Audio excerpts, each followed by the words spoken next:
Debunking Economics, Revised, Expanded, and Integrated Edition, The Naked Emperor Dethroned. Preface to the second edition.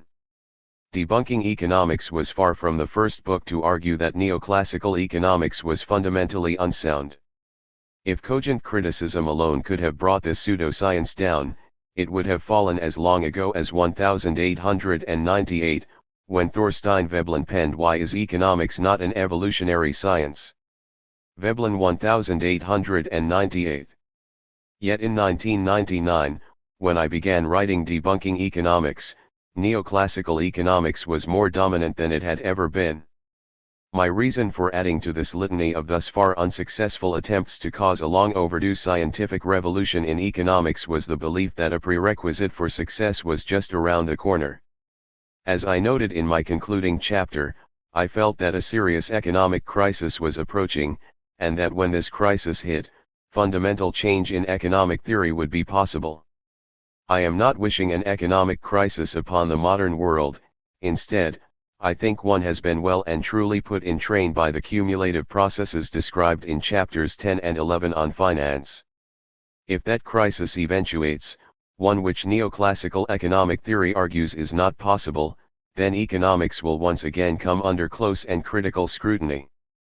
Debunking Economics, 1st ed., p. 312. When I finished debunking economics, I hope to be able to start work on a book with the working title of Finance and Economic Breakdown, which would have provided a comprehensive theory of the forces that would cause this crisis. Instead, the reaction from neoclassical economists to Chapter 4 of Debunking Economics, Size Does Matter, on the neoclassical model of competition, was so vehement that I spent much of the next 4 years developing the arguments in that chapter in response to their attacks. Finally, in December 2005, I returned to writing Finance and Economic Breakdown, for Edward Elgar Publishers. Almost immediately, unforeseen circumstances intervened once more, when I was asked to be an expert witness in a predatory lending case.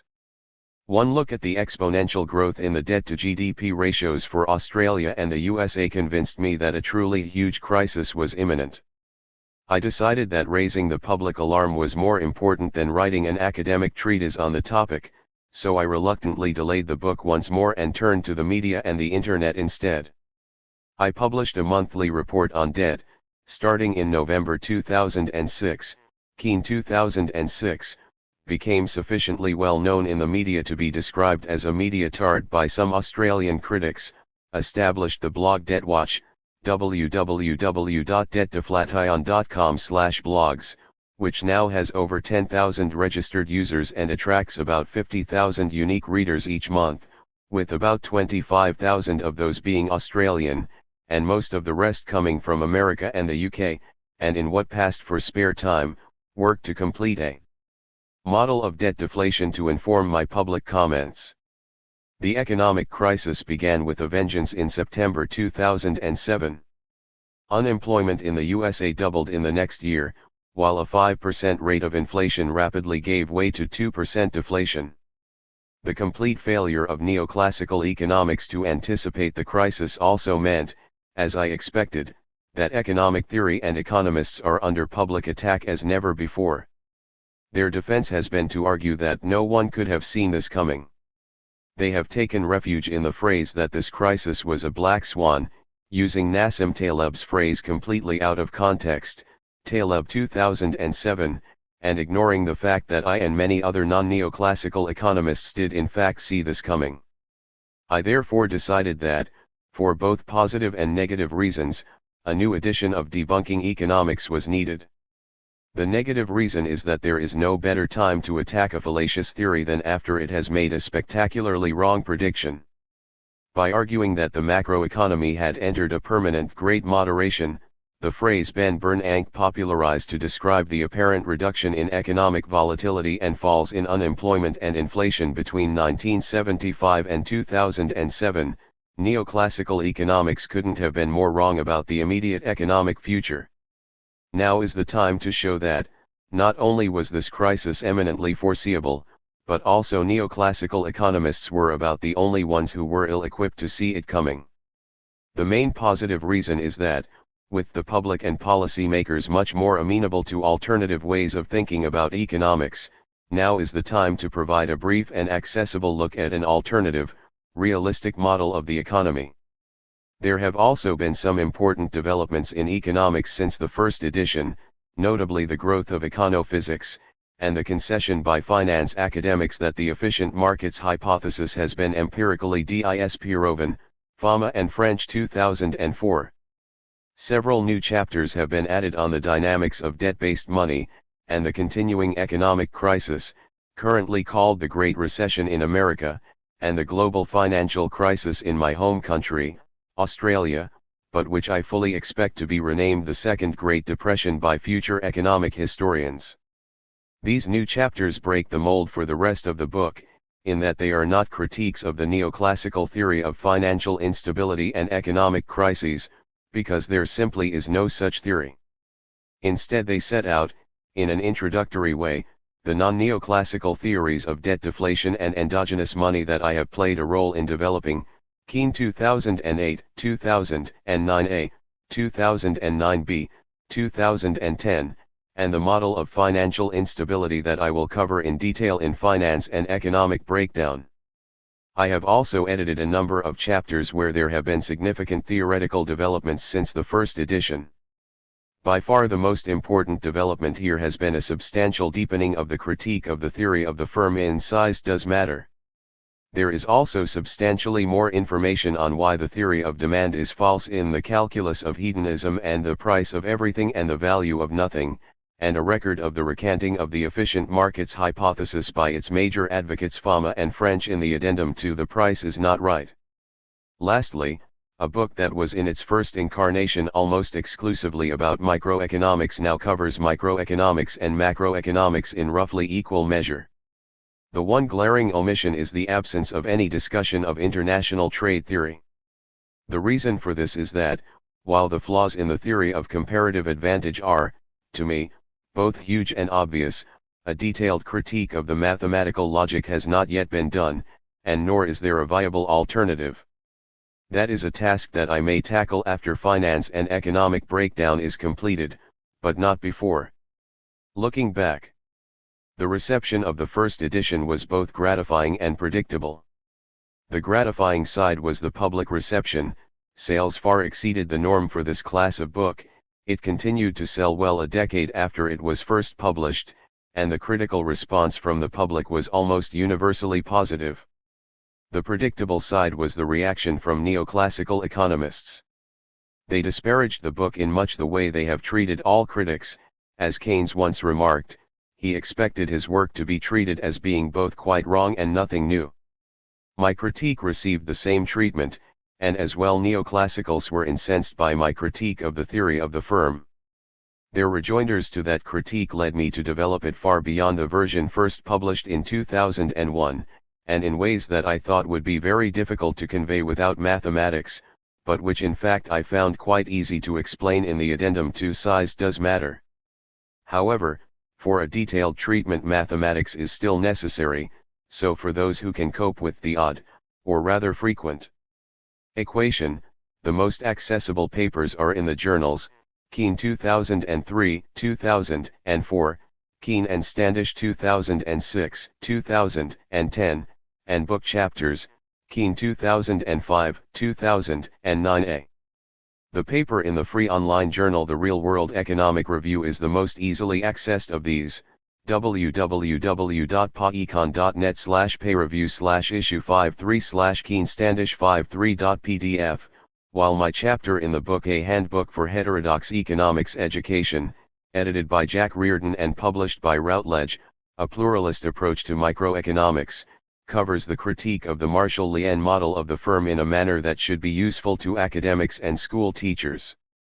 Looking forward, I knew when I wrote the first edition of Debunking Economics that its real aim, the elimination of neoclassical economics and its replacement by an empirically based, dynamic approach to economics, could not be achieved until a serious economic crisis called into question the Panglossian view of market economies that neoclassical economics promulgates. That crisis is well and truly with us, and the public has turned on economists as I had hoped it would. Unfortunately, the economics profession is also reacting as I expected, by pretending that nothing is wrong. As I write these words, I have just returned from the 2011 American Economic Association, AEA, annual conference, where close to 10,000 mainly US and overwhelmingly neoclassical economists meet every year to present and hear the latest in the profession. Though there were quite a few sessions devoted to the Great Recession and what its implications are for economic theory, mainly organized by non-neoclassical associations within the AEA, such as the Union for Radical Political Economics, the majority of the profession continues to believe, as Ben Bernanke put it some months beforehand, that the recent financial crisis was more a failure of economic engineering and economic management than of what I have called economic science. Bernanke 2010. Bernanke's belief could not be farther from the truth. As a means to understand the behavior of a complex market economy, the so-called science of economics is a melange of myths that make the ancient Ptolemaic Earth-centric view of the solar system look positively sophisticated in comparison. What his opinion reveals is his inability to think about the economy in any way other than the neoclassical one in which he has been trained, an inability he shares with most of his colleagues. If we leave the development of economics to economists themselves, then it is highly likely that the intellectual revolution that economics desperately needs will never occur. After all, they resisted change so successfully after the Great Depression that the version of neoclassical economics that reigns today is far more extreme than that which Keynes railed against 7 decades ago. I concluded the first edition with the observation that economics is too important to leave to the economists. That remains the case today. If change is going to come, it will be from the young, who have not yet been indoctrinated into a neoclassical way of thinking, and from those from other professions like physics, engineering, and biology, who will be emboldened by the crisis to step onto the turf of economics and take the field over from the economists. It is to those real engines of change in economics that this book is dedicated. Preface to the first edition. In the preface to the General Theory, Keynes commented that its writing had involved a long process of escape from habitual modes of thought and expression. He implored his audience of professional economists to likewise escape the confines of conventional economic thought, and observed that the ideas which are here expressed so laboriously are extremely simple and should be obvious. The difficulty lies, not in the new ideas, but in escaping from the old ones, which ramify, for those brought up as most of us have been, into every corner of our minds. Keynes 1936. This statement was unfortunately prophetic. Keynes's own escape was incomplete, and the residue of traditional thought the General Theory contained obscured many of its most innovative aspects. Faced with a melange of the new and unfamiliar with the old and familiar, the bulk of his audience found it easier to interpret his new ideas as no more than embellishments to the old. The Keynesian revolution died, slowly but surely, as economists reconstructed the habitual modes of thought and expression around the inconvenient intrusions Keynes had made into economic dogma. Economics failed to make the escape which Keynes had implored it to do, and as time went on, modern economics began to resemble more and more closely the old ideas which Keynes had hoped economics would abandon. I was initially educated in this resurgent tradition, known as the Keynesian neoclassical synthesis, some 30 years ago. The catalyst for my escape from this dogma was extremely simple. My first-year microeconomics lecturer pointed out a simple but glaring flaw in the application of conventional theory. The economic theory of markets argues that combinations of any sort, whether by workers into unions or manufacturers into monopolies, reduce social welfare. The theory therefore leads to the conclusion that the world would be better off without monopolies and unions. If we were rid of both, then the economic theory of income distribution argues that, effectively, people's incomes would be determined solely by their contribution to society. The world would be both efficient and fair. But what if you have both monopolies and unions? Will getting rid of just one make the world a better place? The answer is categorically no. If you abolish just unions, then according to conservative economic theory, workers will be exploited, they will get substantially less than their contribution to society, Equally, if you abolish just monopolies, then workers will exploit companies. If you have one, then you are better off having the other two, and a single step towards the economist's nirvana takes you not closer to heaven but towards hell. Point 1. I was struck by how fragile the outwardly impregnable theory of economics was. What seemed self-evident at a superficial level, that social welfare would rise if unions or monopolies were abolished, became problematic, and even contradictory, at a deeper level.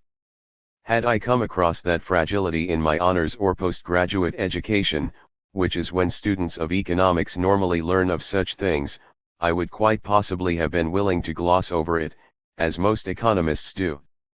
Instead, because I learned it out of sequence, I was immediately suspicious of the simplistic statements of economic principle. If the pivotal concepts of competition and income distribution could be so easily overturned, what else was rotten in the house of economics? That skepticism initiated a gradual process of discovery, which made me realize that what I had initially thought was an education in economics was in fact little better than an indoctrination. More than a decade before I became an undergraduate, a major theoretical battle had broken out over the validity of economic theory. Yet none of this turned up in the standard undergraduate or honors curriculum, unless it was raised by some dissident instructor. There were also entire schools of thought which were antithetical to conventional economics, which again were ignored unless there was a dissident on the staff. 30 years after starting my skeptics intellectual tour, I am completely free of the habitual modes of thought and expression which so troubled Keynes. There are many non-orthodox economists like me, who are all trying to contribute to a new, deeper approach to economics. But still the world's universities churn out economists who believe, for example, that the world would be a better place if we could just get rid of unions, or monopolies. Worse still, over the last 30 years, politicians and bureaucrats the world over have come to regard economic theory as the sole source of wisdom about the manner in which a modern society should be governed. The world has been remade in the economist's image. This ascendancy of economic theory has not made the world a better place. Instead, it has made an already troubled society worse, more unequal, more unstable, and less efficient. Why has economics persisted with a theory which has been comprehensively shown to be unsound? Why, despite the destructive impact of economic policies, does economics continue to be the toolkit which politicians and bureaucrats apply to almost all social and economic issues? The answer lies in the way economics is taught in the world's universities. When I became an academic economist, I realized that very few of my colleagues had any knowledge of the turbulent streams in economics. Most were simply dismissive of any attempt to criticize orthodox thinking, and equally dismissive of any of their peers who showed tendencies towards unconventional thought. This was not because these conventional economists were anti-intellectual, far from it. Even though conventional economics is flawed, it still takes intellectual muscle to master its principles, as you will soon discover. Yet still economists refuse to consider any criticisms of economic theory, even when they emanated from other economists, and met rigorous intellectual standards. Nor were they ill-intentioned, most of them sincerely believed that, if only people followed the principles of economic theory, the world would be a better place.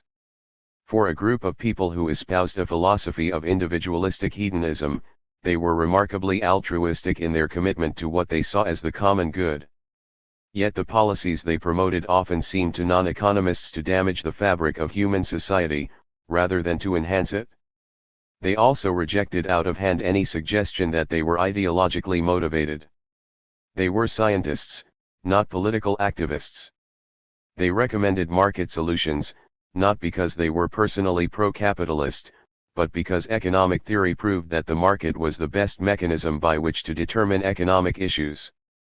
Yet virtually everything they recommended at least appeared to favor rich over poor, capitalist over worker, privileged over dispossessed. I came to the conclusion that the reason they displayed such anti-intellectual, apparently socially destructive, and apparently ideological behavior lay deeper than any superficial personal pathologies. Instead, the way in which they had been educated had given them the behavioral traits of zealots rather than of dispassionate intellectuals. As anyone who has tried to banter with an advocate of some esoteric religion knows, there is no point trying to debate fundamental beliefs with a zealot. After many similar experiences with economists, I abandoned any delusion that I might be able to persuade committed economists to see reason, though there has been the odd exception to this rule. Instead, I prefer to spend my time developing an alternative approach to economics, while persuading others not to fall for the superficially persuasive but fundamentally flawed arguments of conventional theory. Hence this book, which is aimed at a broader audience than Keynes's target of his fellow economists. Instead, my primary target market is those people who feel that they have been effectively silenced by economists. One of the many reasons why economists have succeeded in taking over social policy is that they have claimed the high intellectual ground against anyone who opposed their recommendations. The object of this book is to show that this claim is spurious. Though I am the sole author, and thus responsible for all its errors and omissions, I cannot claim sole credit for what is good in it. In particular, I owe an enormous debt to the pioneers of critical thinking in economics. Preeminent amongst these is Piero Sraffa, a name which is known to almost no non-economists, and very few economists. There are many others whose names turn up in subsequent pages: Blatt, Garangani, Goodwin, Kalecki, Calder, Keynes, Minsky, Veblen, to name a few. But none has had quite the impact of Sraffa.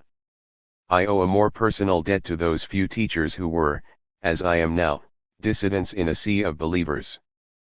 Preeminent here is Frank Stilwell, the first-year lecturer who, many years ago, introduced me to the first of many flaws in conventional economics.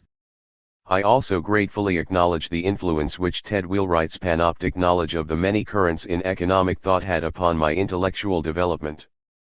My colleagues in HETSA, the History of Economic Thought Society of Australia, have also enriched my appreciation of the many roads not taken by mainstream economics. Colleagues around the world have provided feedback on the arguments presented here. None can be held liable for what follows, but all influenced it, either directly, in debate, or by providing a forum in which heterodox views could flourish. My thanks go to Trond Andresen, George Argyraus, Tony Aspromorgus, Joanne Averill, Aldo Ballardini, Bill Barnett, James Dick, March Dy, Jeff Fishburne, John Gels, Rick Holt, Julio Huedo, Alan Isaac, James Juniper, Gert Kohler, John Legg, Jerry Levy, Henry Liu, Basil Moore, Marc-Andre Pigeon, Clifford Poirot, Jason Potts, Barclay Rosser, Gunnar Tomasson, Sean Toohey, Robert Vino, Graham White, and Carl Widerquist, for reading and commenting upon drafts of this book. I would especially like to thank Carl Widerquist for detailed suggestions on content and the flow of arguments, John Legg for assistance with the proofs of some propositions, Alan Isaac for providing a testing foil to many propositions in the early chapters, and Jeff Fishburne for many years of intelligent and critical discussion of economic theory. Joyce Hitchings provided valuable feedback on how to make the book's arguments and counter-arguments more accessible to readers with no prior training in economics. I have also received great encouragement and feedback from my publishers Tony Moore of Pluto Press, and Robert Moltino of Zed Books. My editor, Michael Wall, did a sterling job of making the final product more concise and accessible than the original manuscript. Sabbatical leave granted by the University of Western Sydney gave me the time away from the everyday demands of an academic life needed to complete a book.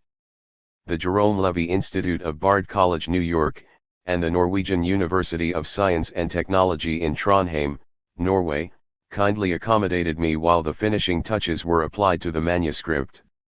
And so to battle. 1. Predicting the unpredictable. A major motivation for writing the first edition of this book was my feeling in 2000 that a serious economic crisis was imminent, and that it was therefore an apt time to explain to the wider, non-academic community how economic theory was not merely inherently flawed, but had helped cause the calamity I expected. At the time, I thought that the bursting of the dot-com bubble would mark the beginning of the crisis, though I was cautious in saying so, because my work in modeling Minsky's financial instability hypothesis, Keane 1995, had confirmed one aspect of his theory, the capacity of government spending to prevent a debt crisis that would have occurred in a pure credit economy. Statements that a crisis may occur were edited out of this edition, because the crisis has occurred, after the subprime bubble, which was in the background during the dot-com bubble, finally burst as well. Point 1 But these pre-crisis statements remain important, because they indicate that, without the blinkers that neoclassical economic theory puts over the eyes of economists, the crisis now known as the Great Recession was not an unpredictable black swan event, but an almost blindingly obvious certainty. The only question mark was over when it would occur, not if. This brief chapter therefore provides excerpts from the first edition on the likelihood of a crisis as seen from the vantage point of non-neoclassical economics, and in particular, Minsky's financial instability hypothesis, in 2000 and early 2001. I hope these pre-crisis observations persuade you to reject the "nobody could have seen this coming" smokescreen. Rather than being a black swan, the Great Recession was a white swan made invisible to neoclassical economists because their theory makes them ignore the key factors that caused it: debt, disequilibrium, and time. The destabilizing effect of neoclassical economics. The belief that a capitalist economy is inherently stabilizing is also one for which inhabitants of market economies may pay dearly in the future. As they were initially during the Great Depression, economists today may be the main force preventing the introduction of countervailing measures to any future economic slump. Economics may make our recessions deeper, longer and more intractable, when the public is entitled to expect economics to have precisely the opposite effect. Fortunately for economists, the macroeconomy, at least in the United States, appeared to be functioning fairly well at the end of the year 2000.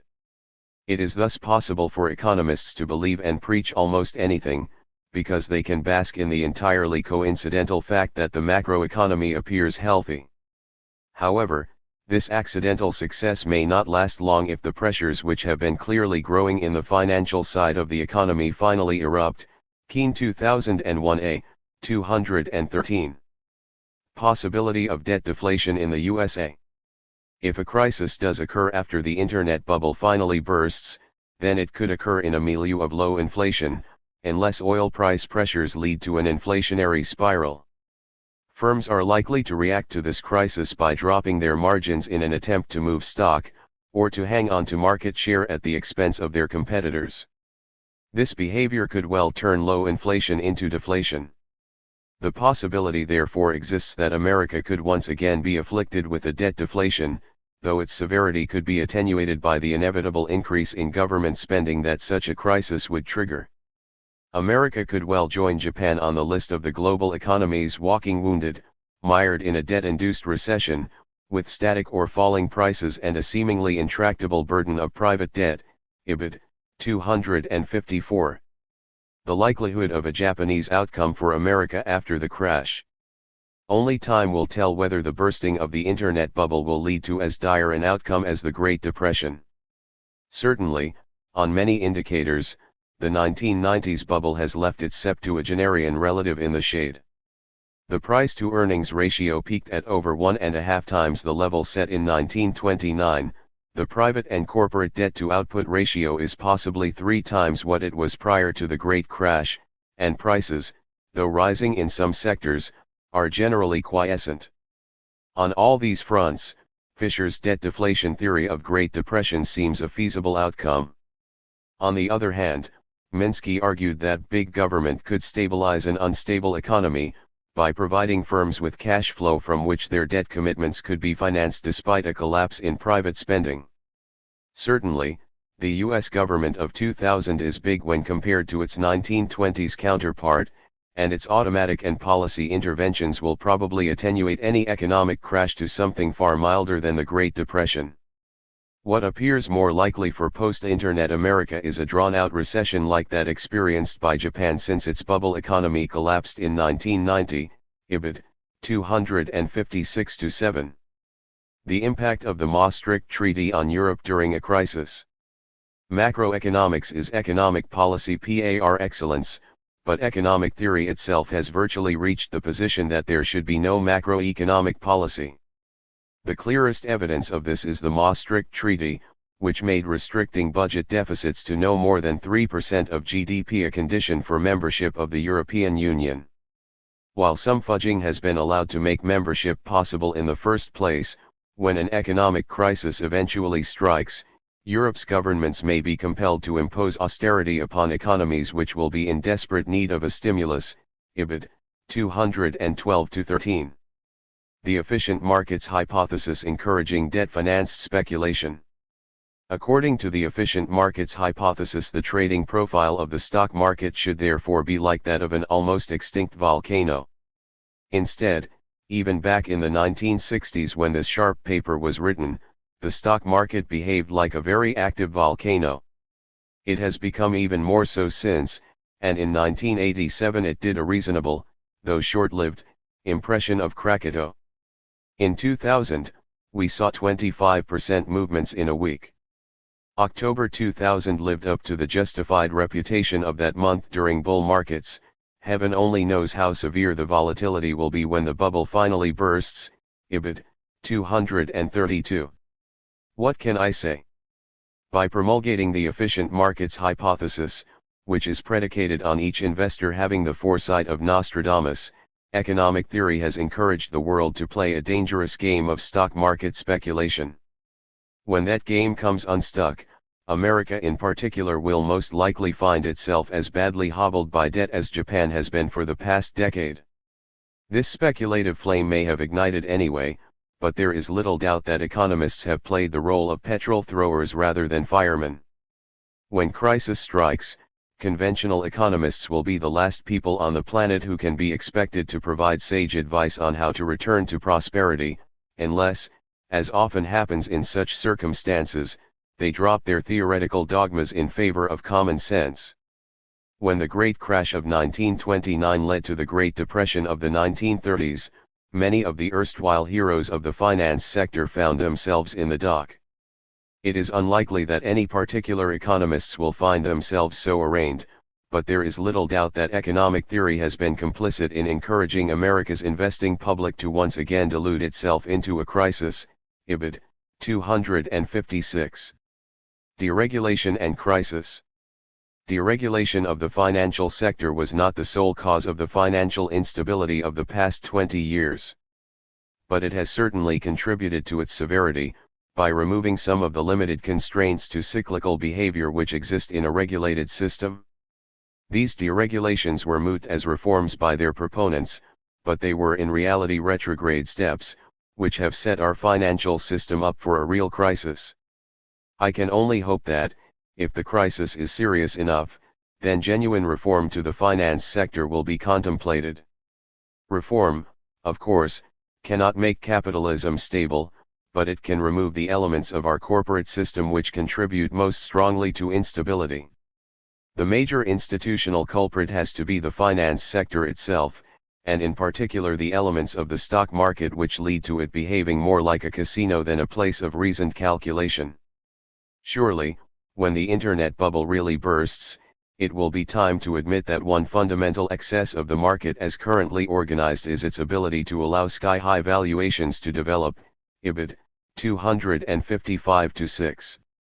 The history of crises causing, and not causing, paradigm shifts in economics. This is far from the first book to attack the validity of economics, and it is unlikely to be the last.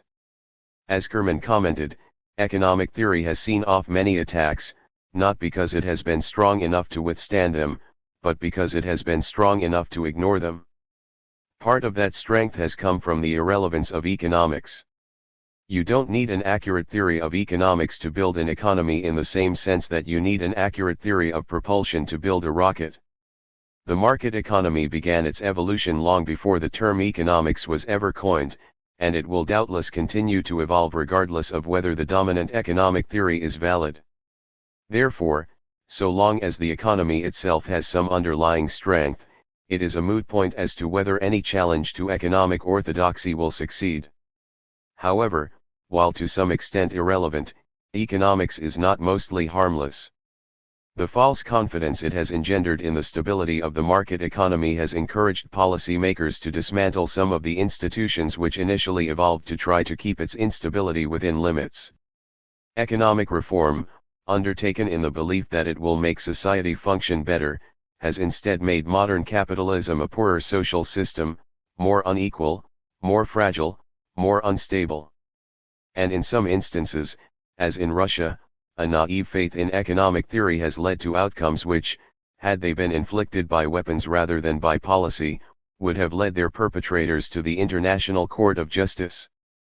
But even such a large-scale failure as Russia seems to have little impact upon the development of economic theory.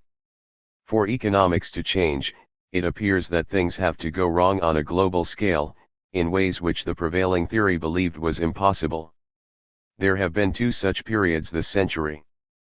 The first and most severe was the Great Depression, and in that calamity, Keynes turned economic theory upside down. However, Keynes's insights were rapidly emasculated, as Chapter 9 showed.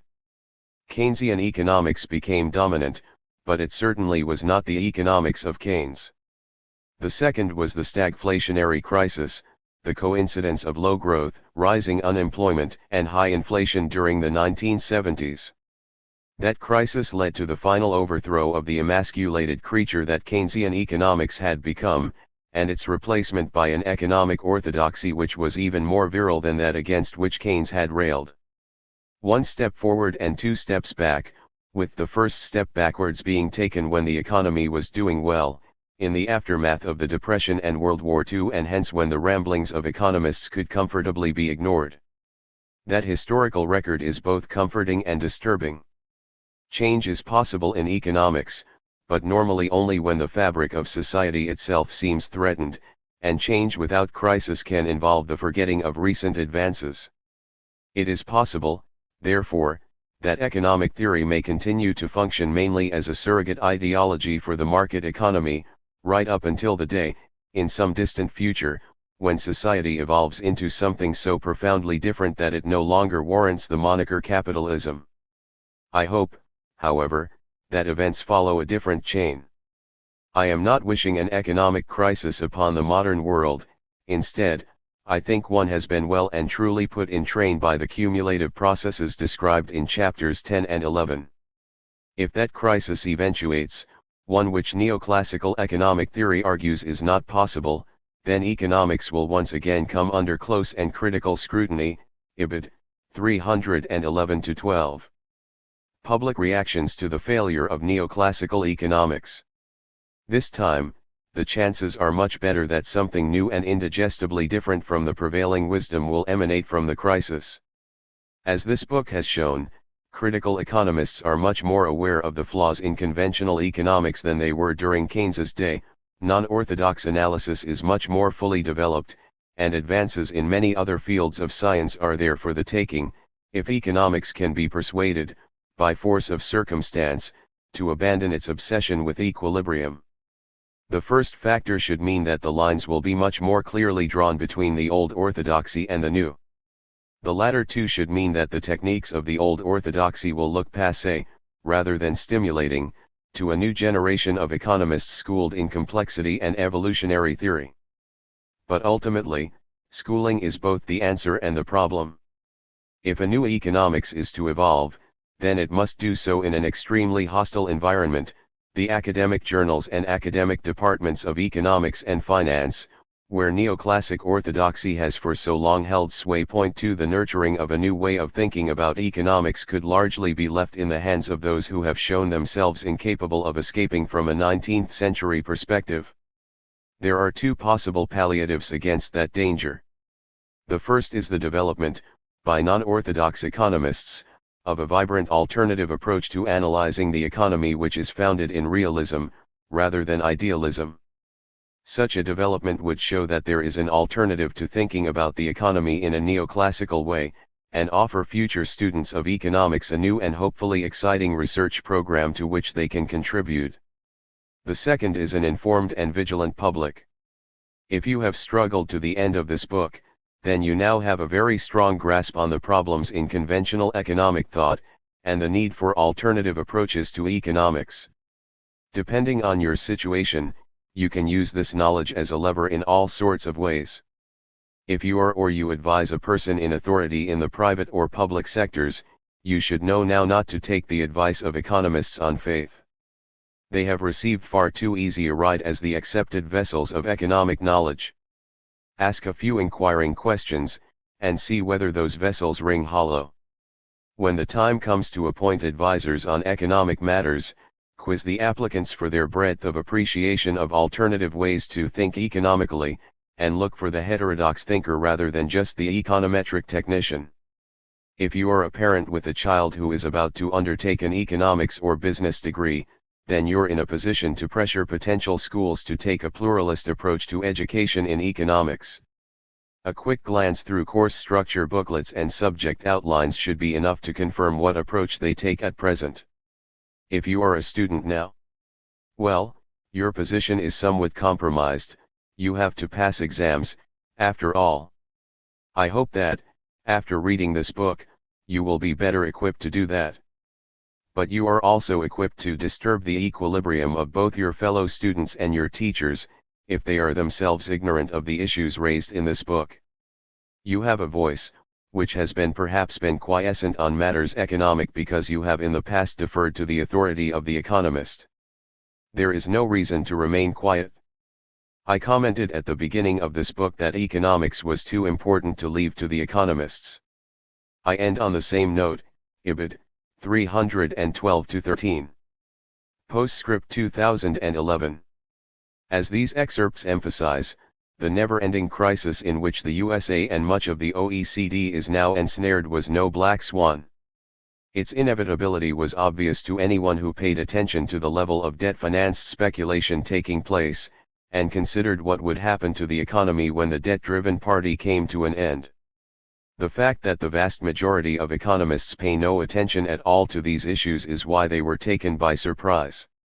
It may astonish non-economists to learn that conventionally trained economists ignore the role of credit and private debt in the economy, and frankly, it is astonishing. But it is the truth. Even today, only a handful of the most rebellious of mainstream neoclassical economists, people like Joe Stiglitz and Paul Krugman, pay any attention to the role of private debt in the economy, and even they do so from the perspective of an economic theory in which money and debt play no intrinsic role. An economic theory that ignores the role of money and debt in a market economy cannot possibly make sense of the complex, monetary, credit-based economy in which we live. Yet that is the theory that has dominated economics for the last half-century. If the market economy is to have a future, this widely believed but inherently delusional model has to be jettisoned. To know more, Mr. Nice Guy. Why economics must undergo a long overdue intellectual revolution. A decade ago, economics appeared triumphant. Though the spiritually inclined might have railed at its materialistic way of looking at the world, it nonetheless appeared that the materialistic road to riches was working. After decades of stagnation, significant sections of the developing world were in fact developing. A long-running boom in the USA had continued with only the slightest hiccup after the Nasdaq crash in April 2000, and in the USA and many other advanced nations, both inflation and unemployment were trending down in a process that leading economists christened the Great Moderation. It seemed that, after the turmoil of the period from the late 1960s till the recession of the early 1990s, economists had finally worked out how to deliver economic nirvana. To do so, they rejected many of the concepts that had been introduced into economics by the Keynesian revolution in the 1930s.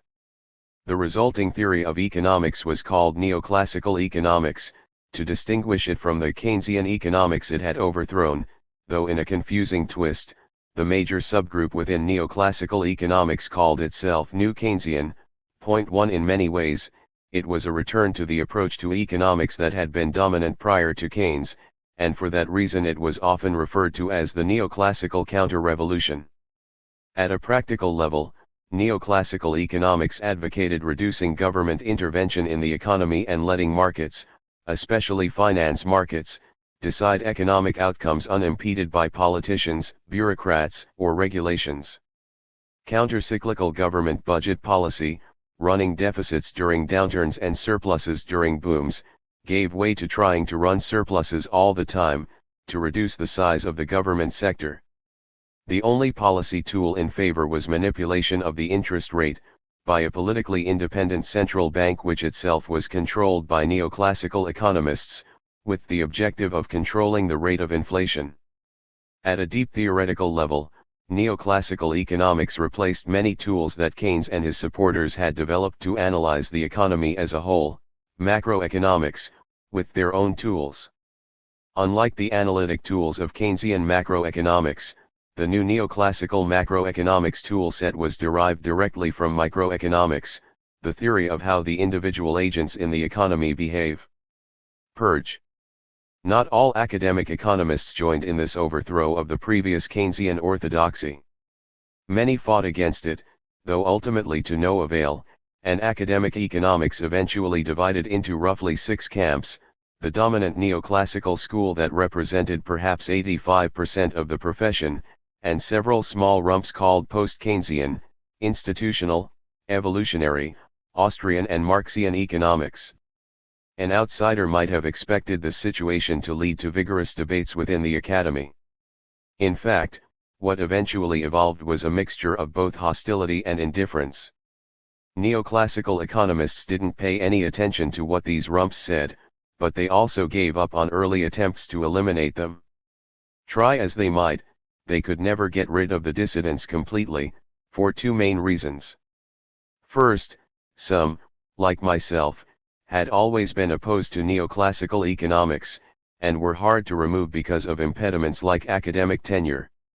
Secondly, others would begin as neoclassical economists, but then undergo some personal epiphany that would lead them to abandon this approach and swap horses to one of the dissident streams. So, though neoclassical economists dominated almost all academic economic departments, they were also forced to tolerate the odd critic within. But it was hardly peaceful coexistence. In teaching, core courses on microeconomics, macroeconomics, and finance were purged of non-neoclassical ideas. The odd non-neoclassical course continued as an option to give dissenters something to do, but generally, non-neoclassical staff filled out most of their teaching time giving tutorials in subjects that taught neoclassical ideas with which they fundamentally disagreed. They towed the line in tuition and marking, though they would occasionally grumble about it, to encourage dissent in students who seemed more critical than the run-of-the-mill. In research, the purge was more complete, because neoclassical editors and referees could exclude the dissidents from the journals they edited. Up until the early 1970s, non-neoclassical authors were regularly published in the prestigious journals of the profession. For example, a major debate over the theories of production and distribution between neoclassical and non-neoclassical economists, known as the Cambridge controversies, largely occurred in the American Economic Review, AIR, the Economic Journal, EJ, and the Quarterly Journal of Economics, QJE. Witness Joan Robinson's papers, Robinson 1971a, 1971b, 1972, 1975. Including one entitled The Second Crisis of Economic Theory in the Air. However, by the mid-1980s, these, their companion major journals, the Journal of Political Economy, the Journal of Economic Theory, and many other minor journals had become bastions of neoclassical thought. Papers that did not use neoclassical concepts were routinely rejected, frequently without even being refereed. Non-neoclassical economists in general gave up on these citadels of orthodoxy, and instead established their own journals in which they communicated with each other, and vigorously criticized neoclassical theory. The Journal of Post-Keynesian Economics, JPKE, founded in 1978 by Sidney Weintraub and Paul Davidson, was the first dedicated to non-neoclassical economics, and many others were subsequently established. In public policy, as in the most prestigious journals, neoclassical economics reigned supreme.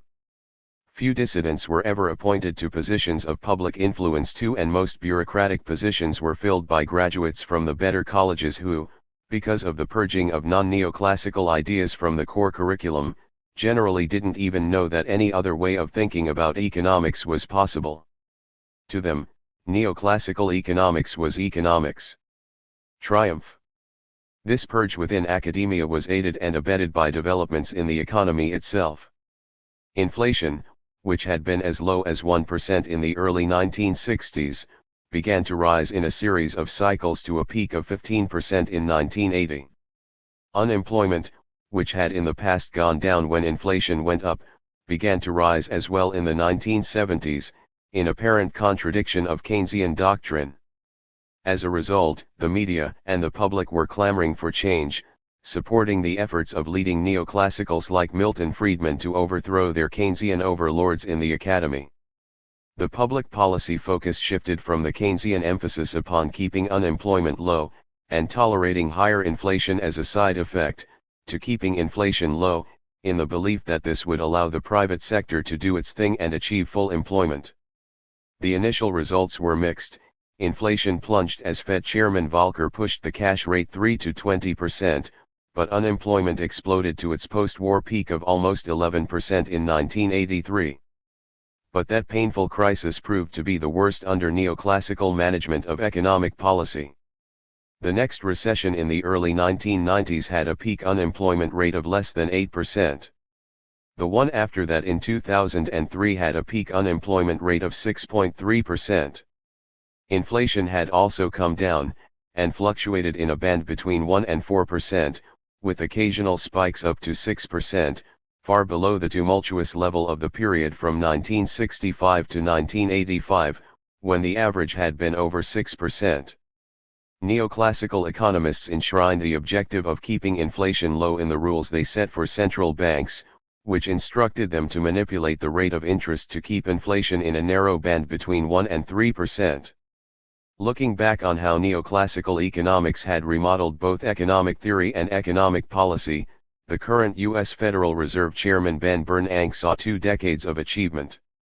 Writing in 2004, he asserted that there had been not only significant improvements in economic growth and productivity but also a marked reduction in economic volatility, both in the United States and abroad, a phenomenon that has been dubbed the Great Moderation. Recessions have become less frequent and milder, and quarter-to-quarter volatility in output and employment has declined significantly as well. The sources of the Great Moderation remain somewhat controversial, but as I have argued elsewhere, there is evidence for the view that improved control of inflation has contributed in important measure to this welcome change in the economy. Bernanke 2004b, emphasis added. The chief economist of the OECD, Jean-Philippe Cotis, was equally sanguine about the immediate economic prospects in late May of 2007. In its economic outlook last autumn, the OECD took the view that the U.S. slowdown was not heralding a period of worldwide economic weakness, unlike, for instance, in 2001. Rather, a smooth rebalancing was to be expected, with Europe taking over the baton from the United States in driving OECD growth. Recent developments have broadly confirmed this prognosis. Indeed, the current economic situation is in many ways better than what we have experienced in years. Against that background, we have stuck to the rebalancing scenario. Our central forecast remains indeed quite benign, a soft landing in the United States, a strong and sustained recovery in Europe, a solid trajectory in Japan and buoyant activity in China and India. In line with recent trends, sustained growth in OECD economies would be underpinned by strong job creation and falling unemployment. Cotis 2007, emphases added. 2.1 U.S. inflation and unemployment from 1955. Then, in late 2007, the Great Moderation came to an abrupt end. Crisis. Suddenly, everything that neoclassical economics said couldn't happen, happened all at once. Asset markets were in free fall, century-old bastions of finance like Lehman Brothers fell like flies, and the defining characteristics of the Great Moderation evaporated, unemployment skyrocketed, and mild inflation gave way to deflation. Confronted by a complete disconnect between what they believed and what was happening, economists reacted in a very human way, they panicked. Suddenly, they threw their neoclassical policy rules out the window, and began to behave like Keynesian economists on steroids. Having eschewed government intervention, budget deficits, and boosting government-created money for decades, at their command the government was everywhere. Budget deficits hit levels that dwarfed anything that old-fashioned Keynesians had ever run in the 1950s and 1960s, and government money flowed like water over the Niagara Falls. Ben Bernanke, as Federal Reserve Chairman, literally doubled the level of government-created money in the U.S. economy in 5 months, when the previous doubling had taken 13 years. A long decay in the ratio of government-created money to the level of economic activity, from 15% of GDP in 1945 to a low of 5% in 1980, and 6% when the crisis began, was eliminated in less than a year as Bernanke's quantitative easing saw the ratio rocket back to 15% by 2010. 2.2 Bernanke doubles base money in 5 months. The tenor of these times is well captured in Hank Paulson's On the Brink. "We need to buy hundreds of billions of assets," I said. I knew better than to utter the word trillion. That would have caused cardiac arrest. "We need an announcement tonight to calm the market, and legislation next week," I said. "What would happen if we didn't get the authorities we sought?" I was asked. "May God help us all," I replied. Paulson 2010, 261. As they threw their once cherished neoclassical economic principles out the window, and ran about in panic like a coop full of chicken littles, the overwhelming refrain from the public was, "Why didn't you see this coming? And if you're experts on the economy and you were in control of it, why did the crisis happen in the first place?" The first question was famously put directly to academic economists by the Queen of England at the prestigious London School of Economics. During a briefing by academics at the London School of Economics on the turmoil on the international markets, the Queen asked, "Why did nobody notice it?" Professor Luis Garicano, Director of Research at the London School of Economics Management Department, had explained the origins and effects of the credit crisis when she opened the £71 million new academic building. The Queen, who studiously avoids controversy and never gives away her opinions, then described the turbulence on the markets as awful. Pierce 2008. The answer these economists later gave the Queen was a popular refrain for a profession that, after decades of dominating economic and social policy around the world, suddenly found itself under concerted attack, with its opinions openly derided. It wasn't their fault, because no one could have seen this coming, though the risks to individual positions could be calculated. No one could have foreseen the risk to the system as a whole. The difficulty was seeing the risk to the system as a whole rather than to any specific financial instrument or loan. Risk calculations were most often confined to slices of financial activity, using some of the best mathematical minds in our country and abroad. But they frequently lost sight of the bigger picture.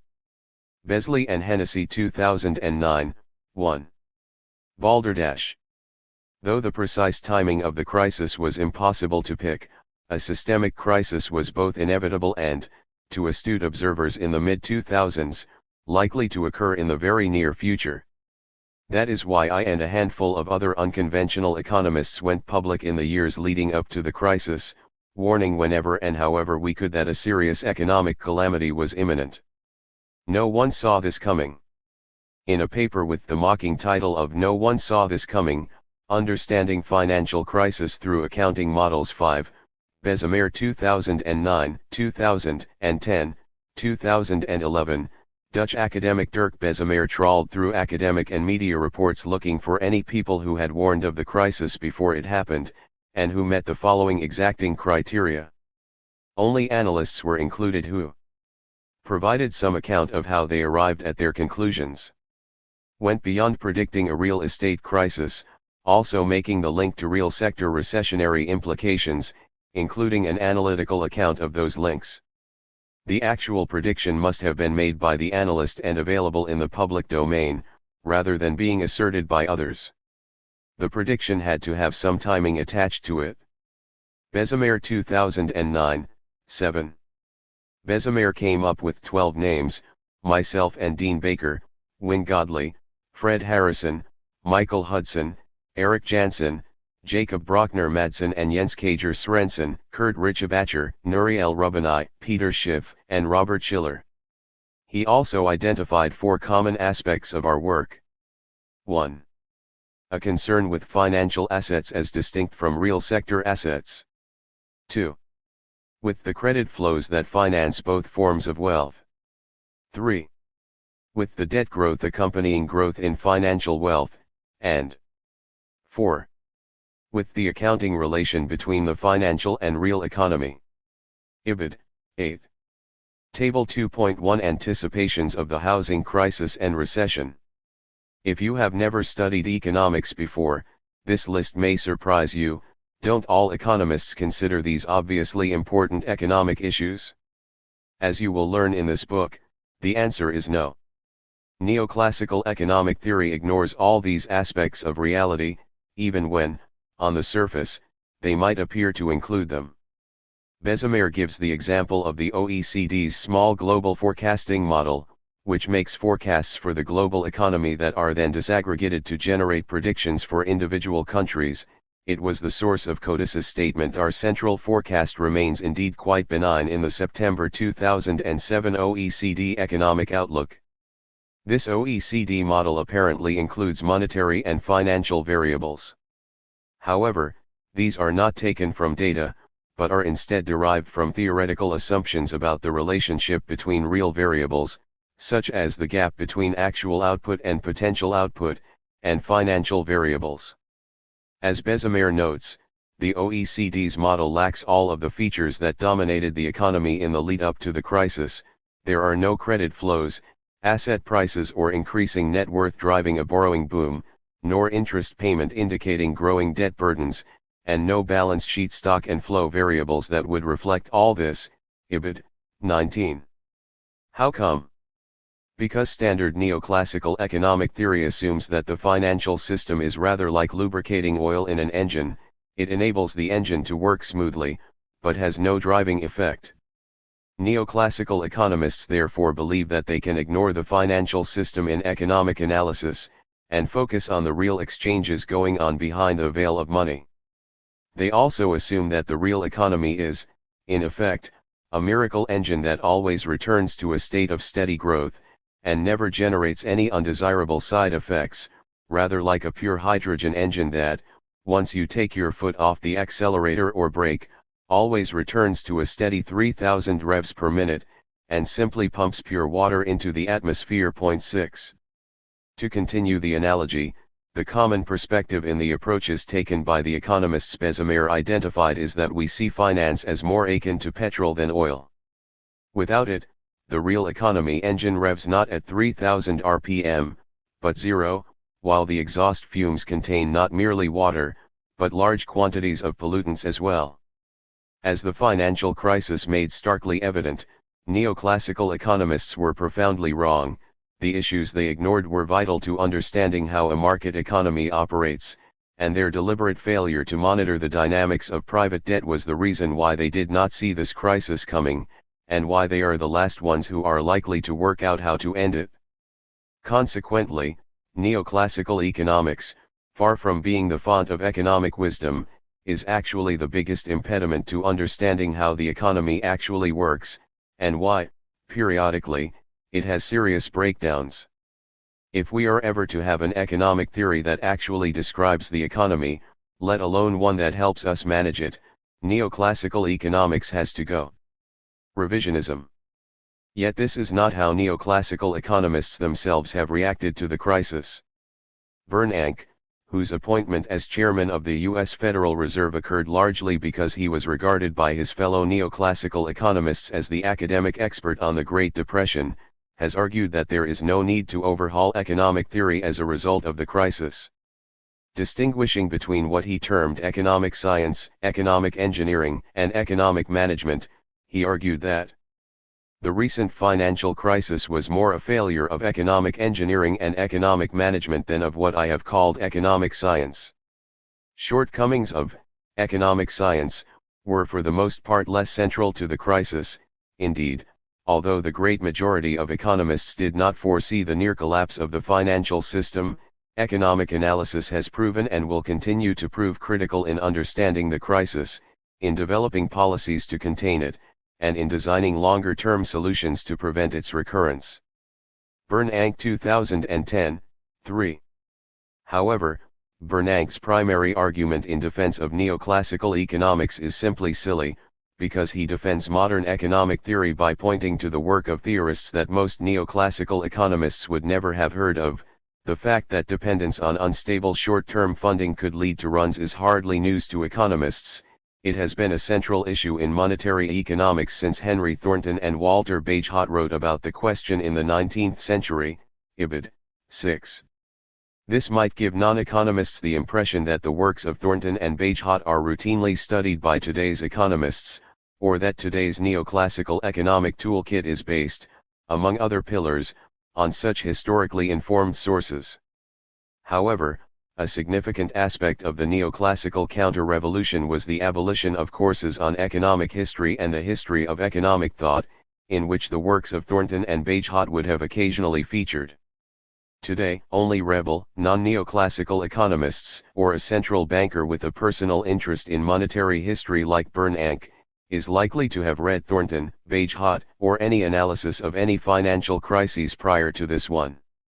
Core neoclassical courses on microeconomics and macroeconomics are devoid of any discussion of financial crises, let alone pre-20th century analysis of them, while even specialist money and banking courses teach neoclassical models of money and banking, rather than historical or pre-neoclassical analysis. 7. One of the few textbook writers who has been trying, largely without success, to broaden the economic curriculum reacted similarly to Bernanke's paper. I find this justification very strange. In my view, the fact that Thornton and Bagehot provided useful insights into macroeconomic policy problems is an indictment of fundamental macroeconomic science as currently conceived. If it were fundamental science, it would be taught somewhere, ideally in the core macro courses. That doesn't happen. The core macroeconomic courses teach DSGE dynamic stochastic general equilibrium modeling almost exclusively. Not only are the writings of Thornton or Bagehot missing, the writings of Keynes, Minsky, Hicks, Clower, Lejeune-Hufvud, Gurley, Davidson, Goodhart, Clower, or even Friedman, to mention just a few of those whose writings could also have contributed to a better understanding of the crisis, are missing as well. Most students who have graduated in the past 20 years would never have even heard of half of them, let alone read them.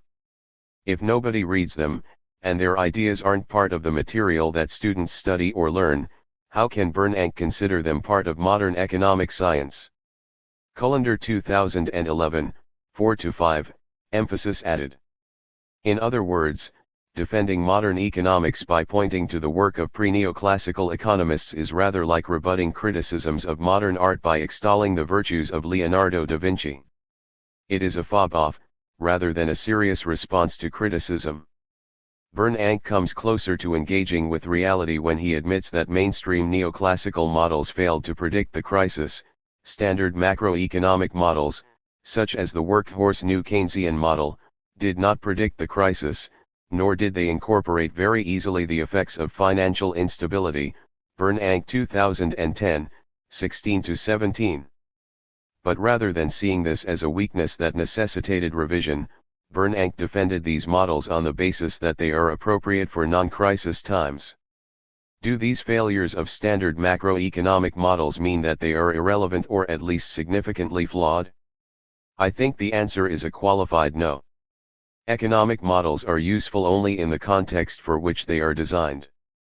Most of the time, including during recessions, serious financial instability is not an issue. The standard models were designed for these non-crisis periods, and they have proven quite useful in that context. Notably, they were part of the intellectual framework that helped deliver low inflation and macroeconomic stability in most industrial countries during the 2 decades that began in the mid-1980s. Ibid. 17, emphasis added. The sheer naivete of this argument caused me pause when writing this chapter. How does one even begin to respond to such a blasé perspective on the role of economic theory, especially when expressed by someone of such reputed knowledge, and in a position of such responsibility, who surely should know better. There are many tacks I could have taken. The defense of having models for good times would be valid only if there were also models for bad times, but neoclassical economics has no such models.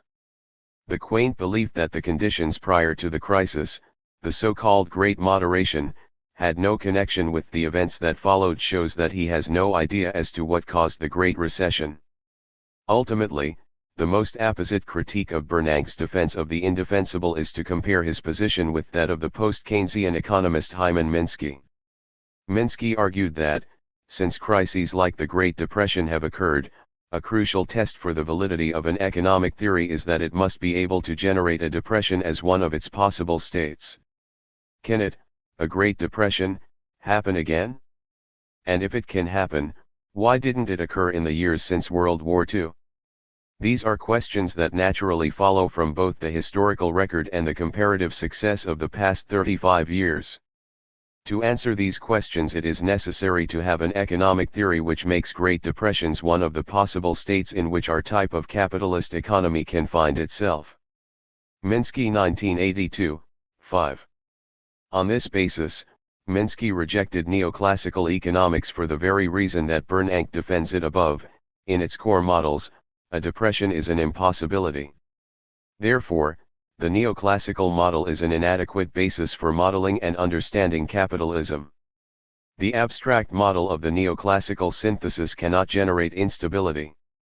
When the neoclassical synthesis is constructed, capital assets, financing arrangements that center around banks and money creation, constraints imposed by liabilities, and the problems associated with knowledge about uncertain futures are all assumed away. For economists and policy makers to do better, we have to abandon the neoclassical synthesis. Ibid. 5. Clearly, Bernanke shows no such inclination.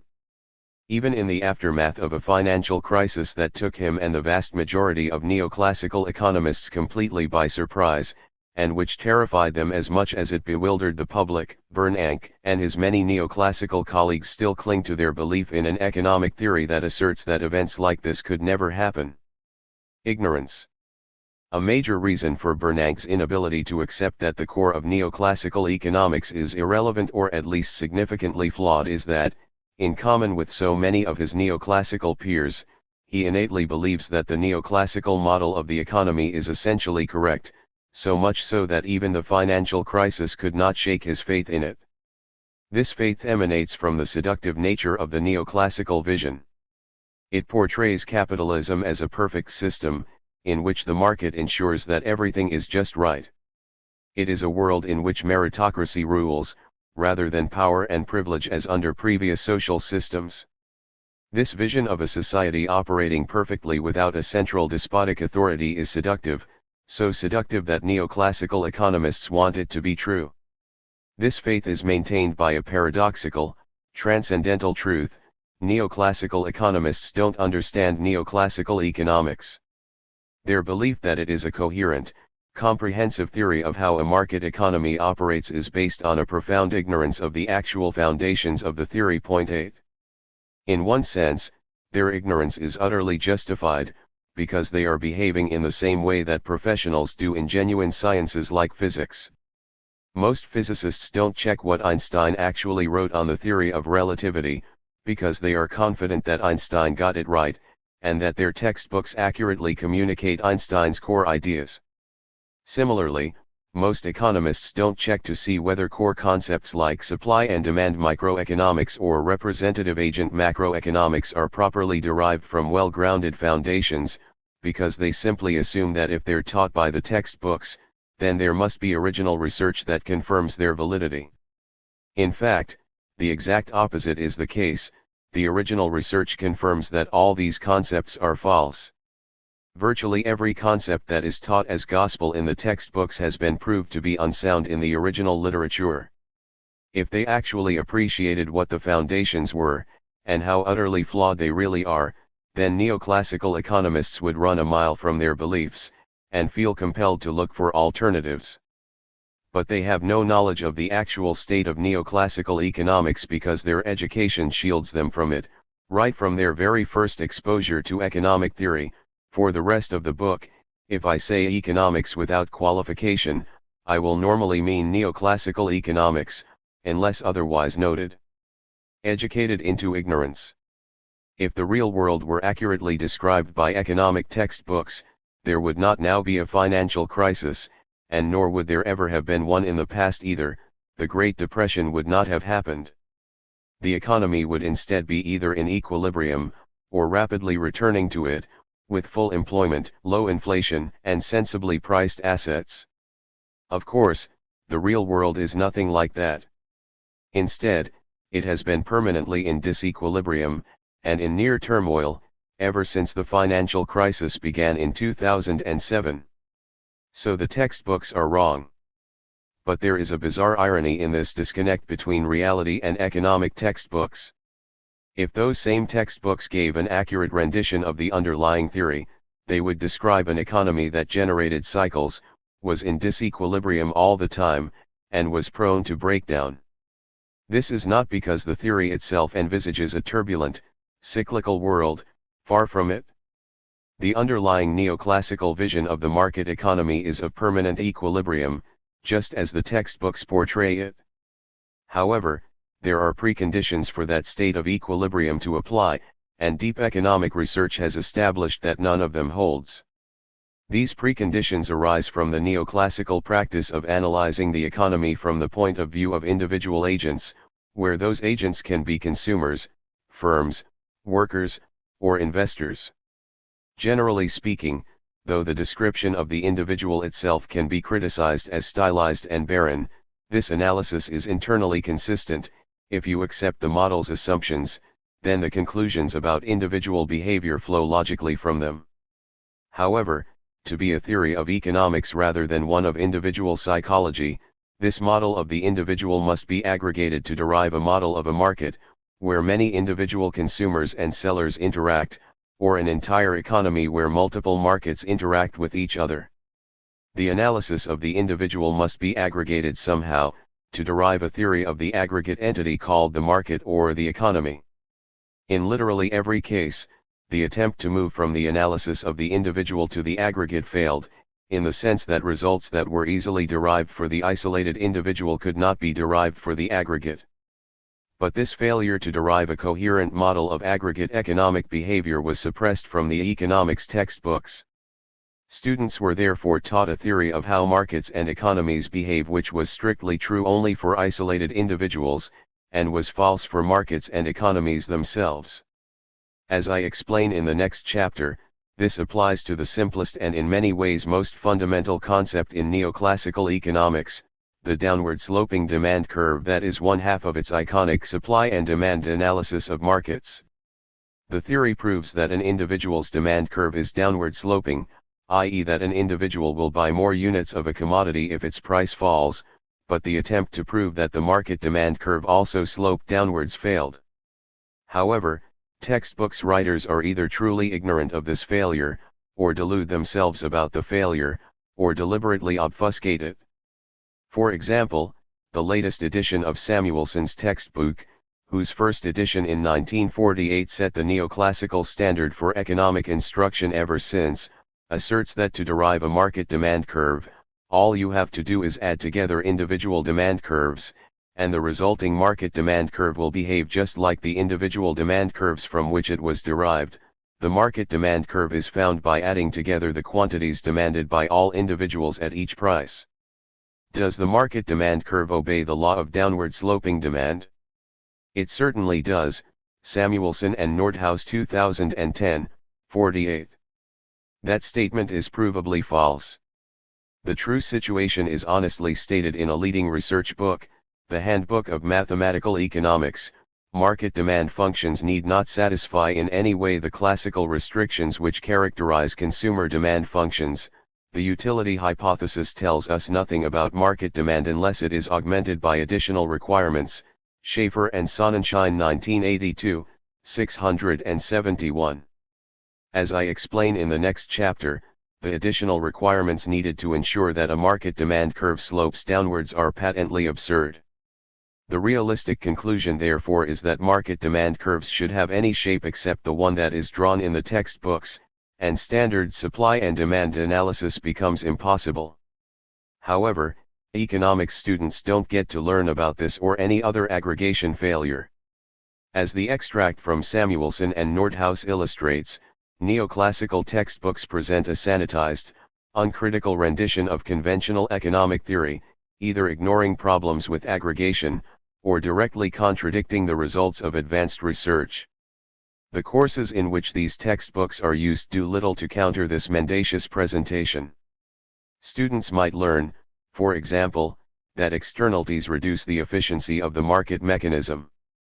However, they will not learn that the proof that markets are efficient is itself flawed. Since this textbook rendition of economics is also profoundly boring, many students do no more than an introductory course in economics, and instead go on to careers in accountancy, finance, or management, in which, nonetheless, many continue to harbor the simplistic notions they were taught many years earlier.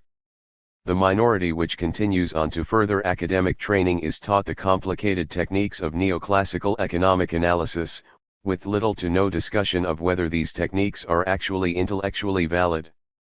The enormous critical literature is simply left out of advanced courses, while glaring logical shortcomings are glossed over with specious assumptions. However, most students accept these assumptions because their training leaves them both insufficiently literate and insufficiently numerate. Modern-day economics students are insufficiently literate because economic education eschews the study of the history of economic thought. Even a passing acquaintance with this literature exposes the reader to critical perspectives on conventional economic theory, but students today receive no such exposure. They are insufficiently numerate because the material which establishes the intellectual weaknesses of economics is complex. Understanding this literature in its raw form requires an appreciation of some quite difficult areas of mathematics, concepts which require up to 2 years of undergraduate mathematical training to understand. Curiously, though economists like to intimidate other social scientists with the mathematical rigor of their discipline, most economists do not have this level of mathematical education. Instead, most economists learn their mathematics by attending courses in mathematics given by other economists. The argument for this approach, the partially cited leading the partially cited, is that generalist mathematics courses don't teach the concepts needed to understand mathematical economics, or the economic version of statistics, known as econometrics. This is quite often true. However, this has the side effect that economics has produced its own peculiar versions of mathematics and statistics, and has persevered with mathematical methods which professional mathematicians have long ago transcended. This dated version of mathematics shields students from new developments in mathematics that, incidentally, undermine much of economic theory. One example of this is the way economists have reacted to chaos theory, discussed in Chapter 9. Most economists think that chaos theory has had little or no impact, which is generally true in economics, but not at all true in most other sciences. This is partially because, to understand chaos theory, you have to understand an area of mathematics known as ordinary differential equations 9. Yet this topic is taught in very few courses on mathematical economics, and where it is taught, it is not covered in sufficient depth. Students may learn some of the basic techniques for handling what are known as second-order linear differential equations, but chaos and complexity begin to manifest themselves only in third-order nonlinear differential equations 10.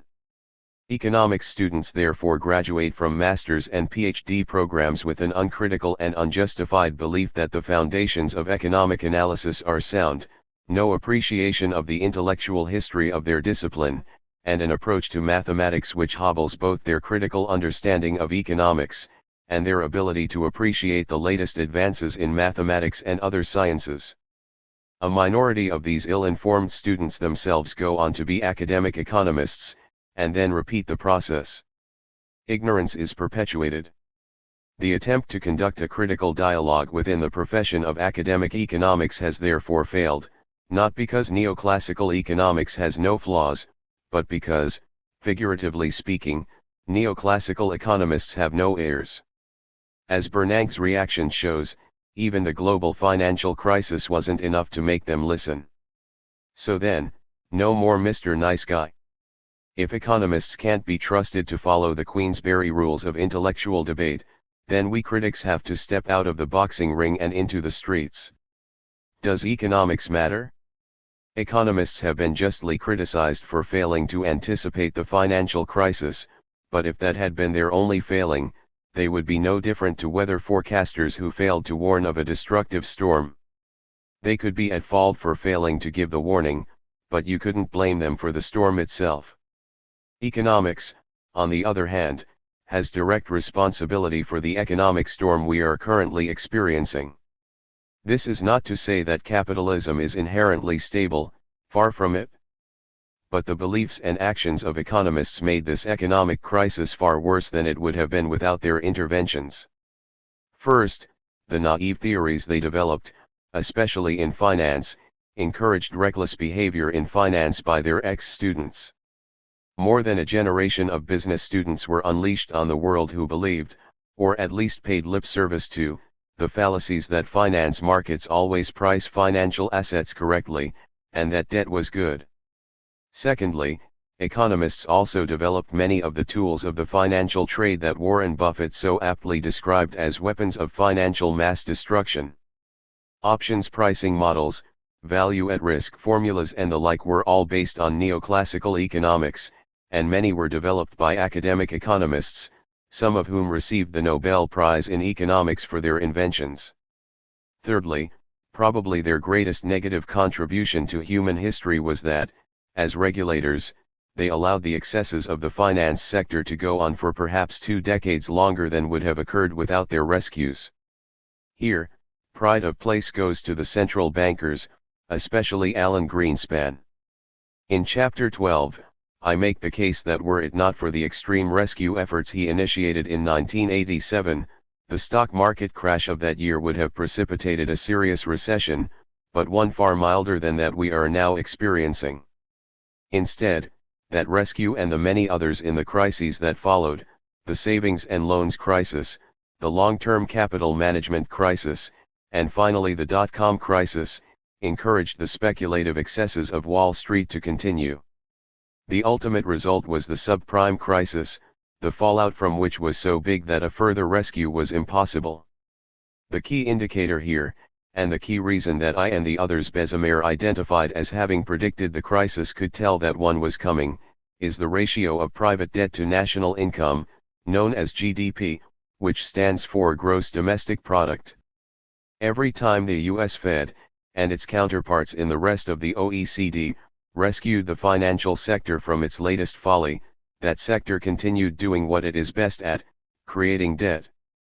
If the Fed hadn't intervened in 1987, this process of escalating debt would probably have ended there, and America would have begun the painful but necessary process of deleveraging from a debt to GDP level of 160%, about 10% below the 175% level that precipitated the Great Depression, and in a milieu of moderate inflation.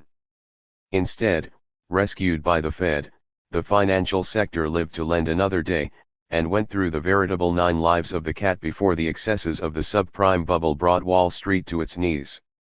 By then, however, the debt ratio had risen to almost 300% of GDP, 1.7 times the 1930s level, and even 1.25 times the peak level of 235% of GDP achieved in 1932, when rampant deflation and plunging output drove the debt ratio higher even as Americans drastically reduced the nominal level of debt. 2.3 private debt peaked at 1.7 times the 1930 level in 2009. By delaying the day of reckoning, neoclassical economists thus turned what could have been a run-of-the-mill financial crisis and recession into possibly the greatest capitalism will ever experience. The jury won't be in on the scale of the Great Recession for several decades, but I expect that history will judge it to be more severe than the Great Depression, probably not in the depths of the downturn, but almost certainly in its duration and apparent intractability. It could not have got this bad without the assistance afforded by neoclassical economics. Revolt. Bernank's refusal to countenance that neoclassical economics could be flawed is indicative of the profession as a whole. The vast majority of neoclassical economists have sailed through the financial crisis and the Great Recession with their belief in neoclassical economics intact. If left to their own devices, economists will continue teaching that the economy is fundamentally stable, despite the abounding evidence that they are wrong. The public could still afford to ignore economics if the discipline had the ability to correct its own excesses. But it does not. Despite its record at forecasting, despite the evidence that economic theories are not consistent, and despite the Great Recession that they have no choice but to admit they failed to foresee, the intellectual discipline of economics shows no tendency to reform itself. Instead, unsound theories continue to be taught to students as if they were incontrovertible. Economics cannot be trusted to reform its own house. Therefore, just as politics is too important to leave to the politicians, economics is too important to leave to the economists. The revolt against neoclassical economics has to go beyond the academic profession itself. But it seems to make sense. One of the great difficulties in convincing believers that neoclassical economics fundamentally misunderstands capitalism is that, at a superficial and individual level, it seems to make so much sense. This is one reason for the success of the plethora of books like The Undercover Economist, Harvard 2005, and Freakonomics, Levitt and Dubner 2009, that apply economic thinking to everyday and individual issues. At an individual level, the basic economic concepts of utility maximizing and profit maximizing behavior seem sound. As I explain later, there are flaws with these ideas even at the individual level, but by and large they have more than a grain of wisdom at this level. Since they seem to make sense of the personal dilemmas we face, it is fairly easy to believe that they make sense at the level of society as well. The reason this does not follow is that most economic phenomena at the social level, the level of markets and whole economies rather than individual consumers and producers, are emergent phenomena. They occur because of our interactions with each other, which neoclassical economics cannot describe, rather than because of our individual natures, which neoclassical economics seems to describe rather well. The concept of emergent properties is a complex one, and I don't expect you to accept this argument right away, but as it happens, neoclassical economic theory provides an excellent example of an emergent phenomenon which I cover in Chapter 3, and at the beginning of Chapter 10. Once you've read that, I think you'll understand why the fact that neoclassical economics seems sensible at the individual level has no bearing on whether it can make sense of capitalism itself. Sincerity is no defense. Pretty much all, of what I have to say about neoclassical economics will be offensive to neoclassical economists. Point 11. Since this edition is far more likely than its predecessor to actually be read by some neoclassical economists, let me say now that I mean no personal offense. Pardon the cliché, but some of my best friends are neoclassical economists, and I've never for a second doubted the sincerity of most neoclassical economists.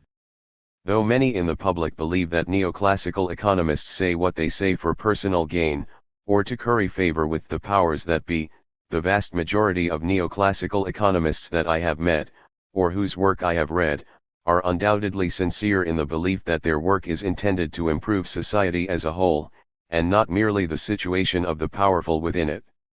Unfortunately, as I learnt long ago, sincerity is no defense. A schoolteacher of mine put it this way in a discussion my class was having about politics, when one student defended a particular politician with the statement, "Well, at least he's sincere." The class nodded sagely. Yes, whatever we individually thought of this politician, we all had to concede that he was sincere. Our teacher, who normally let class discussions proceed unmonitored, suddenly piped up from the back of the room.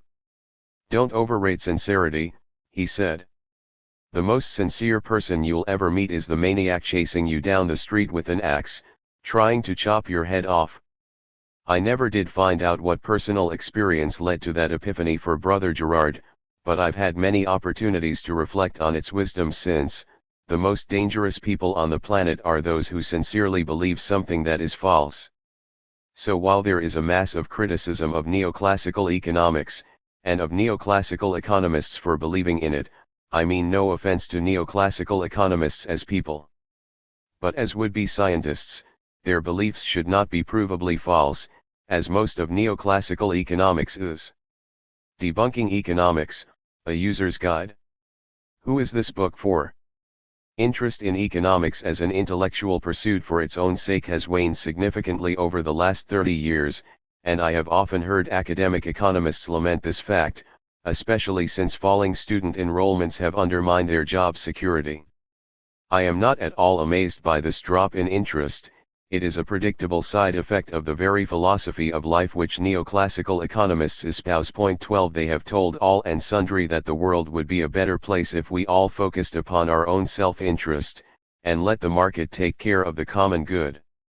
Why, then, is it surprising that students have swallowed this spiel, and decided to study subjects which more clearly lead to a well-paid job, business management, human resources, computing, etc., rather than to study economics? In its first incarnation in 2000, this book was directed at this audience, which economists once derided, and whose absence they now lament, people who are interested in the common good. Its message, that the economic mantra, individuals should pursue their own interests and leave society's overall interests to the market, is wrong, is not new. Many books have made the same point in the past. What is new about this book is that it makes that point using economic theory itself. In this second edition, I have an additional audience in mind, the professional economist who is honest enough to consider that perhaps the failure of the economics profession at large to anticipate the biggest economic event of the last 70 years could be due to deficiencies in the underlying theory itself. There will, I expect, be only a handful of such readers, and on current form, Ben Bernanke and Paul Krugman won't be among them, but if so they will be stunned at how much critical economic literature was omitted in their original education in economics. This book provides a compendium of that literature. Point 13. I can guarantee that mainstream economists will hate the irreverent tone of this book. Nonetheless, I'd ask them to persevere with open, but skeptical, minds. I hope that exposure to the many published critiques of economics might explain to them why a theory which they accepted too uncritically was so manifestly unable to explain how a market economy actually behaves. This book should also be useful to budding students of economics, in at least two ways. First, unless they are lucky enough to attend one of the few universities where pluralism rules, they are about to submit to an education in economics that is in reality an indoctrination. This book covers the issues which should form part of an education in economics, but which are omitted by the vast majority of textbooks. Secondly, they should find that the explanations of economic theory in this book make it easier to pass exams in economics. I have found that one of the main barriers which new students face in learning economics sufficiently well to be able to pass exams in it is that they can't reconcile the theory with their own gut feelings about economic issues. Once students realize that they should trust their gut feelings, and treat economic theory as irrelevant to the real economy, then suddenly it becomes much easier to pass exams. Just treat economics like a game of chess, play the games the exam questions require of you, and you'll pass easily, just don't mention the inconsistencies in the rules. If you are already a somewhat uncomfortable student of economics, but you lack confidence because you are surrounded by peers who can't understand your disquiet, then this book should allay your fears. Normally, the journey from troubled student to informed critic is a difficult and lonely one. I hope to make that journey far less difficult, and less lonely. I hope it also gives you the confidence to confront your teachers if, while an economic crisis continues to rage about them in the real world, they continue teaching theories that argue that such things can't happen. Similarly, I hope that professional critical economists will find this book a useful introductory compendium to those many critiques of economic theory that are currently scattered through dozens of books and hundreds of journal articles. While the arguments are not presented with the rigor of those formal critiques, the book provides an accessible and understandable introduction to that important and neglected literature. The curious student can be told to use this book as a guide before delving into the more difficult, formal literature. Because it explains and debunks economic theory from first principles, this book will also be of use to anyone whose career makes them reliant upon the advice of economists. Hopefully it will encourage such people to look more widely for advice in future. What's in this book? This book has been primarily written for people who are inclined to be critical of economics, but who are intimidated by its apparently impressive intellectual arsenal. I start from the premise that, though you might be familiar with the conclusions of economic theory, you are unfamiliar with how those conclusions were derived. You therefore don't have to have studied economics previously to be able to read this book. I have also eschewed the use of mathematical formulas. Point 14. Though I frequently use mathematics in my own research, I'm well aware of the impact that mathematical symbols have on the intelligent lay reader. A Norwegian colleague calls it the Mago effect. My eyes glaze over. Instead, where some mathematical concept is needed to understand a critique, I present it, as well as is possible, in verbal and sometimes tabular form. Despite the absence of mathematics, this book will still require significant intellectual exertion by the reader. The arguments of economic theory are superficially appealing, as Veblen long ago observed. To understand why they are nonetheless flawed requires thought at a deeper level than just that of surface appearances. I have attempted to make both economic theory and the flaws behind it relatively easy to comprehend, but there will be times when the difficulty of the material defeats my abilities as an expositor. This problem is amplified by the fact that this book is effectively two books in one. First, it provides a detailed exposition of the conventional theory, and takes none of the shortcuts followed by the vast majority of conventional economic texts. As I noted above, one reason why economic instruction takes shortcuts is because the foundations of conventional economics are not only difficult to grasp, but also profoundly boring. Economics should be an exciting, stimulating intellectual challenge, but conventional economics almost goes out of its way to be mundane. Unfortunately, I have to explain conventional economics in detail in order to be able to discuss the critiques of this theory. There are thus sections of this book which are inherently tedious, despite my attempts to lighten the discourse. This applies especially to the chapters on the neoclassical theories of consumption, Chapter 3, and production, Chapter 4. Secondly, this book provides a detailed debunking of conventional theory. This is, I hope, rather more interesting than conventional theory itself, though nowhere near as interesting as an exposition of a truly relevant economics would be. But it is quite possible that the exposition of conventional theory which precedes each debunking may persuade you that the conventional economic argument makes sense. Your mind will therefore be tossed first one way and then the other, as you first grind through understanding the foundations of conventional economics, and then attempt to comprehend profound but subtle critiques of the superficially convincing conventional logic. So, especially if you have never read a book on economic theory, you will undoubtedly find some sections very difficult. You may therefore find it easier to treat this book as a reference work, by reading Part 1, Chapters 3 to 6, carefully, and then turning to the rest when you have some specific economic issue to explore. Alternatively, you can read the chapters in Parts 2, Chapters 7 to 12, and 3, Chapters 13 to 18, before you attempt the earlier, foundation ones. This is possible because in these later chapters I cut economics some slack, and accept concepts which have in fact been debunked in the earlier chapters. After you've considered the failings of economics in these more interesting applied areas, you could then turn to the flaws in its foundations. Whichever way you approach it, this book will be a difficult read. But if you are currently a skeptic of economics, and you wish to develop a deeper understanding of why you should be skeptical, I believe the effort will be worth it. Not left versus right but right versus wrong. One possible interpretation of this book, certainly one I expect to get from many economists, is that it is just a left-wing diatribe against rational economics. This common response to intellectual criticism, categorize it and then dismiss it out of hand, is one of the great sources of weakness in economics, and indeed much political debate. It is probably true that the majority of those who criticize conventional economic theory are closer to the left than the right end of the political spectrum, though there are many profoundly right-wing critics of conventional economics. Only those occupying the middle of the political spectrum tend to espouse and implement conventional economics. However, the critiques in this book are not based on politics, but on logic. No political position, left, right or middle, should be based on foundations which can easily be shown to be illogical. Yet much of conventional economic theory is illogical. Those who occupy the center stage of modern politics should find a firmer foundation for their politics than an illogical economic theory.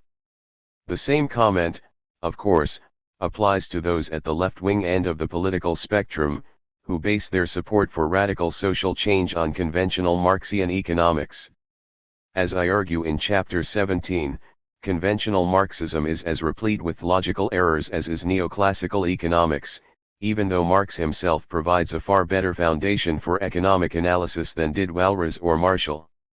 Escher without the panache. One thing which sets economics apart from other social sciences, and which makes it hard for non-economists to understand economics, is the extent to which its arguments are presented in the form of diagrams. Even leading economists, who develop their theories using mathematics, will often imagine their models in diagrammatic form. These diagrams represent models which are supposed to be simplified but nonetheless accurate renditions of aspects of the real-world phenomena of production, distribution, exchange, consumption, and so on. When an economist talks of the economy behaving in a particular fashion, what he really means is that a model of the economy, and normally a graphical model, has those characteristics.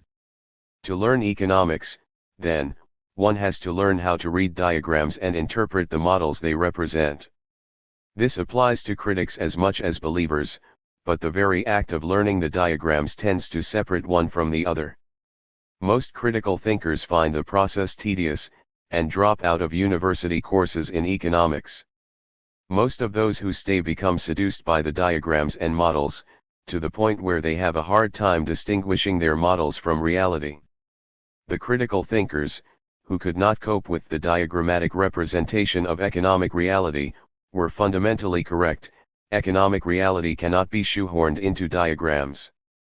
Consequently, these diagrams often contain outright fallacies, conveniently disguised by smooth but technically impossible lines and curves. In other words, rather than being accurate renditions of the economy, the standard economic diagrams are rather like Escher drawings, in which the rules of perspective are used to render scenes which appear genuine, but which are clearly impossible in the real, three-dimensional world. Whereas Escher amused and inspired with his endless staircases, eternal waterfalls, and the like, economists believe that their models give meaningful insights into the real world.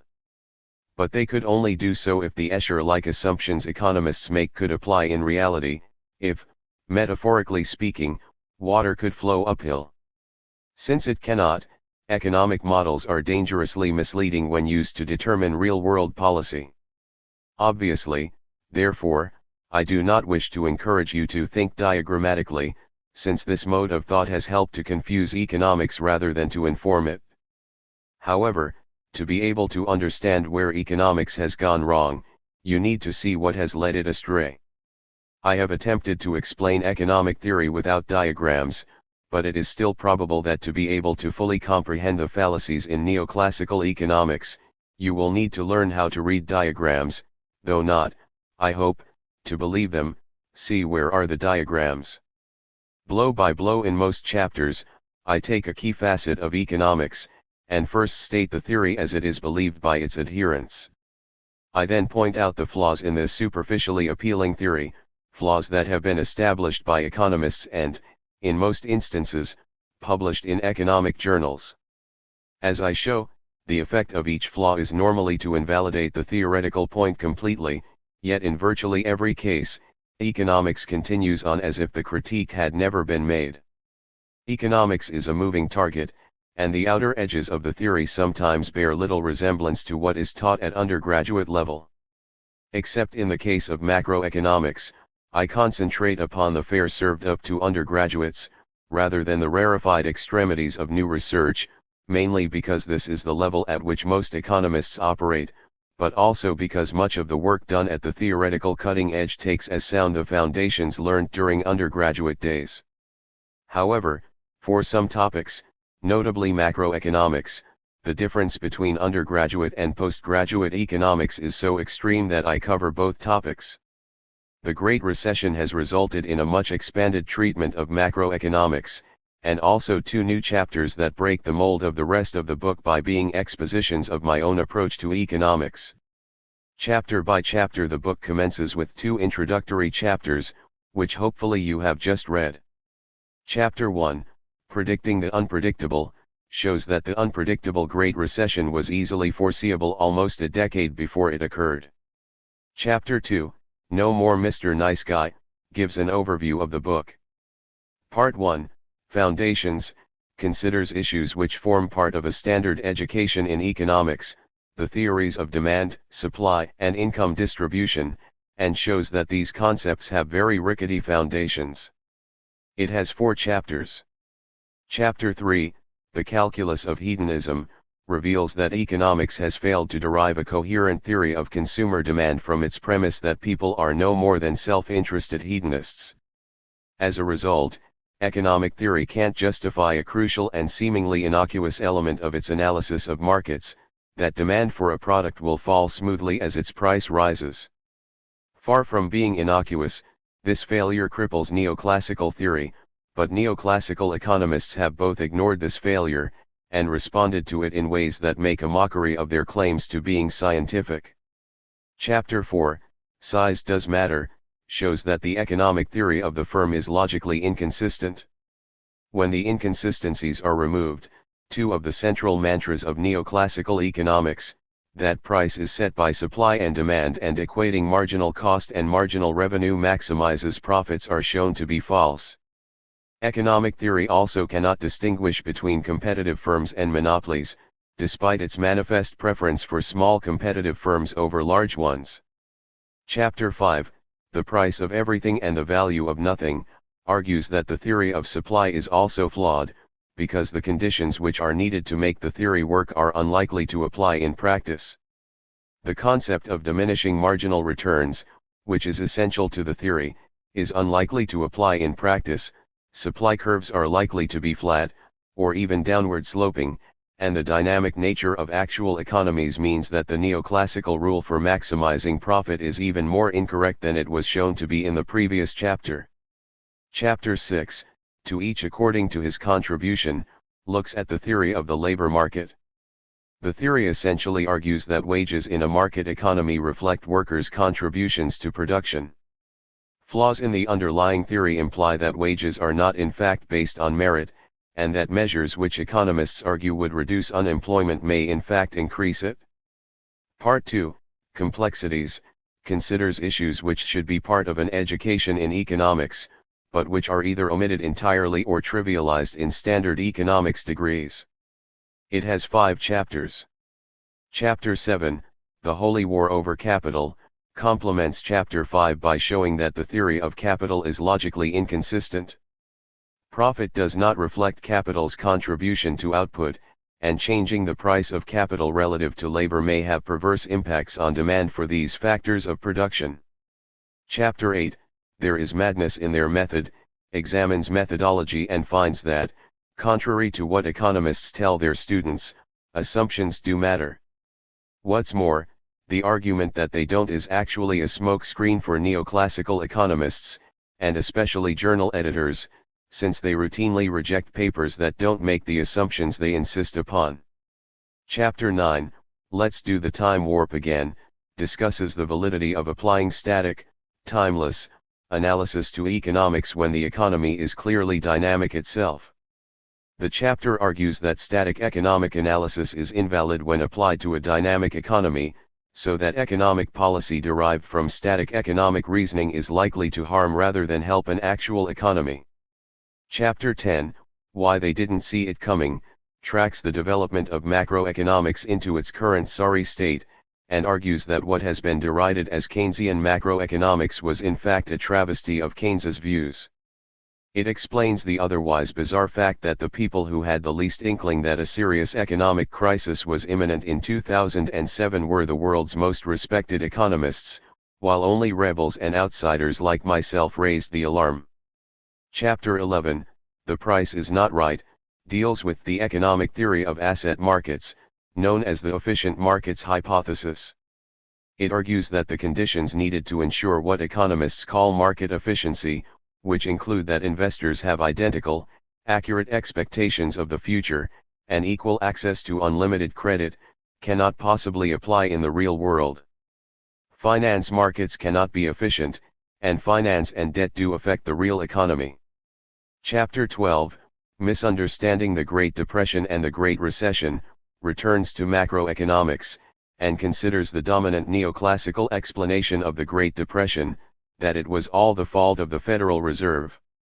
The great irony of today's crisis is that the person most responsible for promoting this view is himself now chairman of the Federal Reserve. Part 3, Alternatives, considers alternative approaches to economics. It has 6 chapters. Chapter 13, Why I Did See It Coming, outlines Hyman Minsky's financial instability hypothesis, and my nonlinear and monetary models of it, which were the reason I anticipated this crisis, and why I went public with my warnings in late 2005. Chapter 14, A Monetary Model of Capitalism, shows how a strictly monetary model of capitalism can be built remarkably simply, once all the factors that neoclassical theory ignores are incorporated: time and disequilibrium, and the institutional and social structure of capitalism. Chapter 15, Why Stock Markets Crash, presents 4 non-equilibrium approaches to the analysis of asset markets, all of which indicate that finance destabilizes the real economy. Chapter 16, Don't Shoot Me, I'm Only the Piano, examines the role of mathematics in economic theory. It argues that mathematics itself is not to blame for the state of economics today, but instead that bad and inappropriate mathematics by economists has resulted in them persisting with an inappropriate static equilibrium analysis of the economy. The dynamic, non-equilibrium social system that is a market economy should be analyzed with dynamic, non-equilibrium tools. Chapter 17, Nothing to Lose But Their Minds, dissects Marxian economics, arguing that this potential alternative to conventional economics is seriously flawed. However, much of the problem stems from an inadequate understanding of Marx by not just his critics, but also his alleged friends. Finally, Chapter 18, There Are Alternatives, briefly presents several alternative schools in economics, and shows that viable if somewhat underdeveloped alternative ways to think economically already exist. There's even more on the web. This book does not begin and end with the chapters just mentioned. It is also intimately linked to one of my 2 websites, www.debunkingeconomics.com, my other website, www.debunking.com, currently supports my blog on the financial crisis and ultimately will be the online companion to my next book, Finance and Economic Breakdown. The website complements the book in several ways. First, sections of the argument have been placed on the web. These are technically necessary, but somewhat tedious, and therefore could distract attention from key issues. These web entries are noted in the text with a comment like "I've skipped explaining a concept called XX." Check the link more/XX if you want the full version, which indicates both what has been placed on the web, and where it is located. Secondly, more lengthy discussion of some topics has been placed on the web. For instance, the failure of the conventional theory of market demand means that alternative approaches must be developed. These, and additional critiques of conventional theory, are on the website and referred to under the heading "But Wait, There's More." The locations of these additional discussions are given by comments like these, and other issues are discussed on the web. Follow the links to more/hedonism. These sections raise many issues which should be of interest to those critical of conventional economics. Thirdly, while there are no mathematical formulas used in this book, the logic underlying many of the critiques is mathematical. The mathematically inclined reader can check the original logic by consulting the website. These links are indicated by a parenthetical statement such as, follow the link math/size/pc_eq_m for the maths. Fourthly, some related topics are not covered in the book. One obvious omission is the theory of international trade. The major reason for this omission is that, while sound critiques of international trade theory exist, what I regard as the most obvious and telling critique has not yet been formally developed. I outline this on the website at the link more/trade, as well as discussing the formal critiques that have been published. Another reason is that the theory of international trade also depends on many basic concepts that are thoroughly debunked in this book. Passing judgment on modern economics. This book can be thought of as a critical report card on economics at the beginning of the third millennium.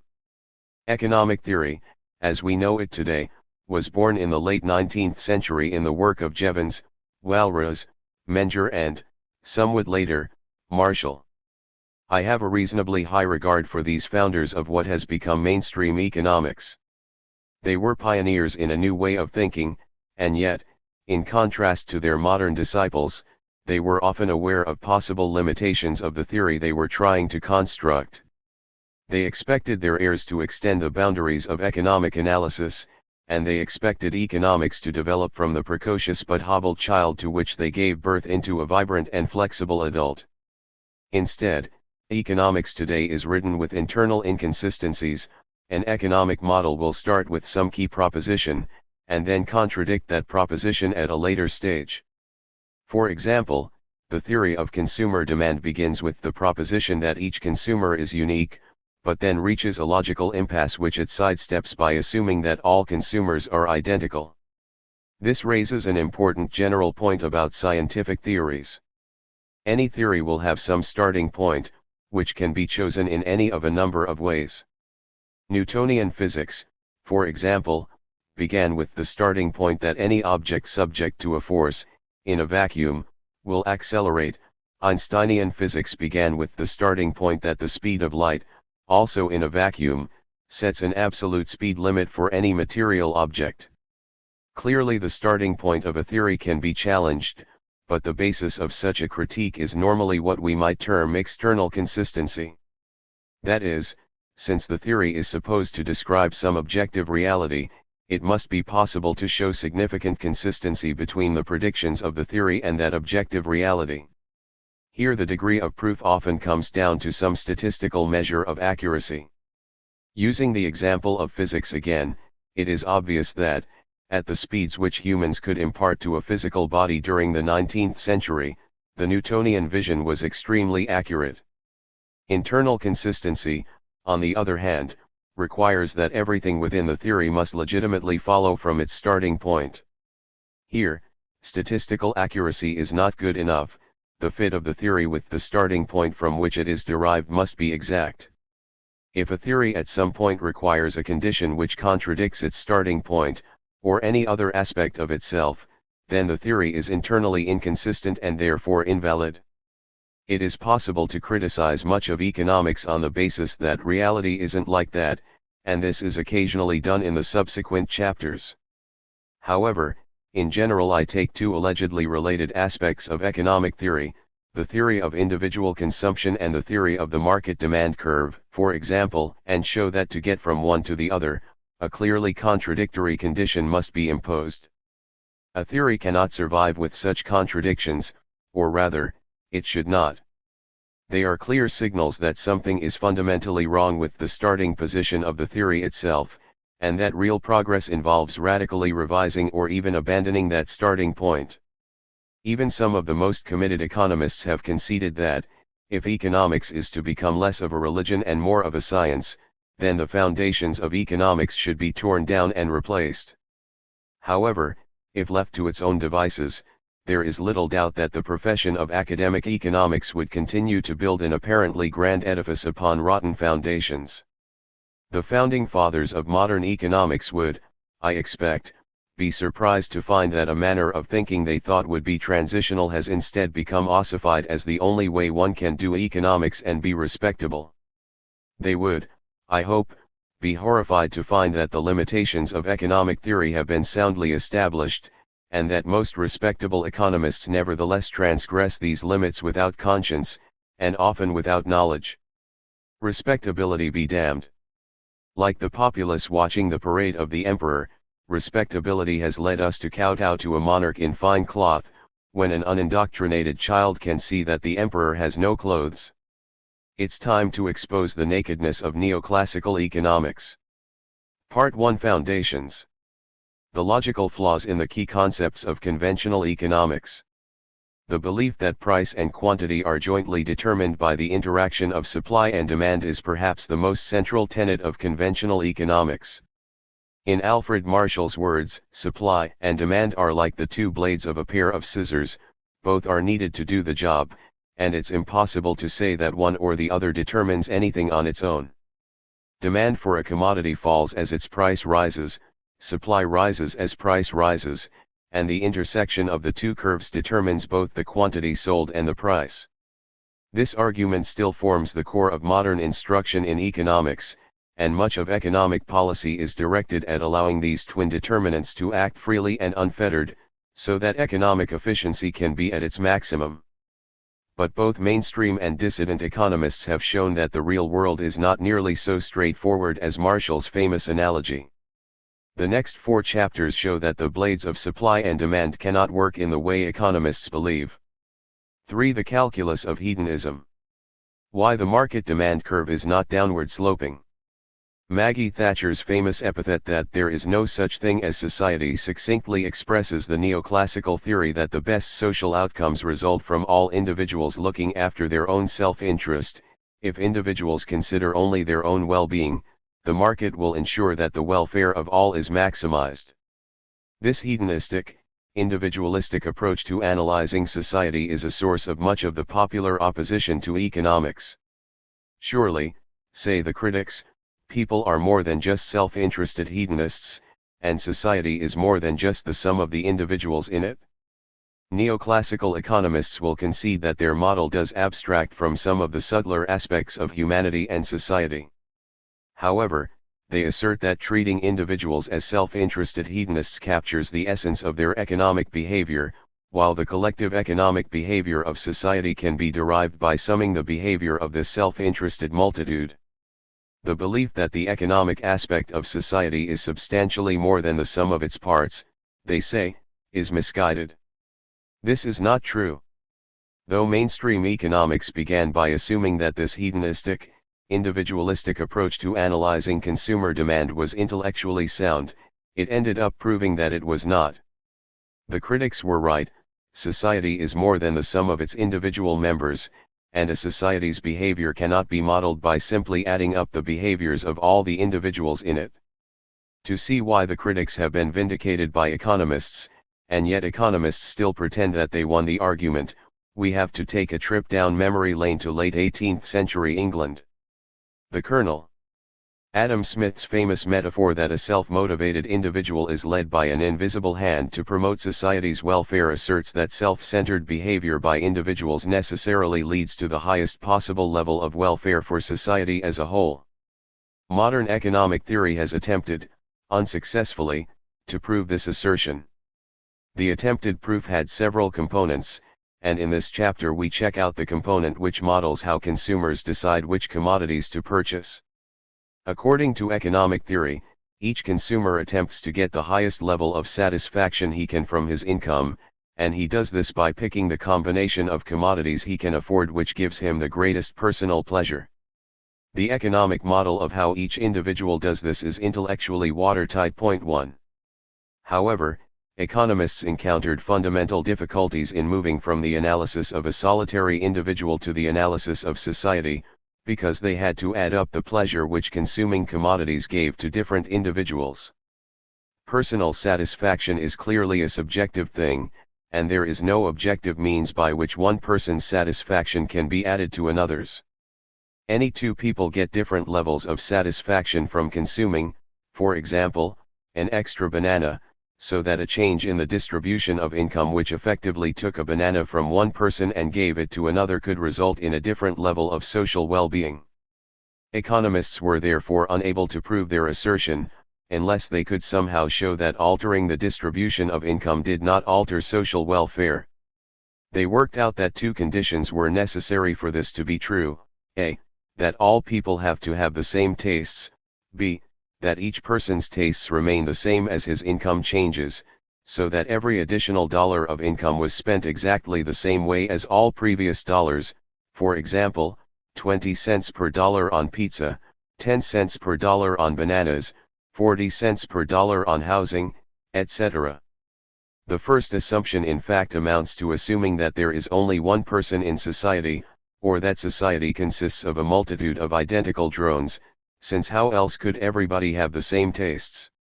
The second amounts to assuming that there is only one commodity, since otherwise spending patterns would necessarily change as income rose. These assumptions clearly contradict the case economists were trying to prove, since they are necessarily violated in the real world. In fact, they are really a proof by contradiction that Adam Smith's invisible hand doesn't work. Sadly, however, this is not how most economists have interpreted these results. When conditions, A and B, are violated, as they must be in the real world, then several important concepts which are important to economists collapse. The key casualty here is the vision of demand for any product falling as its price rises. Economists can prove that the demand curve slopes downward in price for a single individual and a single commodity. But in a society consisting of many different individuals with many different commodities, the market demand curve can have any shape at all, so that sometimes demand will rise as a commodity's price rises, contradicting the law of demand. An essential building block of the economic analysis of markets, the market demand curve, therefore does not have the characteristics needed for economic theory to be internally consistent. The roadmap. The chapter opens with an outline of Jeremy Bentham's philosophy of utilitarianism, which is the philosophical foundation for the economic analysis of individual behavior. The conventional economic analysis is outlined. The chapter's punchline is that economic theory cannot derive a coherent analysis of market demand from its watertight but ponderous analysis of individual behavior.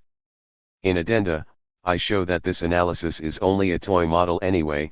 It can't apply to actual human behavior, and experimentally, it has been a failure. Pleasure and pain. The true father of the proposition that people are motivated solely by self-interest is not Adam Smith, as is often believed, but his contemporary, Jeremy Bentham. With his philosophy of utilitarianism, Bentham explained human behavior as the product of innate drives to seek pleasure and avoid pain. Bentham's cardinal proposition was that nature has placed mankind under the governance of two sovereign masters, pain and pleasure. It is for them alone to point out what we ought to do, as well as to determine what we shall do. On the one hand the standard of right and wrong, on the other the chain of causes and effects, are fastened to their throne. They govern us in all that we do, in all we say, in all we think.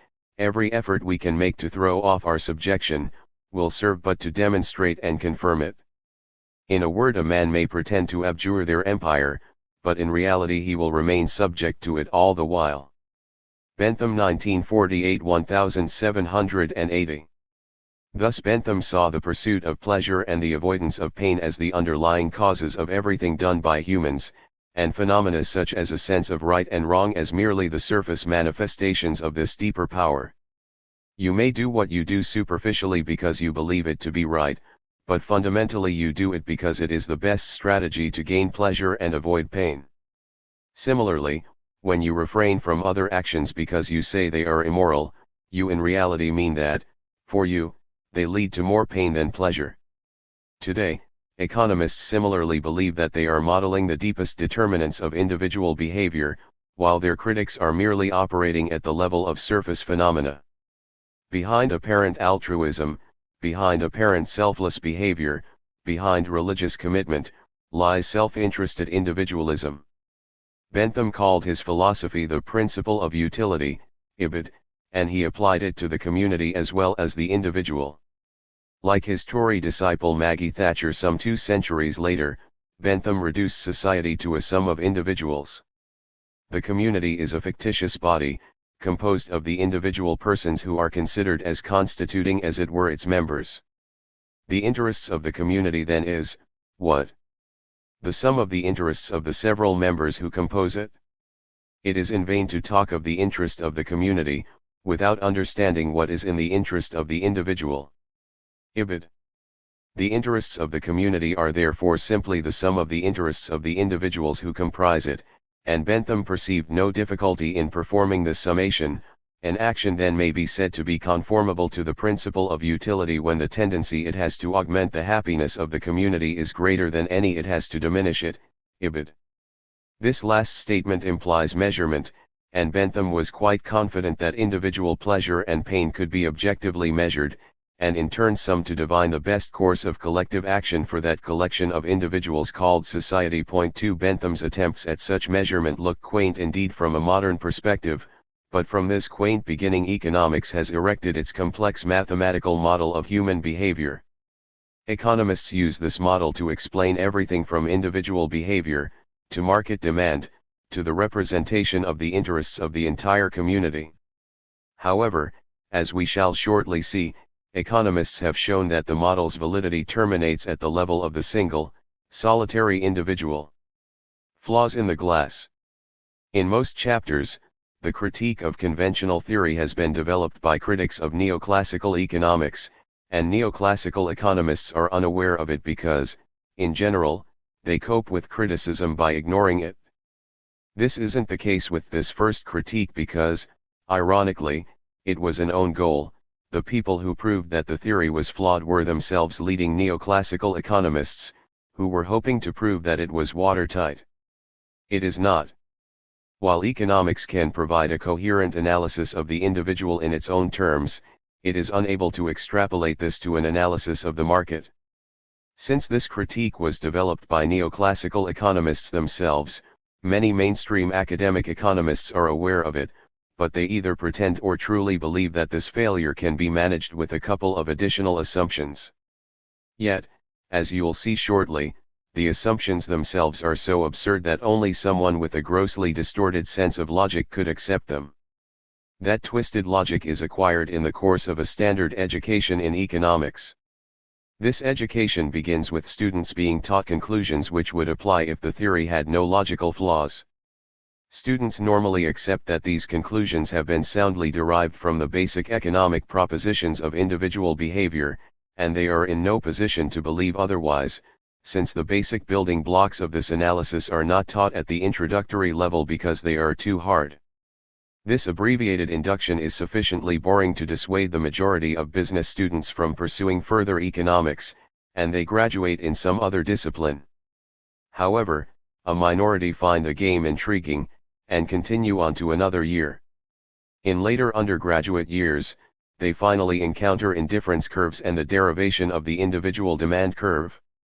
The mildly relevant angle curves and the complete chimera of the Giffen good are explored as apparent applications of the theory. Market demand curves, and sometimes the basic concepts of general equilibrium, the conditions under which many markets will simultaneously be in equilibrium, are discussed, again, without considering whether the step from the individual to the aggregate is valid. Most economics graduates seek employment in the private sector, and parts of the public sector, where they normally champion the neoclassical perspective. However, a minority of this minority pursues further study, to seek employment as academic economists, and in search of education rather than remuneration, since academic salaries are far lower than private and even public sector ones. Once they have embarked upon this road to ordination as an economist, most students are fully inculcated in the neoclassical way of thinking. Finally, in honors, master's or PhD courses, they study the full exposition given below, and finally learn that the aggregation of individual demand is valid only under patently absurd conditions. However, by this time the indoctrination into the neoclassical mindset is so complete that most of them cannot see the absurdity. Instead, they accept these conditions as no more than simple devices to sidestep pesky but minor problems, so that rational economic analysis can be undertaken. it would be easy to accede to a simplistic conspiracy theory to explain why economic education takes such a convoluted route on this issue. However, I believe the explanation is both more mundane and more profound. At the mundane level, the proposition that individual behavior is motivated by utility maximization, the concept of a downward-sloping demand curve, and the vision of society as simply an aggregate of individuals are easier to grasp than the many qualifications which must be applied to keep these notions intact. Academic economists therefore instruct their students in the easy bits first, leaving the difficult grist for higher-level courses. At the profound level, it reflects the extent to which economists are so committed to their preferred methodology that they ignore or trivialize points at which their analysis has fundamental weaknesses. Were economics truly worthy of the moniker social science, these failures would be reason to abandon the methodology and search for something sounder. Whatever the reasons, this lazy pedagogy trifurcates economics students into three camps. The vast majority study a minimum of economics in a business degree, and graduate unaware of any flaws in the glass. Members of the second, much smaller group go on to professional academic careers, and treat the flaws as marks of a fine crystal, rather than clear evidence of a broken vessel. The third, a handful, become critics within the profession, who aspire to build more realistic theories and, sometimes, try to make the second group see the cracks in their beloved but broken goblet. These sentiments may appear extreme now, but I doubt that they will appear so by the time you have read this chapter. Now pour yourself a strong cup of coffee, or any other appropriate stimulant. The next few sections are crucial to understanding both economic theory and its weaknesses, but they can't help but be boring. The sum of the interests. Bentham's statement that the community is a fictitious body, the interests of the community then is the sum of the interests of the several members who compose it, is no more than an assertion. To turn this into a theory, economists had to achieve two tasks: to express Bentham's analysis mathematically, and to establish mathematically that it was possible to derive social utility by aggregating individual utility. 1 century after Bentham, the founders of neoclassical economics accomplished the first task with relative ease. Over time, the representation of these concepts matured from simple but flawed notions to arcane but watertight models of individual behavior. The individual consumer, as represented by economic theory, in keeping with the notion that beneath all individual actions lie the motivations of pleasure-seeking and pain avoidance, early attempts to use utility theory to explain behavior, by which economists meant almost exclusively the consumption of commodities. 3. Postulated that each unit consumed of any commodity yielded a certain number of underlying units of satisfaction, called utils. Additional units of a given commodity resulted in a smaller number of additional utils. The picture is as shown in Table 3.1. Table 3.1 Utils and change in utils from consuming bananas. For example, 1 unit of a commodity, say, a banana, yields 8 utils of satisfaction to the consumer. 2 bananas yield 15 utils, so that the second banana has contributed 7 additional utils to the consumer's satisfaction, 1 less than the first banana, but still a positive quantity. 3 bananas yields 19 utils, so that the change in utils from consuming the third banana is 4 utils. 3.1 Rising total utils and falling marginal utils from consuming one commodity. This concept, that a consumer always derives positive utility from consuming something, but that the rate of increase in utility drops as more units of the commodity are consumed, is the key concept in the economic analysis of human behavior. The change in total utility is known as marginal utility, and the essential belief that this falls as the level of consumption rises is known as the law of diminishing marginal utility. This law asserts that marginal utility is always positive, but always falling. More is always better, but each additional unit consumed gives less satisfaction than previous units. Obviously, utility is derived from consuming more than just one commodity. Economists assume that the law of diminishing marginal utility applies across all commodities, so that additional units of any commodity give the consumer positive but falling amounts of utility. This is shown in Table 3.2, where the first commodity is bananas, and the second, Biscuits. Each number in the table shows how many utils the consumer garnered from each combination of bananas and biscuits. Graphically, this yields a set of 3D bars, with the bars getting ever higher as more biscuits and bananas are consumed. Table 3.2 utils arising from the consumption of two commodities. 3.2 total utils from the consumption of two commodities. However, this representation is already clumsy. For a start, while it is possible to show the absolute number of utils given by any combination of bananas and biscuits, it is a cumbersome way to show the change in the number of utils caused by going from any one combination of biscuits and bananas to any other. Since marginal utility is a key concept, this was a major technical failing of this approach. It is also impossible to provide a geometric picture for more than two commodities. However, there is another, more obvious shortcoming. By postulating an objective measure of utility, it moot an apparently impossible degree of precision and objectivity in the measurement of something so intrinsically subjective as personal satisfaction.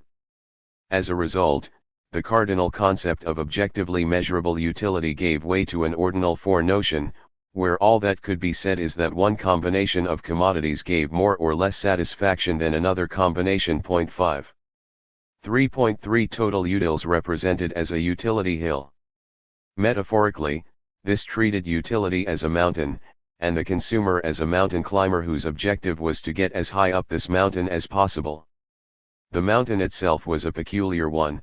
First, it started at sea level, zero consumption gave you zero utility, and then rose sharply because the first units consumed give you the highest marginal utility, and secondly, it went on forever. The more you consumed, the higher you got. The utility mountain would get flatter as you consumed more, but it would never become completely flat since more consumption always increased your utility. 6. The final abstraction en route to the modern theory was to drop this 3D perspective, since the actual height couldn't be specified numerically anyway, and to instead link points of equal utility height into curves, just as contours on a geographic map indicate locations of equal height, or isobars on a weather chart indicate regions of equal pressure. 7. 3.4 The contours of the utility hill. This representation enabled a conceptual advance which basically gave birth to modern consumer theory. However, as we shall see later, it also introduced an insurmountable intellectual dilemma. Since consumers were presumed to be motivated by the utility they gained from consumption, and points of equal utility height gave them the same satisfaction, then a consumer should be indifferent between any 2 points on any given curve, since they both represent the same height, or degree of utility. These contours were therefore christened indifference curves. 3.5 Indifference curves, the contours of the utility hill shown in 2 dimensions. Since indifference curves were supposed to represent the innate preferences of a rational utility maximizing consumer, economists turned their minds to what properties these curves could have if the consumer could be said to exhibit truly rational behavior, as neoclassical economists perceived it. In 1948, Paul Samuelson codified these into 4 principles. Completeness: if presented with a choice between 2 different combinations of goods, a consumer can decide which he prefers, or can decide that he gets the same degree of satisfaction from them, in which case he is said to be indifferent between them. Transitivity: if combination A is preferred to combination B, and B to C, then A is preferred to C. Non-satiation: more is always preferred to less. If combination A has as many of all but one commodity as B, and more of that one than B, then A is necessarily preferred to B. Convexity: the marginal utility a consumer gets from each commodity falls with additional units, so that indifference curves are convex in shape, shaped like a slippery dip. This meant that indifference curves had a very specific shape. They had to look like a slippery dip that was steepest at its start, and always sloped downwards. The more of a good was consumed, the flatter the curve became, but it never became completely horizontal. And there were a multitude of such curves stacked on top of each other, with each higher one representing a higher degree of utility than the ones below. Economists then used these curves to derive the consumer's demand curve. 3.6 A rational consumer's indifference map. Deriving the individual demand curve. Obviously, since utility rises as more is consumed, the consumer would eat an infinite number of bananas and biscuits. Yes, I know this is absurd, if not constrained by some other factors. The constraints are the consumer's income, and the prices of bananas and biscuits, so the next step in the economic saga is to notionally combine indifference curves with a consumer's income and prices to determine what a consumer will buy. In terms of the utility mountain analogy, this amounts to slicing the base of the mountain at an angle, where the slope of the slice represents the prices of biscuits and bananas, and cutting the mountain off at a distance that represents the consumer's income. There is now an obvious peak to the mountain, representing the highest point that the consumer can climb to. In the 2D model that economists actually use, the consumer's income is shown by a straight line which connects the quantity of bananas he could buy if he spent all his income on bananas, and the quantity of biscuits he could buy if he spent all his income on biscuits.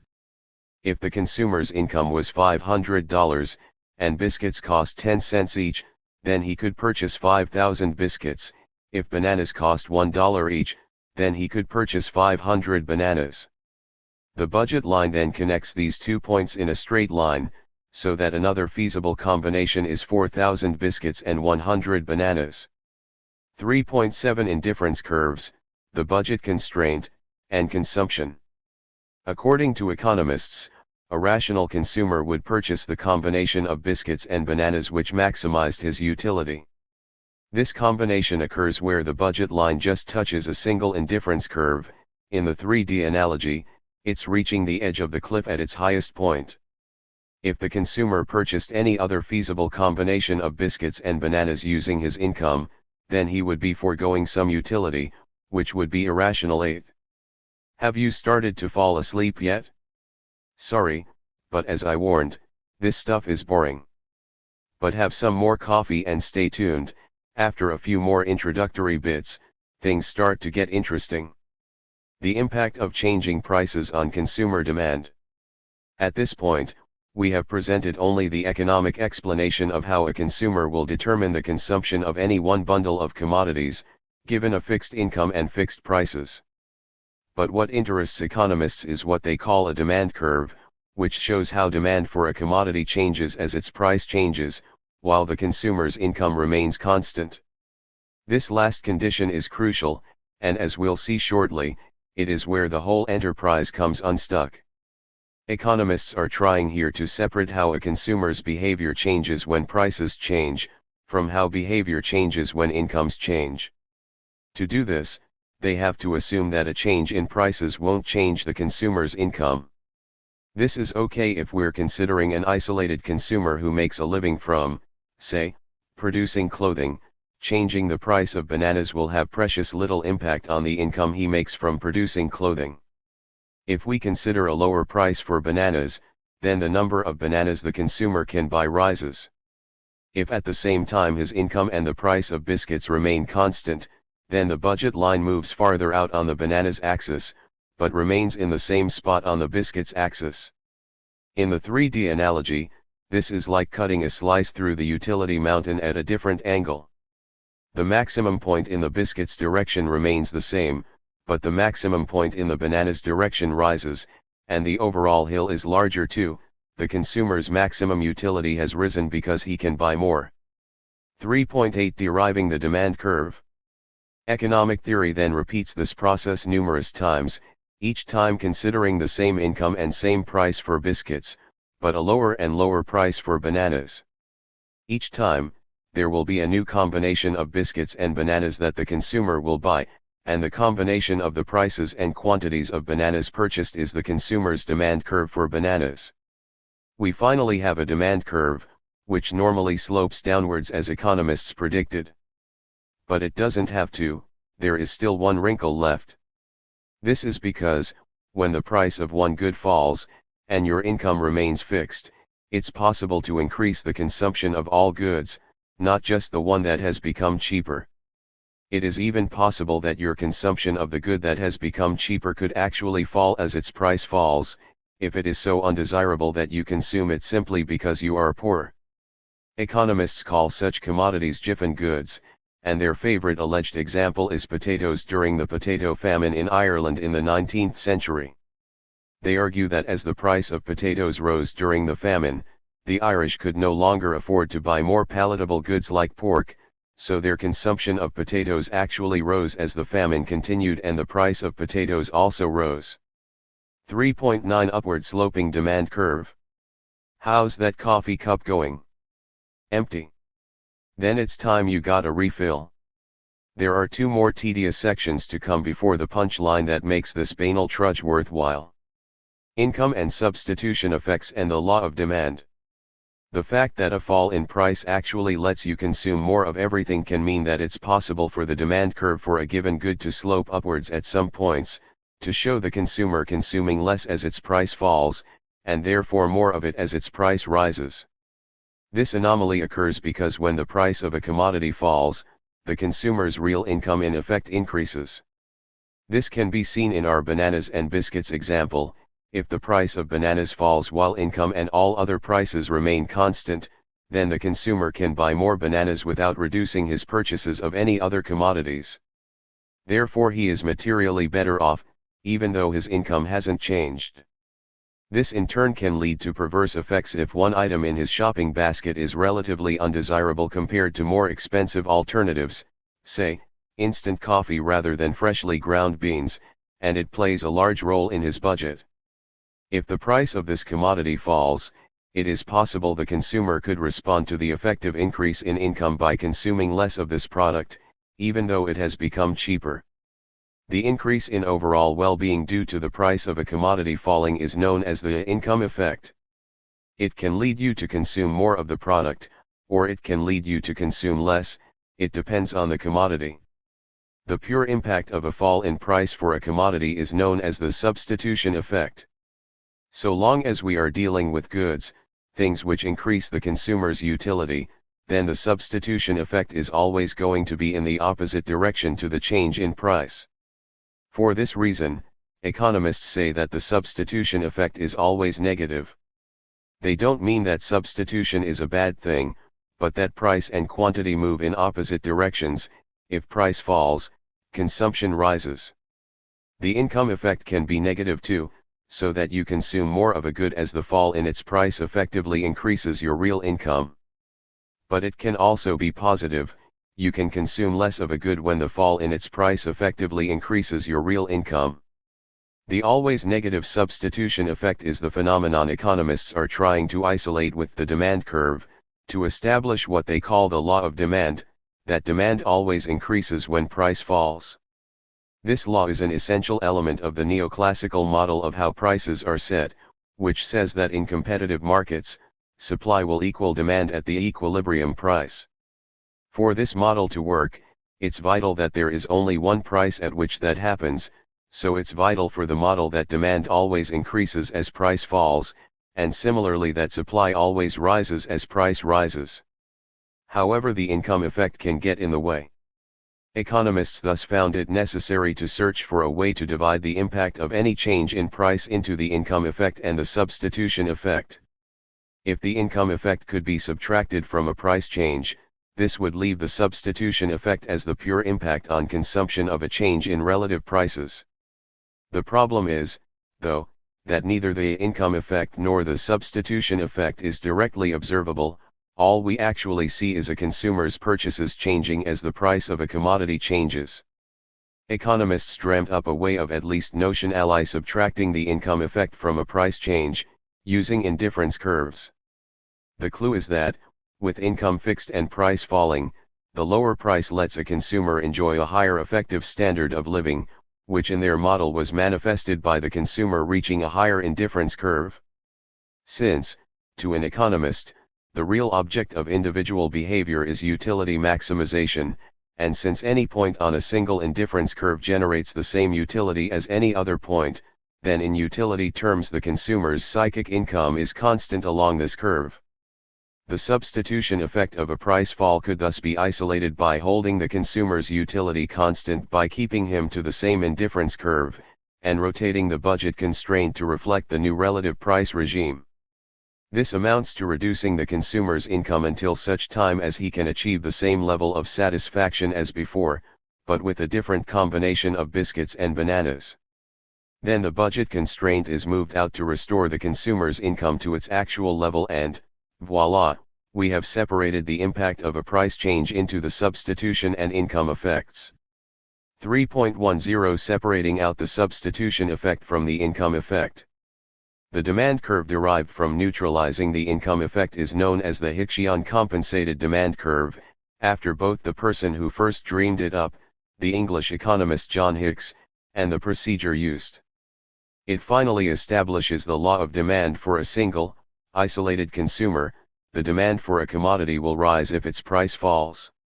The dissident Australian economist Ted Wheelwright once described this hypothesized activity as tobogganing up and down your indifference curves until you disappear up your own abscissa, and it's easy to see why. Nonetheless, the end result is that desired by economists, increasing a product's price will reduce a consumer's demand for that product. An individual's demand curve slopes downwards. The law of demand holds for a single consumer. There will be the odd commodity where a positive income effect outweighs the negative substitution effect, but these can be regarded as the exceptions that prove the rule and safely ignored. Okay, take one more swig of coffee for the final tedious bit of detail: how economists consider the impact of changes in income on demand. How a rising income affects demand. As with all other issues, economic theory uses indifference curves to handle this topic. The relevant commodity is placed on the horizontal axis, all other commodities on the vertical, and the budget constraint is moved out, figure 3.11. This represents an increase in income with relative prices held constant, unlike a pivot, which represents a change in relative prices with income held constant. Economists say that the resulting plot, known as an angle curve, shows a consumer maximizing his utility as his income rises. One point that is essential to the approaching critique is that angle curves can take almost any shape at all. The shapes show how demand for a given commodity changes as a function of income, and four broad classes of commodities result: necessities or inferior goods, which take up a diminishing share of spending as income grows; giffen goods, whose actual consumption declines as income rises; luxuries or superior goods, whose consumption takes up an increasing share of income as it increases; and neutral or homothetic goods, where their consumption remains a constant proportion of income as income rises. Necessities include such things as, for example, toilet paper. Your purchases of toilet paper will fall as a percentage of your total spending as you get wealthier, though you may buy more expensive paper. Some products that are substitutes for better quality products when you are very poor, baked beans, perhaps, will disappear altogether from your consumption as you get wealthier, and economists refer to these as giffen goods. Luxuries range from, for example, tourism to original works of art. Spending on holidays rises as income rises, and artworks are definitely the province of the rich.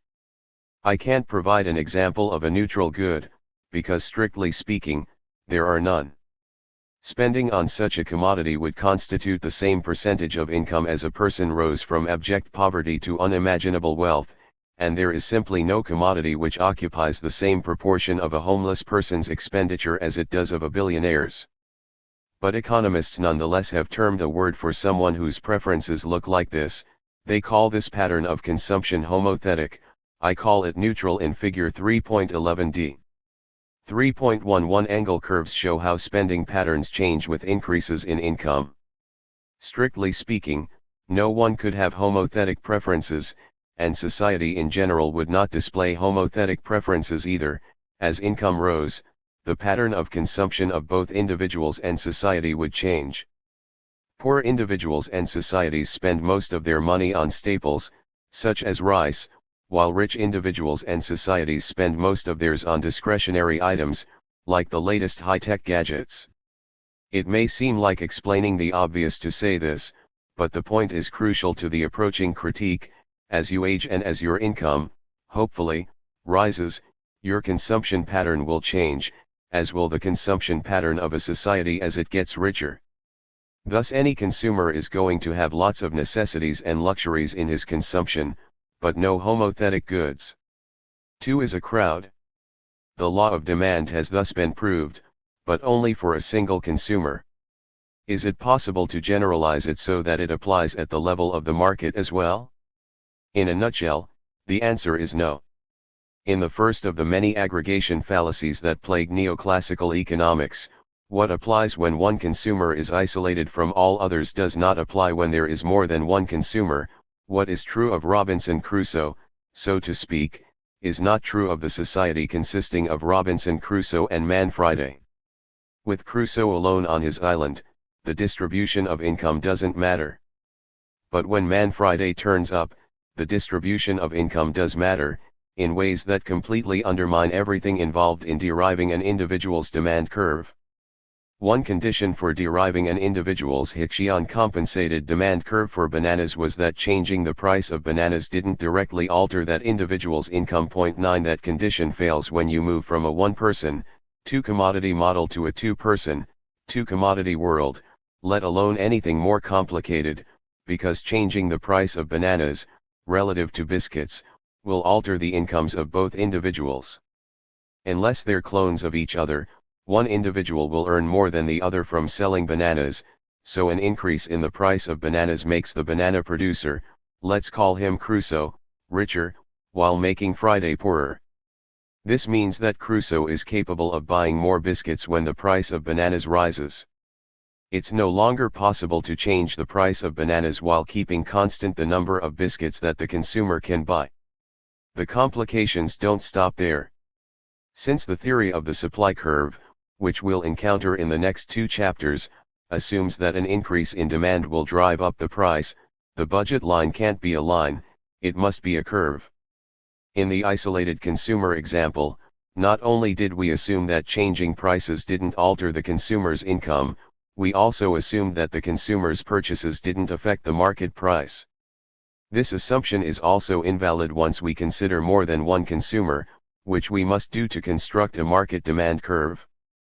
When Friday purchases the first banana, he pays a low price, the second banana costs more to produce, because of diminishing marginal productivity, which we encounter in the next 2 chapters, so as well as his income changing, the price for bananas rises as his consumption of them rises.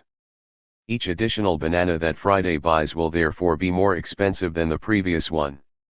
The budget curve might start at the same point as the line did, with an isolated consumer, when consumption is 0, but it must slope more steeply than the line as the consumer's consumption rises above 0. 3.12 A valid market demand curve. The situation is no better when we consider the demand that Crusoe has for the bananas he produces himself. His income rises as price rises, increasing his income, and his demand for bananas still drives the cost up, because according to the theory of the supply curve, the cost of production rises owing to falling productivity as output rises. There is no way to know which effect will dominate. What was a straightforward exercise when each consumer was considered in isolation is therefore an unholy mess when we consider more than one individual, which we must do to derive a market demand curve.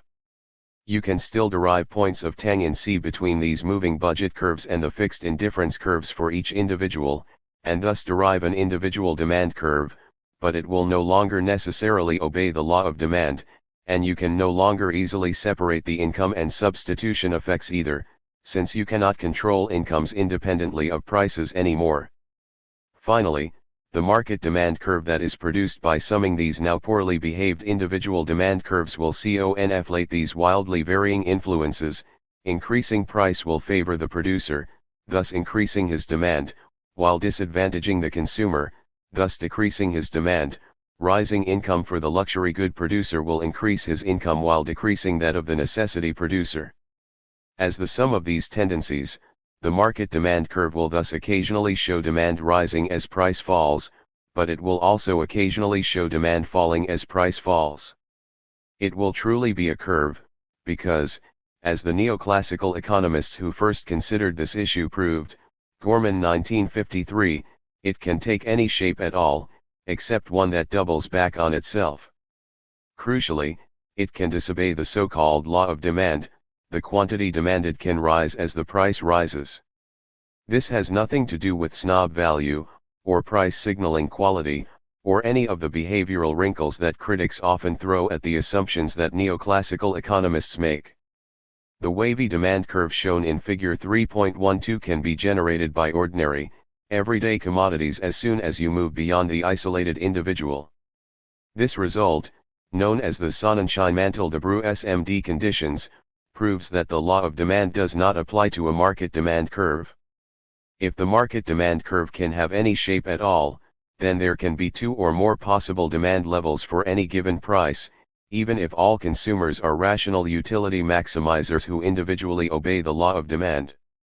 If only neoclassical economists had stated the result that honestly and accurately when it was first derived almost 60 years ago, economics today might be very different. Instead, because the result was found by neoclassical economists who wished to prove the opposite of what they had in fact discovered, the result has been buried by a degree of obfuscation and evasion that makes the average corporate cover-up look tame by comparison. Cut off at Pythagoras Pass.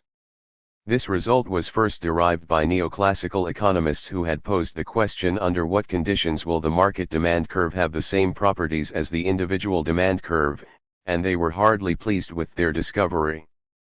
Though technically the analysis was a tour de force, the sort of technical prowess that wins you awed respect from your peers, practically they clearly wished that they had proved the opposite result, that, despite the conundrums in moving from an isolated individual to multiple consumers, the law of demand still held. They found themselves in the same situation as the ancient Pythagorean mathematicians, who believed that all numbers could be expressed as the ratio of two integers.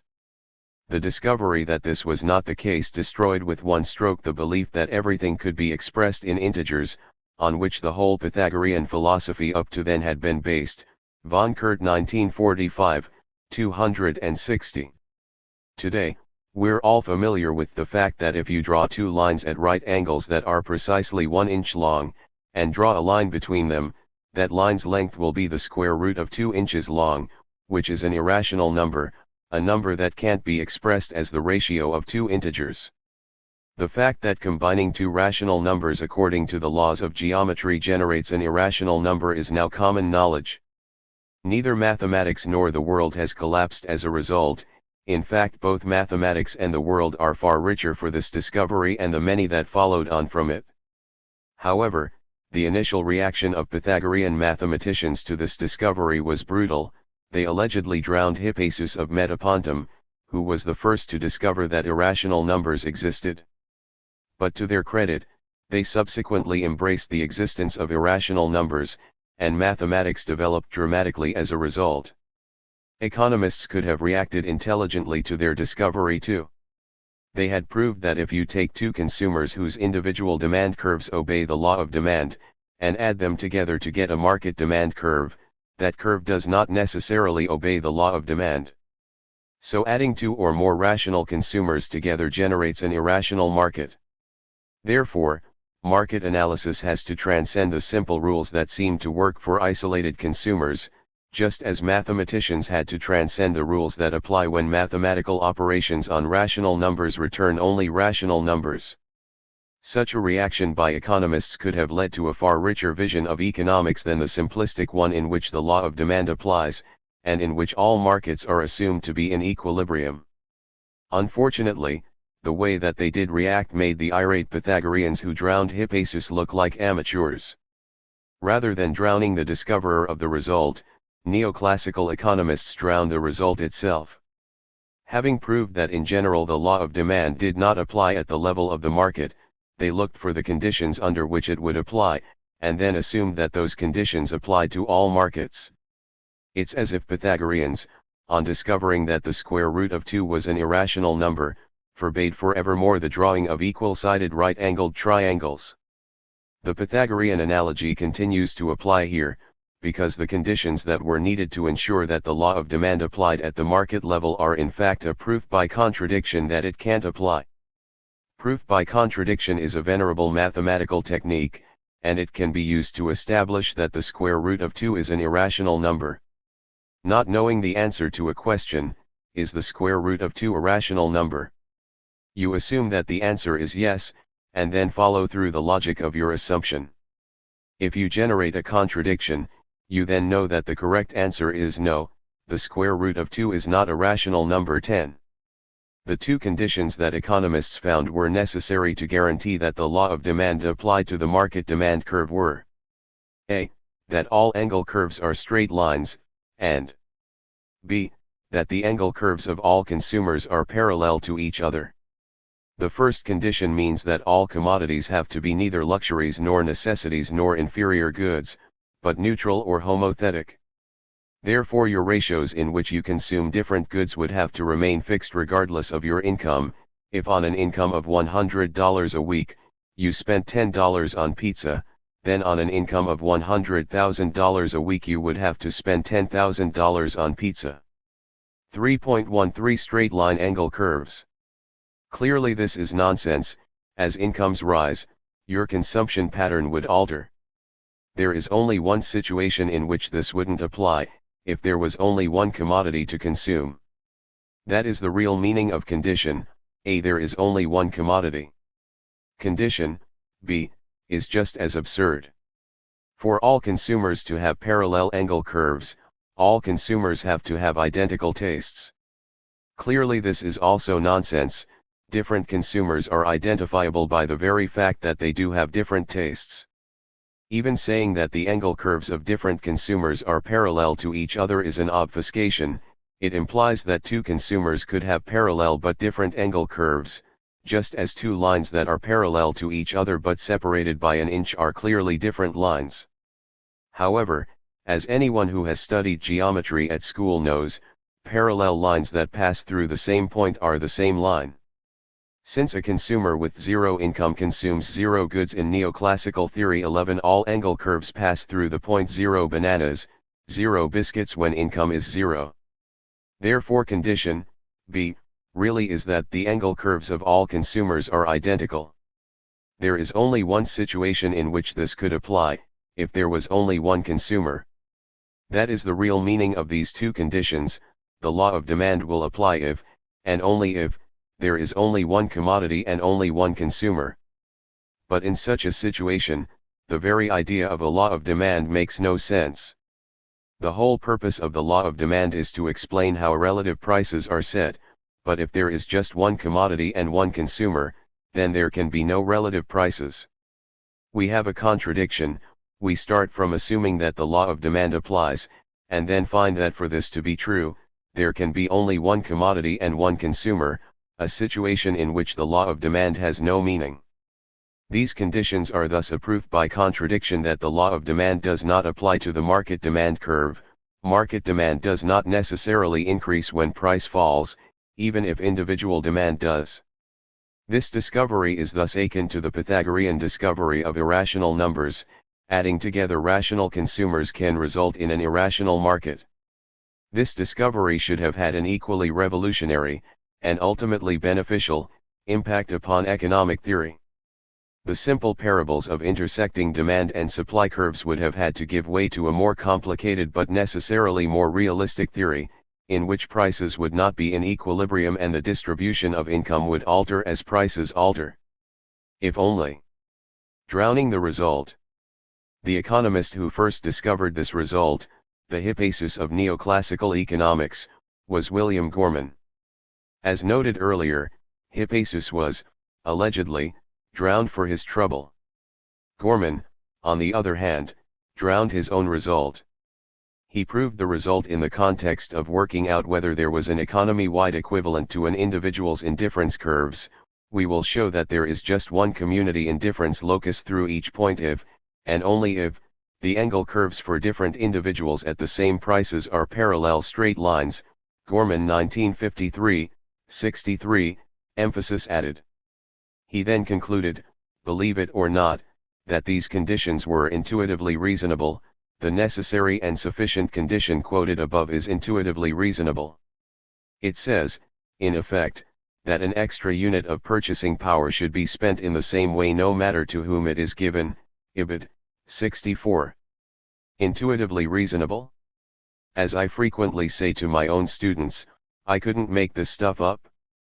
Far from being either intuitive or reasonable, Gorman's rationalization is a denial of one of the fundamental issues that most non-economists think economists must understand, the distribution of income.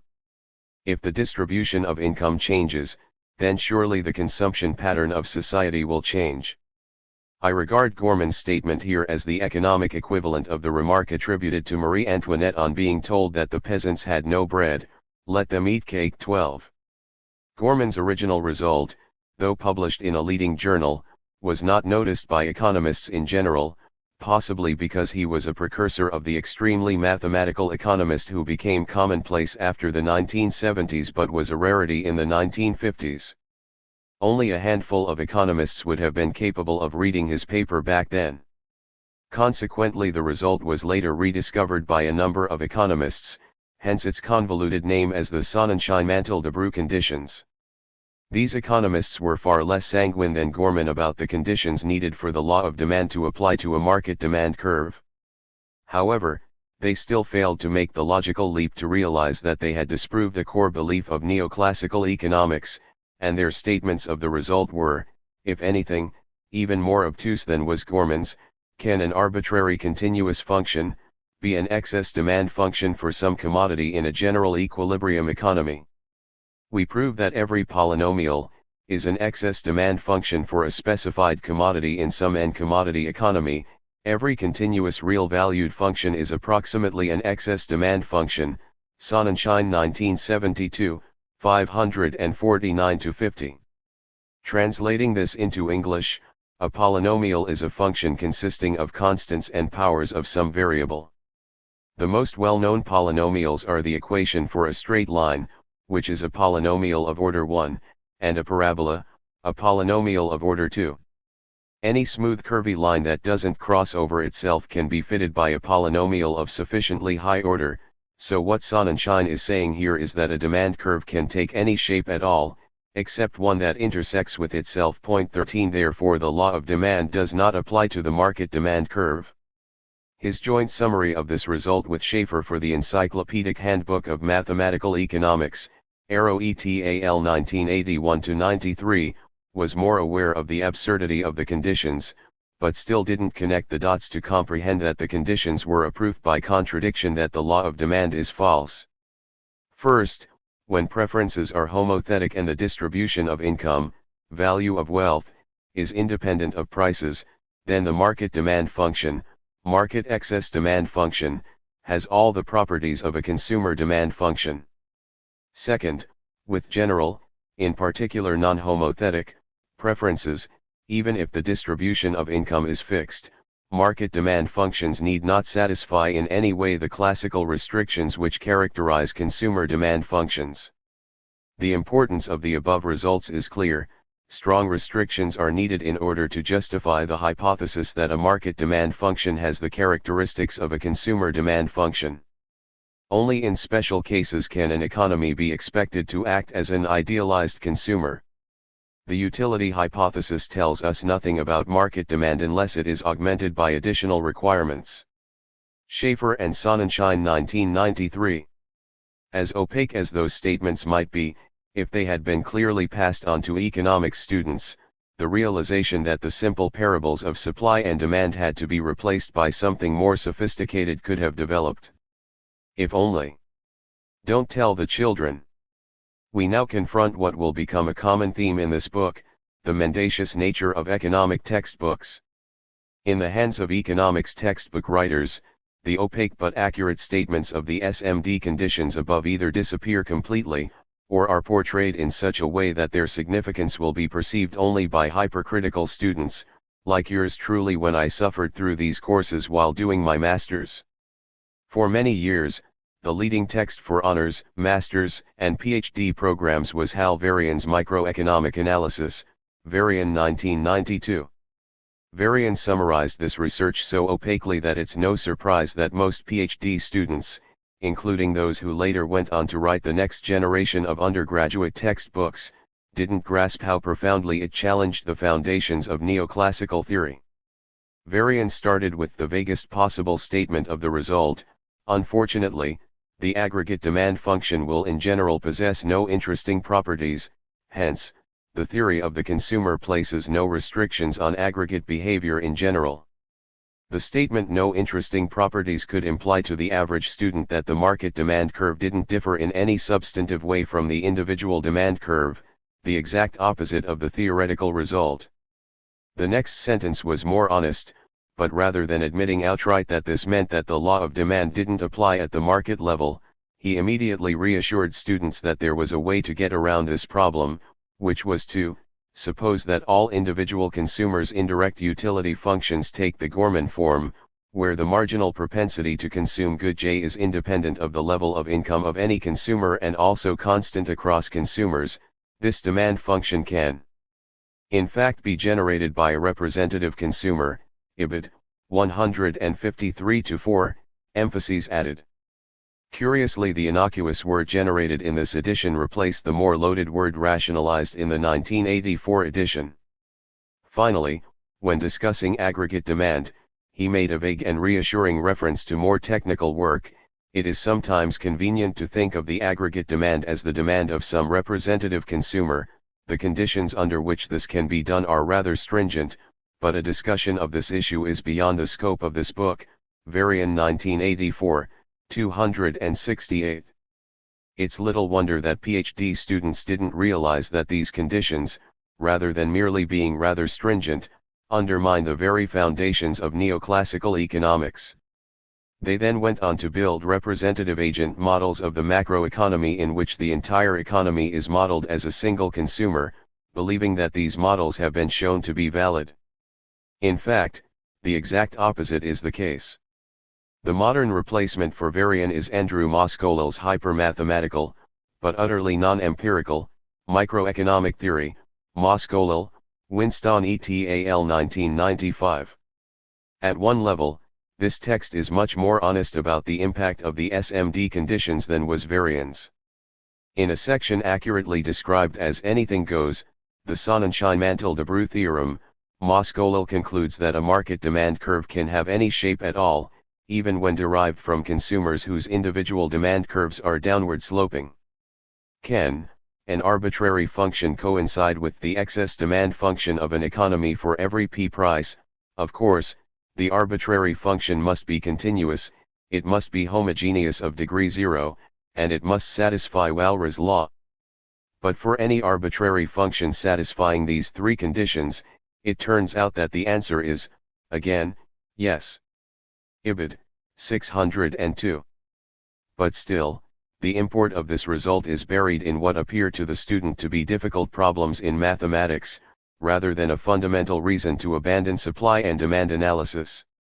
Earlier, when considering whether a market demand curve can be derived, Moscholel begins with the question, when can we compute meaningful measures of aggregate welfare using the welfare measurement techniques for individual consumers? IBID, 116. He then proves that this can be done when there is a fictional individual whose utility maximization problem when facing society's budget set would generate the economy's aggregate demand function. IBID, 116. However, for this to be possible, there must also exist a social welfare function which accurately expresses society's judgments on how individual utilities have to be compared to produce an ordering of possible social outcomes. We also assume that social welfare functions are increasing, concave, and whenever convenient, differentiable. IBID, 117.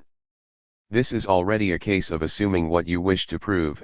Any form of social conflict is assumed away, but it's still not sufficient to generate the result Moscholel wants to arrive at. The problem is that the actual distribution of wealth and income in society will determine how individual utilities are compared in the economy, and there is no guarantee that this will correspond to this social welfare function. The next step in his logic should make the truly logical, and the true believers in economic freedom, recoil in horror, but it is in fact typical of the sorts of assumptions that neoclassical economists routinely make to try to keep their vision of a perfectly functioning market economy together. To ensure that the actual distribution of wealth and income matches the social welfare function, Moskolalel assumes the existence of a benevolent dictator who redistributes wealth and income prior to commerce taking place. Let us now hypothesize that there is a process, a benevolent central authority perhaps, that, for any given prices P and aggregate wealth function W, redistributes wealth in order to maximize social welfare. Ibid. 117, emphases added. So free market capitalism will maximize social welfare if, and only if, there is a benevolent dictator who redistributes wealth prior to trade. Why don't students in courses on advanced microeconomics simply walk out at this point? I surmise that there are three main reasons, the first of which is banal. Moskolalel's book is huge, just short of 1,000 pages, and lecturers would cherry-pick the sections they teach. I doubt that most students are exposed to this statement by their instructors, and few are likely to read parts that aren't required reading for pleasure alone. Secondly, the entire text is presented as difficult exercises in applied mathematics. Students are probably so consumed with deriving the required answers that they gloss over English language statements of these assumptions, which make it blatantly obvious how insane they are. Thirdly, by the time students get to this level, normally in PhD programs, they are so locked into the neoclassical assumptions don't matter mindset that I discuss in Chapter 8 that they don't even worry if an assumption is insane. From this bizarre point on, Moskolalel, like Varian before him, encourages students to build models of the macroeconomy in which all agents have the Gorman form of utility function, i.e. models of the macroeconomy in which there is one commodity and one consumer, so that students believe that the entire economy can be modeled as a single representative agent. Moskolalel cautions that this involves a special assumption, but that caution is probably lost in the mist that envelopes the mind of a budding neoclassical economist. If there is a normative representative consumer, the preferences of this consumer have welfare significance, and the aggregate demand function can be used to make welfare judgments by means of the techniques used for individual consumers. In doing so, however, it should never be forgotten that a given wealth distribution rule imposed by the benevolent central authority is being adhered to, and that the level of wealth should always be understood as the optimally distributed level of wealth. Ibid. 118, emphasis added.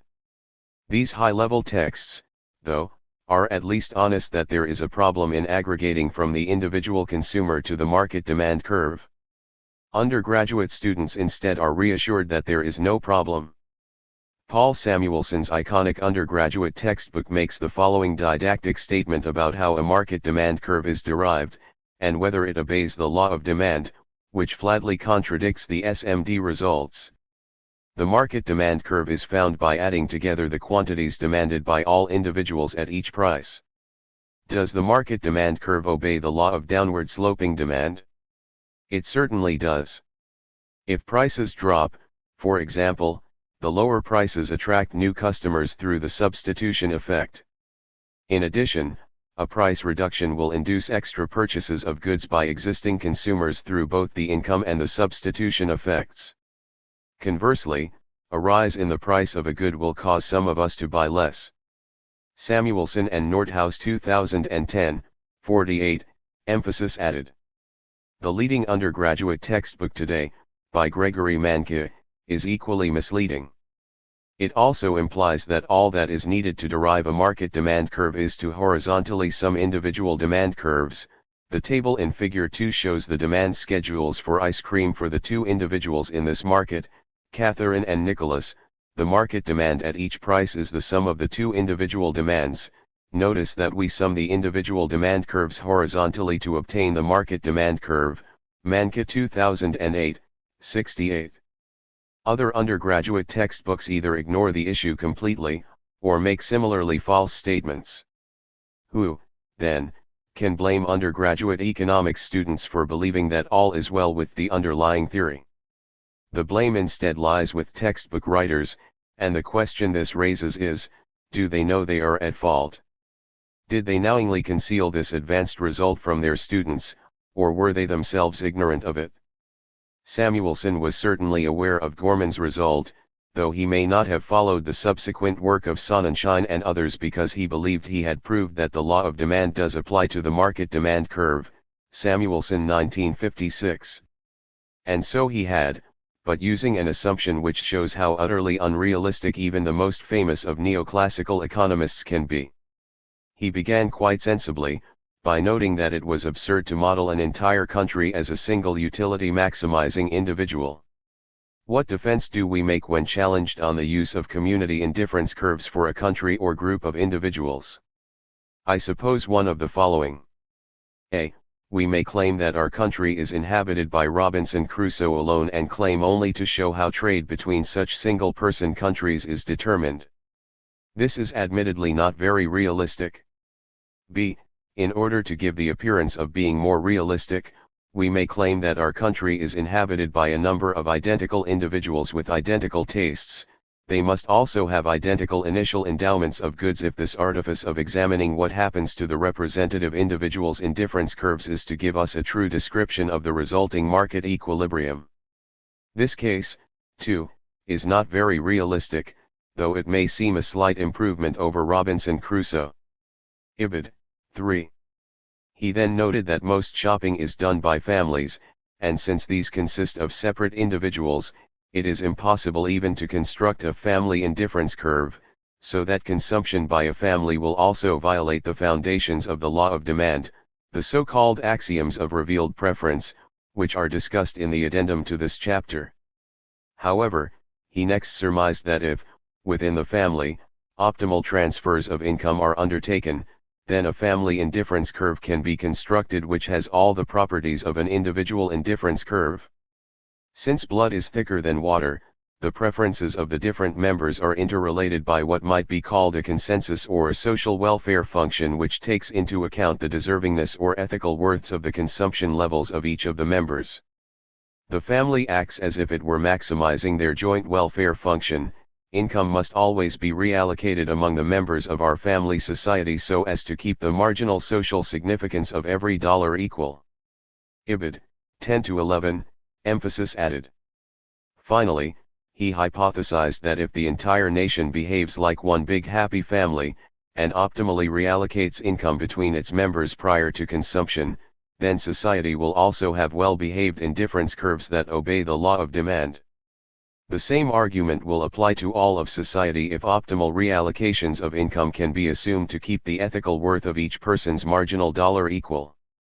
By means of Hicks's composite commodity theorem and by other considerations, a rigorous proof is given that the newly defined social or community indifference contours have the regularity properties of ordinary individual preference contours, non-intersection, convexity to the origin, etc. Ibid. 21, emphasis added. Words fail me. Samuelson had proved that social indifference curves exist, and therefore that market demand curves behave just like individual ones, by assuming that in a capitalist society, incomes are continuously adjusted so that an ethical distribution of income is achieved. Did he even live in the United States, 14 yet on this basis, he confidently flourishes to his students that the market demand curve certainly does obey the law of downward sloping demand. Samuelson's reason for perpetuating a falsehood is thus similar to Gorman's, who was capable of holding the equally delusional view that the proposition that an extra unit of purchasing power should be spent in the same way no matter to whom it is given is intuitively reasonable. So Samuelson, in a bizarre way, knew what he was doing. But in general I expect that the reason that undergraduate textbooks, written by lesser lights than Samuelson and Gorman, are so misleading is that the authors themselves are unaware of this critical literature. This may seem bizarre, surely textbook writers must know the economic literature thoroughly in order to write a textbook in the first place. And haven't they done master's and PhD courses, where they would at least have to read Varian or Moscolil on this topic? Maybe. However, as I pointed out above, the advanced textbooks present this result in such an obtuse way that it would be possible for a manka to read this material, pass exams on it, and never even contemplate its true import. He might remember the Gorman form limitation that had to be imposed to make aggregation possible, but he would probably regard this as just too difficult to teach to undergraduates. Undergraduate economic textbooks themselves have been dumbed down so much in the last 30 years that even indifference curves, an essential element in this farce, are no longer taught in first-year courses. So the basics needed to even explain why there might be a problem are no longer part of the introductory pedagogy. Also, I expect that the mankas of the economics profession haven't read the original papers by Sonnenschein, Mantel, and so on, and as I've noted, in a way they can't be criticized for this. Academics are accustomed to not having to read the original literature in their discipline, because they rely on their textbooks to accurately portray the key results of fundamental research. This belief is justified in physics, where even introductory texts point out that quantum mechanics and relativity can't be reconciled, but it is a false belief in economics. Finally, in stark contrast to how a true science develops, this entire literature was developed not to explain an empirically observed phenomenon, but to examine the logical coherence of an utterly abstract, non-empirical model of consumer behavior. Downward-sloping demand curves were therefore not an empirical regularity for which a theory was needed, but a belief that economists had about the nature of demand that the vast majority of them took for granted. Most of them continue to hold this belief, unaware that mathematically erudite economists have shown that it is false. Since the underlying discipline is non-empirical, there is no disconnect between theory and reality that might warn them that something is wrong with the theory. Worse still, the rationalization of a representative consumer permeates modern economics. It has even taken over macroeconomic analysis, so that economists model an entire economy as if there is only one person in it, which they describe by the more general term of representative agent. Many academic economists doubtless believe that the representative agent has been shown to be a valid abstraction. Yet far from being valid, it is in fact a fudge, devised to get around the failure to prove that society can be reduced to the sum of its constituent individuals. Following the madding crowd. There are many other reasons why economists did not recoil from the patent absurdities outlined above, and search for a sounder approach to economic theory than Bentham's individualistic calculus. One is that economics has been wedded to the vision of society as simply a sum of utility-maximizing individuals since the inception of neoclassical economics in the 1870s. When the proof came, 1 century later, that this vision was internally inconsistent, the commitment to the vision was too strong to break. Better to search for special conditions which could let the theory survive, however ludicrous they might be, than to admit failure. A second reason is that the peculiar language and mathematics used to derive these results makes it difficult to see just how absurd the assumptions needed to sustain the aggregation process are. It sounds much more highbrow to say that preferences are assumed to be homothetic and affine in income than it does to say we assume all consumers are identical and never change their spending habits as their incomes increase. A third reason, perhaps the key one, is the division of mainstream economists into effective castes, with only a tiny but exalted subset of the profession undertaking the detailed mathematical work needed to discover the weaknesses in the theory. The vast majority of economists believe that this high caste, the mathematical economists, did their work properly, and proved that the theory is internally consistent. The caste has indeed done its work properly, but it has proved precisely the opposite, that the theory is consistent only under the most restrictive and specious of assumptions. However, rather than taking the next logical step, and acknowledging that the foundations of economics are unsound and must therefore be changed, most mathematical economists are so wedded to this way of thinking, and so ignorant of the real world, that they instead invent some fudge to disguise the gaping hole they have uncovered in the theory. The majority of economists, blithely unaware of the state of affairs, then accept this fudge by the Brahmins of the profession as faithfully as devout Hindus accept the cleansing properties of the Ganges River. As a result, the fudge then turns up in more mundane areas of economics, such as macroeconomics, discussed in Chapter 10, where economists today analyze the economy as if it consisted solely of a single representative agent. Consequently, these supposedly more practical theories can provide zip guidance in the serious business of managing a market economy. You would do as well to consult a Ouija board as an economist who rigorously follows economic theory when giving advice. The Sonnenschein-Mantel-Debreu result is one of many that have effectively split the caste of mathematical economists into two sects. One pretends that business as usual can continue, despite the presence of this, and many other, fallacies in the creed. The other is dabbling in alternative religions, such as complexity theory, or evolutionary economics. Sadly, the uninformed majority of the profession believes that the first sect is the bearer of the true religion, and that the members of the second sect have betrayed the faith. A more accurate analogy is that the dabblers in alternative religions are experiencing the first flushes of adolescence, while the majority of the profession remains mired in infancy. Clearly, the Benthamite ambition to portray society as simply an aggregate of its individual members is a failure. The whole is more than the sum of the parts. The neoclassical rejoinder: the great irony of this particular critique of economics is that it was constructed by its supporters. There is, as a result, no articulate rejoinder. Instead there are rationalizations, such as the representative agent, which, as in Varian, 1984, are often openly described as such. If a defense were to be given of this practice, it would probably be what Samuelson termed the F-twist, that the assumptions of a theory don't matter, instead all that counts is how accurately a theory predicts reality. This popular but clearly invalid methodological defense is debunked in Chapter 8. So what? It might seem strange to make such a song and dance about whether market demand curves slope downwards. While economic theory clearly fails to prove that market demand falls smoothly as price rises, there are some sound reasons why demand might generally be a negative function of price. For example, a rise in the price of a commodity can force poorer consumers to substitute some cheaper alternative, or go without. So why does it matter that economists can't prove this? First, it matters because economists had hoped to prove that a market economy necessarily maximizes social welfare.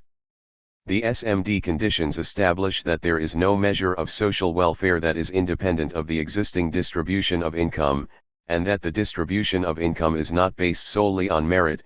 It also reflects consumption patterns as well, since a change in consumption will alter the distribution of income. Secondly, if we take the SMD conditions seriously, economic theory cannot rule out demand curves with a shape like that of figure 3.12.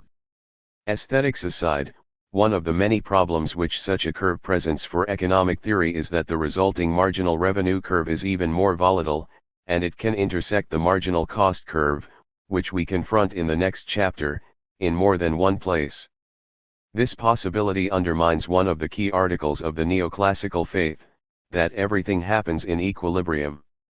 If there are multiple points of intersection between marginal cost and marginal revenue, there will be multiple points where everything happens. How then can you determine which will prevail in practice, let alone decide whether any one equilibrium is better or worse than any other? These dilemmas flow from what appeared at the time to be a conceptual advance, dropping the fiction that utility could be measured in units akin to those we use to gauge weight, etc. While this was indeed more realistic, its interaction with two other aspects of economic theory made it impossible to aggregate the utility of two or more individuals. 3.14 Economic theory cannot rule out the possibility that a market demand curve may have a shape like this, rather than a smooth, downward sloping curve. The culprits are the highly subjective nature of the concept of utility, and the belief that the price system determines income distribution. Since a change in relative prices will change the distribution of income, it therefore changes who consumes what, and hence the sum of the subjective utility of all individuals. Since utility is subjective 15, there is no way to determine whether one distribution of income generates more or less aggregate utility than any other. Economists originally used this aspect of their theory to argue against social reformers who wished to redistribute income from the rich to the poor. They argued that such a redistribution might actually reduce social welfare by taking a unit of a commodity from a rich person who derived a great deal of utility out of it, and giving it to a poor person who derived very little utility from it. It is ironic that this ancient defense of inequality ultimately backfires on economics, by making it impossible to construct a market demand curve which is independent of the distribution of income. If the market demand curve depends upon the distribution of income, if a change in prices will alter the distribution of income, and if this does not result in a single equilibrium between marginal revenue and marginal cost, then economics cannot defend any one distribution of income over any other. A redistribution of income that favors the poor over the rich cannot be formally opposed by economic theory. In fact, economic theory requires such a redistribution before it can even derive a market demand curve. Finally, this failure rehabilitates the approach of classical economics to analyzing the economy. Classical economists such as Smith, Ricardo, and Marx divided society into social classes, and considered how different policies might favor one social class over another. The notion of class has been expunged from economics by the concept of the indifference curve and its one-size-fits-all treatment of everyone from the poorest Somali to the richest American. Yet because the preferences of different individuals cannot be meaningfully aggregated, this concept is invalid for the analysis of anything more than an isolated individual. But the conditions under which aggregation is valid, when tastes are identical and unaffected by changes in income, are at least reasonable as first approximations when the analysis splits society into different social classes. It is not too unreasonable to lump all workers, all landlords, and all capitalists together, as Smith, Ricardo and Marx used to do. Incomes within a class vary substantially less than incomes between classes, and tastes are far more likely to be common within classes than between them. A model with both Robinson Crusoe and Friday is at least slightly more reasonable than a model with Robinson Crusoe alone. Leading mathematical economists have made very similar musings to this. Alan Kerman made one of the strongest such statements in his provocatively titled paper The Intrinsic Limits of Modern Economic Theory, The Emperor Has No Clothes 16. After discussing these and other theoretical failures of neoclassical economics, Kerman concluded that if we are to progress further we may well be forced to theories in terms of groups who have collectively coherent behavior. Thus demand and expenditure functions, if they are to be set against reality, must be defined at some reasonably high level of aggregation. The idea that we should start at the level of the isolated individual is one which we may well have to abandon. Kerman 1989, 138. In the end, then, the one benefit of neoclassical economics may be to have established why classical economists were correct to reason in terms of social class in the first place. Addendum, an anti-empirical theory. There is one striking empirical fact about this whole literature, and that is that there is not one single empirical fact in it. The entire neoclassical theory of consumer behavior has been derived in armchair philosopher mode, with an economist constructing a model of a hypothetical rational consumer in his head, and then deriving rules about how that hypothetical consumer must behave. The aim of this armchair theorizing was to derive a watertight proof of market rationality from an underlying set of principles of rational individual behavior. The fact that this endeavor failed, that rational individual behavior can lead to an irrational market, therefore means that the entire endeavor has been a waste of time. But many economists cling to this utility-maximizing vision of how consumers behave because it seems so intuitively reasonable to them as a description of individual behavior. Fittingly, this armchair theory has been proved to be empirically false by an experimental study. The experiment, by the German economist Reinhard Sippel, attempted to test the axioms of revealed preference that were developed by Paul Samuelson, 1938a, 1938b, one of the truly dominant figures in the development of neoclassical economics, as a way to derive a theory of consumer behavior in which utility did not need to be explicitly considered. Though this was not Samuelson's main intention, it also incidentally allowed the theory of utility maximizing behavior to be tested. Samuelson defined a rational consumer on the basis of how that consumer would behave when confronted with choices between bundles of goods, and he devised 4 rules to distinguish rational behavior from irrational: completeness, transitivity, non-satiation, and convexity. Completeness meant that a rational consumer was able to compare different bundles of commodities, shopping trolleys containing different selections of goods from a supermarket, and decide which bundle he preferred. There were 3 possible outcomes: given a choice between the selection of goods in shopping trolley A and shopping trolley B, a rational consumer should be able to say that, A, he preferred trolley A to trolley B, B, that he preferred B to A, or, C, that he was indifferent between the two. Transitivity meant that if the consumer said he preferred trolley A to trolley B, and he also preferred trolley B to trolley C, then he necessarily had to prefer trolley A to trolley C. Non-satiation means that more is preferred to less.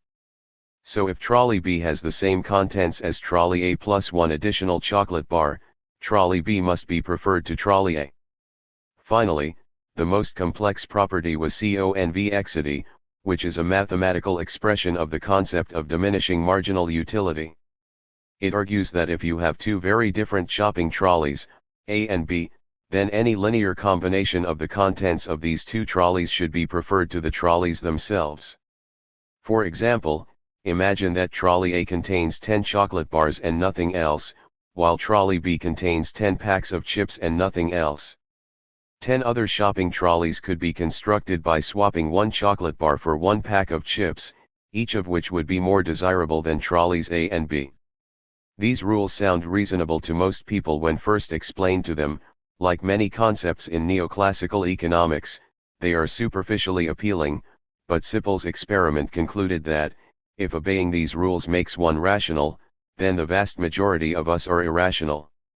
Sippel tested the theory in a very systematic way. He gave his student subjects a set of 8 commodities from which to choose, see Table 3.3, a budget line, and a set of relative prices. This was repeated 10 times, with each of the 10 different price and budget line combinations being designed to test various aspects of revealed preference. Subjects were given as much time as they liked to make their choices, and after the 10 tests, they got to consume one of the bundles they had selected. I expect that Sippel conducted the experiment in order to confirm the theory. I would not be surprised to find that his intention was to use the results to derive indifference curves for each of his subjects, and thus confirm that economic theory accurately described their behavior. But the results were a surprise. 11 of his 12 subjects failed the test of rationality. He repeated it with a larger group of 30, to find that 22 of these were also irrational according to Samuelson's definition of rational behavior. Sippel then tried to rescue the theory in a number of ways, none of which worked. One of the most ingenious methods was to hypothesize that real-world consumers can't as easily distinguish the utility they get from different bundles of goods, by assuming that indifference curves were thicker than the thin lines drawn in neoclassical textbooks. This did indeed reduce the number of violations of the axioms of revealed preference, but it also had the undesirable impact that it made random choice, simply choosing what to consume by rolling dice, appear more rational than the consumption decisions of his students.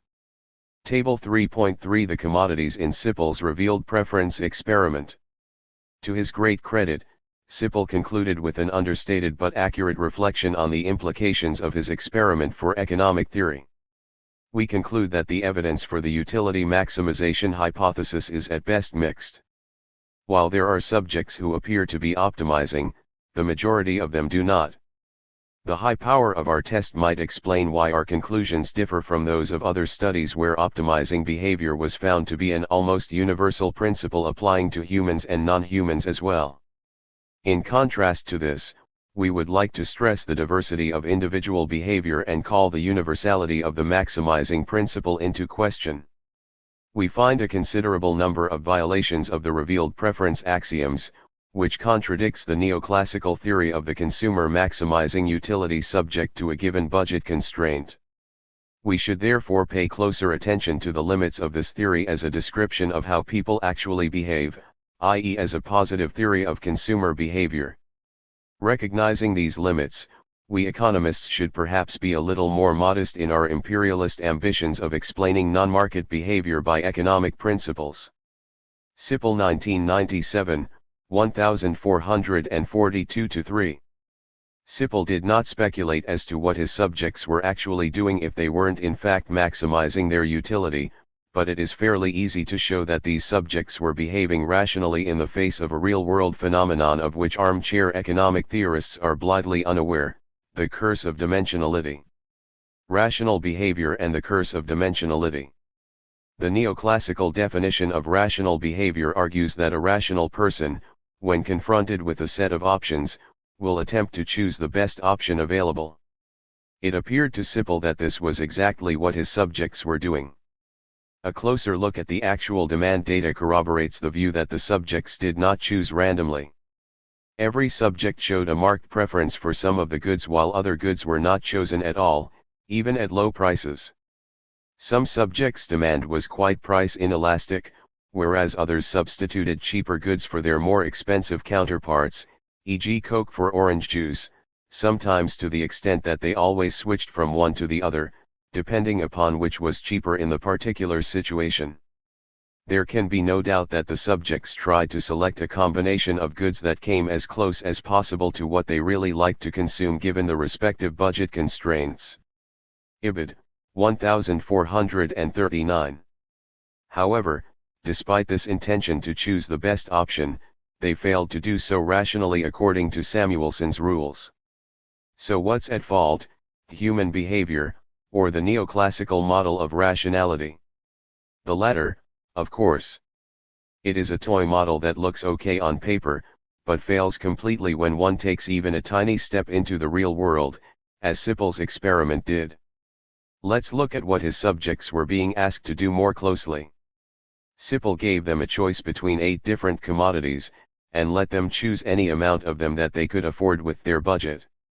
How many different shopping trolleys could this mean they were looking at, each containing a different combination of goods?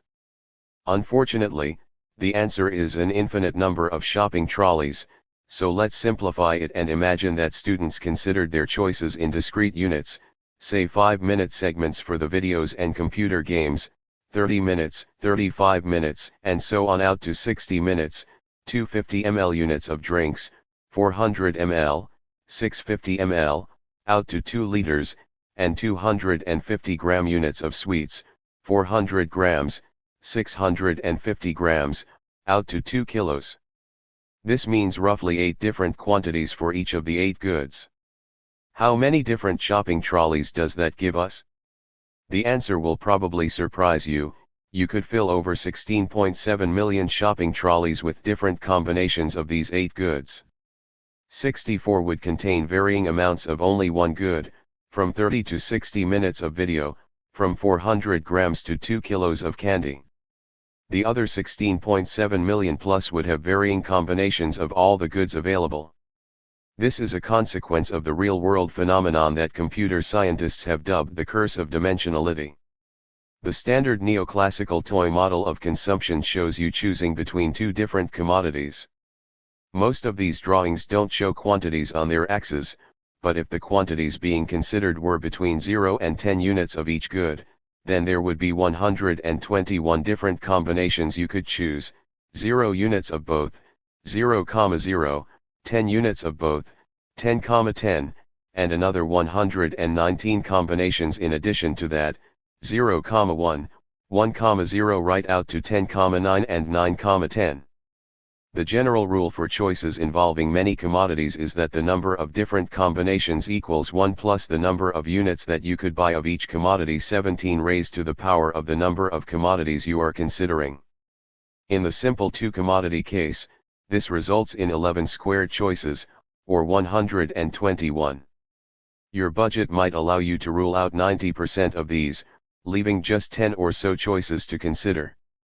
In Sippel's experiment, however, this resulted in 8 raised to the power of 8, or in longhand 8 by 8 by 8 by 8 by 8 by 8 by 8 by 8 by 8, which equals 16.7 million. 18 Many of these 16.7 million combinations would be ruled out by the budget. The trolley containing the maximum amount of each item is clearly unattainable, as are many others. But even if the budget ruled out 99.99% of the options, for being either too expensive or too cheap compared to the budget, there would still be over 1,600 different shopping trolleys that Sippel's subjects had to choose between every time. The neoclassical definition of rationality requires that, when confronted with this amount of choice, the consumer's choices are consistent every time. So if you choose trolley number 1355 on one occasion when trolley 563 was also feasible, and on a second occasion you reversed your choice, then according to neoclassical theory, you are irrational. Nonsense. The real irrationality lies in imagining that any sentient being could make the number of comparisons needed to choose the optimal combination in finite time. The weakness in the neoclassical vision of reality starts with the very first principle of completeness. It is simply impossible to hold in your head, or any other data storage device, a complete set of preferences for the bewildering array of combinations one can form from the myriad range of commodities that confront the average Western shopper. With this principle being impossible, any sane person's shopping behavior will certainly also violate the neoclassical rules of transitivity and convexity, and probably non-satiation as well. But it will be because the neoclassical principles themselves are irrational, not because the shopper is. Consider, for example, your regular visit to a supermarket. The typical supermarket has between 10,000 and 50,000 items, but let's segment them into just 100 different groups. How many different shopping trolleys could you fill if you limited your decision to simply whether to buy or not buy one item from each group? You would be able to fill 2 to the power of 100 shopping trolleys with different combinations of these goods.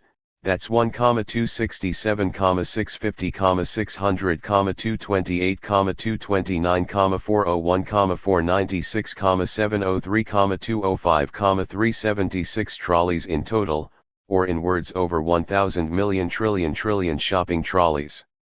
If you could work out the utility you gained from each trolley at a rate of 10 trillion trolleys per second, it would take you 100 billion years to locate the optimal one. Obviously you don't do that when you go shopping. Instead, what you do is use a range of commonplace heuristics to reduce the overwhelming array of choices you face to something manageable that you can complete in less than an hour. You partition your choices into a few basic groups, rather than looking at every separate product, and within the groups you use habit to guide your purchases. If you normally have muesli for breakfast, you ignore cornflakes. Truly rational behavior is therefore not choosing the best option, but reducing the number of options you consider so that you can make a satisfactory decision in finite time. This is a commonplace observation in computer science, which unlike economics has built its knowledge of how decisions are made from experimentation and experience. What are sometimes called the laws of computational theory put front and center, in a rather paradoxical way, the fact that most real-world problems have so many potential solutions that an optimum cannot be found. 1. You cannot compute nearly all the things you want to compute. 2. The things you can compute are too expensive to compute. Ballard 2006. The first law reflects research by Turing which established that most logical problems cannot be solved by a computer program. The second states that for the minority of problems that can be solved, the curse of dimensionality means that an optimum solution cannot be found in finite time, no matter how much computing power is thrown at it. Computer scientists are much more informed than economists about the capacity of any reasoning system to solve even the simplest problems, and they are much more cautious as a result. Economists should respect their greater knowledge, and accept that individual behavior will be satisficing in nature rather than optimizing, as the behavioral economist Herbert Simon put it, Simon 1996. Conclusion. There are of course reasonable grounds to expect that, for many commodities, demand will rise as price falls. 1, given by the marketer and statistician Andrew Ehrenberg, was that consumers allocated a fairly constant percentage of their spending to different classes of commodities, shelter, food, clothing, etc., and a fall in the price of any item within a class resulted in an increase in the purchases of it, though very little change in the aggregate amount spent on that class of commodities overall. Ehrenberg 1975, 275-9. This empirical reality cannot, however, rescue the neoclassical theory of consumer behavior from its result that market demand curves derived from consumers having rational preferences, as neoclassical theory defines them, can have any shape at all. As I note later, This is an example of what is known in complexity theory as emergent behavior, that the behavior of the sum of a set of isolated individuals cannot be deduced from the behavior of any of them in isolation. This could imply that the best research strategy to develop economics is to abandon the model of rational behavior, as neoclassical economics defines it, and adopt the behavioral perspective of satisficing or bounded rationality instead. I am more inclined to take Alan Kerman's lead here, that the failure of the endeavor to derive market rationality from individual rationality implies that the whole agenda of trying to derive systemic economic laws from the analysis of the isolated individual, known as methodological individualism, is a waste of time. Instead, as Kerman put it, if we are to progress further, we may well be forced to theories in terms of groups who have collectively coherent behavior. Kerman 1989, 138. This implies that the old classical economics focus on social classes as the ideal level of analysis was correct, even if many of the conclusions derived from that in the 1800s were false. That is the approach I take to macroeconomic modeling, as you will see in chapters 13 and 14. I am inclined to leave studies of satisficing behavior to the psychologists. So one half of the iconic supply and demand model is unsound. What about the other half, the supply curve? For size does matter. Why there is no supply curve? The image of one downward sloping line intersecting with another upward sloping one to determine an equilibrium is so iconic to neoclassical economics that a renowned wit once described it as the totem of economics. In a wonderful satire entitled Life Among the Econ, Swedish economist Axel Lejonhufvud imagined himself as an anthropologist investigating academic economists, whom he portrayed as a tribe living in the cold and arid Arctic. The Econ tribe occupies a vast territory in the far north. Their land appears bleak and dismal to the outsider, and traveling through it makes for rough sledding, but the Econ, through a long period of adaptation, have learned to wrest a living of sorts from it. Lejonhufvud 1973, 327. The Econ, he noted, were xenophobic towards the neighboring Polsies and the Sociogs tribes, obsessed with the building of middles, and sharply divided into castes, the most numerous of which were the micro and the macro. The castes distinguished themselves from each other using totems that were, to the outsider, remarkably similar. The totem of the micro was a pair of lines labeled S and D, while, when Lejonhufvud wrote the paper in 1973, the totem of the macro was a pair of intersecting lines labeled IS and LM. The totems are easily drawn, but deriving them logically from the underlying theory is another matter altogether. As we saw in the previous chapter, a demand curve derived in accordance with the underlying theory can have any shape at all. It will more often look like a snake in a hurry than the simple downward sloping line drawn here. The supply curve suffers an even worse fate. It doesn't exist. Economists attempt to derive the supply curve from their theory of how profit-maximizing firms decide how much output to produce. One essential step in this derivation is that firms must produce so that the price they are paid for their output equals what is known as the marginal cost of production, the additional expense incurred in producing one more unit of output. Unless this condition is met, a supply curve cannot be drawn. 4.1 Lejonhufvud's Totems of the Econ Tribe. This explains the extreme hostility that neoclassical economists have towards monopolies.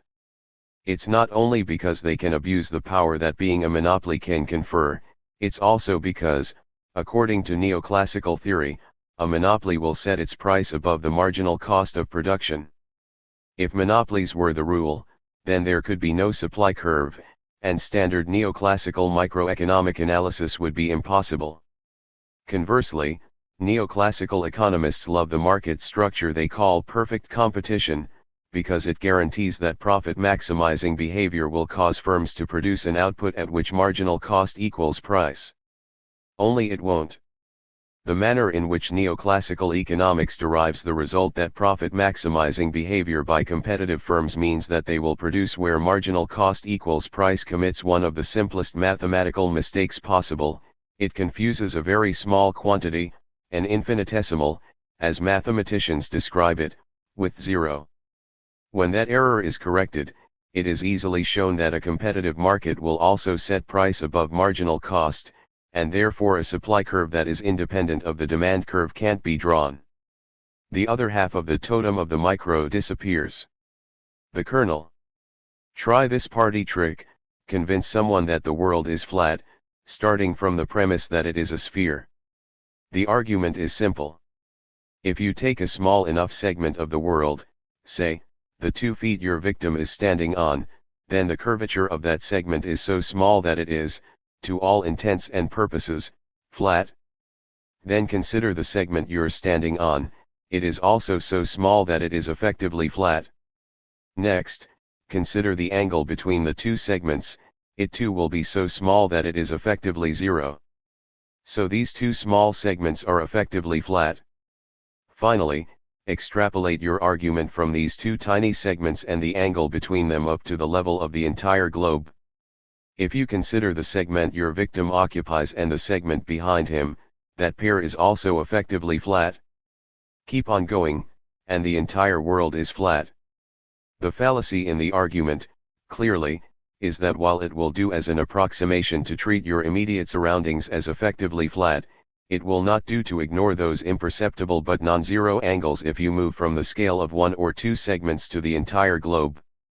Yet this fallacy lies at the heart of the economic preference for small, competitive firms over large monopolistic ones. At crucial stages of the economic argument, an imperceptibly small quantity is treated as zero, and then all these zeros are added up to yield zero at the scale of an entire market. This is intellectually and mathematically unsound. When the correct position is imposed, that something which is extremely small is nonetheless not zero, the economic argument against monopolies and in favor of small competitive firms collapses. Oh, and if your party trick convinces your victim? Then he is either stoned, or an economist. Prelude, The War Over Perfect Competition. Most of this book explains flaws in neoclassical economic theory that have been known for decades, but have been ignored by neoclassical economists. When I first wrote Debunking Economics, I thought that the argument presented in this chapter was a new critique. As I found out shortly after the book was published in 2001, it wasn't. The same key point had been made 44 years earlier, and not by a critic of neoclassical economics but by one of the most strident defenders, George Stigler. In his paper Perfect Competition, Historically Contemplated, Stigler 1957, 8, and 31, Stigler applied one of the most basic rules of mathematics, the chain rule, to show that the slope of the demand curve facing the competitive firm was exactly the same as the slope of the market demand curve, see figure 4.2. If you haven't yet studied economics, then the importance of that result won't yet be obvious to you. But if you have, this should shock you. A central tenet of your introductory education in economics is obviously false, and has been known to be so since at least 1957. Stigler's mathematics deconstructed the demand curve for the individual firm into 2 components. The slope of the market demand curve, multiplied by how much market output changes given a change in the output of a single firm. Neoclassical theory assumes that the slope of the market demand curve is negative, a fall in price will cause demand to increase. So the demand curve for the individual firm can only be zero if the second component is zero, the amount that industry output changes given a change in output by a single firm. 4.2 Stigler's proof that the horizontal firm demand curve is a fallacy. However, Stigler very correctly stated that this second component is not zero, but instead equals 1. In the basic Marshall-Lian theory of the firm that is taught to undergraduates, individual firms are assumed not to react strategically to what other firms do or might do. Therefore, if one firm changes its output by 10 units, there is no instantaneous reaction to this by the other firms, so that industry output also changes by 10 units, though it might alter afterwards as other firms adjust to the new market price. The ratio of the change in industry output to the change in output by a single firm is therefore 1. As a consequence, the slope of the demand curve for the individual competitive firm equals the slope of the market demand curve. Far from the individual firm's demand curve being horizontal, it has the same negative slope as the market demand curve. I was stunned. This had been known for over 4 decades, and yet economic textbooks everywhere continued to mouth the fallacy that the individual competitive firm had a horizontal demand curve. Even by the standards of mendacity that I had come to expect of economic textbooks, this surprised me. Most critiques of neoclassical theory involve complicated concepts, like the critique of the law of demand outlined in the previous chapter, or the disputes over the nature of capital in Chapter 7. Frequently, when I have criticized textbooks for not discussing these issues, I have been hit with the rejoinder that this material is just too complicated for undergraduates to understand, better leave it for more advanced courses. Point 1 But this error in the theory is so simple that it can be explained in a few lines of English, and 1 line of calculus. Neoclassical economists ignored most of this book, but vigorously attacked this chapter. As I responded to their attacks, the critique grew in depth and complexity.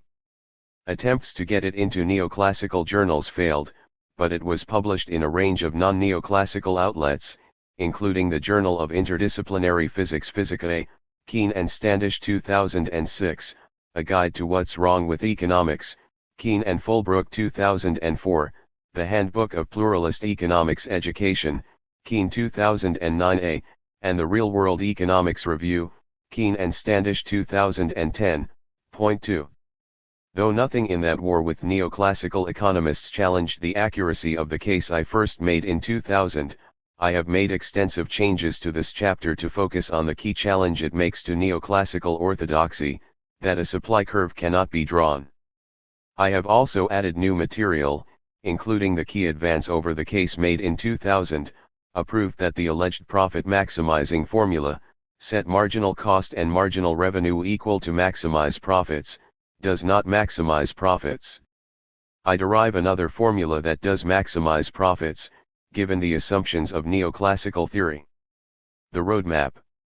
In this chapter I outline the neoclassical analysis of monopolies on the one hand, and perfect competition on the other, and point out that the sole difference between them is that a monopolist is shown to face falling marginal revenue, whereas the competitive firm faces constant marginal revenue which is equal to the market price. From this proposition alone flows the crucial result, for the neoclassical approach to economics, that a supply curve can be derived that is independent of the demand curve. I then show that this proposition leads to logical fallacies. A quantity that economists assume is 0 actually has to be -1, firms that are allegedly profit maximizers must produce more than the amount which maximizes profits, 0 amounts at the individual level must somehow aggregate to negative amounts at the aggregate. A careful analysis of what is implied by this proposition that marginal revenue equals price for competitive firms shows that it is based on a simple mathematical error.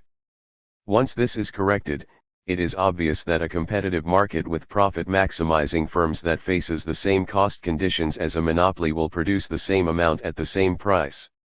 It follows that the amount supplied by a competitive industry is not determined by the aggregate marginal cost curve alone, but instead depends on conditions of demand as well, as with a monopoly. A supply curve that is independent of the demand curve therefore cannot be derived. Economic perfection.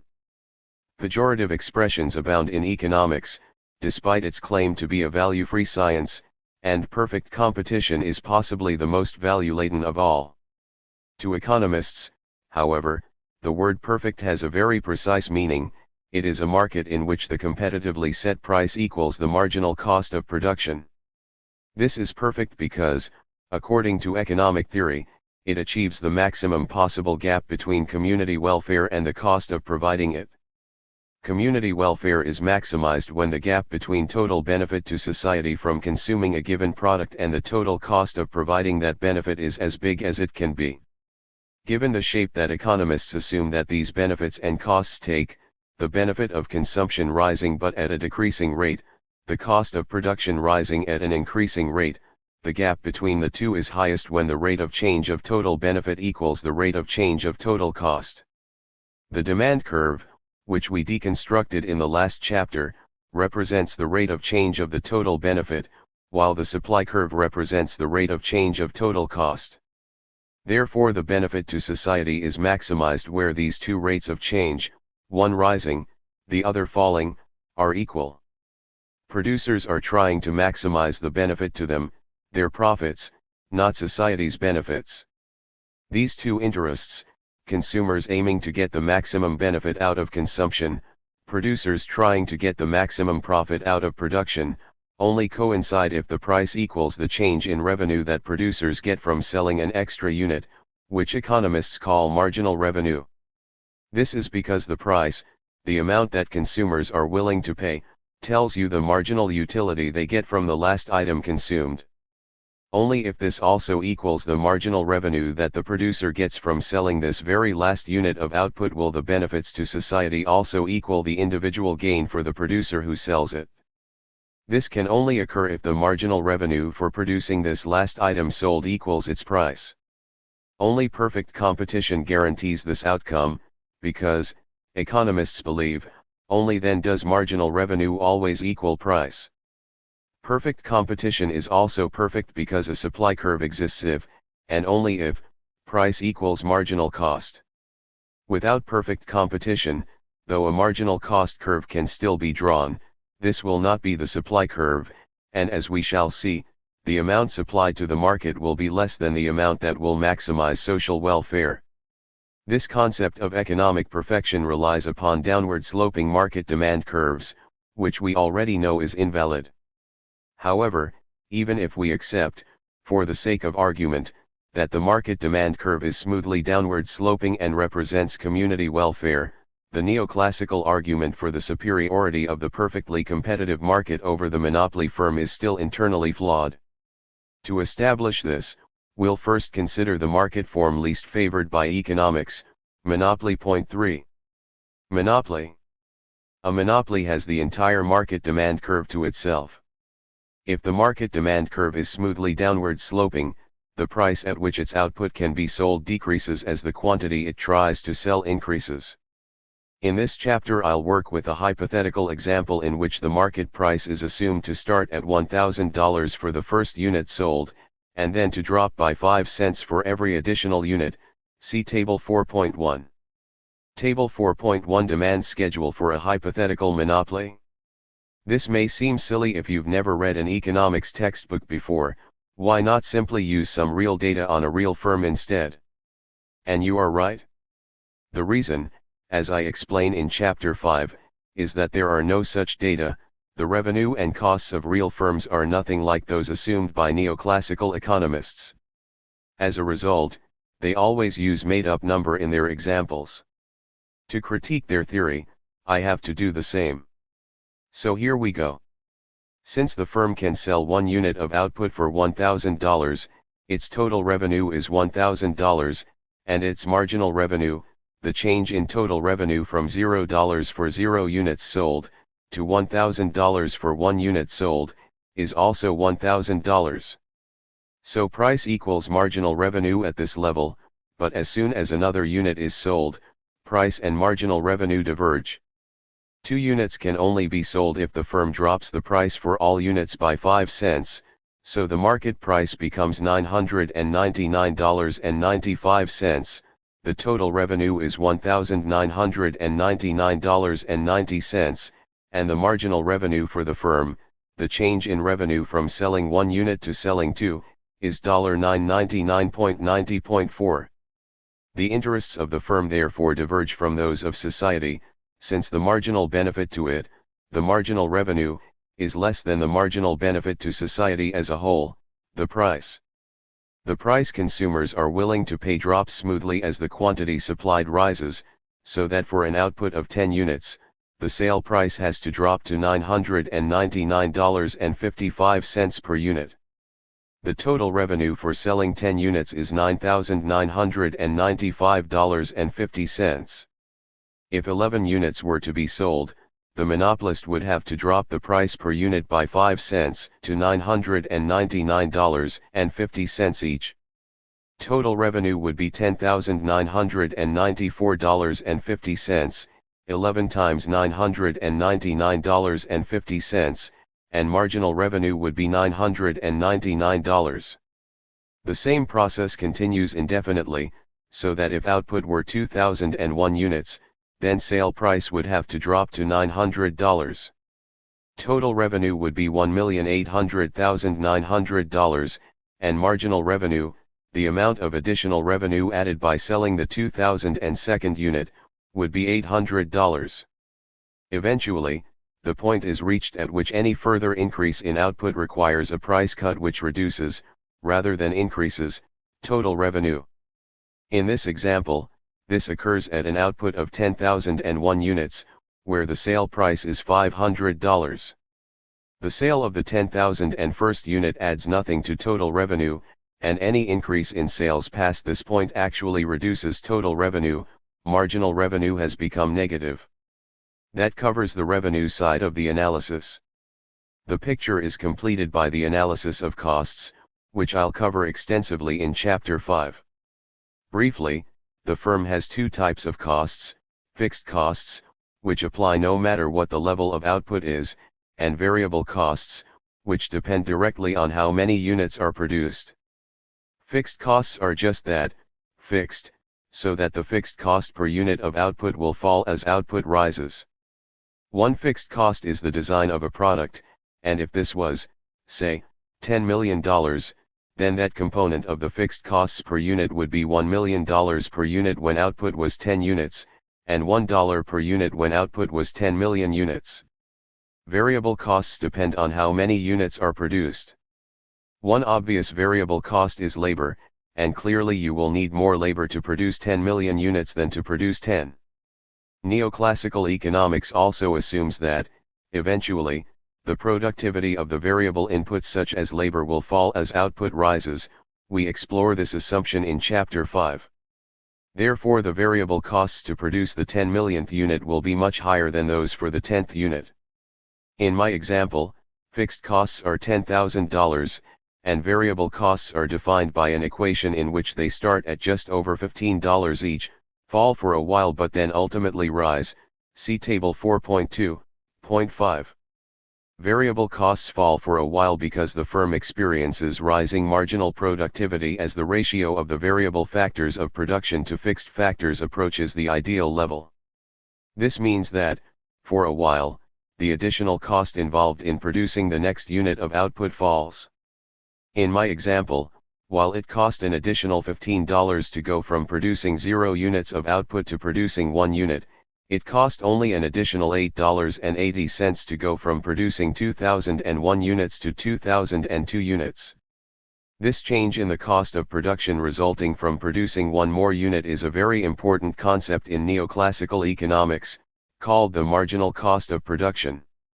As you can see from this example, marginal cost depends only on the change in variable costs, since fixed costs are the same no matter what level of output you produce, and it changes only because of changes in productivity that in turn reflect how many variable inputs are being used, workers, relative to the fixed inputs, machines. Table 4.2 Costs for a hypothetical monopoly. Common sense, and earlier theories of economics like Ricardo's theory of rent, might consider that maybe the productivity of the individual inputs changes. Ricardo, for example, assumed that the cost of producing food rose as population rose because farmers started off using the most productive land, and had to use less fertile land as population increased. Common sense might suggest that as a firm demands more workers, it affects the wage at which workers can be hired, thus driving its costs per worker higher. But neoclassical economists rule both these effects out, by assuming first that all inputs are homogeneous, and secondly that, while the monopoly has its own market to itself, it is a small player in the labor market and can hire as many workers as it likes at the going wage. The only source of changes in marginal cost that they allow arises from changing the ratio of variable inputs to the fixed inputs. Consider a road construction firm, whose fixed costs include a number of jackhammers, say 100 of them. At a very low level of production, it will have only one worker and 100 jackhammers, so the worker will be very inefficient. Please read the footnote here.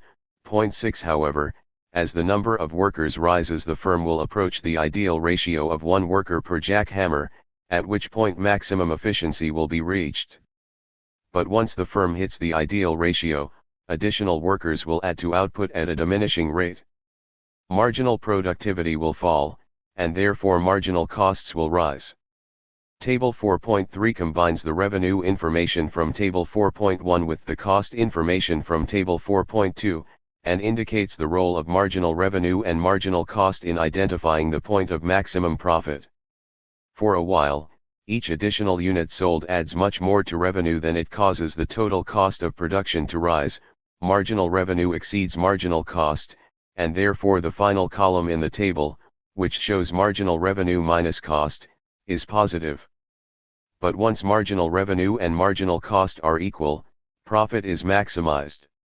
The precise point at which this occurs lies between 8,973 and 8,974 units in this table, but the firm can't sell a fraction of a unit, so it will produce the lower amount of 8,973 units, at which the marginal cost is $102.77 and its profit will be $3,671,679.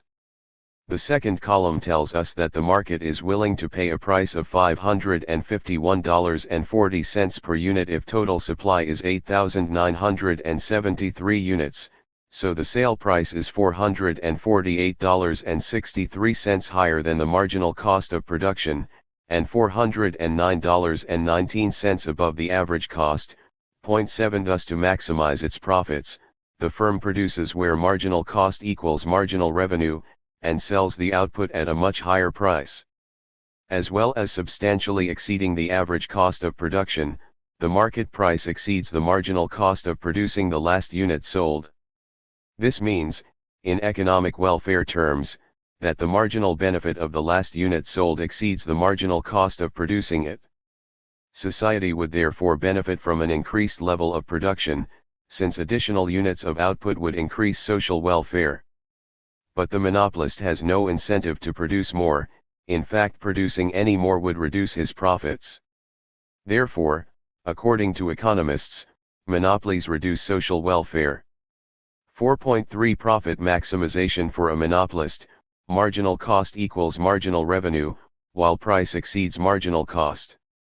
Crucially, for the way neoclassical economists prefer to model the economy, a supply curve can't be derived for a monopoly. Instead, if monopolies were the rule, then three curves, price, marginal revenue, and marginal cost, would be needed for a complete totem of the micro. The intersection of the marginal revenue curve with the marginal cost curve would determine the amount the firm produced, and the market price would then depend on this quantity. In place of the simple mantra that prices are set by supply and demand, the minimum statement of the creed of the micro would be price is set by the demand curve, given the quantity set by marginal cost and marginal revenue. Table 4.3 Sales and costs determine the level of output that maximizes profit. It's no wonder, then, that, despite all the criticisms leveled at it, neoclassical economists cling to the model of the perfect competitive market. In a competitive market, since marginal revenue equals price, profit maximizing behavior leads to an output level at which price equals marginal cost. This is the embodiment of Smith's invisible hand metaphor about the capacity of market economy to reconcile private interest and public virtue, and that is the real message of the totem of the micro 8.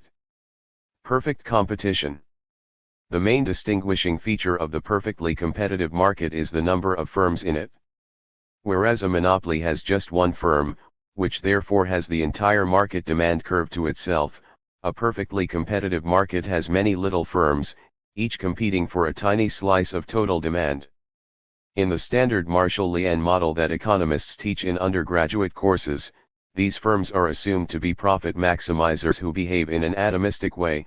They neither know of, nor react in any way to, what other firms do or may hypothetically do, they simply respond to the market price. Point 9 In addition, it is assumed that entry into and exit from a competitive industry is free, or more accurately, not subject to any barriers.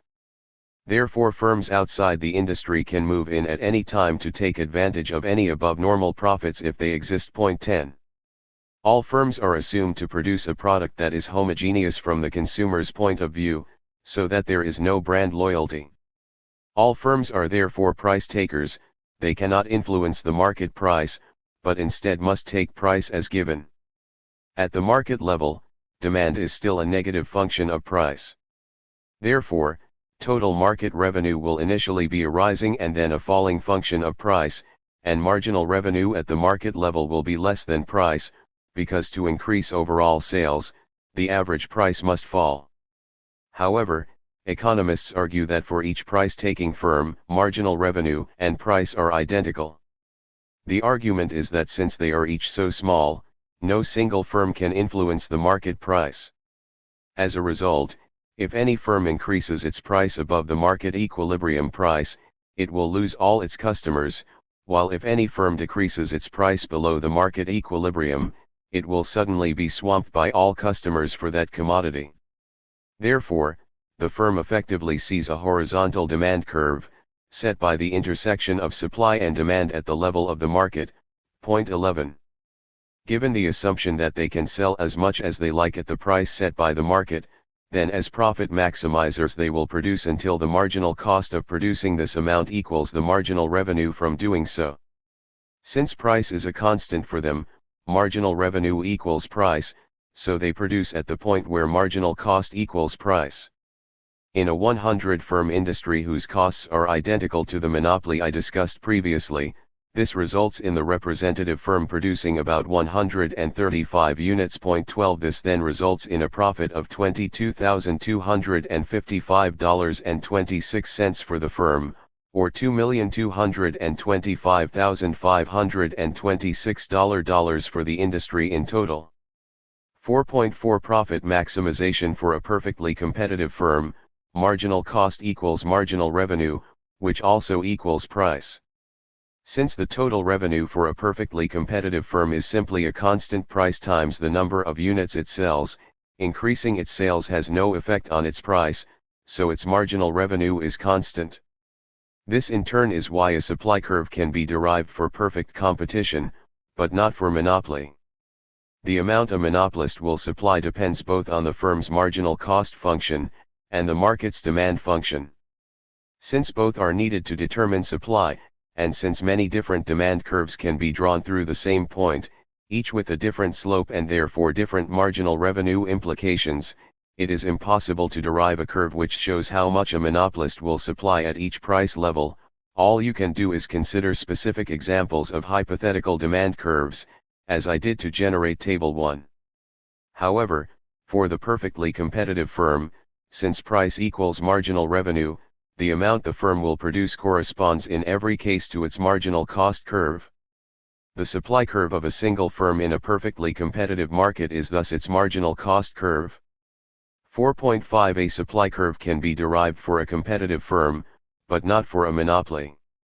The supply curve for a perfectly competitive industry is constructed simply by adding up the amounts that each firm is willing to supply at a given price. This amounts to summing up their marginal cost curves, so that the supply curve for the industry represents the marginal cost of producing output.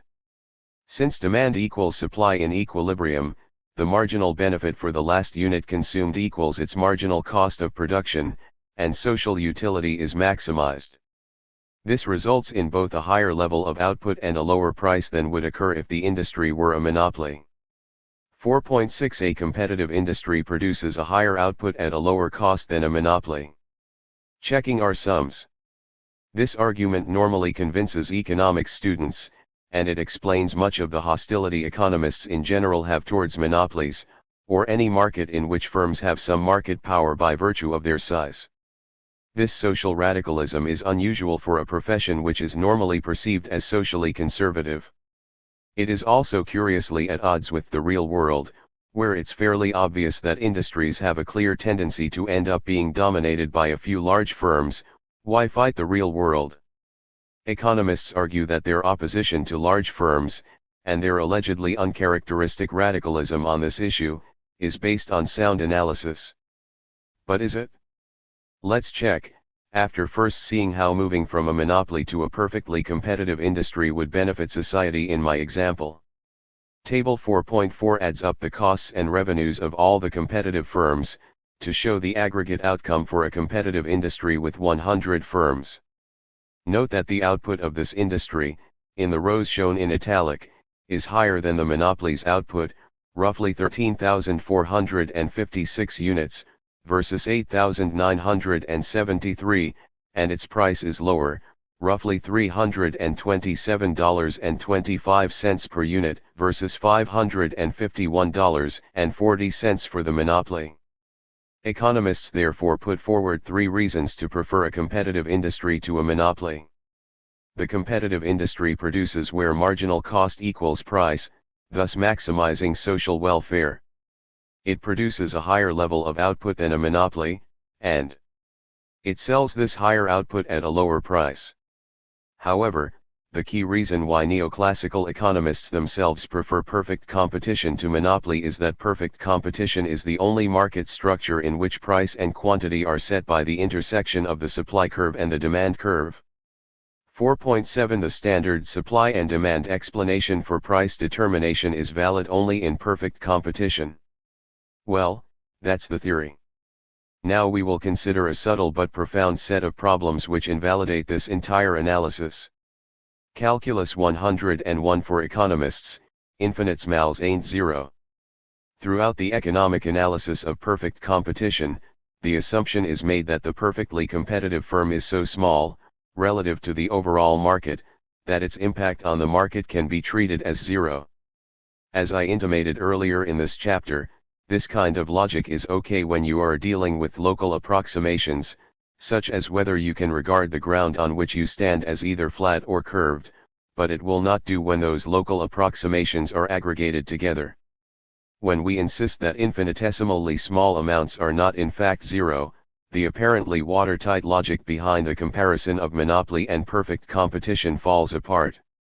Table 4.4 Cost and revenue for a perfectly competitive industry identical in scale to hypothetical monopoly. Too small to matter? An essential part of the argument for perfect competition is that each firm is so small that it can't affect the market price, which it therefore takes as given. Consequently, the demand curve, as perceived by each firm, is effectively horizontal at the market price. The firms are also so small that they do not react to any changes in behavior by other firms. In the language of economic theory, their conjectural variation, how much all other firms change their output in response to a change in output by one firm, is zero. These two assumptions are alleged to mean that the slope of the individual firm's demand curve is zero. Both the firm's price and the market price do not change when a single firm changes its output. However, they also mean that, if a single firm increases its output by 1 unit, then total industry output should also increase by 1 unit, since other firms won't react to the change in output by a single firm. However, there is a problem: these two assumptions are inconsistent. If the market demand curve is downward sloping, then an increase in total market output must mean a fall in the market price, regardless of how small a fall it might be. Since the theory assumes that other firms don't react to an increase in production by one firm, total market output must increase. Since the market demand curve is downward sloping, and supply has increased, the supply curve has shifted outwards, market price must fall. Therefore, market price does change because of the actions of a single firm. The only way market price could not react would be if all other firms reduced their output by as much as the single firm increased it. Then the market supply curve would not shift, and the price would remain constant. But the theory assumes that firms don't react to each other's behavior.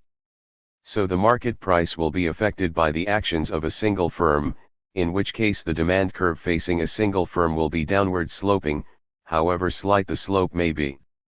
Putting this critique another way, the economic argument is that if you break a large downward sloping line, the market demand curve, into lots of very small lines, the demand curves perceived by each firm, then you will have a huge number of perfectly flat lines. Then if you add all these perfectly flat lines together again, you will get one downward sloping line. This is mathematically impossible. If you add up a huge number of flat lines, you will get one very long flat line. If you break one downward sloping line into many small lines, you will have many downward sloping lines. The economic concept of perfect competition is based on a mathematical error of confusing a very small quantity with zero. The market matters, marginal revenue is marginal revenue. A second problem with this economic model is the nature of the marginal revenue function. Economists unconsciously reason as if the marginal revenue curve at the market level is a function of the number of firms that produce the industry's output. It exists if there is only one firm, but if there are a large number of firms, it disappears. They then show that a monopoly sets its price where marginal revenue equals marginal cost, which is consistent with their theory. However, they show a competitive industry setting price where the supply curve and the demand curve intersect, with no pesky marginal revenue curve getting in the way. Unfortunately, marginal revenue exists independently of the number of firms in the industry. If the market demand curve is downward sloping, then so is the market marginal revenue curve, and they diverge right from the very first unit sold, as you can see in the example. So if a competitive industry did result in output being set by the intersection of the demand curve and the supply curve, then at the collective level the competitive industry must be producing where marginal cost exceeds marginal revenue. Rather than maximizing profits, as economists argue firms do, the additional output, that produced past the point where marginal revenue equals marginal cost at the industry level, must be produced at a loss. This paradox means that the individual firm and the market level aspects of the model of perfect competition are inconsistent. Creative accounting for the assertion that perfect competition results in a higher level of output at a lower price than monopoly to be correct, then in the aggregate, the individually rational profit-maximizing behavior of perfectly competitive firms must lead to a collectively irrational outcome. This would be okay if the theory actually admitted this, as do the theories of Cournot and Bertrand Competition 13, but the Marshall-Lien model taught to undergraduates claims instead that equating marginal cost and marginal revenue maximizes profits for the competitive firm. According to the theory, the monopoly firm produces only to the point at which marginal cost equals marginal revenue, because this output maximizes its profit. Each perfectly competitive firm likewise produces to a point at which its marginal cost equals its marginal revenue, and for the same reason, because this level of output maximizes its profit. But at the market level, competitive firms produce to a point at which the collective marginal cost exceeds marginal revenue. The perfectly competitive industry produces where marginal cost equals price but exceeds marginal revenue, yet all firms in it are supposed to be producing where marginal cost equals marginal revenue. The monopoly sets price where marginal revenue equals marginal cost, while the competitive industry sets price where the supply curve, which is the sum of all the individual firms' marginal cost curves, intersects the demand curve. This is supposed to be the result of setting marginal cost equal to marginal revenue at the firm level, which means each firm makes the maximum profit that it can.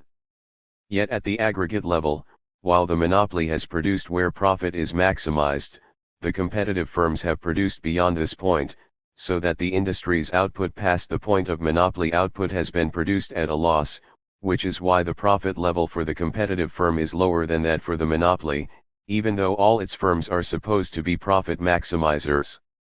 Where did this loss come from?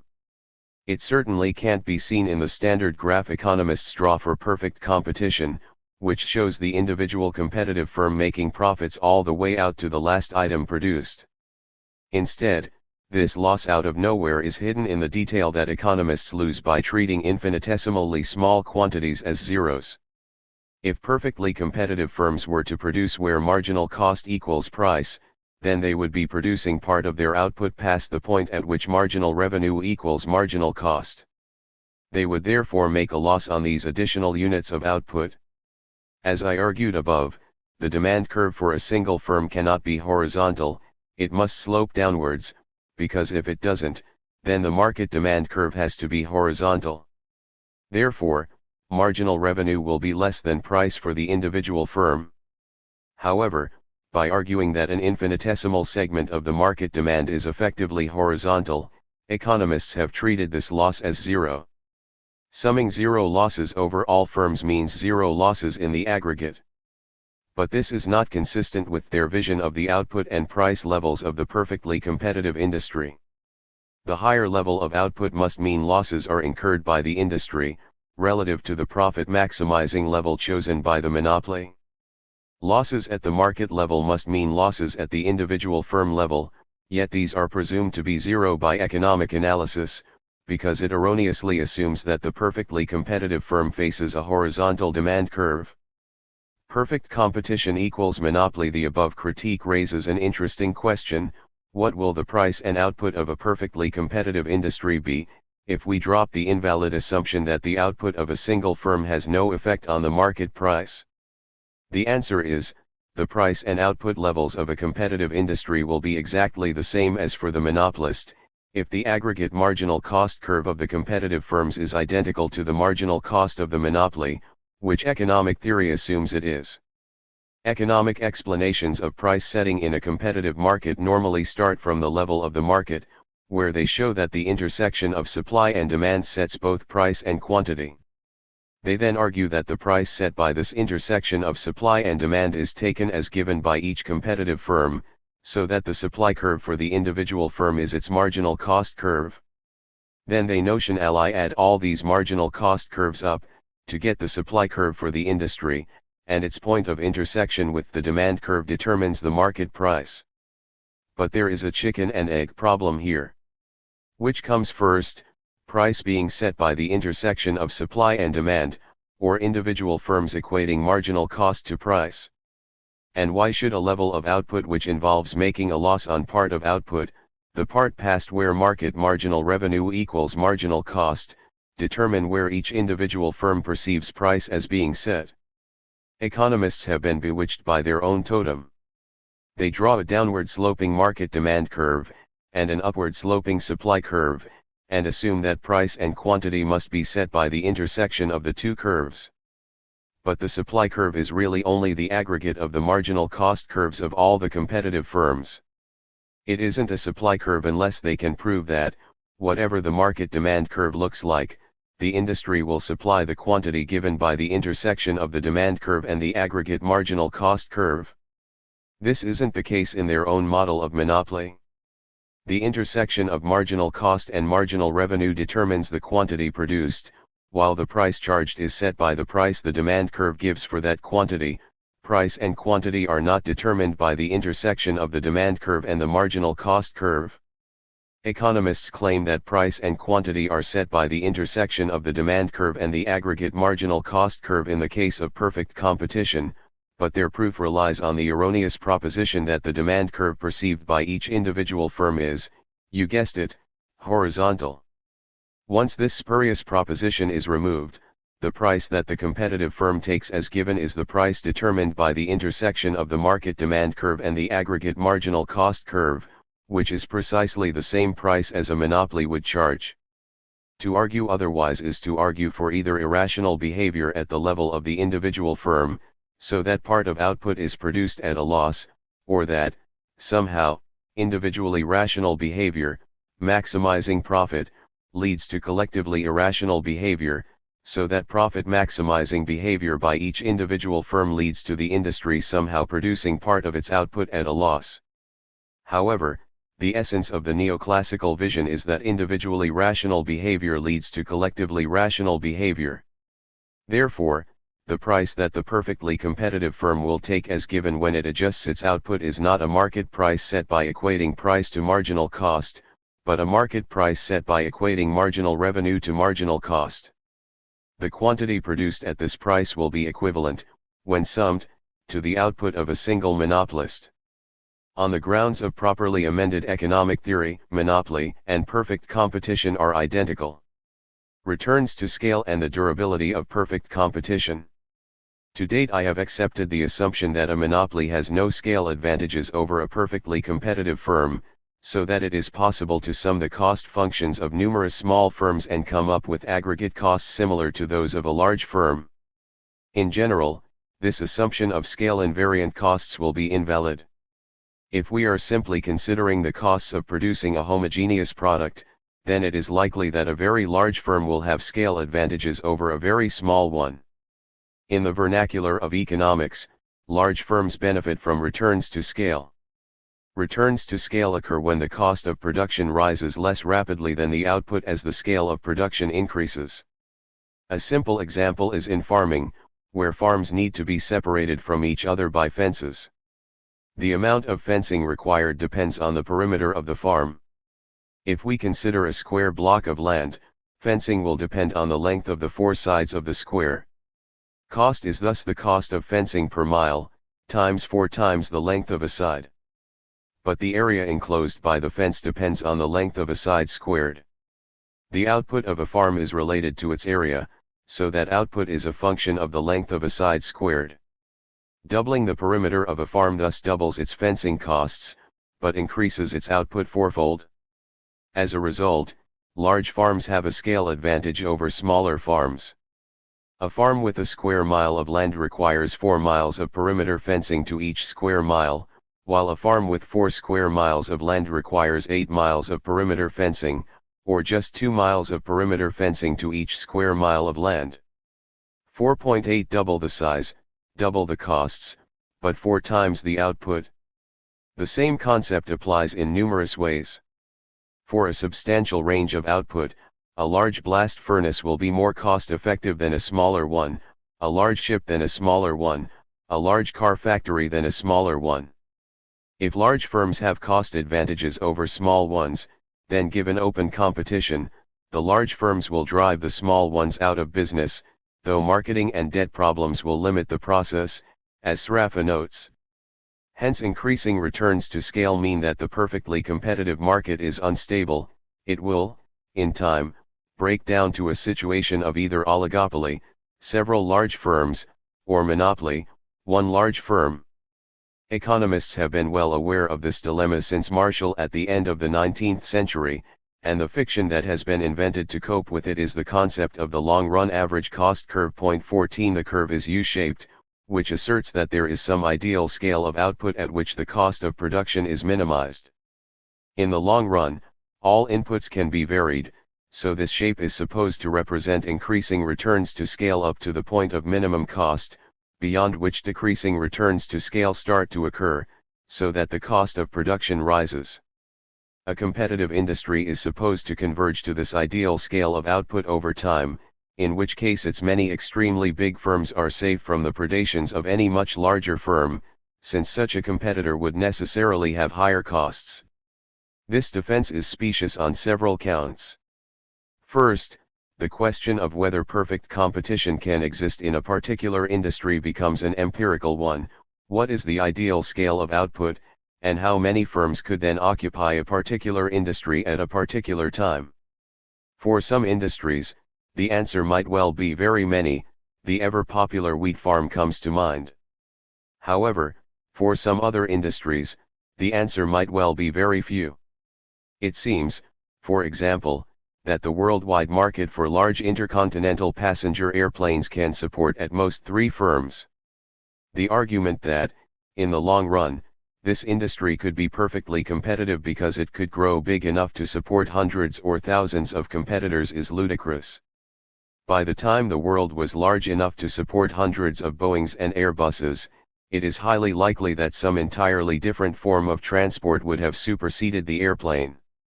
Secondly, the long-run supply curve is actually constructed under the assumption of constant technology. In other words, it is not really a concept in time at all. The scale economies are supposedly there all the time, ready to be exploited. If so, then unless an industry is already big enough to support the enormous number of firms surmised by the model of perfect competition, all operating at the ideal scale, large firms can immediately outcompete small firms. In other words, the only way competitive firms can survive is if the industry is already so large that it can support an enormous number of firms of the ideal scale. The theoretical response of economists to this dilemma has been to presume constant returns to scale. With constant returns, size does not matter. A small firm will be just as cost efficient as a large one. Unfortunately, size does matter. Economies of scale are an important part of the reason that most industries are dominated by a small number of very large firms. We do need an adequate analysis of how such an industry functions, but neoclassical economics does not provide it.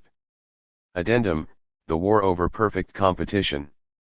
As noted, my plan to start work on Finance and Economic Breakdown, a book-length treatment of Minsky's financial instability hypothesis, when I finished debunking economics, was derailed for the next 4 years as I found myself embroiled in disputes with neoclassical economists, via email, in web forums, in public, and in referee comments on my papers, about this argument.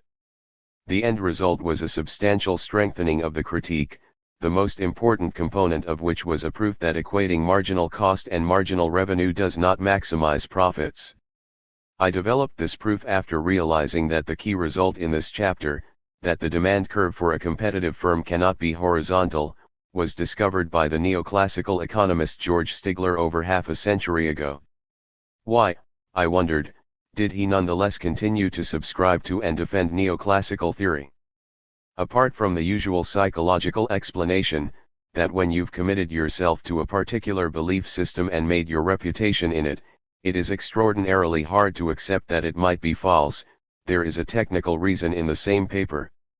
Though he proved that the individual firm's demand curve had the same negative slope as the market demand curve, Stigler also proved that, if firms produced where marginal cost equaled marginal revenue, then the more firms there were in an industry, the closer industry output would be to where price equaled marginal cost. It is intuitively plausible that with infinite numbers all monopoly power, and indeterminacy, will vanish, but a simple demonstration, in case of sellers of equal size, would amount only to showing that marginal revenue equals price plus price/number of sellers times market elasticity, and that this last term goes to zero as the number of sellers increases indefinitely. Stigler 1957, 8. Stigler thus believed that he had neutralized his finding in the same paper. Yes, the conventional neoclassical belief that the individual competitive firm faces a horizontal demand curve is false, but if there are a large number of firms in an industry, then marginal revenue for the individual firm will be very close to the market price. Therefore the collective effect is the same, price will be set where supply equals demand. The key result of competition is restored.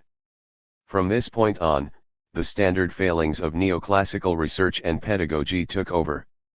Only a minority of economists read the paper, textbooks continued to teach the concept that Stigler had disproved, and the minority of economists who were aware of Stigler's paper defended the failure to take his result seriously because, in the end, the outcome was alleged to be the same: supply will equal demand in a competitive market.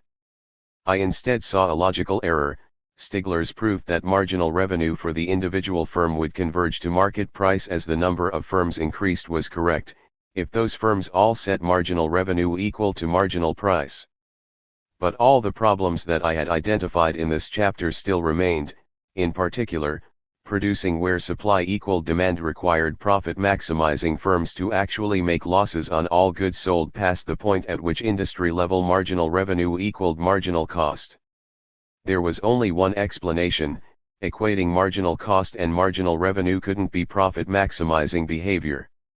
I followed the logic forward and proved that the true profit-maximizing formula was quite different. If competitive firms did actually profit-maximize, they would produce an output much lower than the level where marginal cost equaled marginal revenue. The market outcome was that a competitive industry would produce the same amount as a monopoly, and market price would exceed marginal cost.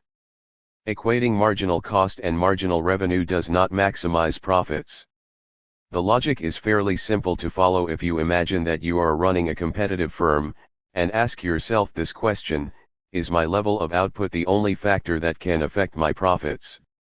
The answer is, of course not. Your profit depends not just on how much you produce, but also how much all the other firms in the industry produce. This is true even if you can't control what other firms do, and even if you don't try to react to what you think they might do. You work in a multi-firm industry, and the actions of all other firms impinge upon your own profits. However, the neoclassical profit-maximizing formula implies that your output is the only factor determining your profits. It uses simple calculus to advise you to produce where the change in your profits relative to your own output is zero. What you really need to do, if you're going to try to use calculus to work out what to do, is to work out where the change in your profits relative to total industry output is zero. Intuitively, this is likely to mean that the actual amount you produce, which is something you can control, should be less than the amount the neoclassical formula recommends. This is because it's highly likely that the impact on your profit of changes in output by other firms, which you can't control, will be negative. If other firms increase their output, your profit is likely to fall. So when you work out the impact that changes in output by other firms has on your profits, the sign of this change is likely to be negative. Therefore, to find the point at which your profit is at a maximum with respect to total industry output, you're likely to want the sign for the impact of your changes in output on your profit to be positive. This will mean that your output level will be less than the level at which your marginal cost equals your marginal revenue. The best way to solve this problem precisely is to work out when what is known as the total differential of the firm's profit is equal to zero. To avoid using symbolic terms like N for the number of firms in the industry, I'll work with a hypothetical industry with 1,000 firms in it, but the logic applies independently of the number of firms in the industry. The profit of your firm will be its revenue, which will equal your firm's output times the market price, minus costs. What we have to do is work out how these two aspects of profit are influenced by the changes in output by all the firms in the industry, including your own. Using a calculus procedure known as the product rule, the change in the revenue side of this calculation can be broken down into two bits. Your output, times how much a given firm's change in output changes market price, plus market price, times how much a given firm's change in output causes you to alter your own output.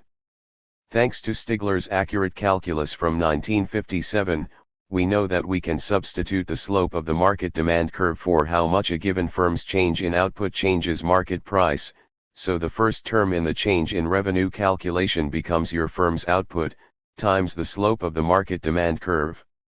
With 1,000 firms in the industry, we get 1,000 copies of this term, which is your firm's output, multiplied by the slope of the market demand curve. The second term in the change in revenue is the market price, times the amount that your output changes owing to a change in output by a given firm. Since we're working with the Marshall-Lien model, which assumes that firms don't react strategically to what other firms do, then 999 times out of 1,000 this term will be the market price times 0. But once, it will be how much your output changes, given a change in your output. The ratio of the change in your output to the change in your output is 1, so once, and only once, this calculation will return the market price. Finally, we have to consider the cost side of the calculation. This will be how much your total costs change, given a change in output by a given firm. As with the last calculation for revenue, 999 times out of 1,000 this will be 0, because your costs don't change when the output of another firm changes. But once, and only once, it will be how much your total costs change, given a change in your output. This is your firm's marginal cost. That gives you three terms, and when the output level you choose causes the sum of these three to be 0, you have identified the output level for your firm that will maximize your profits. These three terms are the market price, a positive number, plus the slope of the market demand curve multiplied by 1,000 times your output, a negative number, since the slope of the market demand curve is negative, minus your marginal cost. The difference between this formula and the neoclassical formula is subtle and the size of an elephant at the same time. The neoclassical formula tells you that you maximize your profits when these three terms are equal. The market price, plus the slope of the market demand curve multiplied by your output, minus your marginal cost. Whoops! The neoclassical formula has erroneously omitted 999 times your output times the slope of the market demand curve, a very large negative term, since the slope of the market demand curve is negative. It therefore takes a larger marginal cost to reduce the whole neoclassical expression to zero, which you can only achieve by producing a higher output. All of this additional output will be sold at a loss. The increase in revenue you get from selling those additional units will be less than the increase in costs the additional production causes. The neoclassical formula is thus categorically wrong about the level of output by the individual firm that will maximize its profits, except in the one case of a monopoly, where the two formulas coincide. If competitive firms are truly profit maximizers, then they will produce substantially less output each than neoclassical theory says they will, roughly half as much, and the sum of this output will, if they face identical costs of production, be the same as would be produced by a monopoly. It could be argued that the accurate formula derived above requires the firm to know something that it can't possibly know, which is how many firms there are in the industry. In fact, this is less of a problem than it seems, because it's possible to reorganize this formula into a form in which the number of firms in the industry isn't that important. Point 15. But a more important point is that in reality firms don't do calculus. They are far more likely to work out the answer to this and other questions by trial and error. Calculus schmalculus. What firms would actually do is work out the ideal amount to produce to maximize profits by choosing some output level at random, and then vary this amount to see what happens to their profits. If a firm's profit rose, then it would continue altering its output in the same direction, but if its profit fell, then it would reverse direction. Unfortunately, we can't test this using empirical data, because, as I argue later, the assumptions of the neoclassical model, a falling demand curve, a rising supply curve, and a static setting in which to maximize profits, don't even come close to describing reality. But one can today create an artificial market using a computer model that does fit the neoclassical assumptions, and then see what happens. The next few graphs show the results of this simulation. Firms choose an initial output level at random. The initial market price is determined by the sum of these randomly chosen outputs. Each firm then chooses a random amount to vary its output by, and changes its initial output by this amount. A new market price is calculated. If a firm's profit has risen as a result of the change in output, it continues changing its output in the same direction. Otherwise it reverses direction. At the extremes considered here, of a monopoly and a 100-firm industry, neoclassical theory is correct for a monopoly, but very wrong for the 100-firm industry. It predicts that such an industry will produce effectively where marginal cost equals price, where the supply curve intersects the demand curve, but in practice the 100-firm industry produces an output that is almost the same as the monopolies. 4.9 Predictions of the models and results at the market level. Neoclassical theory also predicts that industry output will converge to the competitive ideal as the number of firms in the industry rises. Simulations with between 1 and 100 firms in the industry show no pattern, though in general the output level is well below that predicted by neoclassical theory, but close to the prediction of my equation, see figure 4.12. 4.10 Output behavior of 3 randomly selected firms. This market outcome is not caused by collusion, but is simply the result of profit maximizing behavior. Firms also follow very different paths in their output, even though the basic strategy is the same for each firm: vary output and try to find the output level that generates the largest profit. 4.11 Profit outcomes for 3 randomly selected firms. Firms have very different outcomes with respect to profit as well, though in general most make far more profit from the suck it and see algorithm than they would make if they followed the neoclassical formula. Many different outcomes are possible with different assumptions, in particular, the introduction of some irrationality by firms, continuing to increase output when the last increase in output reduced profit, for example, or a greater dispersal in the size of the changes in output by firms causes the aggregate result to move in the direction of the neoclassical formula. Keen and Standish 2010, 69-74. But the neoclassical proposition that strictly rational behavior leads to a competitive industry producing where individual marginal revenue equals marginal cost is strictly false. 4.12 Output levels for between 1 and 100 firm industries. Dialogue with the deaf. There are other theories of competition, the Cournot-Nash and Bertrand models of game theoretic behavior, where firms do react strategically to what other firms might do, where a perfectly competitive outcome can occur from non-profit maximizing behavior. But the standard Marshall-Lien model of the firm is categorically false. The demand curve for a competitive firm is not horizontal, equating marginal cost and marginal revenue does not maximize profits, and a competitive industry will produce the same amount of output as a monopoly and sell it for the same price. The Marshall-Lien model of the competitive firm is dead. Or it should be. Instead, given the resistance of neoclassical economics to criticism, this false model is likely to live on for decades. Though this critique has been published in a range of journals, including one edited by physicists, whose mathematical capabilities far exceed those of economists, I have been unable to get it published in neoclassical economics journals. The odds that this critique will ever be recognized by economics textbooks writers are therefore effectively zero. Every manner of excuse has been offered to avoid confronting these uncomfortable but mathematically unimpeachable results. The most remarkable excuses came from referees for the Economic Journal and the Journal of Economics Education. 16. A referee for the former journal admitted that this result was significant, but argued that it did not matter because, he alleged, the conventional theory assumed that firms attempted to maximize their profits while assuming that the output of other firms was fixed. This alleged assumption cannot be found in any textbook on perfect competition, and amounts to an assumption of irrational behavior on behalf of firms. Needless to say, this result is worthy of publication on Economic Journal if it is correct. However, after reading the paper, I am not convinced that this is the case. On the contrary, I think the result is due to authors' confusion about an individual firm's rationality, maximizing its profit given others' outputs fixed. Referee, Economic Journal.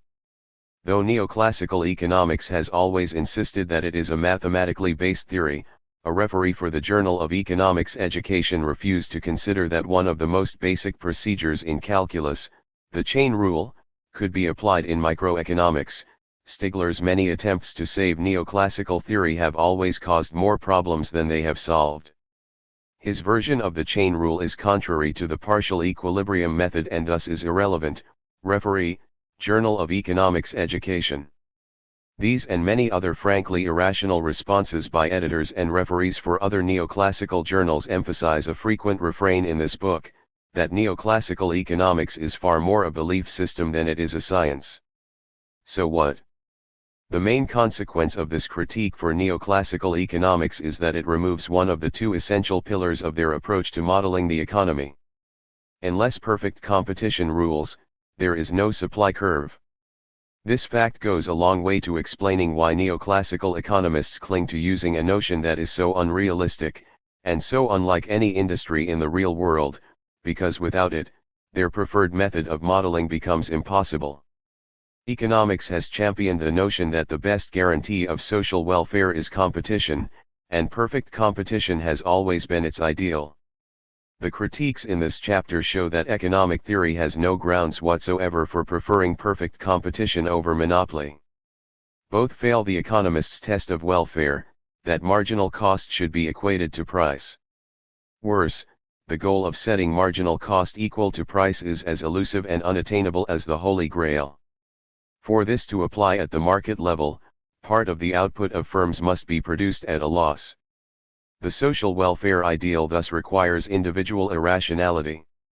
This would not be a problem for some schools of economics, but it is for the neoclassical school, which has always argued that the pursuit of individual self-interest would lead to the best, most rational outcome for all of society.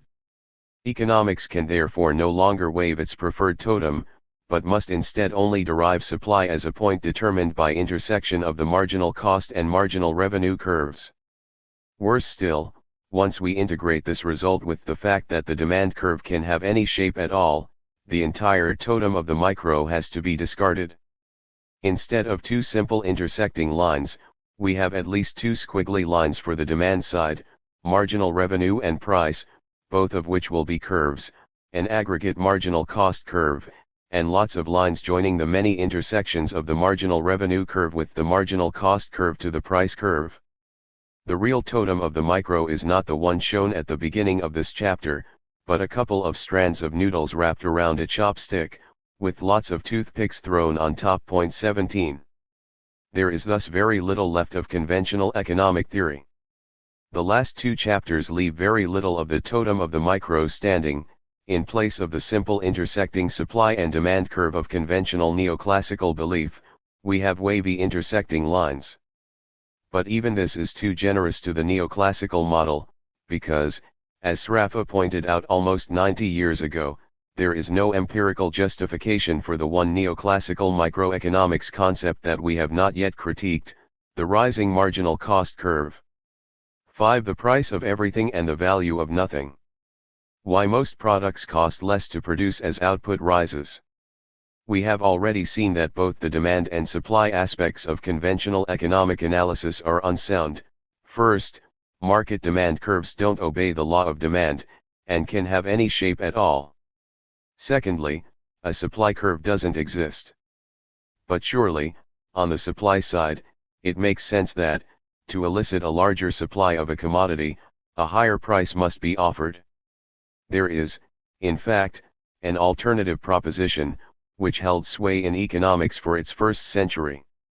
This was the argument of the classical school of economics that price was set by the cost of production, while the level of demand determined output. Point 1. When this proposition is put in the same static form as economics uses to describe a commodity market, it translates as a horizontal, or even a falling, supply curve, so that the market price doesn't change as the quantity produced rises, and it can actually fall. This chapter shows that, though the modern neoclassical position is superficially more appealing and apparently more sophisticated, there are logical problems with it which mean that the classical position is a more accurate description of reality. The kernel. One of the peculiar aspects of modern Western society is that the majority of the population has no direct experience of how the commodities it consumes are produced. Only a small and decreasing minority is directly involved in production, and only a minority of that minority has direct knowledge of how factories are designed and managed.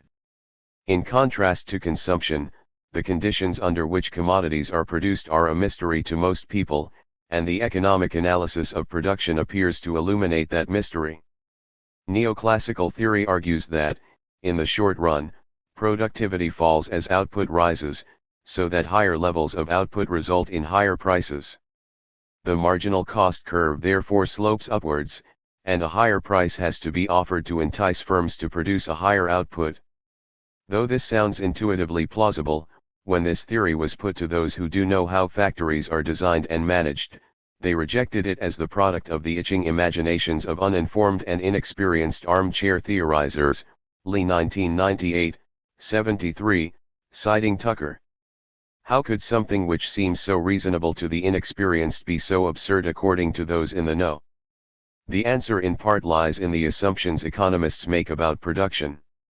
Though these seem sound to the uninitiated, two key assumptions are in fact contradictory. If one applies for a given industry, then the other one almost certainly does not. When one applies, supply and demand become interdependent. When the other does, the marginal cost curve is likely to be horizontal. Economic theory also doesn't apply in the real world because engineers purposely design factories to avoid the problems that economists believe force production costs to rise.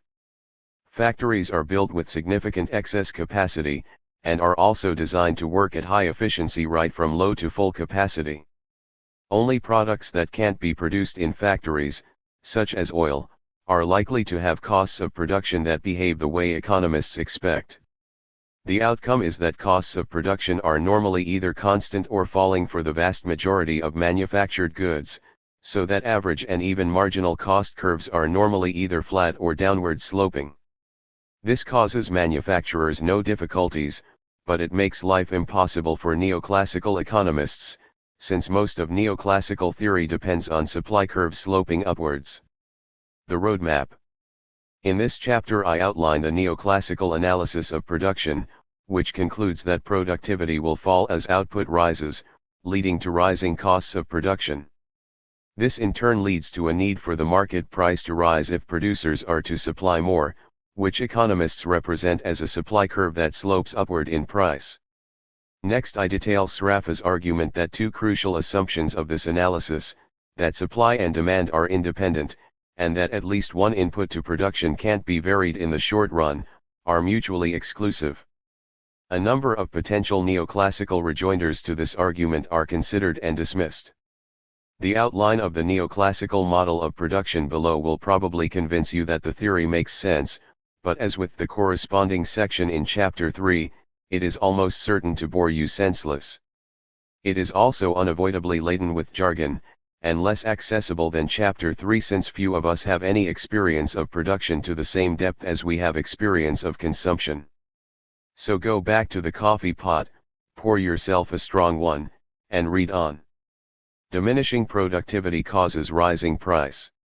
The neoclassical theory of production argues that capacity constraints play the key role in determining prices, with the cost of production, and therefore prices, rising as producers try to squeeze more and more output out of a fixed number of machines, in what they call the short run. The short run is a period of time long enough to change variable inputs, such as labor, but not long enough to change fixed inputs, such as machines, or for new entrants to come into the industry. The argument has several stages. Stage 1 puts the proposition that productivity falls as output rises. Stage 2 takes the declining productivity argument and rephrases it as rising costs, and Stage 3 determines the point of maximum profitability by identifying where the gap between revenue and costs is greatest. Stage 1, productivity falls as output rises. Neoclassical theory asserts that the supply curve slopes upward because productivity falls as output rises. This falling productivity translates into a rising price. There is thus a direct link between what economists call marginal productivity, the amount produced by the last worker, and marginal cost, the cost of producing the last unit. Table 5.1 shows an example of production as neoclassicals imagine it. This mythical firm has fixed costs of $250,000, and pays its workers a wage of $1,000.20. It can sell as many units as it can produce at the market price of $4. To produce output at all, the firm must hire workers. With no workers, output is zero.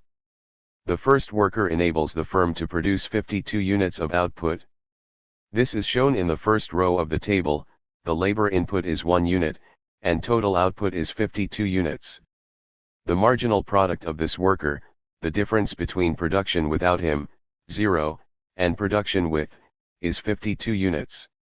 The marginal cost of the output is the worker's wage, $1,000, divided by the number of units produced, 52, which yields a marginal cost of $19.20.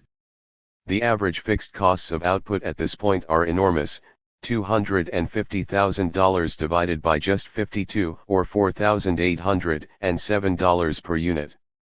The average total cost is $251,000 divided by 52, or $4,827 per unit, which implies a loss of $4,823 per unit sold, if this were the chosen level of production.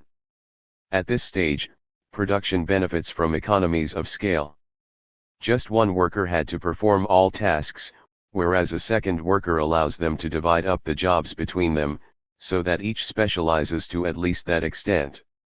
With specialization, the productivity of both workers rises. The same process continues with the 9th and 10th workers, so that the marginal product of the 9th, the amount he adds to output over and above the amount produced by 8 workers, is 83.6 units. Similarly, the marginal product of the 10th worker is 87.5 units. Table 5.1 Input and output data for a hypothetical firm. If the firm actually produced this number of units, it would lose $257,207, more than its fixed costs.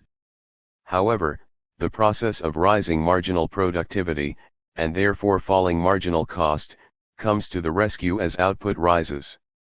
By the 100th worker, the firm is still making a loss, but the loss is falling because its marginal cost has fallen below the sale price. The 100th worker adds 398.5 units to output, at a marginal cost of $1,000 divided by 398.5, or just $2.50 a unit. This is less than the sale price of $4 a unit, so the firm is making a profit on the increase in output, but only enough to reduce its losses at this stage, rather than to put it into the black. Black ink arrives with the 277th worker, who brings in $3,090 profit, the proceeds of selling the 772.5 additional units the worker produces at the sale price of $4 a unit, for the cost of his wage of $1,000. This process of rising marginal productivity continues right up to the 400th worker hired. By this stage, marginal cost has fallen dramatically. The 400th worker adds 850 units to output, so that the marginal cost of his output is the wage of $1,000 divided by 850, or $1.18, rounded up to $1.20 in the table. Average fixed costs, which were enormous at a tiny level of output, are relatively trivial at the output level of 233,333 units, they are down to just over $1. From this point on, productivity of each new worker ceases to rise. Each new worker adds less to output than his predecessor. The rationale for this is that the ratio of workers, the variable factor of production, to machinery, the fixed factor of production, has exceeded some optimal level. Now each extra worker still adds output, but a diminishing rate. In economic parlance, we have reached the region where diminishing marginal productivity applies. Since marginal product is now falling, marginal cost will start to rise. But profit continues to rise, because though each additional worker adds less output and therefore brings in less revenue, the revenue from the additional units still exceeds the cost of hiring the worker. In economic parlance, marginal revenue exceeds marginal cost. We can see this with the 500th worker, who adds 800.5 units to output. The marginal cost of his output is the wage, $1,000, divided by 800.5, or $1.25, rounded down in the table. This is higher than the minimum level of $1.18 reached with the 500th worker. But the additional units this worker produces can all be sold at $4, so the firm still makes a profit out of employing the 500th worker. The same principle still applies for the 600th worker, and the 700th. Productivity has dropped sharply now, so that this worker adds only 401.5 units to output, for a marginal cost of $2.50. But this is still less than the amount the additional output can be sold for, so the firm makes a profit out of this worker. This process of rising profit comes to an end with the 747th worker, whose additional product, 249.7 units, can only be sold for $998.80, versus the cost of his wage of $1,000. From this point on, any additional workers cost more to employ than the amount of additional output they produce can be sold for. The firm should therefore employ 746 workers, and maximize its profit at $837,588. At this point, the marginal cost of production equals the marginal revenue from sale, and profit is maximized. The 800th adds 52 units, for a now soaring marginal cost of $19.20. By the time we get to the 812th worker, workers are, metaphorically speaking, falling over each other on the factory floor, and this worker adds a mere 3.3 units to output, for a marginal cost of $300. The next worker actually reduces output. 5.1 product per additional worker falls as the number of workers hired rises. 5.2 swap the axis to graph labor input against quantity. 5.3 multiply labor input by the wage to convert y-axis into monetary terms, and add the sales revenue. 5.4 Maximum profit occurs where the gap between total cost and total revenue is at a maximum.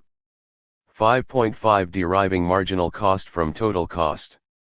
5.6 The whole total, average and marginal costs, and marginal revenue.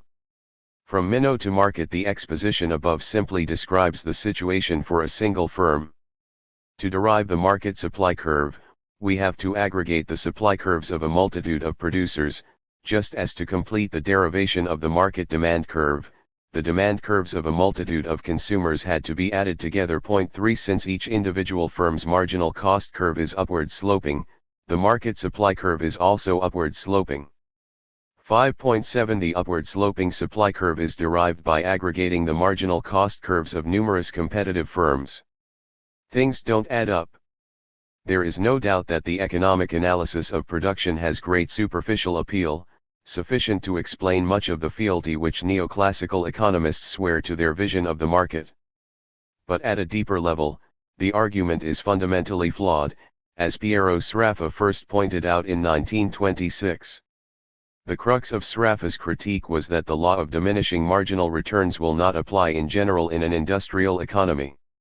Instead, Sraffa argues that the common position would be constant marginal returns, and therefore horizontal, rather than rising, marginal costs.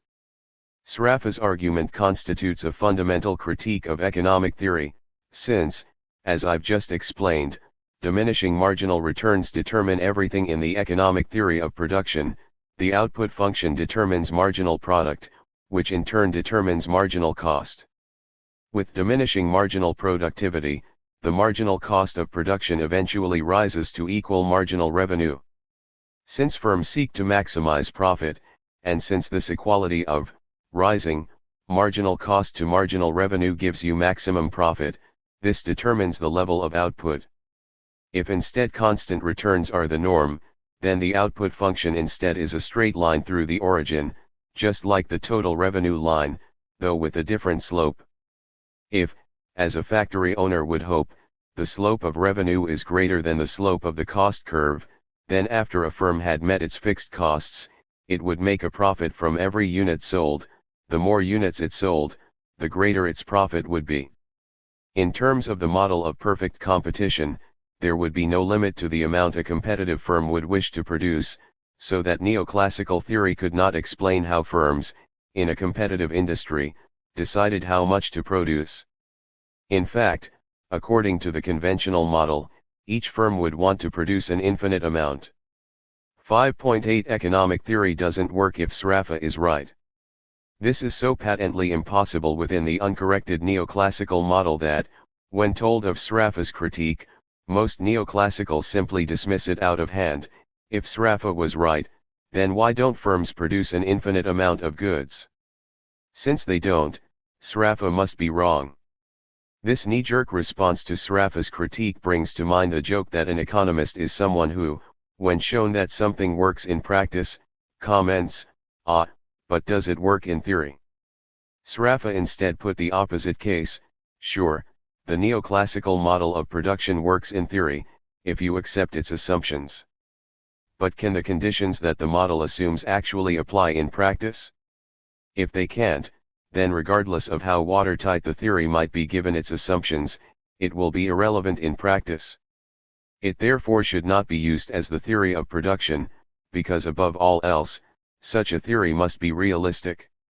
Sraffa's argument focused upon the neoclassical assumptions that there were factors of production which were fixed in the short run, and that supply and demand were independent of each other. He argued that these two assumptions could not be fulfilled simultaneously. In circumstances where it was valid to say that some factor of production was fixed in the short run, supply and demand would not be independent, so that every point on the supply curve would be associated with a different demand curve. On the other hand, in circumstances where supply and demand could justifiably be treated as independent, then in general it would be impossible for any factor of production to be fixed.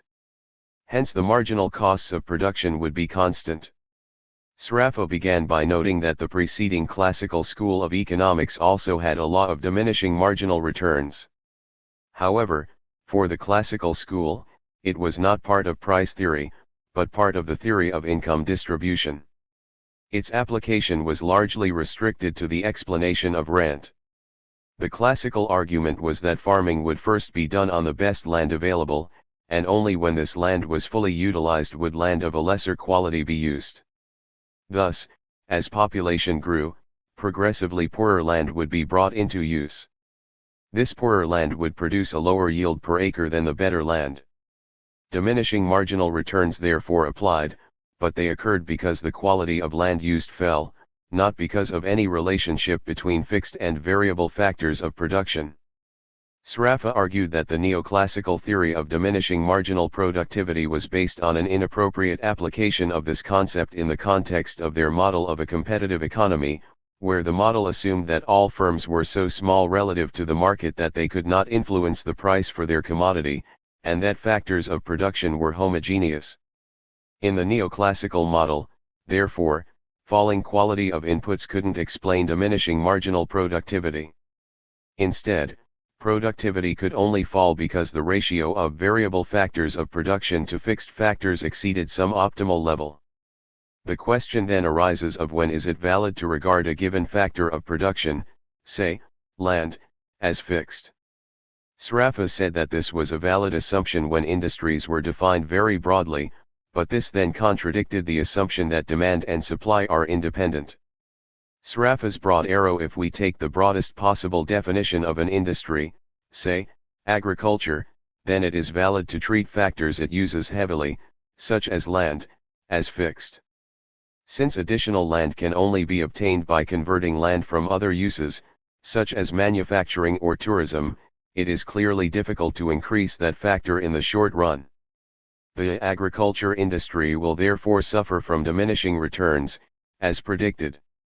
However, such a broadly defined industry is so big that changes in its output must affect other industries. In particular, an attempt to increase agricultural output will affect the price of the chief variable input, labor, as it takes workers away from other industries, and it will also affect the price of the fixed input. This might appear to strengthen the case for diminishing returns, since inputs are becoming more expensive as well as less productive. However, it also undermines two other crucial parts of the model: the assumption that demand for and supply of a commodity are independent, and the proposition that one market can be studied in isolation from all other markets. Instead, if increasing the supply of agriculture changes the relative prices of land and labor, then it will also change the distribution of income. As we saw in Chapter 2, changing the distribution of income changes the demand curve.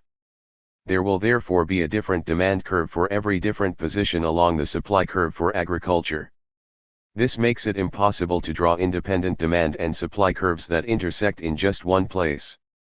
As Sraffa expressed it, if in the production of a particular commodity a considerable part of a factor is employed, the total amount of which is fixed or can be increased only at a more than proportional cost, a small increase in the production of the commodity will necessitate a more intense utilization of that factor, and this will affect in the same manner the cost of the commodity in question and the cost of the other commodities into the production of which that factor enters, and since commodities into the production of which a common special factor enters are frequently, to a certain extent, substitutes for one another, the modification in their price will not be without appreciable effects upon demand in the industry concerned.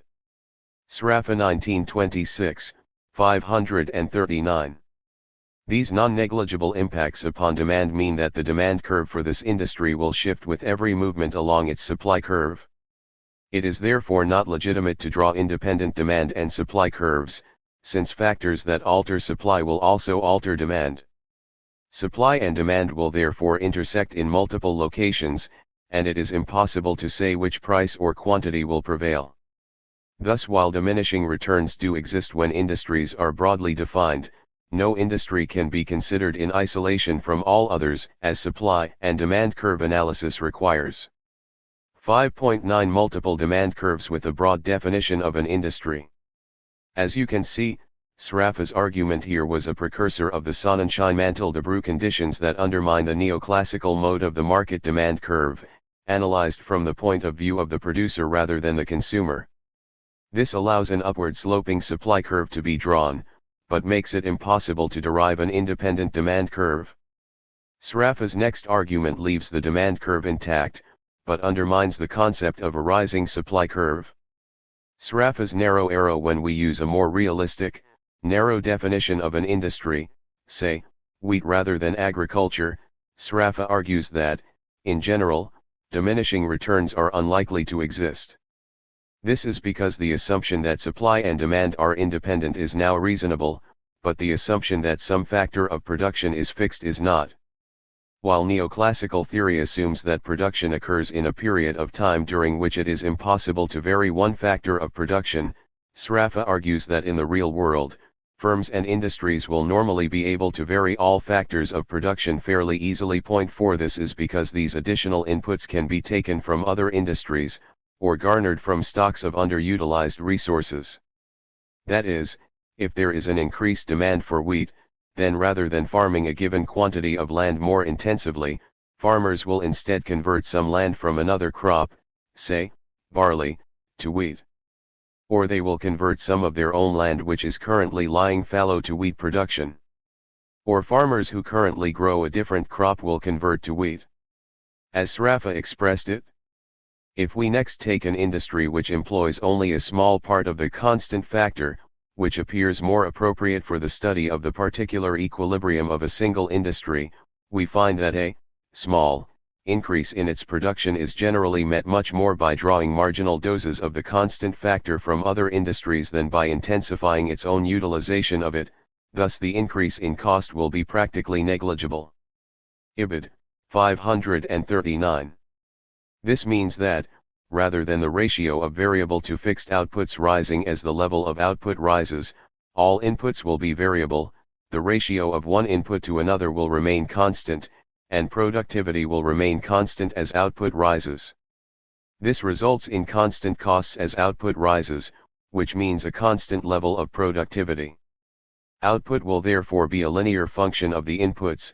Increase inputs by 20%, and output will rise by the same amount.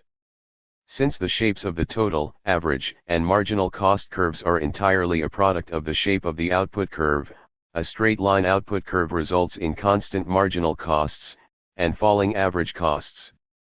With this cost structure, the main problem facing the firm is reaching its break-even point, where the difference between the sale price and the constant variable costs of production just equal its fixed costs.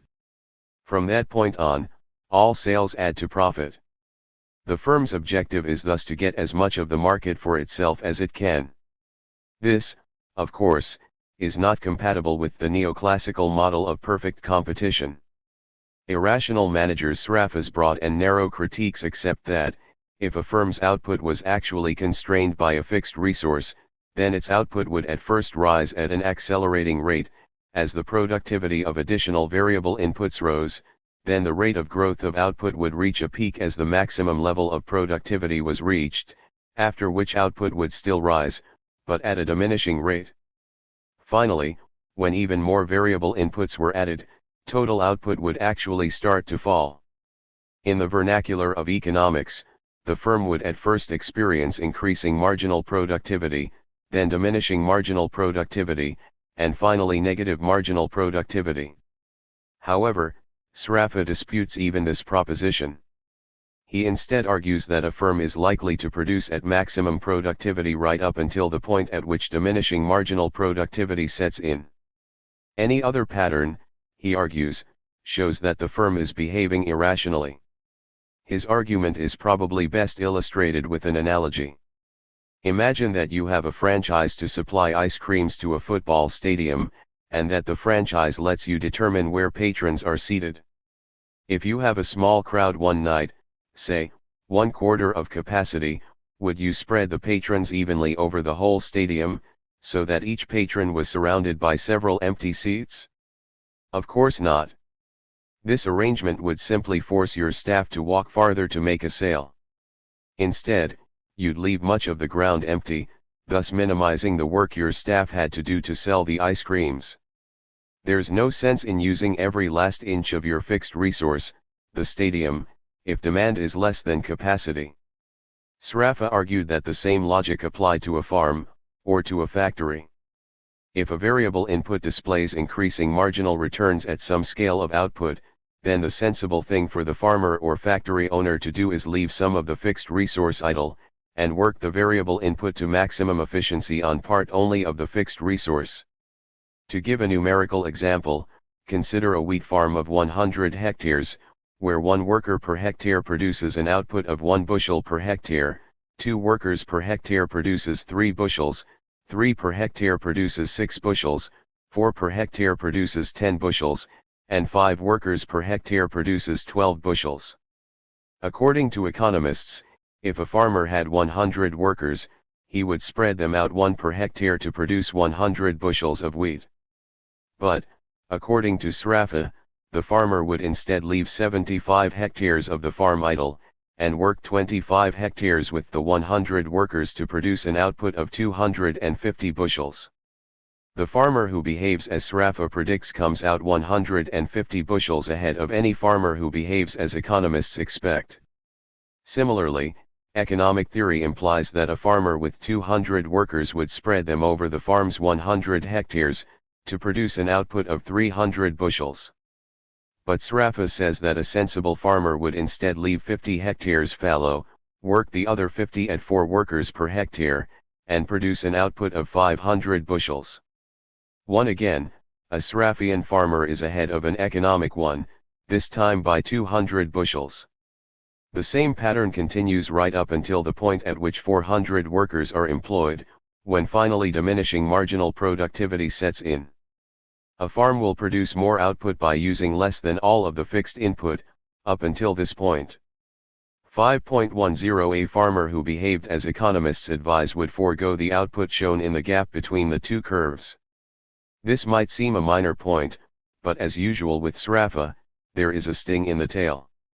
If marginal cost is constant, then average cost must be greater than marginal cost, so that any firm which sets price equal to marginal cost is going to make a loss. The neoclassical theory of price setting can therefore only apply when demand is such that all firms are producing well beyond the point of maximum efficiency. The theory therefore depends on both labor and capital normally being fully employed. So is full employment, not just of labor, but of other resources as well, the norm in a market economy. If all you read was neoclassical economic theory, you'd believe so, right from the standard textbook definition of economics as the study of the allocation of limited resources to unlimited wants. Of course, there is recorded unemployment of labor, but neoclassical economists, at least those of the freshwater variety, see pages 255 to 66, attribute that to the leisure choice that households make. Those who are recorded as unemployed are really deciding that at the wage rates that are on offer, they'd prefer not to work. But surely firms use their capital efficiently, so that it, the fixed resource, is fully employed. 5.11 Capacity utilization over time in the USA. Even a cursory look at the economic data shows that this is not so. Even during the boom years of the 1960s, at least 10% of the USA's industrial capacity lay idle. Even during subsequent booms, capacity utilization rarely reached 85%, and capacity utilization has rarely exceeded 80% since 2000, and fell below 70% in the depths of the Great Recession, see Figure 5.11. This situation may seem bizarre from a neoclassical point of view, and there is a trend towards lower utilization over time that could indicate a secular problem, but it makes eminent sense from a very realistic perspective on both capitalism and socialism put forward by the Hungarian economist János Kornai. Resource-constrained versus demand-constrained economies. Kornai's analysis was developed to try to explain why the socialist economies of Eastern Europe had tended to stagnate, though with superficially full employment, while those of the capitalist West had generally been vibrant, though they were subject to periodic recessions. He noted that the defining feature of socialist economies was shortage. In understanding the problems of a socialist economy, the problem of shortage plays a role similar to the problem of unemployment in the description of capitalism, Kornai 1979, 801. Seeing this as an inherent problem of socialism, and one that did not appear to afflict capitalism, Kornai built an analysis of both social systems, starting from the perspective of the constraints that affect the operations of firms. The question is the following: what are the constraints limiting efforts at increasing production? Constraints are divided into three large groups. 1. Resource constraints. The use of real inputs by production activities cannot exceed the volume of available resources. These are constraints of a physical or technical nature. 2. Demand constraints. Sale of the product cannot exceed the buyer's demand at given prices. 3. Budget constraints. Financial expenses of the firm cannot exceed the amount of its initial money stock and of its proceeds from sales. Credit will be treated later. 5. Which of the three constraints is effective is a defining characteristic of the social system. Ibid. 803. Kornai concluded that with the classical capitalist firm it is usually the demand constraint that is binding, while with the traditional socialist firm it is the resource constraint. Kornai 1990, 27. This meant there were unemployed resources in a capitalist economy, of both capital and labor, but this also was a major reason for the relative dynamism of capitalist economies compared to socialist ones. Facing competition from rivals, insufficient demand to absorb the industry's potential output, and an uncertain future, the capitalist firm was under pressure to innovate to secure as much as possible of the industry's demand for itself. This innovation drove growth, and growth added yet another reason for excess capacity. A new factory had to be built with more capacity than needed for existing demand, otherwise it would already be obsolete. Therefore most factories have plenty of fixed resources lying idle, for very good reasons, and output can easily be expanded by hiring more workers and putting them to work with these idle fixed resources. An increase in demand is thus met by an expansion of both employment of labor and the level of capital utilization, and this phenomenon is also clearly evident in the data. 5.12 Capacity utilization and employment move together. Kornai's empirically grounded analysis thus supports Sraffa's reasoning. Diminishing marginal productivity is, in general, a figment of the imaginations of neoclassical economists. For most firms, an increase in production simply means an increased use of both labor and currently available machinery. Productivity remains much the same, and may even increase as full capacity is approached, and surveys of industrialists, which I discuss later in this chapter, confirm this. Summing up Sraffa's critiques mean that the economic theory of production can apply in only the tiny minority of cases that fall between the two circumstances he outlines, and only when those industries are operating beyond their optimum efficiency. Then such industries will not violate the assumed independence of supply and demand, but they will still have a relatively fixed factor of production and will also experience rising marginal cost. Sraffa concludes that only a tiny minority of industries are likely to fit all these limitations, those that use the greater part of some input to production, where that input itself is not important to the rest of the economy. The majority of industries are instead likely to be better represented by the classical theory, which saw prices as being determined exclusively by costs, while demand set the quantity sold. As Sraffa put it, reduced within such restricted limits, the supply schedule with variable costs cannot claim to be a general conception applicable to normal industries. It can prove a useful instrument only in regard to such exceptional industries as can reasonably satisfy its conditions. In normal cases, the cost of production of commodities produced competitively must be regarded as constant in respect of small variation in the quantity produced. And so, as a simple way of approaching the problem of competitive value, the old and now obsolete theory which makes it dependent on the cost of production alone appears to hold its ground as the best available. Sraffa 1926. 5.13 Costs determine price and demand determines quantity. If not rising marginal cost, what? Sraffa's argument dismisses the neoclassical proposition that rising costs and constant, or falling, marginal revenue determines the output from a single firm, or a single industry. This raises the question that if increasing costs don't constrain a firm's output, what does? Sraffa's argument is simple. The output of a single firm is constrained by all those factors that are familiar to ordinary businessmen, but which are abstracted from economic theory. These are, in particular, rising marketing and financing costs, both of which are ultimately a product of the difficulty of encouraging consumers to buy your output rather than a rival's. These in turn are a product of the fact that, in reality, products are not homogeneous, and consumers do have preferences for one firm's output over another's. Sraffa mocked the economic belief that the limit to a firm's output is set by rising costs, and emphasized the importance of finance and marketing in constraining a single firm's size. Businessmen, who regard themselves as being subject to competitive conditions, would consider absurd the assertion that the limit to their production is to be found in the internal conditions of production in their firm, which do not permit of the production of a greater quantity without an increase in cost.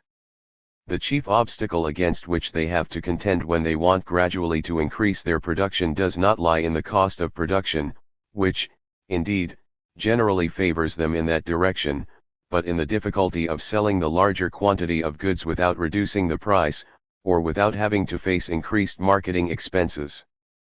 Ibid.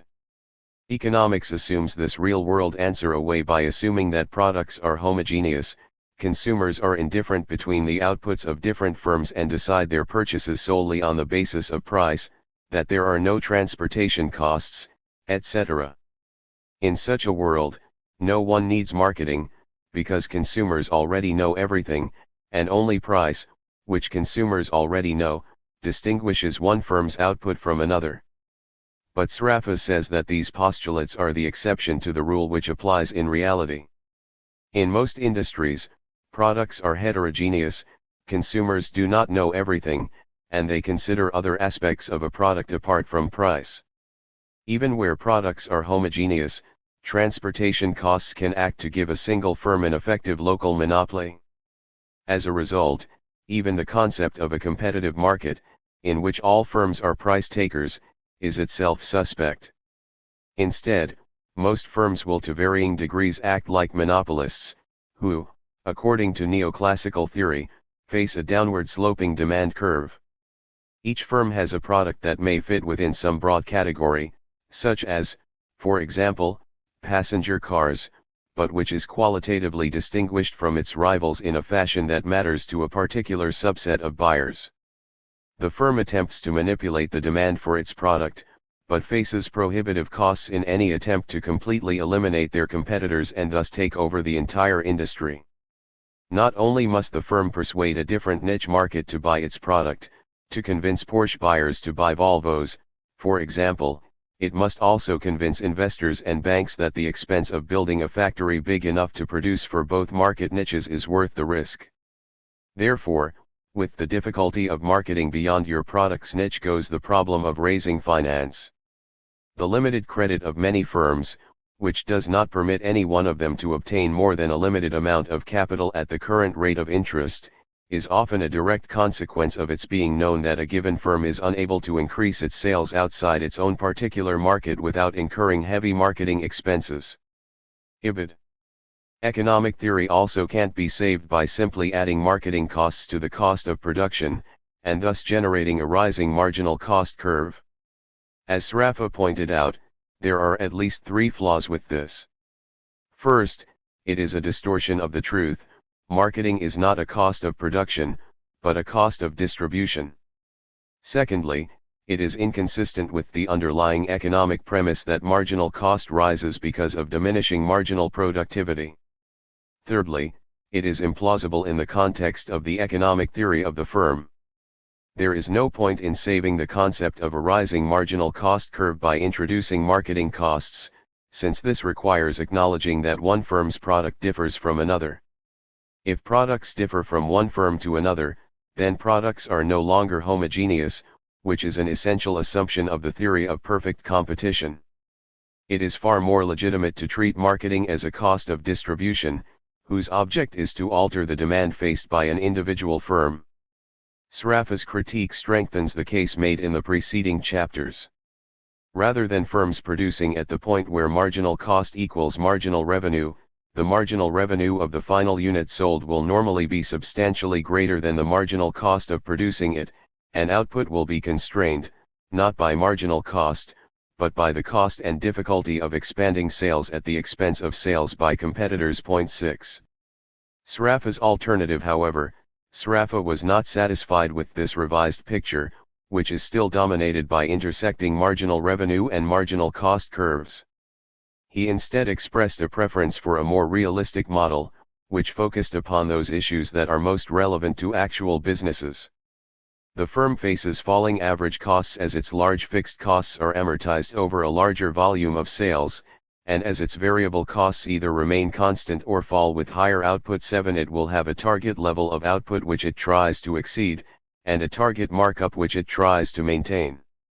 The size of the firm is constrained by the size of its niche within the given market, and the difficulty of raising finance for a much larger scale of operation. The margin between costs of production and target sale price will be set by the degree of product differentiation within the industry, competitive pressures, and general market conditions. Each firm will endeavor to sell as much output as it can, but the level of output will be constrained by the size of the firm's market niche and the marketing efforts of rivals. 5.14 A graphical representation of Sraffa's, 1926, preferred model of the normal firm. So what? To the non-economist, Sraffa's conclusions might still look like fairly minor points. The supply curve should be horizontal rather than upward sloping. The output of an individual firm isn't set by the intersection of marginal revenue and marginal cost, and marketing and finance issues, rather than cost of production issues, determine the maximum scale of a firm's output. This is a big deal? Strange as it may seem, yes, this is a very big deal. If marginal returns are constant rather than falling, then the neoclassical explanation of everything collapses. Not only can economic theory no longer explain how much a firm produces, it can explain nothing else either. Take, for example, the economic theory of employment and wage determination, discussed in more detail in Chapter 6. The theory asserts that the real wage is equivalent to the marginal product of labor. The argument goes that each employer takes the wage level as given, since with competitive markets no employer can affect the price of his inputs. An employer will employ an additional worker if the amount the worker adds to output, the worker's marginal product, exceeds the real wage. The employer stops employing workers once the marginal product of the last one employed has fallen to the same level as the real wage. This explains the economic predilection for blaming everything on wages being too high. Neoclassical economics can be summed up, as Galbraith once remarked, in the twin propositions that the poor don't work hard enough because they're paid too much, and the rich don't work hard enough because they're not paid enough. Galbraith 1997. The output of the firm is subject to diminishing marginal returns, and thus marginal product falls as output increases. The real wage is unaffected by the output level of the firm. The firm will keep on hiring workers until the marginal product of the last worker equals the real wage. Since the rational employer stops at that point, the real wage, which the employer takes as given, determines how many workers this firm employs. Since employment in turn determines output, the real wage determines the level of output. If society desires a higher level of employment and output, then the only way to get it is to reduce the real wage, and the logical limit of this argument is that output will reach its maximum when the real wage equals 0. The real wage in turn is determined by the willingness of workers to work, to forego leisure for income, so that ultimately the level of employment is determined by workers alone. 5.15 The economic theory of income distribution argues that the wage equals the marginal product of labor. If in fact the output to employment relationship is relatively constant, then the neoclassical explanation for employment and output determination collapses. With a flat production function, the marginal product of labor will be constant, and it will never intersect the real wage. The output of the firm then can't be explained by the cost of employing labor, and neoclassical economics simply explains nothing, neither the level of employment, nor output, nor, ultimately, What determines the real wage? 5.16 Economics has no explanation of wage determination or anything else with constant returns. Sraffa's critique is thus a fundamental one. If his argument is accepted, then the entire edifice of economics collapses. Clearly, no such thing has happened. Economics has continued on as if Sraffa's article was never even published. One might hope that this is because there is some fundamental flaw in Sraffa's argument, or because there is some deeper truth that neoclassical economics discovered to justify preserving the old model with a new explanation. Sadly, neither is the case. The neoclassical rejoinder. Sraffa's paper evokes several responses from the economic heavyweights of the time. However, these focused upon another aspect of the paper, his critique of the notion of external economies of scale in the long run. Sraffa's primary argument, that the concept of diminishing marginal returns in the short run is invalid, was ignored, so much so that in 1927, 1928, and 1930, Pigou, Robbins and Harrod respectively set out the theory of short-run price determination by rising marginal cost in complete confidence of its validity, and without any reference to Sraffa's paper. Few, if any, conventional economists have since referred to Sraffa's paper. There are many possible reasons for this complete neglect of a serious challenge to economic orthodoxy. The simplest explanation is that the argument was ignored because its implications, if accepted, were too destructive of conventional economics for neoclassical economists to contemplate. As Chapter 7 argues, this is a not uncommon initial response in all sciences, the key difference with economic science being that this can also be the final response. However, it must be acknowledged that even Keynes, who was, like Sraffa, critical of the mainstream, failed to realize the import of Sraffa's arguments. The situation has not improved with time. Sraffa's paper is today cited only by critics of economic orthodoxy, while the textbooks teach the theory of rising marginal cost without reference to Sraffa's counter-arguments. It is therefore difficult to put forward a neoclassical response to Sraffa. However, many economists put forward the following arguments when they are informed of Sraffa's paper. The first is that Sraffa has completely failed to understand the concept of the short run. Neoclassical economics defines three concepts of time: the market period, during which no factor of production can be varied, so that supply is fixed and only price can vary; the short run, during which at least one factor of production cannot be varied, so that output can be varied but only at the cost of diminishing returns; and the long run, during which all inputs can be varied. Since production takes place during the short run, the remainder of the theory follows logically. Diminishing marginal returns will apply, marginal cost will rise, price and quantity will be jointly determined by supply and demand, and the entire edifice of the theory of production and distribution remains intact. The second is that Sraffa misunderstands the nature of production in a capitalist economy. Since there is enormous pressure to be competitive, no firm can survive long with excess capacity. Therefore competition will drive all firms towards full capacity, and in this realm diminishing returns will apply. Time and the short run. As Chapter 9 points out, time, or rather, the absence of time in its analysis, is one of the fundamental weaknesses of conventional economics. It is therefore somewhat ironic that economists defend their theory from attack by appealing to the importance of time. However, far from helping to defend economic theory from criticism, the proper analysis of time highlights a critical weakness. A firm's revenue and costs clearly vary over time, as well as varying as the firm changes its level of output at any one point in time. The economic rule that, in the context of diminishing returns, profit is maximized where marginal cost equals marginal revenue is derived by holding time constant and thus describing revenue and cost as simply a function of the quantity produced. The gap between revenue and cost is widest where marginal cost equals marginal revenue. But in fact this rule applies only when time stands still, which time never does. Not even an economist can make time stand still, though some victims of economics lectures might dispute that. Similarly, The rule tells you how to maximize profit with respect to quantity, but real businessmen are more interested in maximizing profit over both time and output. It is possible to consider profit as a function of both time and quantity, as opposed to the economic approach of dividing time into artificial segments, by explicitly acknowledging that profit is a function of both time and quantity, which the firm can vary at any point in time, and that will also change, and hopefully grow, over time. Point 8 Profit therefore depends both on the amount a firm produces, and the historical time during which it produces.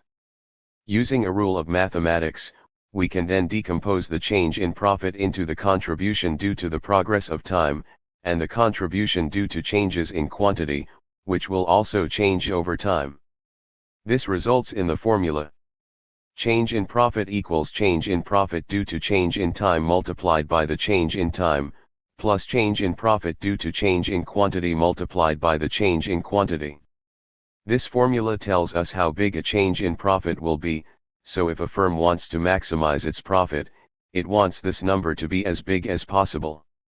Change in profit due to change in quantity is the same thing as marginal revenue minus marginal cost. Neoclassical theory argues that profit is maximized when marginal revenue equals marginal cost, which we already know is a fallacy, but if you followed the neoclassical profit maximization rule here, you would deliberately set this quantity to 0. Since you get 0 when you multiply any number by 0, following this rule sets the second half of the formula, change in profit due to change in quantity multiplied by the change in quantity, to 0. Therefore, economic theory tells us that the change in profit will be maximized when we eliminate the contribution that changes in quantity make to changes in profit. Change in profit is thus reduced simply to the first half of the formula, where changes due to time alone determine the change in profit. But economic theory has given us no advice about how to make change in profit due to change in time as big as possible. What's going on? Suddenly, advice that previously seemed sensible, before we considered Sraffa's critique of the notion of a fixed factor of production, looks obviously absurd. Clearly something is wrong, but what? An analogy might help you interpret it. Imagine you have a formula which describes how much fuel your car uses at any given speed, and you want to work out the most economical speed at which to drive. What you need to do is to work out the lowest rate at which to consume petrol per unit of distance traveled per second. If instead you first work out the most economical speed at which to travel, the answer to this first question will be 0 miles per hour, because at this speed you consume the lowest possible amount of petrol per unit of time, 0. This is an accurate but useless answer, since you are not interested in staying put. If you want to work out the speed that minimizes petrol consumed but still gets you to your destination, you have to handle both problems simultaneously. The neoclassical theory of the firm ignores time, in the same way that the wrong answer to the most economical speed at which to travel question ignores distance. But time is an essential aspect of economic behavior, in the same sense that distance is an essential aspect of travel. The neoclassical policy for profit maximization is thus false twice. First, it ignores the impact of other firms in an industry on your profit, as the previous chapter showed, then it ignores time. It is thus a kindred spirit to the advice that the cheapest way to get from point A to point B is to travel at 0 miles per hour. There is also an economic way of interpreting this apparent paradox, that advice which appears sound when you ignore, or compartmentalize, time becomes absurd when you take time into account. This is that, by ignoring time in its analysis of the firm, economic theory ignores some of the most important issues facing a firm. Its static emphasis upon maximizing profit now ignores the fact that, to survive, a firm must also grow over time. To grow it must invest and develop new products, and this takes energy and resources. If instead it devotes all its resources to maximizing profit now, then it will not have any energy or resources left to devote to investment and new product development. If we try to interpret economic theory in the context of historical time, then what the theory is attempting to do is work out the ideal level of output of a product for all time. But in the real world there is no such level of output. The appropriate number of motor cars to produce in 1900 was quite different from the appropriate number to produce in 2000. This is how something that once looked so right, before Sraffa's critique of the concept of a fixed factor of production, looks so absurd now. The formula discussed above explicitly takes time into account, and is therefore dynamic, while the economic theory of the firm is static. It ignores time, and is therefore only relevant in a world in which time does not matter. But time clearly does matter in our world, and what is right in a static setting is wrong in a dynamic one. Let's go back to that formula, which is true by definition, and see what it tells us to do. If the firm's output is growing over time, then the term change in quantity will be positive. Setting marginal revenue equal to marginal cost means multiplying this positive number by 0, which results in a smaller increase in profit than if marginal revenue exceeds marginal cost. With rising sales, you will get a higher profit if change in profit due to change in quantity is also positive, which requires that marginal revenue be greater than marginal cost. Thus a careful consideration of time argues that a firm should ensure that its marginal revenue is greater than its marginal cost. This is the position which Sraffa argued actually applies in reality, so that the proper consideration of time strengthens Sraffa's critique, rather than weakening it.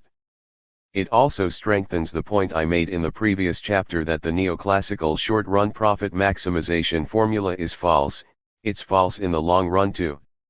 This is one of the many instances of the phenomenon I mentioned in chapter 1, that advice derived from static reasoning, which ignores time, is often categorically opposed to advice derived from dynamic analysis, which takes time into account.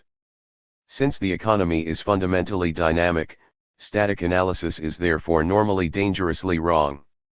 I explore these issues in more depth in chapter 8. The flaws in economic reasoning pointed out in this chapter and chapter 4 have a very direct impact on public policy in the area of the pricing of public services. Because economists believe that competitive industries set price equal to marginal cost, economists normally pressure public utilities to price their services at marginal cost. Since the marginal costs of production are normally constant and well below the average costs, this policy will normally result in public utilities making a loss. This is likely to mean that public utilities are not able to finance the investment they need in order to maintain the quality of services over time. This dilemma in turn interacts with the pressure that economists also apply to privatize public assets, and to let individuals opt out of the public provision of essential services. The end result, as Galbraith so eloquently put it, is private affluence and public squalor. Table 5.2 Cost Drawings for the Survey by Ittman and Guthrie, 1952, 834-5. Ironically, economic theory also makes economists essentially anti-capitalist, in that they deride real businesses for pricing by a markup on cost, when theory tells them that prices should be set at the much lower level of marginal cost. Industrialists who have to cope with these attitudes in their dealings with government-employed economists are often among the greatest closet anti-economists of all. Maybe it's time for them to come out of the closet. Competition and capacity. The argument that competition would drive all firms to use their fixed capital at full capacity does look convincing at first glance, but deeper thought reaches precisely the opposite conclusion. A firm with no spare capacity has no flexibility to take advantage of sudden, unexpected changes in the market, and it also has to consider building a new factory as soon as its output grows. Excess capacity is essential for survival in a market economy. Wrong in fact as well as theory. Sraffa's critique was entirely based upon an appeal to logic. A defense which might appear to be open to economic theory was, of course, that the facts supported them rather than Sraffa. However, over 150 empirical studies have been conducted into what the costs of actual firms really are, and with rare unanimity, every last one of them has found that the vast majority of firms report that they have very large fixed costs, and either constant or falling marginal costs, so that average costs of production fall as output rises. One of the most interesting such studies showed factory managers 8 drawings of the shape of cost curves, only 3 of which bore any resemblance to the standard drawings in neoclassical textbooks, see Table 5.2. When asked to choose which drawings most closely resembled the relationship between cost and output levels in their factories, only one of the 334 companies chose Curve 3, the one that looks most like the curve drawn in virtually every neoclassical microeconomics textbook, for example, this one in Figure 5.17 from Varian's Microeconomic Analysis, Varian 1992, 68, while another 17 chose curves that looked something like it. 95% of the managers chose drawings that did not conform to the standard textbook model, but instead illustrated either constant or falling marginal costs, Itman and Guthrie 1952, 837. Predictably, neoclassical economists ignored this empirical research, and in fact the purpose of one of the most famous papers in economics, Milton Friedman's As If paper on methodology, discussed in Chapter 8, was to encourage economists to ignore these empirical results. 9. 5.17 Varian's drawing of cost curves in his Advanced Microeconomics textbook. This practice of ignoring empirical research continues today, even though the most recent researcher to rediscover these results was not a critic of neoclassical economics, but one-time vice president of the American Economic Association and vice chairman of the Federal Reserve, Alan Blinder, Blinder 1982, 1998. Blinder surveyed 200 medium to large U.S. firms, which collectively accounted for 7.6% of America's GDP, and he put his results with beguiling honesty.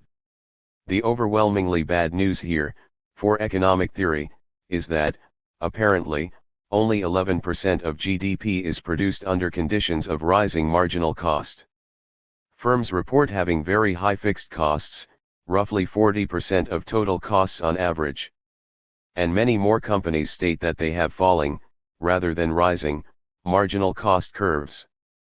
While there are reasons to wonder whether respondents interpreted these questions about costs correctly, their answers paint an image of the cost structure of the typical firm that is very different from the one immortalized in textbooks.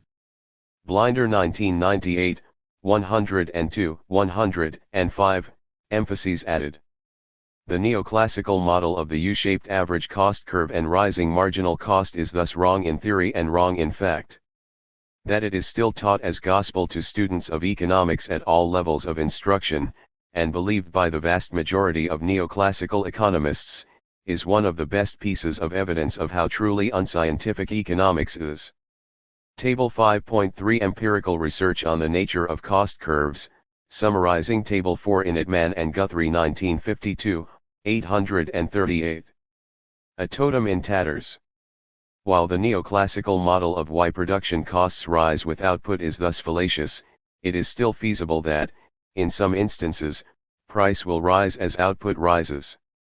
Feasible real-world reasons for this include the inflexibility of supply in some markets across some time frames, something economics attempts to deal with by its concept of the market period, as opposed to the short-run theory debunked in this chapter, firms exploiting high demand to set higher margins, and, in some circumstances, wage demands rising during periods of high employment. 10 But the neoclassical attempt to link higher prices directly to declining productivity is a failure. This of itself would not be catastrophic, were it not for the extent to which diminishing marginal productivity permeates neoclassical economics. It is a foundation stone which, when it is withdrawn, brings down virtually everything else with it. Sraffa's critique thus provides one more illustration of the remarkable fragility of this outwardly confident social theory we call economics. Economics is not the emperor of the social sciences, but the Humpty Dumpty. Just as with Humpty Dumpty after his fall, it is impossible to reconstruct the totemic supply and demand diagram after the criticisms outlined in this and the preceding chapters.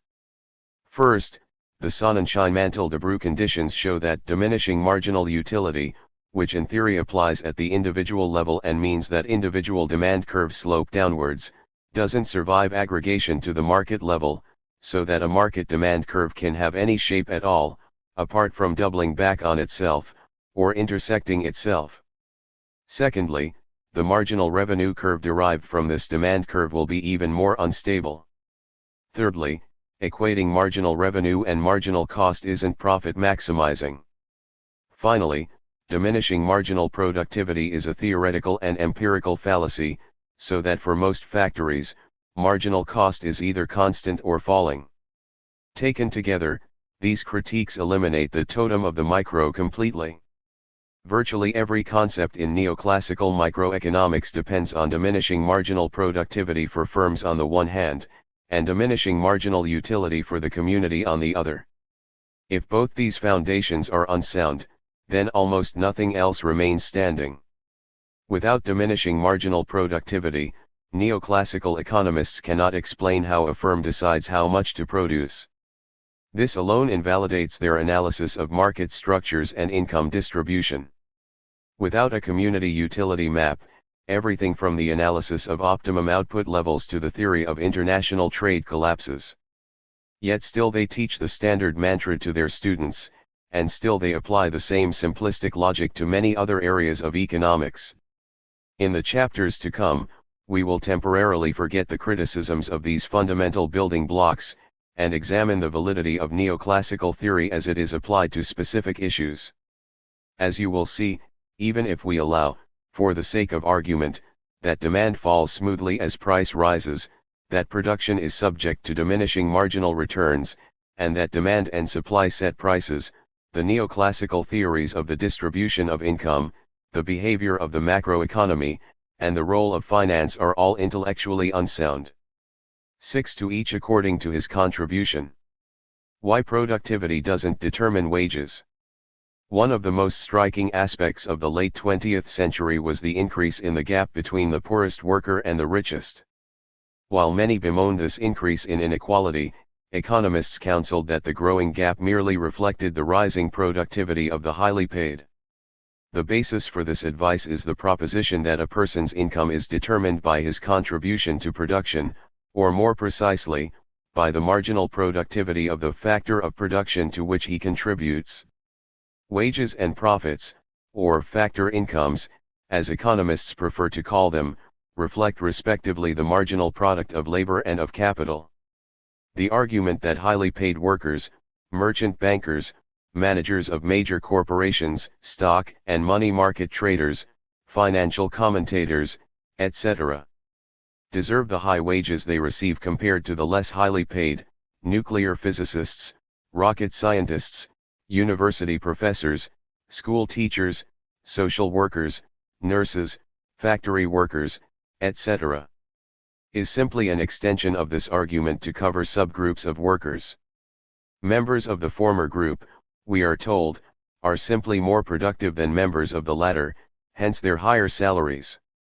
I'll defer discussion of the proposition that profits reflect the marginal productivity of capital until the next chapter. Here we'll consider the argument that wages equal the marginal product of labor. Once again, the argument relies heavily on concepts we have already dismissed, that productivity per worker falls as more workers are hired, that demand curves are necessarily downward sloping, that price measures marginal benefit to society, and that individual supply curves slope upwards and can easily be aggregated. Even allowing these invalid assumptions, the economic analysis of the labor market is still flawed. The kernel. Economists prefer to treat everything, including labor, as a simple commodity, subject to the same laws of supply and demand as the simple apple. Yet their own analysis of labor shows that it is fundamentally different.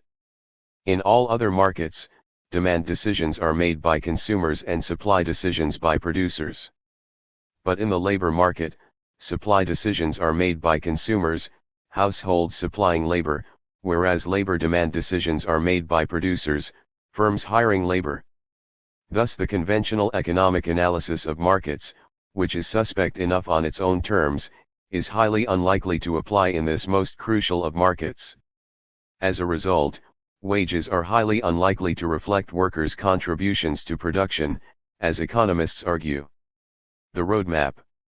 In this chapter, I outline the economic analysis of labor supply, and the normal economic argument in favor of letting the market decide both wages and the level of employment. I show that irregularities in the supply of labor, when compared to a normal commodity, are easily derived from this analysis, yet economists unjustifiably assume that labor supply will be an upward sloping function of the wage. However, these labor market irregularities can make the supply of labor backward bending, so that reducing wages could actually cause the supply of labor to rise rather than fall. Though economists normally oppose unions, there are economic arguments in favor of a cartel when sellers, such as workers selling their labor, face a buyer with market power. The opposition economists normally present to unions, to interventionist labor market policies, and to attempts to reduce income inequality are thus shown to be unjustified, even on the grounds of standard economic logic. Labor demand and supply, an inverted commodity. The economic theory that a person's income reflects his contribution to society relies on being able to treat labor as no different from other commodities, so that a higher wage is needed to elicit a higher supply of labor, and reducing the wage will reduce supply. In fact, economic theory supports no such conclusion. Even economists can't escape the fact that, as commodities go, labor is something out of the ordinary. The demand for ordinary commodities is determined by consumer incomes and tastes, while supply is determined by the costs of production. However, unlike other commodities, no one actually consumes labor. Instead, firms hire workers so that they can produce other commodities for sale. Secondly, unlike all other commodities, labor is not produced for profit. There are no labor factories turning out workers according to demand, and labor supply certainly can't be said to be subject to the law of diminishing returns, whatever parents might think. These two peculiarities mean that, in an inversion of the usual situation, the demand for labor is determined by producers, while the supply of labor is determined by consumers. Demand reflects firms' decisions to hire workers to produce output for sale. Supply reflects workers' decisions about how long to work, on the basis of their preferences for income on the one hand and leisure time on the other. If economists are to argue that the labor market is to behave like all other markets, then these peculiarities must not complicate the usual totemic duet of a downward-sloping demand curve and an upward-sloping supply curve. Unfortunately for economists, they do. Marginal workers. According to economic theory, a firm's labor hiring decision is determined simply by the impact that each additional worker has on the firm's bottom line. If hiring an additional worker will add to the firm's profit, he is hired. If not, the firm stops hiring. With a perfectly competitive labor market, the firm can hire as many workers as it wishes to at the going wage. However, since one input, capital, is fixed in the short run, output is subject to diminishing returns. Each additional worker hired adds a lesser amount to output than his predecessor. Diminishing marginal productivity therefore rules the hiring roost. For each firm, the wage is a constant, set by the labor market in which each firm is an infinitesimally small actor. The amount each worker adds to profits, however, is variable.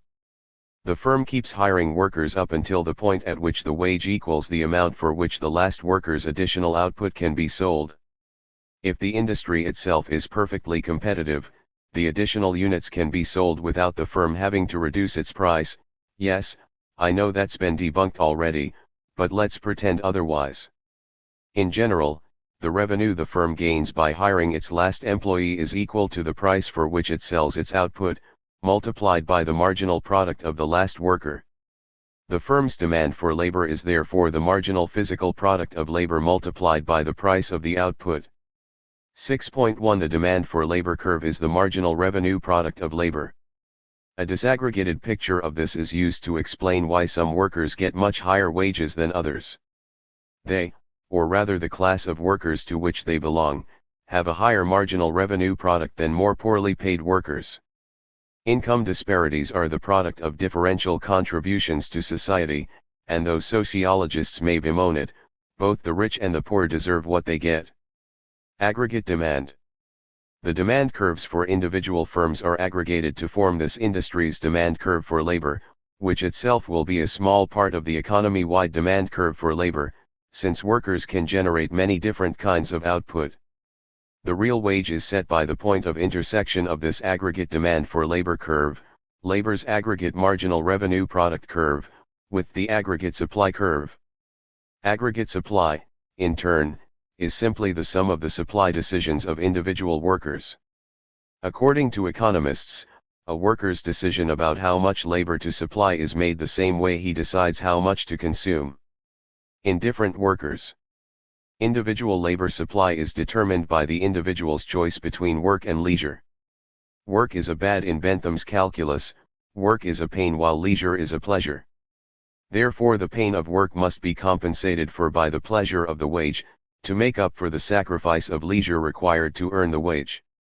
This choice is represented, as always, by indifference curves where potential income is one of the goods, and potential leisure time is the other. The indifference map represents a consumer's preferences between leisure and income, while the budget line represents the hourly wage rate. The higher the wage, the steeper the budget line. This model has one peculiarity when compared to that applied to normal commodities. With standard commodities, the budget line can be drawn anywhere, so long as it reflects the relative price of the commodities in its slope, and the consumer's income. But with labor, one end of the budget line is fixed at 24 hours, since that's the maximum amount of leisure anyone can have in a day.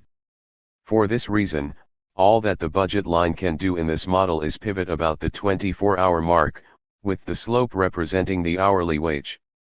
The distance from 0 to the 24-hour mark represents the maximum possible leisure of 24 hours a day. 6.2 The individual's income, leisure trade-off determines how many hours of labor he supplies.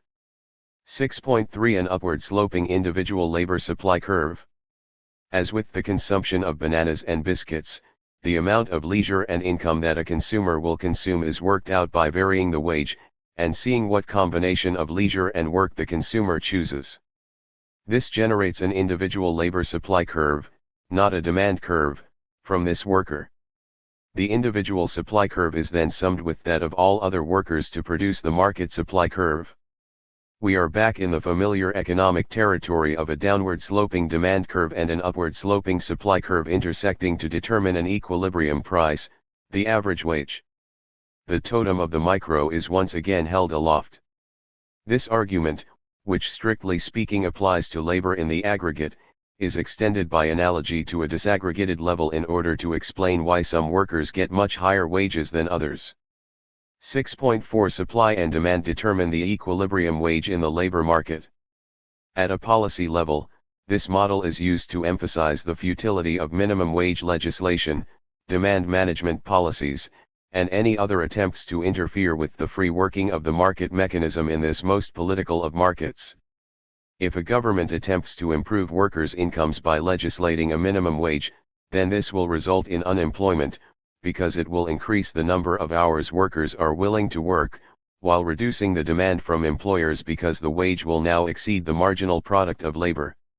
The gap between the increased hours offered and the reduced hours demand represents involuntary unemployment at this artificially high wage level.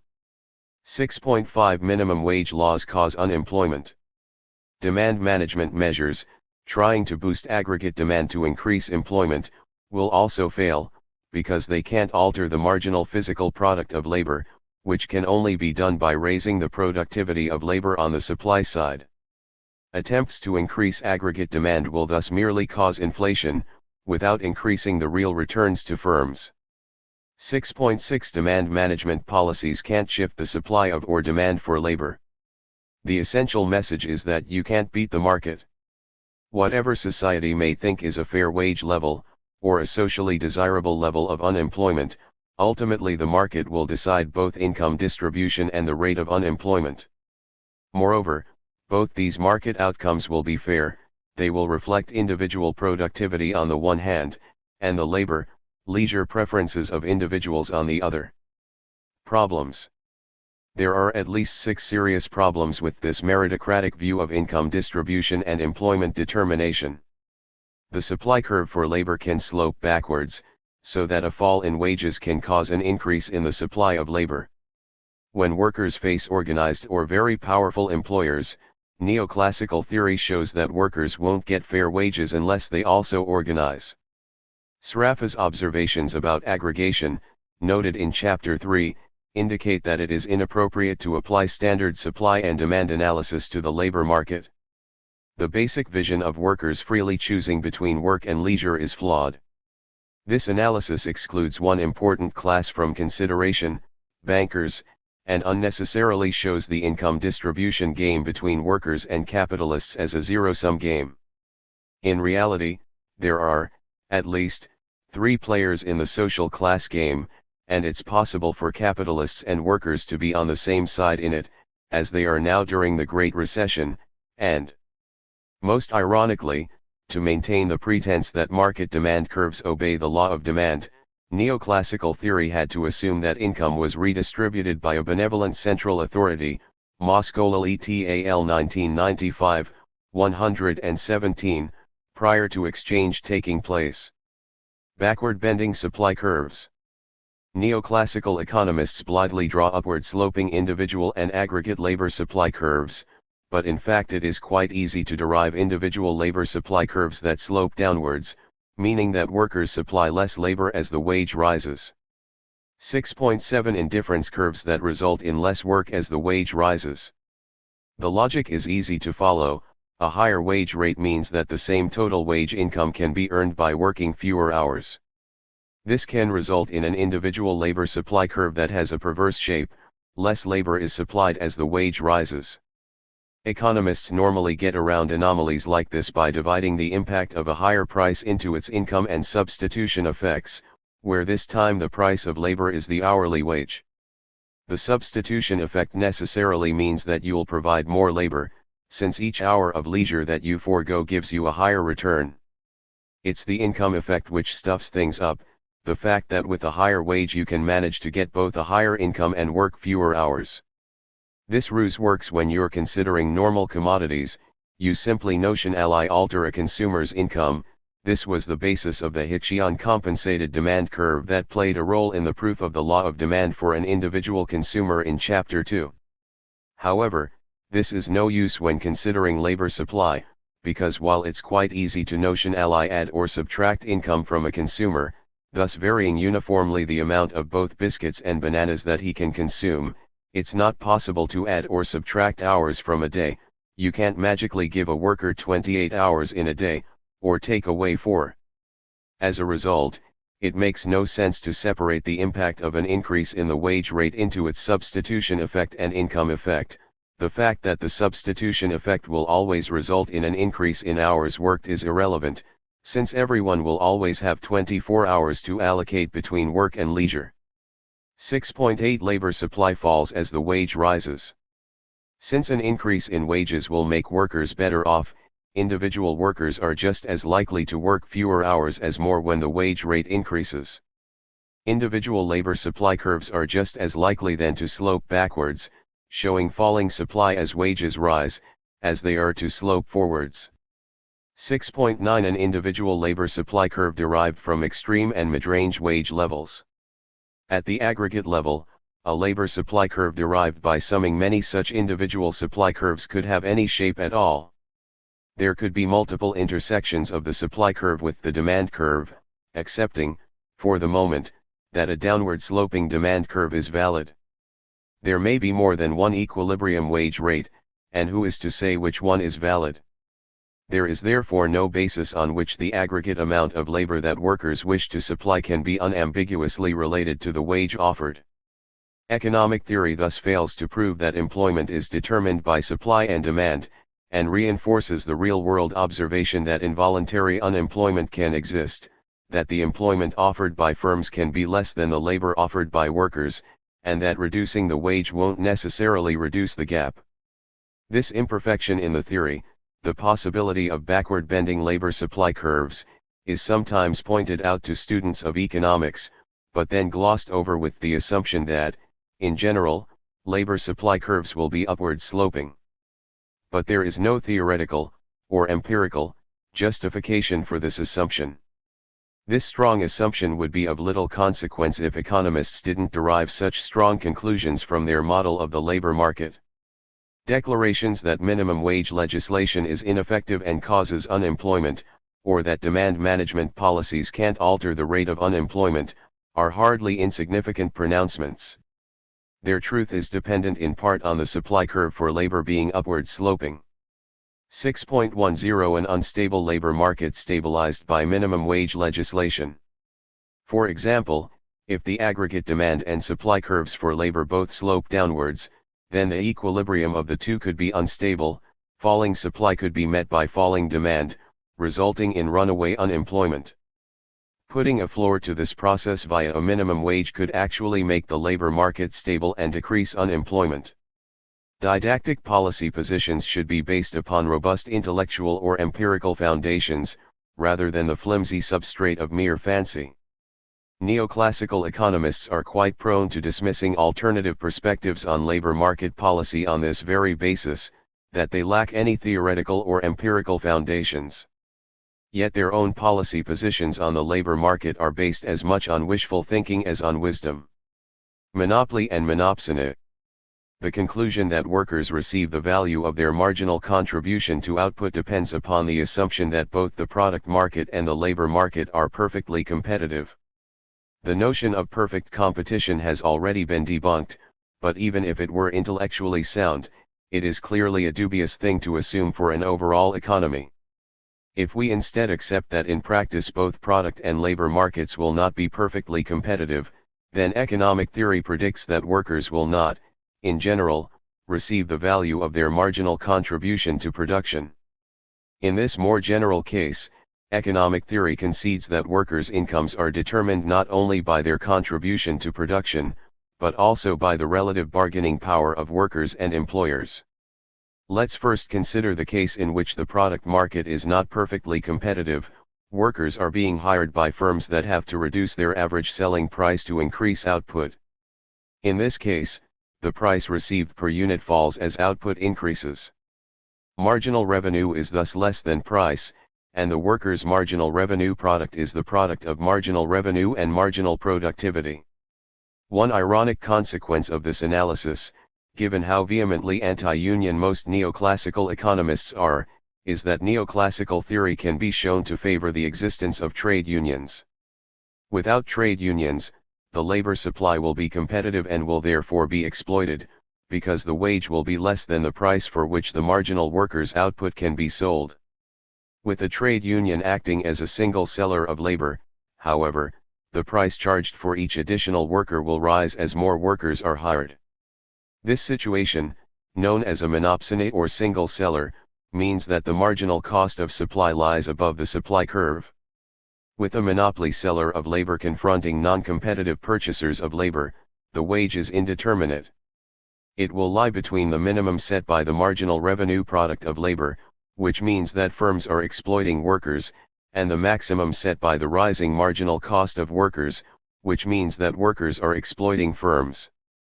The final position will be determined by the relative bargaining power of the two groups, which cannot be determined by the market. Thus, while economists normally portray unions as bad because they restrict competition in the labor market, this may be a preferable situation to leaving competitive workers to be exploited by less than perfectly competitive hirers of labor. Sraffa's observations on aggregation. You will remember from Chapter 5 that Sraffa had two criticisms of economic demand and supply analysis, one for a broad definition of an industry, the other for a narrow definition. The labor market is clearly a broadly defined industry, and Sraffa's first critique is therefore relevant to it. The critique was that, with a broad definition of an industry, it is not feasible to draw independent demand and supply curves, since any change in supply will have income distributional effects which will in turn alter demand. This is clearly the case when the supply curve refers to the entire labor force. Remember that the aggregate demand curve, in this market, is supposed to represent the aggregate marginal revenue product for labor. This in turn is a product of physical labor productivity on the one hand, and the price for which output produced by that labor is sold. If an increase in supply requires an increase in the price of labor, if, in other words, the supply curve for labor is upward sloping, then this is clearly going to alter income distribution, the demand for commodities, and hence their prices. This means that a different demand curve for labor will apply at every different point along a labor supply curve. This means that multiple equilibria will exist, none of which can be said to be more fundamental than any other. It is also quite feasible that perverse outcomes will apply, that, for example, a higher wage could be associated with a higher level of employment rather than a lower one. This dilemma is explored in detail in Chapter 7, in the context of the demand for capital. 6.11 Interdependence of labor supply and demand via the income distributional effects of wage changes. The economist's ubiquitous tool of supply and demand analysis is therefore particularly unsuited to analyzing this crucial market. Freedom and labor. The vision of a worker deciding how many hours to work on the basis of his preferences between income and leisure, and offering more labor as the wage rises, is, like so much else of economic theory, superficially appealing. But, again, like so much else in economics, it implicitly raises a question which undermines the superficial appeal. In this case, the question is, how can one enjoy leisure time without income? If there is a positive relationship between the wage rate and hours worked, then as the wage rate falls, so too will the number of hours worked. As a result, income, the product of the hourly wage times the number of hours worked, falls even faster. So according to economists, a fall in the wage rate should mean that workers will substantially reduce their incomes, and simultaneously devote more time to leisure activities. In reality, the only leisure activity which one can devote more time to with less income is sleeping. Just ask a homeless person. Most leisure activities are just that, active, and cost money. The only way that workers could behave as economics fantasizes is if they have alternative sources of income. This in effect is the economic vision of a worker, someone who has alternative means to generate income at his disposal, and has to be enticed by the wage to undertake wage labor for an employer over the alternative of working for himself. For that choice to be a reality, workers need something else, capital, his own means of production. Some workers are so endowed. Some farmers can be enticed into working as farm laborers if the wage is high enough, and if it's not, then they can work their own land. Some office workers have the alternative of working for a wage, or operating as independent consultants out of their home offices. Some wage slaves can make the transition from employee to employer by an innovative idea, hard work, good luck, skill, or good timing, or fraud. But the majority do not have that choice, or rather don't have it to the degree that they could avoid bankruptcy or starvation by turning to self-employment. For this majority, work is not an option but, in the absence of a very generous social security system, a necessity. Rather than smoothly choosing between work and leisure, in a completely free market system they face the choice of either working or starving. In a market economy attenuated by the welfare state, this choice is less stark, but still present. A three-horse race. This point will become clearer in later chapters, when I outline the monetary approach to economics that I take, in which bankers are treated as a separate social class to capitalists. The précis for now is that bankers' incomes depend on the level of debt, and if a Ponzi scheme develops, then the level of debt can escalate dramatically. This then transfers income from both workers and capitalists to bankers, and to the detriment of society in general, since it also normally results in a lower level of real investment. This issue might seem arcane now, but it has serious implications during a financial crisis, such as the one we are currently in. Neoclassical efforts to get out of such a crisis, once they've gotten over the shock of one actually happening, and revert to form after behaving like born-again Keynesians when the crisis begins, invariably argue that wages have to fall to end the crisis, because high employment clearly indicates that wages are too high. In fact, policies based on this notion actually make a debt deflation worse, because they drive down the general price level and actually increase the debt burden on society. What is really needed is not lower wages, but lower debt levels, and paradoxically that can be achieved by increasing wages. A boost to money wages during a depression can cause inflation far more effectively than printing money, and this inflation can reduce the real debt burden. If such a policy is ever proposed, you can bet your bottom dollar that the main opposition to it will come from neoclassical economists, and their advice, as always, will be wrong. A benevolent central authority. I've saved the unkindest cut of all for last. Even though neoclassical economists are normally vehement opponents of the redistribution of income by the state, everything, they normally argue, should be decided by the market. Their own theory of demand and supply only works if, and only if, a benevolent central authority, Moscolal et al. 1995, 117, redistributes income in order to keep the ethical worth of each person's marginal dollar equal, Samuelson 1956, 21. This nonsensical condition is yet another proof by contradiction that neoclassical economics is unsound. Starting from the assumption that the market economy maximizes social welfare, it concludes that this is possible only if, prior to the market operating, a dictatorship redistributes wealth so that everyone in society is happy with the resulting distribution. This is, of course, absurd. Rather than using neoclassical economics to justify dictatorships, that neoclassical theory literally needs a dictatorship to make its model work is a reason to abandon neoclassical theory.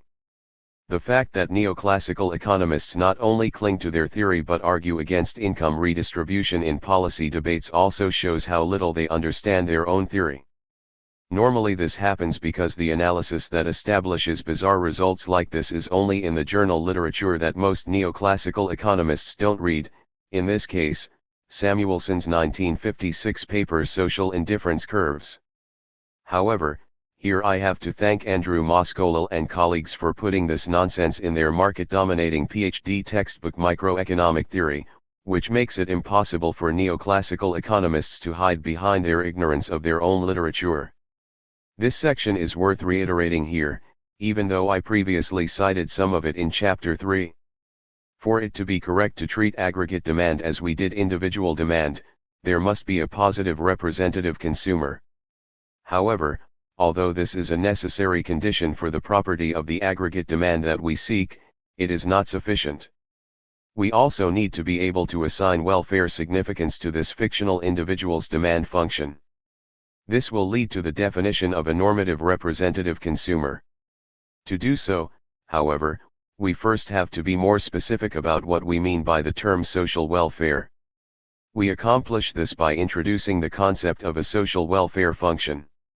The idea behind a social welfare function is that it accurately expresses society's judgments on how individual utilities have to be compared to produce an ordering of possible social outcomes. Let us now hypothesize that there is a process, a benevolent central authority perhaps, that redistributes wealth in order to maximize social welfare. This indirect utility function provides a positive representative consumer for the aggregate demand function. If there is a normative representative consumer, the preferences of this consumer have welfare significance and the aggregate demand function can be used to make welfare judgments. In doing so, however, it should never be forgotten that a given wealth distribution rule is being adhered to and that the level of wealth should always be understood as the optimally distributed level of wealth. Moscolal et al. 1995, 116-18, emphases added. Ahem, please, stop snoring, that was important. In the turgid and boring prose of a neoclassical textbook, and one which has been used in the training of virtually every American PhD student since the late 1990s, you've just been told that neoclassical economics has to assume the existence of a dictator, benevolent of course. Most neoclassical economists don't realize this. If they did, they would, I hope, abandon the neoclassical approach as a waste of time. But instead it's likely they don't even read the section of their 1,000-page instruction manual, let alone realize the import of what it says at this point. I hope you do, however. Certainly, this conundrum makes anything neoclassical economists have to say about the distribution of income irrelevant. So what? Few issues provide better examples of the negative impact of economic theory on society than the distribution of income. Economists are forever opposing market interventions which might raise the wages of the poor, while defending astronomical salary levels for top executives on the basis that if the market is willing to pay them that much, they must be worth it. In fact, the inequality which is so much a characteristic of modern society reflects power rather than justice. This is one of the many instances where unsound economic theory makes economists the champions of policies which, if anything, undermine the economic foundations of modern society.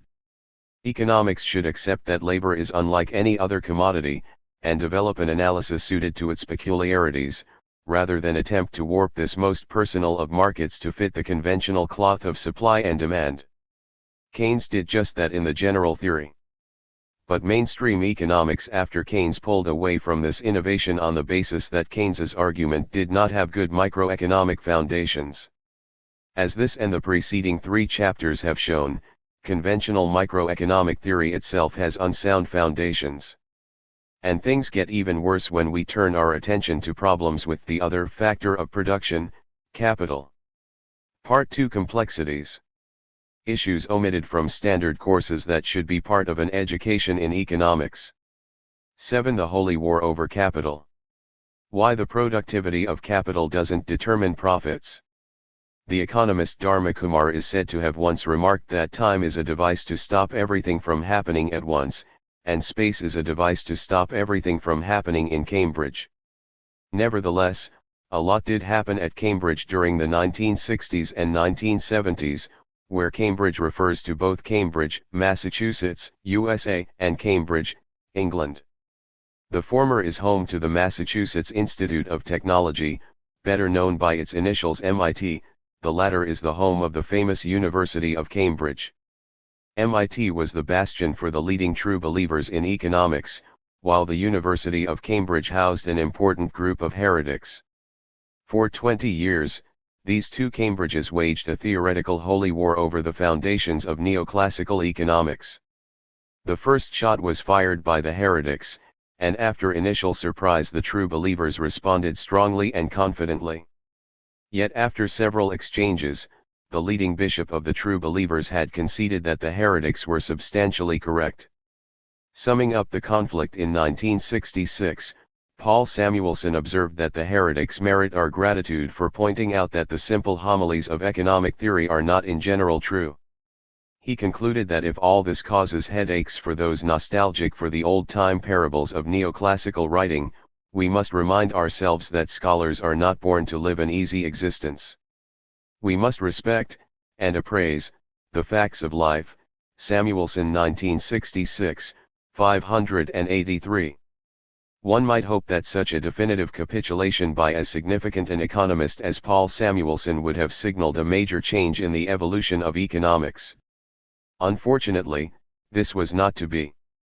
While many of the bishops have conceded that economics needs drastic revision, its priests preach on in a new millennium, largely unaware that they lost the Holy War 30 years earlier. The kernel. The term capital has two quite different meanings in economics: a sum of money, and a collection of machinery. Economists assume that they can use the two terms interchangeably, and use the money value of machines as a proxy for the amount of machinery used in production. They prefer to abstract from the complexity that there are many different types of machines, many of which, such as, for example, blast furnaces, are solely suited to producing one particular commodity, and instead work with the generic term capital, as if there is some ubiquitous productive substance which is just as suited to turning out sheep as it is to producing steel. For the economic theories of production and distribution to work, the behavior of this hypothetical generic substance must be little different from the behavior of the actual real world of many different machines. However, a careful analysis of production as a system by which commodities are produced by combining other commodities and labor shows that the money value of machinery cannot be used as a proxy for the amount of machinery used in production. As a result, the economic theory of how commodities are produced is wrong, and the theory's argument that profit is a reward for capital's contribution to production is also wrong. This reinforces the observations made in Chapter 6, that the distribution of income is not the result of impersonal market forces, but instead reflects the relative power of different social classes. The roadmap. This quite difficult chapter begins with an outline of the economic theory of the production of commodities by factors of production, with its assumption that all machinery can be lumped into the aggregate called capital and measured by the money value placed upon those machines. Then Sraffa's abstraction-free analysis of production is outlined. It is shown that, rather than the rate of profit depending upon the amount of capital, as neoclassical economists argue, the measured amount of capital in fact depends upon the rate of profit. Measuring capital. Though the war began in earnest only in 1960, the possibility of conflict was first flagged by Piero Sraffa in his 1926 paper The Law of Returns Under Competitive Conditions, discussed in Chapter 5. In passing, Sraffa observed that an essential aspect of the economic theory of production was the assumption that the interdependence of industries could be ignored. The problem was that this assumption was invalid when changes in one industry's output affected the costs of many other industries, which in turn determined the costs facing the first industry. As Sraffa put it, the assumption becomes illegitimate when a variation in the quantity produced by the industry under consideration sets up a force which acts directly, not merely upon its own costs, but also upon the costs of other industries. In such a case the conditions of the particular equilibrium which it was intended to isolate are upset, and it is no longer possible, without contradiction, to neglect collateral effects. Sraffa 1926. Sraffa spent the better part of the next 35 years turning this observation into a rigorous theoretical argument. The product was a book with the bland but descriptive title of The Production of Commodities by Means of Commodities, Sraffa 1960, and the rather more revealing but still oracular subtitle of Prelude to a Critique of Economic Theory. Essentially, Sraffa provided the techniques needed to highlight fundamental internal inconsistencies in the economic theory of production. 7.1 The Standard Economic Circular Flow Diagram. This theory argues that commodities, everything from cornflakes to steel mills, are produced by factors of production. These are normally reduced to just labor on the one hand, and capital on the other. This concept is normally embodied in a circular flow diagram like that of Figure 7.1, which shows factors of production flowing from households to the factory sector, and goods flowing from the factory sector to households. For this flow to be truly circular, households must transform goods into factors of production, while factories must transform factors of production into goods. The factories to households half of the circle is reasonable. Factories can transform capital and labor inputs into goods. To complete the circle, households must transform the goods they receive from factories into factors of production, labor and capital. The proposition that households convert goods into labor is unproblematic. However, the questionable proposition is that households also convert goods into capital. This raises a vital question: what is capital, in the context of this diagram? Is it machinery, etc., or is it financial instruments? If it is the former, then this raises the question of where these machines are produced. The model implies that households take goods produced by firms and internally convert them into machines, which are then sold to firms by households. Clearly this is nonsense, since in this case households must also be factories. Therefore, the flow of capital from households to firms must be a financial flow. However, economic theory treats this financial flow as directly contributing to production. The capital from households to firms generates a profit flow back from firms to households, where that profit reflects the marginal productivity of capital. One way this would be possible is if financial instruments directly produced output, in combination with labor, which clearly they don't. There is only one other solution, which is to acknowledge that the model is not complete. Factories actually produce capital machines, and this is left out of the diagram. The flow of capital from households to firms is therefore a financial flow, but hopefully there is a direct and unequivocal relationship between the measurement of capital in financial terms and its physical productivity. 7.2 The rate of profit equals the marginal product of capital. A standard education in economics simply ignores these complexities, and explains profit just as it explains wages, the payment to capital represents its marginal productivity. The argument goes that a profit-maximizing firm will hire capital up to the point at which its marginal contribution to output just equals the cost of hiring it. The cost of hiring it is the rate of interest, while its marginal contribution is the rate of profit. The two are equal in equilibrium, so the demand curve for capital slopes downwards, just like all other demand curves, reflecting rising demand for capital as the cost of capital falls. 7.3 Supply and demand determine the rate of profit. The sum of all the individual demand for capital curves gives the market demand curve for capital, while the supply curve, the willingness of households to supply capital, rises as the rate of interest increases. The point of intersection of this downward sloping demand curve with the upward sloping supply curve yields the equilibrium rate of profit.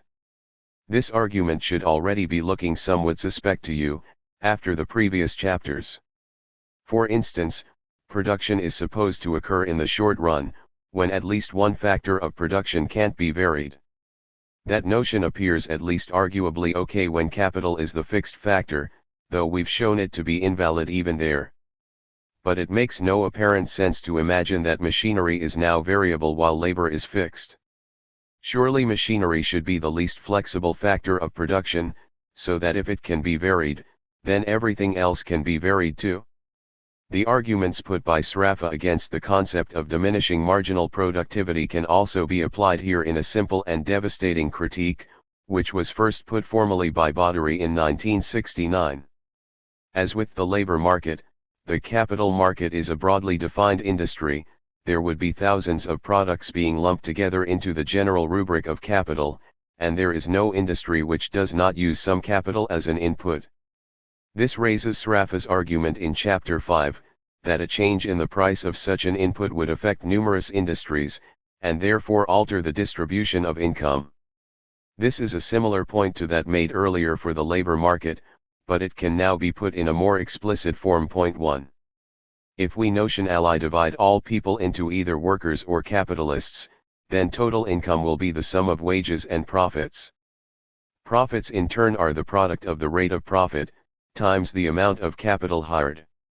Applying this at the level of the single firm, this gives us the relationship that income equals A. The wage rate multiplied by the number of employees plus B.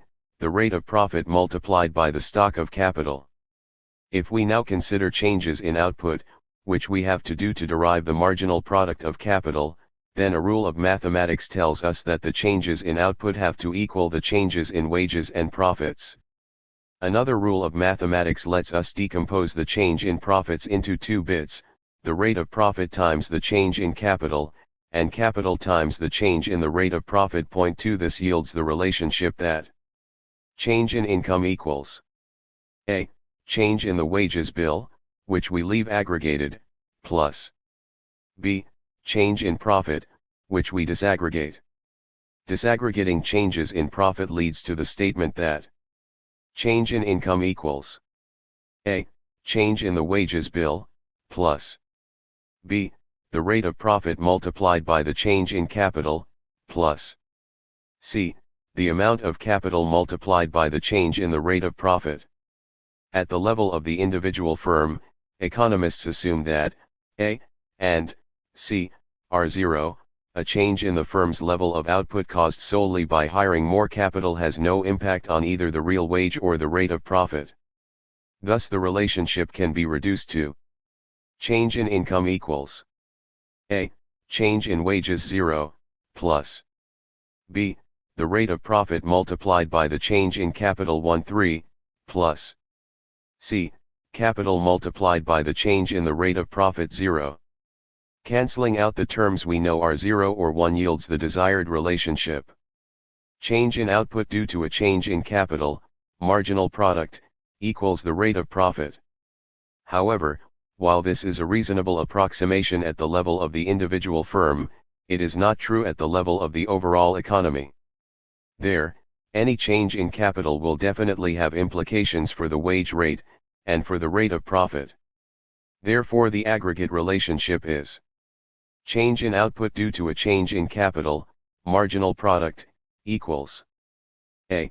Change in wages due to change in capital non-zero, plus B. The rate of profit, plus C. The amount of capital multiplied by the change in the rate of profit due to the change in capital non-zero. The rate of profit will therefore not equal the marginal product of capital unless A. and C. exactly cancel each other out. Point 4. Thus at the aggregate level, the desired relationship, the rate of profit equals the marginal product of capital, will not hold true. This proves Sraffa's assertion that, when a broadly defined industry is considered, changes in its conditions of supply and demand will affect the distribution of income. A change in the capital input will change output, but it also changes the wage, and the rate of profit. These changes alter the distribution of income between workers and capitalists, and will therefore alter the pattern of demand. Exactly the same argument applies to wages, so that in general a person's income will not be equal to their marginal contribution to output. As a result, the distribution of income is neither meritocratic nor determined by the market. The distribution of income is to some significant degree determined independently of marginal productivity and the impartial blades of supply and demand. This adds what mathematicians call an additional degree of freedom to the model of the economy. To be able to work out prices, it is first necessary to know the distribution of income, and there will be a different pattern of prices for every different division of the economic cake between workers and capitalists. There is therefore nothing sacrosanct about the prices that apply in the economy, and equally nothing sacrosanct about the distribution of income. It reflects the relative power of different groups in society, though it is also constrained by limits set by the productive system, as we will soon discuss. This contradicts economic theory, which says that the distribution of income is uniquely determined by the market, via the mechanisms discussed in these two chapters, and therefore there's nothing that policymakers can or should do to alter it. Point 5. Instead, rather than prices determining the distribution of income as economists allege, the distribution of income determines prices. Within limits, the distribution of income is something which is determined, not by market mechanisms, but by relative political power. Baudry's critique still accepts the assumption that it is possible to define a factor of production called capital. However, as I intimated above, the machinery aspect of the term capital covers too great a multitude of things to be easily reduced to one homogeneous substance. It includes machines and the buildings that house them, trucks, ships and planes, oil wells, steel works and power stations. Each of these items itself consists of numerous other sub-assemblies which are themselves commodities. A truck contains an engine, which contains valves, springs, and cables, the manufacture of which requires inputs from other types of capital, and so on. The only thing that such disparate commodities obviously have in common is a price, and this is how economists would prefer to aggregate capital. But the price of a piece of capital should depend on the rate of profit, and the rate of profit will vary as prices change. There is an impossible circularity in this method of aggregation.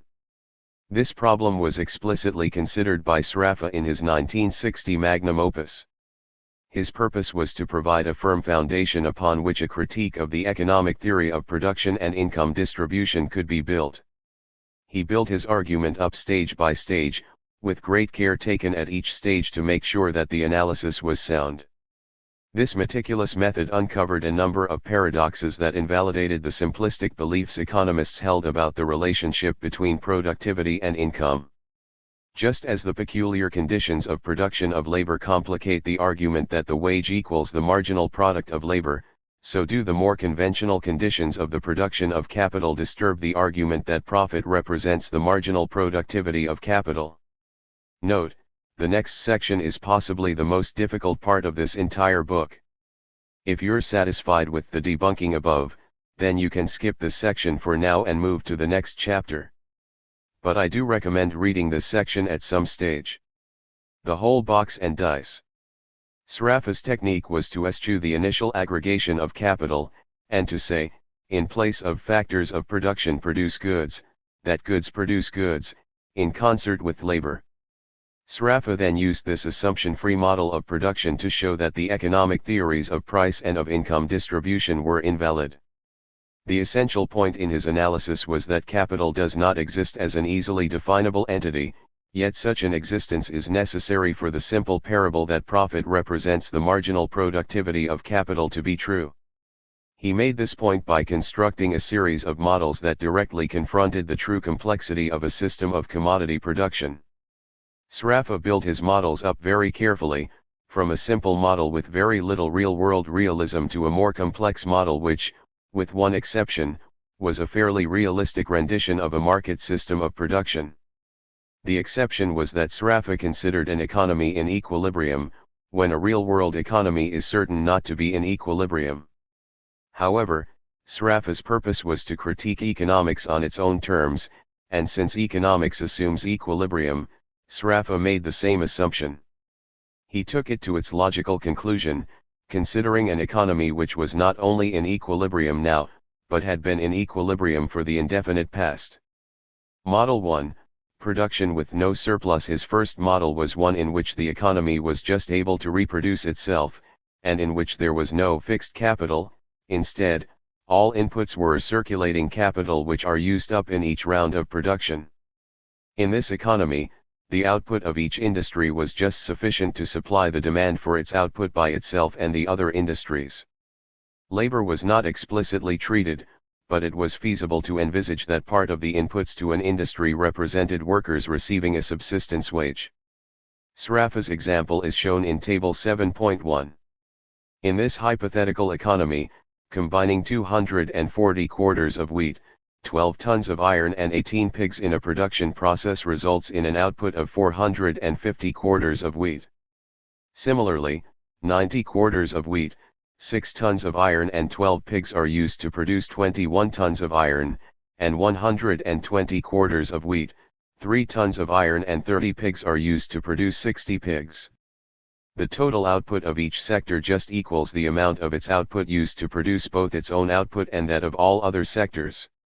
Thus the total demand for wheat as an input is 450 quarters, 240 in wheat production, 90 in iron and 120 in pig production. Sraffa posed the question of what would determine prices in this hypothetical economy, and the answer was not demand and supply, but the conditions of production. Each sector's price had to enable it to just purchase its inputs. Specifying this for the wheat industry, this meant that 240 times the price of wheat, plus 12 times the price of iron, plus 18 times the price of pigs, had to just equal 450 times the price of wheat.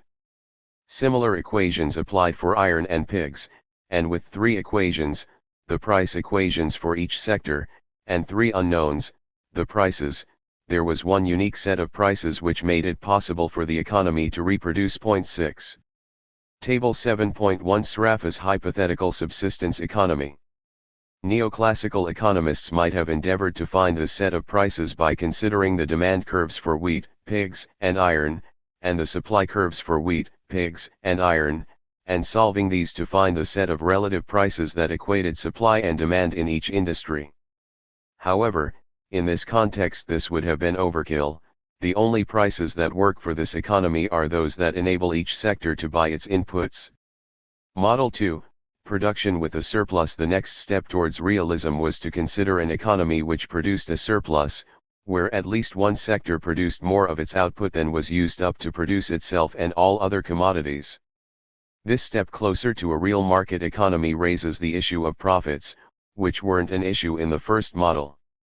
For this economy to be in equilibrium, the rate of profit has to be the same across all sectors, even if only one sector produced a physical surplus.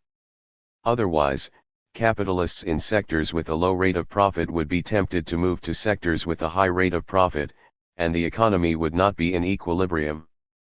Sraffa used a two-sector example, as shown in Table 7.2.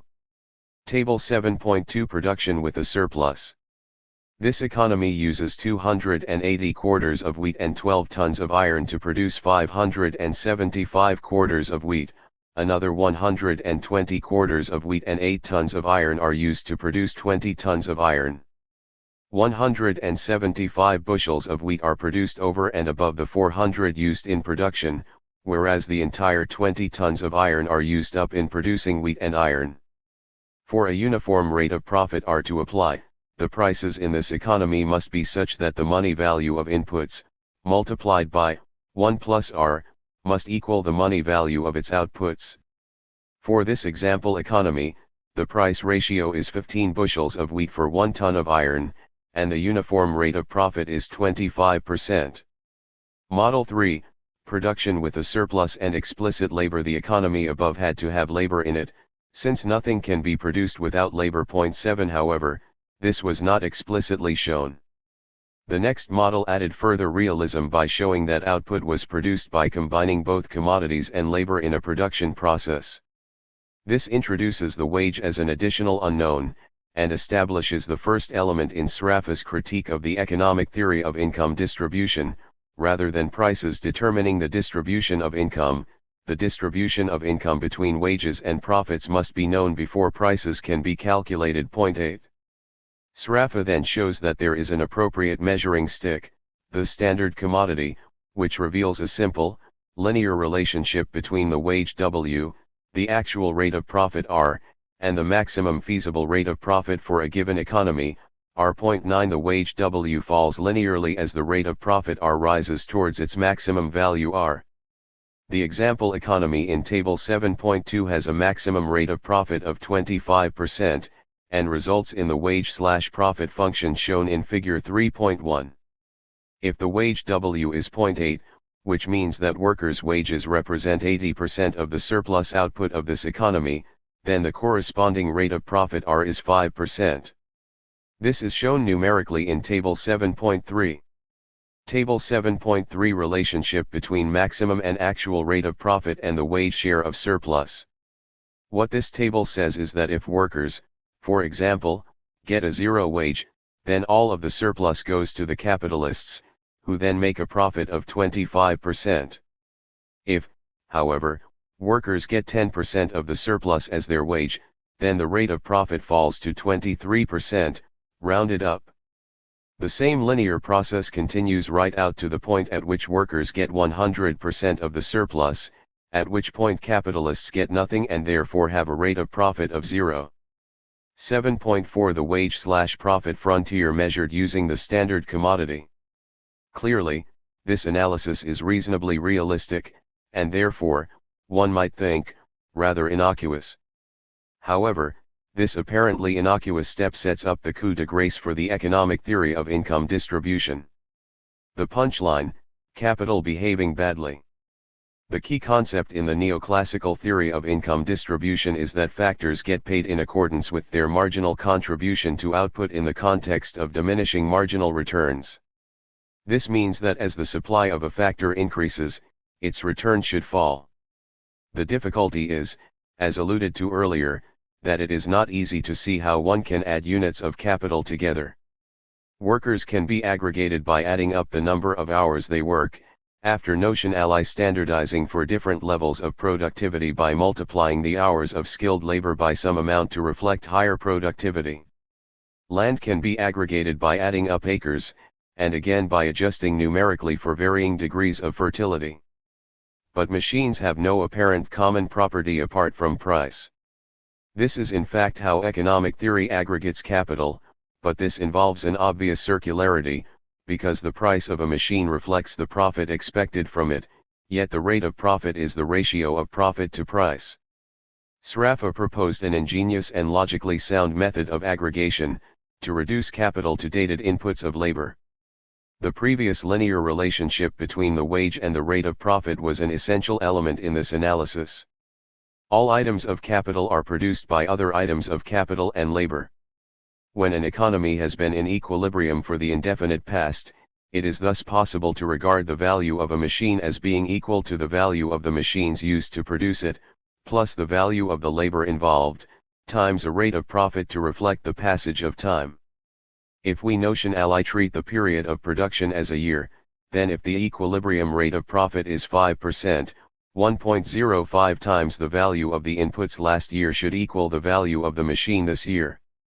The same argument applies to all the machines and labor inputs used to produce the inputs, and to all the machines and labor that produce them, and so on.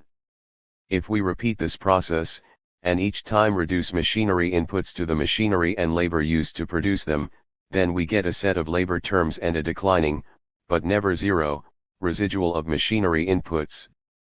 Each labor input is multiplied both by the wage, and by 1 plus the rate of profit raised to a power which reflects how many years ago the input was made. If, for example, we are considering a machine manufactured 11 production periods ago, then this term will be the amount of direct labor bestowed in producing all the relevant components in the 12th year, times the wage, plus the capital input, all raised to the 12th power. It is therefore possible to substitute an expression in terms of labor for the capital inputs used up in producing a given commodity. Point 10. Table 7.4 The impact of the rate of profit on the measurement of capital. We can now approximately 11 express the value of a machine in terms of the sum of the value of the labor inputs used to produce it. Each element in this sum consists of a physical quantity of labor, multiplied by two terms, one representing the wage, and another representing the impact of accumulated profit over time. The former term is a negative function of the rate of profit, as in Table 7.3, the latter is as a positive function of the rate of profit, raised to a power.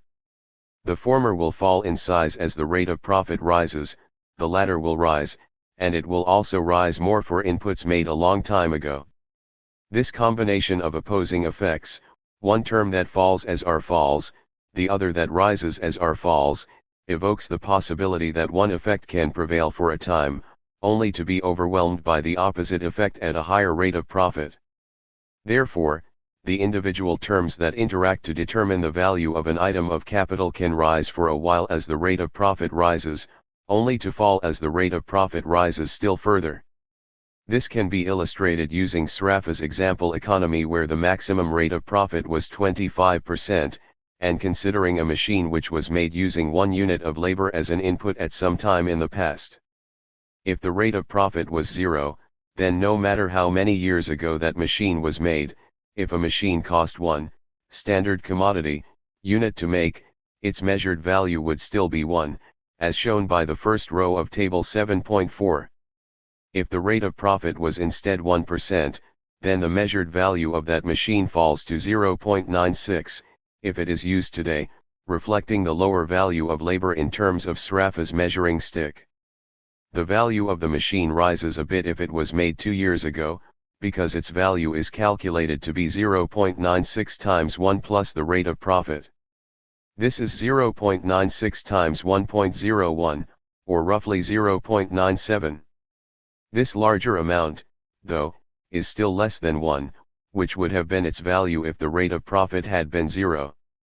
The same applies if the machine was used 2 periods ago, in which case its calculated value would be 0.98, or 0.96, multiplied by 1.01 squared. However, if the machine was produced 5 years ago, then its value in terms of the standard commodity rises to 1.01. This is because, while one part of the overall term has fallen to 0.96, the other has risen to 1.01 multiplied by itself 5 times, which roughly equals 1.05, and 1.05 times 0.96 gives us 1.01. The same effect applies across the row of the table, showing that as the rate of profit rises, the measured value of this capital input rises. The second term, 1.06, is 0.96 times 1.05 raised to the 10th, the third, 0.96 times 1.05 raised to the 15th, and so on. The measured value of the machine therefore falls because of a higher rate of profit, but then rises if it was used many years ago. And the table has even more complications. Notice that as we go down the table, so that the rate of profit increases, the value of a machine input today falls smoothly. However, the value of a machine applied 5 years ago rises for a while, but then falls. This accurate picture is a lot more complicated than economists assumed it to be, and these complications rule out the simple correspondence economists believed existed between the amount of capital and the rate of profit. The complications arise because the two different effects in Sraffa's accurate measure of capital don't cancel each other out. The first is the value of a wage unit, given the rate of profit R. On the first row, that is 1, reflecting a 0 rate of profit; on the second, 0.96, at a 1% rate of profit; the third, 0.92, at a 2% profit rate, and so on. But the second effect is 1 plus R, raised to a power of 5, reflecting how many years ago the input was made. On the first row, that term is 1, because the rate of profit is 0, and 1 times 1 is 1. On the second row, it is 0.96 times 1.05, which is 1.01 raised to the fifth power. This is roughly 1.01, so the measured value of the machine has risen. On the third row, it has risen further to 1.02, which is 0.92 times 1.1, which is 1.02 raised to the fifth. On the fourth, it is roughly the same, 0.88 times 1.16, which is 1.03 raised to the fifth. But by the time we get to a 10% rate of profit, the value goes down to 0.97, here we have 0.6 times 1.61, which is 1.10 raised to the 10th. The impact of the falling value of the first term now outweighs the impact of the rising value of the second.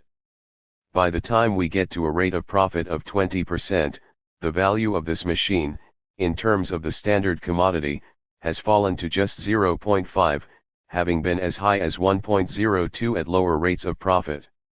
So the measured value of a machine rises and then falls as the rate of profit rises, and also rises and then falls as the time at which the machine was used to produce a commodity becomes farther in the past.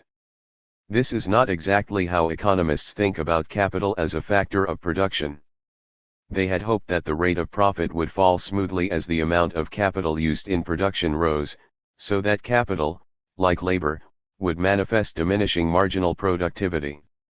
But Sraffa instead showed that not only was there no uniform relationship between the rate of profit and the amount of capital, but also the direction of causation was the opposite of what economists wanted. Rather than the rate of profit depending on the amount of capital, the measured amount of capital actually depended on the rate of profit. This makes it impossible to argue that the rate of profit is determined by the marginal productivity of capital, and so this second leg of the economic theory of income distribution collapses. Not only that, but the perverse relationship that exists between the measurement of capital and the rate of profit is going to cause perverse effects in production. A rising rate of profit might for a while make one method of producing a commodity cheaper than alternatives, but then at a still higher rate of profit, it might make it more expensive. Sraffa provides one illustration of this by comparing the price of two commodities which start out equal when the rate of profit is 0, and where one becomes more expensive than the other as the rate of profit rises, only to have the other become more expensive as the rate of profit rises farther still. One product has relatively more direct labor applied to its production in the recent past, while the other has more direct labor applied in the far distant past. Sraffa likens the latter to wine produced by being aged in a barrel. The former could be regarded as producing wine of identical quality using advanced chemical processes. 12 The latter process would be regarded as capital intensive, since so much machinery is used directly in its production, while the former would be called perhaps time intensive, or labor intensive if you imagine the barrels being tended over the years by cellar masters. At a 0 rate of profit, the cost of each barrel of wine equals simply the sum of the wages paid to produce the wine, and for both methods of production to exist in equilibrium, the cost of the two techniques must be identical. As the rate of profit rises from 0 to a moderate uniform rate, the far distant application of labor needed to produce the barrel has comparatively little impact, so that the wine produced using modern technology is more expensive. In this range of the rate of profit, production using modern technology would cease, since it would be uncompetitive with wine produced using the aging process. However, as the rate of profit becomes higher still, the effect of compounding the rate of profit on the making of the cask becomes enormous, so that the aged wine becomes more expensive than its mass-produced cousin. Mass production would take over again, we would switch back to the apparently more capital-intensive means of production. Finally, when the rate of profit reaches its maximum value and wages fall to zero, the cost of wine falls to simply the cost of the irreducible commodity components, the original grapes, etc., and the price of the two types of wine could again coincide. Subsequent economists used Sraffa's building blocks to illustrate that a method of production could start out superior to all others at a zero profit rate, become less profitable than some other methods at a higher rate, only to once again become the most profitable at a higher rate still. This phenomenon of reswitching destroyed the simple proposition that the rate of return on capital represented the marginal product of capital. If a particular production technique had lost primacy to others at one rate of profit, then it could not regain that primacy at a higher rate of profit still, unless for a period it benefited from increasing marginal product.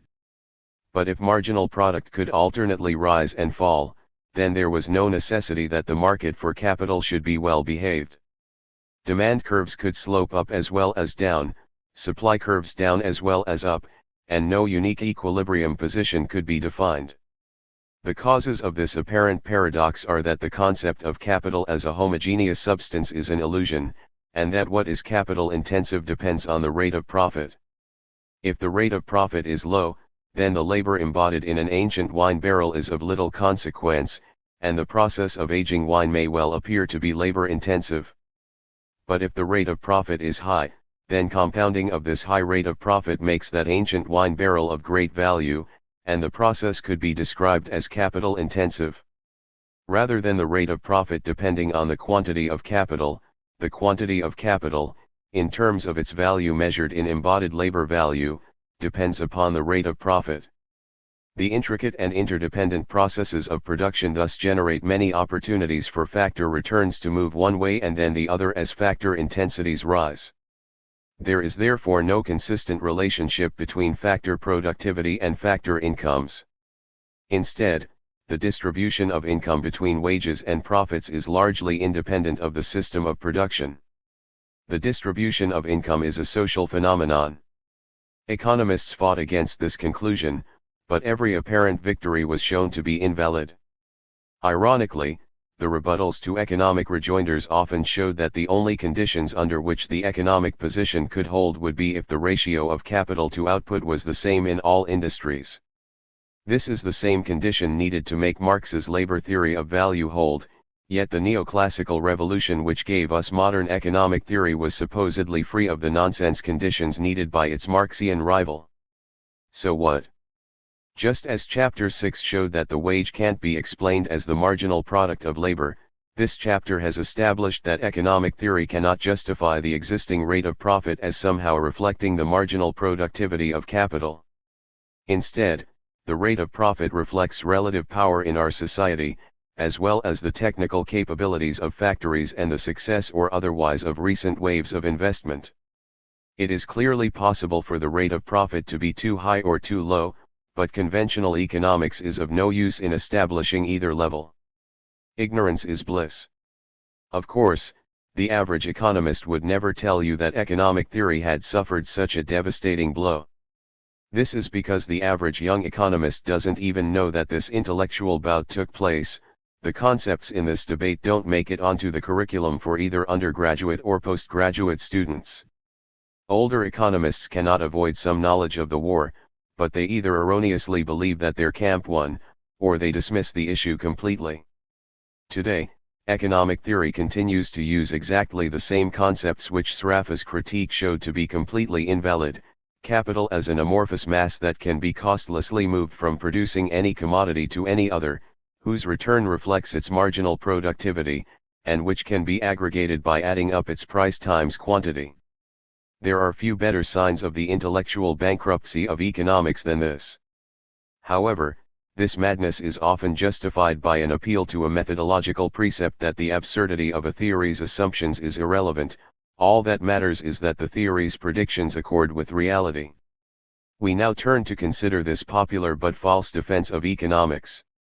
8. There is madness in their method. Why assumptions do matter, and why economics is so different from the true sciences.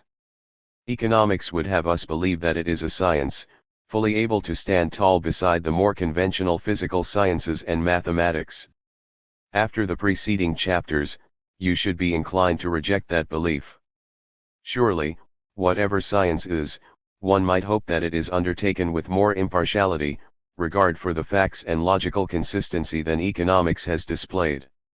However, the critiques of conventional economics which form the substance of this book were devised by critical economists, and sometimes, inadvertently, by conventional economists themselves, and some of these critiques have been acknowledged as valid by some conventional economists. There is also a small but robust minority working on other approaches to economic analysis, as you'll find in Chapter 18. There are thus some systematic and logical aspects to what economists in general do, which could qualify as scientific behavior. The position I now favor is that economics is a pre-science, rather like astronomy before Copernicus, Brahe, and Galileo.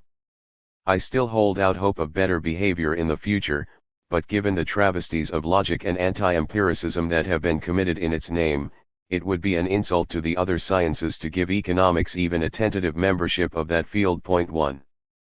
Before better behavior can take widespread root, economics will have to wean itself from a methodological myth.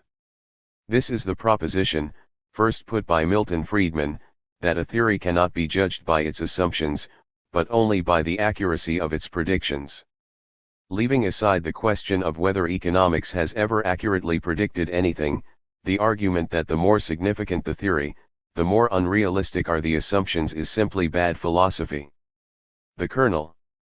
Have you heard the joke about the chemist, the physicist, and the economist who get wrecked on a desert isle, with a huge supply of canned baked beans as their only food?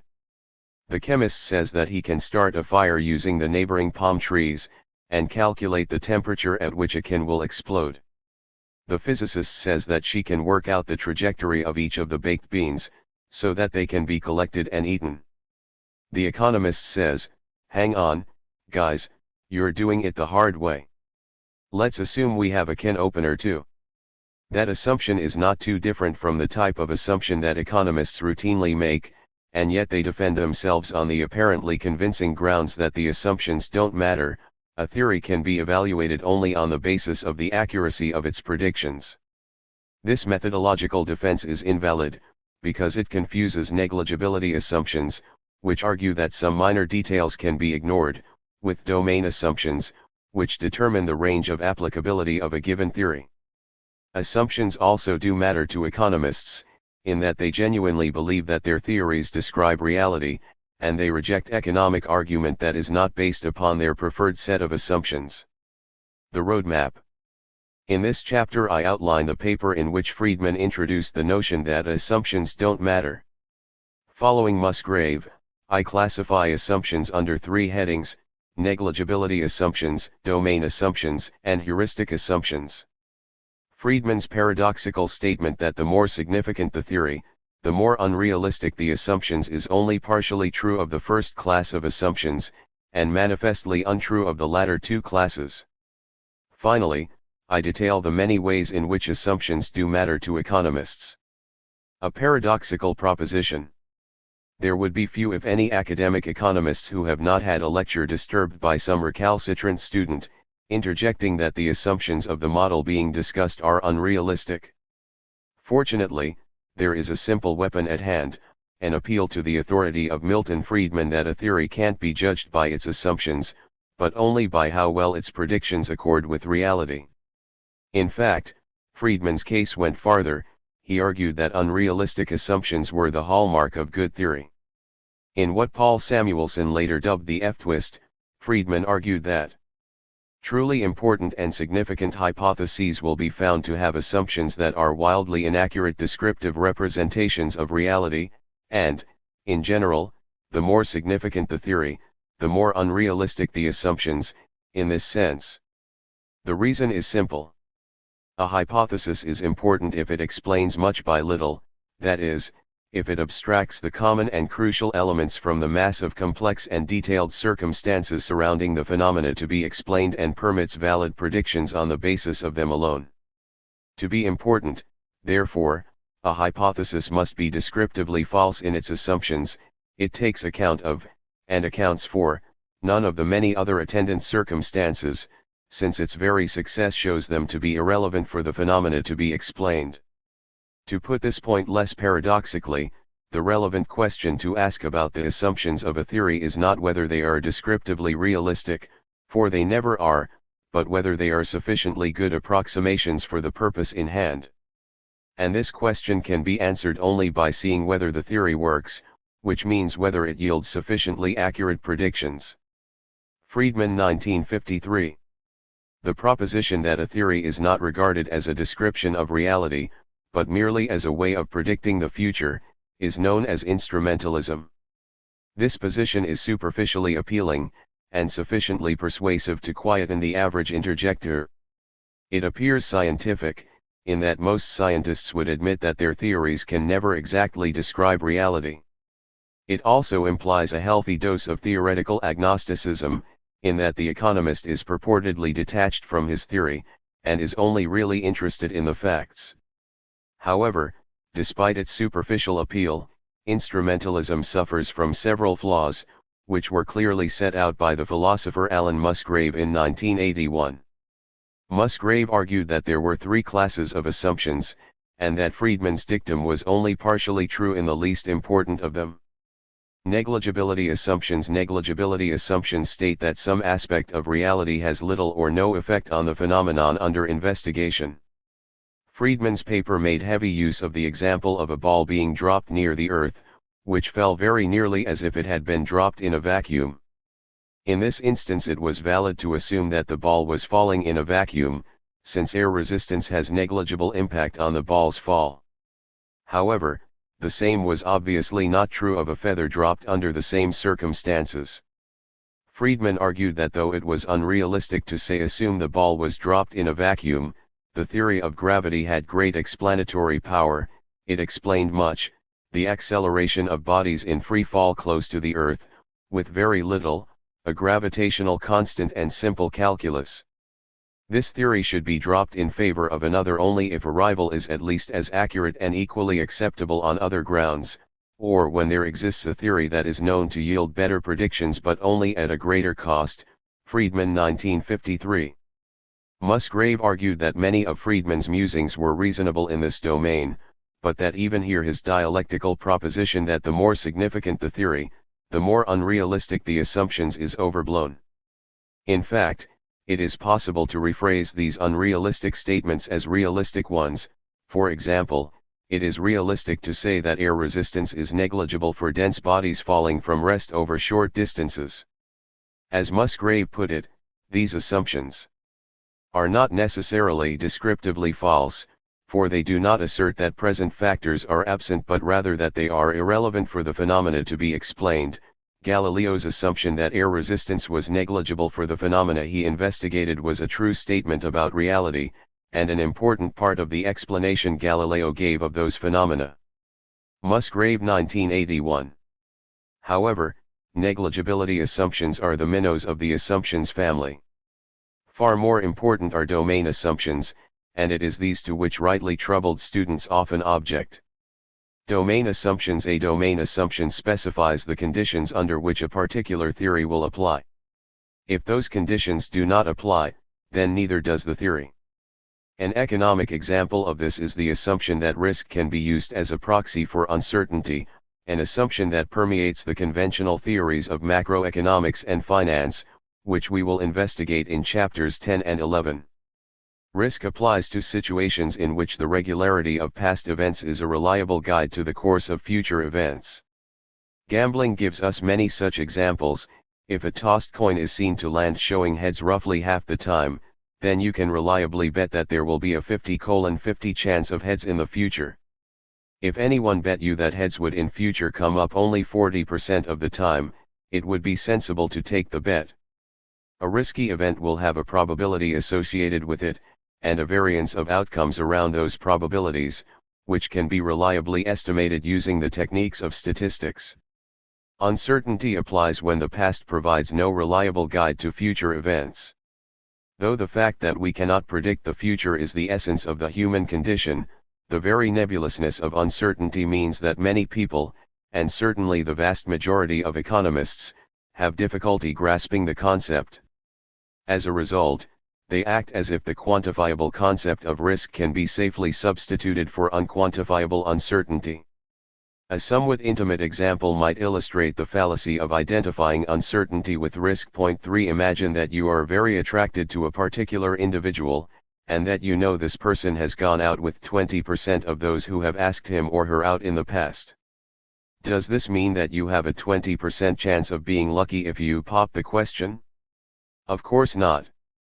Each instance of attraction between two people is a unique event, and the past behavior of the object of your desires provides no guide as to how your advances will be received.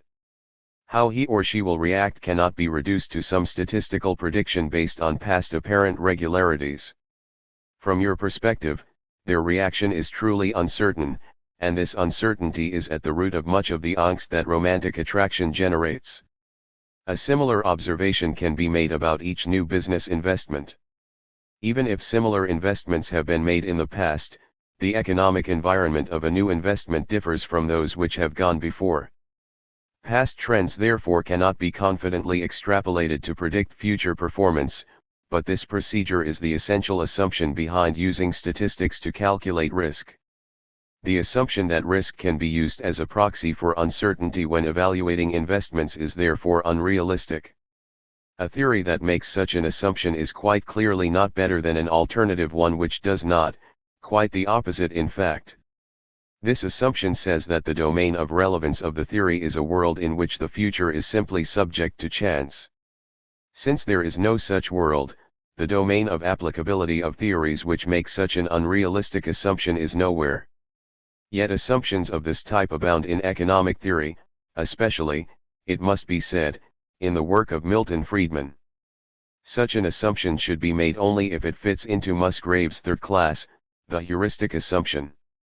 Heuristic assumptions. A heuristic assumption is one which is known to be false, but which is made as a first step towards a more general theory. Musgrave gives the example of Newton's assumption that the solar system consisted only of the Sun and the Earth.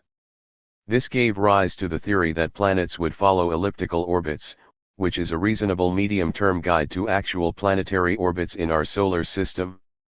The next major step came with Poincaré in 1899, when he tried to develop a formula describing planetary motion in a system with more than one planet. His proof that there was no such formula, and that the actual orbits would interact in wildly unpredictable ways, ushered in what is now known as chaos theory or complexity theory, though it lay dormant for 68 years until modern computers allowed its accidental rediscovery. The modern theory of planetary behavior now recognizes that the stable orbits of our solar system can only have evolved, over an enormous period of time, from far less stable orbits, which must have led to collisions between protoplanets. It is now accepted that the Moon, for example, was the product of a collision between another protoplanet and the early Earth. Collisions are not possible in a single-planet solar system, the kind of system that Newton assumed to derive his initial theory. Though that heuristic assumption was a major step in the development of the scientific mode of thinking about astronomy, dropping it led to a better theory, not a worse one. When heuristic assumptions are made consciously by a theorist in the course of developing a theory, they are normally explicitly described as such. For instance, when developing the theory of relativity, Einstein at one point stated that the distance covered by a person walking from one side to the other of a moving train is equal to the sum of the distance covered by the train, and the width of the carriage. However, he continued that we shall see later that this result cannot be maintained, in other words, the law that we have just written down does not hold in reality. For the time being, however, we shall assume its correctness. Einstein 1961–1916. When Einstein dropped this heuristic assumption, the theory of relativity was the result. The greater realism at the heart of Einstein's theory transformed our understanding of reality, and dramatically expanded the physical and intellectual capabilities of our species. Yet if we accept Friedman's methodology, then we would have to argue that Einstein's theory was poorer than Newton's because it was more realistic. In general, then, and contrary to Friedman, abandoning a factually false heuristic assumption will normally lead to a better theory, not a worse one.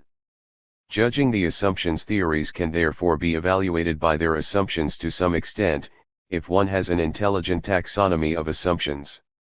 A theory may well draw power from unrealistic assumptions if those assumptions assert, rightly, that some factors are unimportant in determining the phenomena under investigation. But it will be hobbled if those assumptions specify the domain of the theory, and real-world phenomena are outside that domain. These assumptions may be justified if they are merely heuristic devices used to simplify the process of deriving a more general theory, but only if that more general theory is in fact derived. Economists often imply, when they fob off some critical student, that the unrealistic assumptions in introductory economics courses are dropped in more advanced theory, which portrays these assumptions as heuristic tools. In fact, as preceding chapters have illustrated, the assumptions used in more advanced theory are often more unrealistic than those presented in introductory lectures. Scientific realism versus instrumentalism. Musgrave also points out that most scientists reject an instrumental view of science in favor of scientific realism, the belief that scientific theories should not merely predict reality but should, in some sense, represent it. Ironically, this is actually the belief that most economists have about economic theory. Friedman's instrumentalism is little more than a smokescreen behind which to hide when one wishes to quell a budding class rebellion. It is often evident to the student objector that, though professing that the assumptions don't matter, his teachers continue to use the same small class of assumptions over and over again: rational utility maximizing individuals, profit maximizing firms, and a plethora of ancillary assumptions built on these foundations. These assumptions are used because economists believe that these assumptions do capture essential elements of reality, and regard any theory which does not use these building blocks as unrealistic. This belief is most clearly seen in the manner in which the Bibles of economics, its academic journals, filter out papers that do not make this core set of assumptions. Assumptions do matter. To economists, the proposition that assumptions don't matter implies that economists would be quite willing to accept a theory which assumed irrational behavior if the model generated results which accorded with observation. It also implies that the development of economic theory would be driven primarily by the desire to produce theories that provide a closer fit to observed data. Both these implications are strongly at variance with reality. As any non-orthodox economist knows, it is almost impossible to have an article accepted into one of the mainstream academic economic journals unless it has the full panoply of economic assumptions. Rational behavior, according to the economic definition of rational, markets that are always in equilibrium, risk as an acceptable proxy for uncertainty, and so on. When it comes to safeguarding the channels of academic advancement, little else matters apart from preserving the set of assumptions that defines economic orthodoxy. Similarly, the development of economic theory over time has been propelled by the desire to make every aspect of it conform to the preferred economic model. Macroeconomics, when it first began, bore little resemblance to microeconomics. 50 years later, macroeconomics is effectively a branch of microeconomics. As I outline in Chapter 10, a major factor behind this tribal coup was the belief that, regardless of its predictive validity, macroeconomics was unsound because its assumptions did not accord with those of microeconomics. It was therefore extensively revised, especially during the 1970s and 1980s, so that macroeconomic theory was more consistent with microeconomic assumptions. Far from assumptions not mattering to economists, assumptions in fact drove the development of economic theory. Assumptions and logic. Assumptions matter in a more profound sense because, as this book shows, assumptions can be logically incoherent. For example, as discussed in Chapter 4, the economic model of the firm is internally contradictory. A theory that contains logically inconsistent assumptions will be a bad theory, and, as this book shows, Economics is replete with logical inconsistencies. This is a science. The behavior of economists hardly fits the stereotype of scientists as dispassionate seekers of truth. But their behavior does fit modern, sociological theories of how scientists behave. Point 4. Briefly, these theories argue that each science is as much a society as it is an intellectual discipline. A collection of scholars in a science will share a perspective on what defines their discipline, and what constitutes scientific behavior. This shared mindset includes core beliefs, which cannot be challenged without threatening your membership of the group, and hence your status as a scientist, ancillary beliefs which are somewhat malleable, a set of analytic techniques, and as yet unsolved problems to which these techniques should be applied. The core beliefs are known as the hard core, since they cannot be altered without rejecting, in some crucial sense, the very foundations of the science.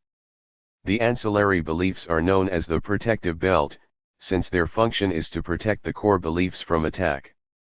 The scholars expect that their beliefs and techniques will be able to solve the outstanding problems, thus increasing the explanatory power of their science. If they fail, then the first response is to adjust the ancillary beliefs rather than the core propositions. Only when the problem proves both intractable and crucial is there any possibility that core beliefs will be abandoned, leading to the formation of a new school of thought, or the ascendancy of an existing rival school. While a school of thought is expanding the range of phenomena it can explain using its core beliefs, by experiments that confirm its predictions, or extensions of its theories to novel areas, then it is said to be a progressive scientific research program which manifests a positive heuristic. If, instead, experimental results contradict its predictions, and its theories are adjusted to rationalize these failures, then it is said to be degenerative with a negative heuristic.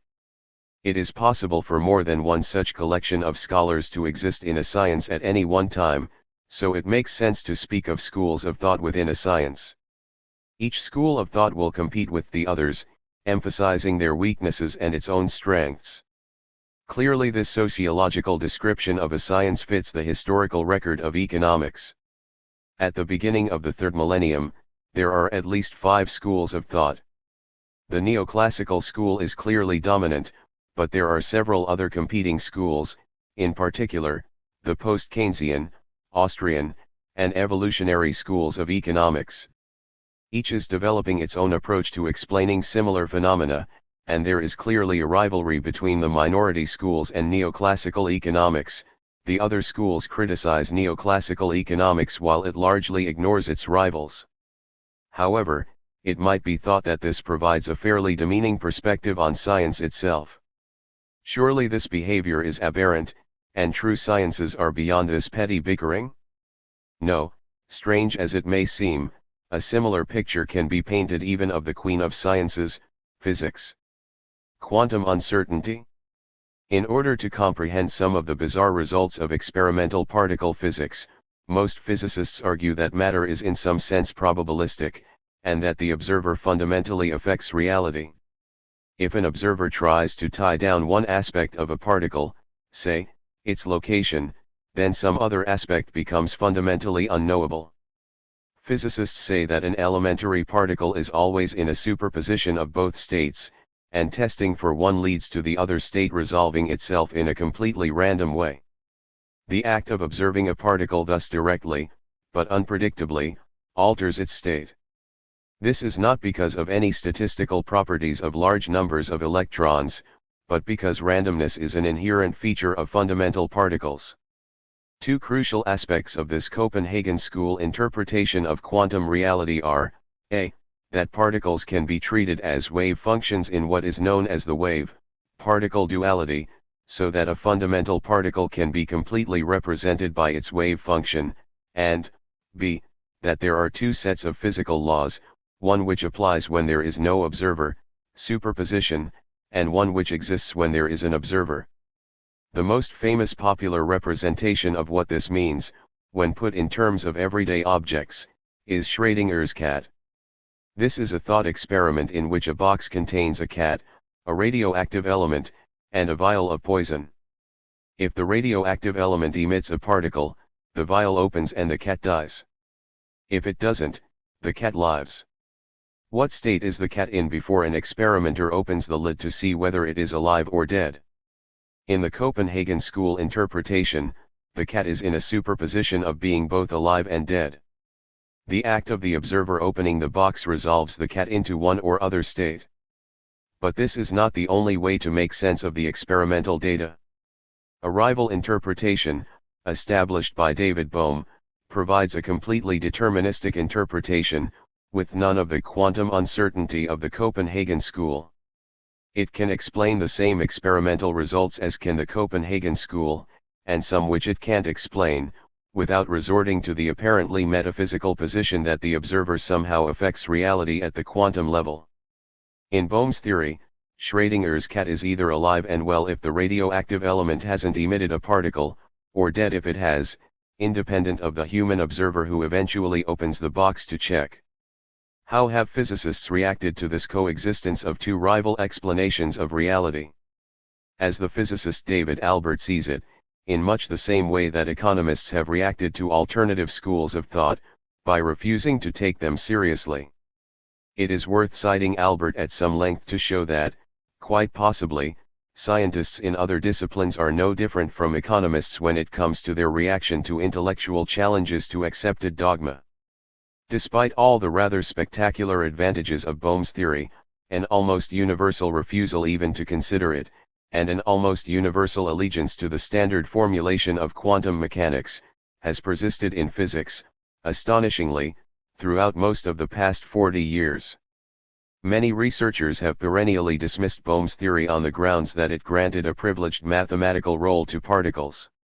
The complaint was that this assignment would ruin the symmetry between position and momentum, as if ruining that symmetry amounted to a more serious affront to scientific reason than the radical undermining, in the Copenhagen formulation, of the very idea of an objective reality.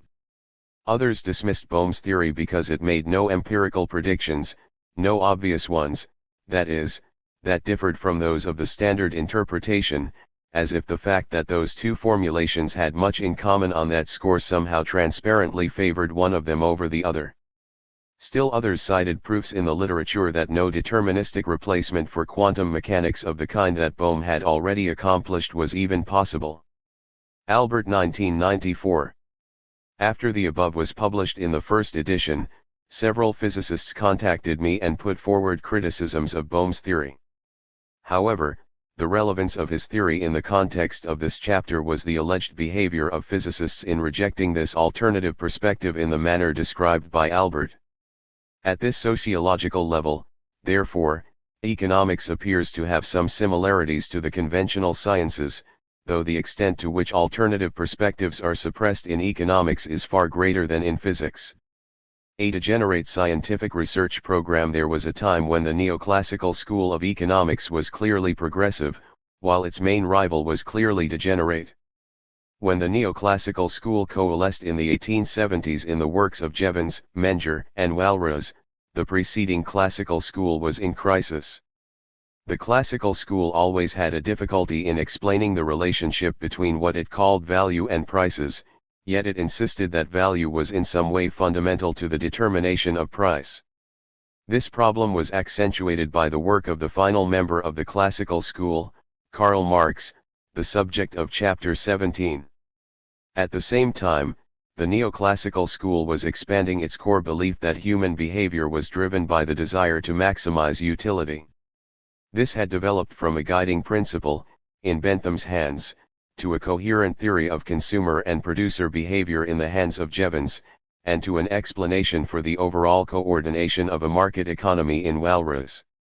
At the turn of the 19th century, neoclassical economists were confident that their science could continue expanding its explanation of the economy. It was clearly then a progressive scientific research program. Though the majority of economists still believe that this is the case today, there are manifest signs that this is no longer true. Instead, the theory today is degenerate, rather than expanding the range of phenomena it can explain. The leading edge of the theory is dominated by adjusting the protective belt of ancillary beliefs to defend the hardcore beliefs from attack. For example, the Sonnenschein-Mantel-Debreu conditions, discussed in Chapter 3, are a way of maintaining the hardcore belief that individual behavior is driven by utility maximization, despite the proof that individual preferences cannot be aggregated. A similar interpretation could be given of responses of neoclassical economics to the many logical problems documented in this book. But the problems with economics go beyond just this, since if economics were as fully a science as astronomy, eventually its litany of failures would lead to at least a general acknowledgement of crisis. The incredible inertness of economics. What makes economics different from and inferior to other sciences is the irrational tenacity with which it holds to its core beliefs in the face of either contrary factual evidence or theoretical critiques that establish fundamental inconsistencies in its intellectual apparatus. The discovery, for example, that firms believe they experience constant or falling marginal costs, Itman and Guthrie 1952, and generally set prices by placing a markup on average cost, led not to the abandonment of the economic theory of price setting, but to a welter of papers arguing that in a competitive market, the effect of markup pricing was the same as if firms did consciously equate marginal cost to marginal revenue, Langlois 1989. On the same note, Sraffa's theoretical argument that diminishing marginal returns were unlikely to occur in practice was ignored. As a result, students at the beginning of the 21st century are receiving much the same instruction about how firms set prices as did their counterparts at the end of the 19th century. Physical sciences hold on to their core beliefs with some tenacity, but nowhere near this much. Even Albert's paper goes on to observe that serious students of the foundations of quantum mechanics rarely defend the standard formulation anymore, Albert 1994. As a result, revolutions in physical sciences, where one dominant paradigm is replaced by another, occur much more frequently than they do in economics. Often, these revolutions outpace the popular understanding of a science. Astronomy provides an example of this. I expect that most lay people think that the dominant theory of how the universe came into being is the Big Bang. In this theory, the universe originated in a quantum singularity some 12 to 15 billion years ago. This explosion kick-started matter and time, leading to the immense universe we observe today. Back in the 1950s, this theory won out against its rival, that the universe had always been in a steady state of expansion. The Big Bang was indeed the dominant theory for some time, until it was pointed out that, according to calculations from quantum mechanics, the Big Bang would have resulted in a universe consisting of a mere handful of elementary particles. A rival theory then developed which argued that, for a substantial period of time, the laws of physics of the current universe did not apply. Matter, for example, could move much faster than the speed of light. This inflationary universe theory has subsequently been embellished to predict that there are many universes, as opposed to the one universe postulated by the Big Bang. The shifts from the Big Bang paradigm to the inflationary universe, to multiverses, are big ones conceptually. The first envisages a single finite universe, while the last muses that ours may be only one of many universes, each with different fundamental physical laws. But the science of astronomy made this move over a period of about 20 years, and it continues to undergo development today. Now even the inflationary/multiverse theory is under challenge, as measurements imply that the rate of expansion of the universe is actually increasing with time. 5. Economics, in contrast, has had only one acknowledged revolutionary episode in the last century, the Keynesian revolution during the 1930s. Yet at the end of the 20th century, the dominant school of thought in economics retains nothing from that revolution, and is in fact a direct descendant of pre-Keynesian neoclassical economics. Think of the many revolutions in our understanding of the physical world which have occurred in the 20th century, from Newtonian to Einsteinian physics, from Mendelian genetics to DNA and the human genome, from determinism to chaos theory. Any scientist from the 19th century would be bewildered by what is commonplace today in his discipline, save an economist. Why is economics so resistant to change? Is it because everything economists believed at the end of the 19th century was correct? Hardly, as this book shows. Instead, to understand the incredible inertness of economics, we have to consider an essential difference between social sciences in general and the physical sciences, and the thorny topic of ideology. My kingdom for an experiment. In the 19th century, scientists and philosophers of science generally believed that what distinguished the social sciences from the physical sciences was that the latter could undertake experiments to test their theories, whereas the former could not. In the 20th century, Popper instead argued that the distinction between a science, like physics, and a non-science, like astrology, was not that one could undertake experiments and the other could not, but that one made falsifiable statements, while the other did not. Popper's distinction between science and non-science wasn't completely relevant to the experiments versus no experiments distinction, but it did tend to play down the importance of experimentation in deciding what was and what was not a science. The history of economics implies that Popper's distinction does not give sufficient attention to whether or not a falsifiable statement can in fact be experimentally falsified. For example, Milton Friedman is famous as the father of the now defunct sub-branch of economics known as monetarism. One falsifiable statement he made was that inflation is caused by the government increasing the money supply more rapidly than the economy is going.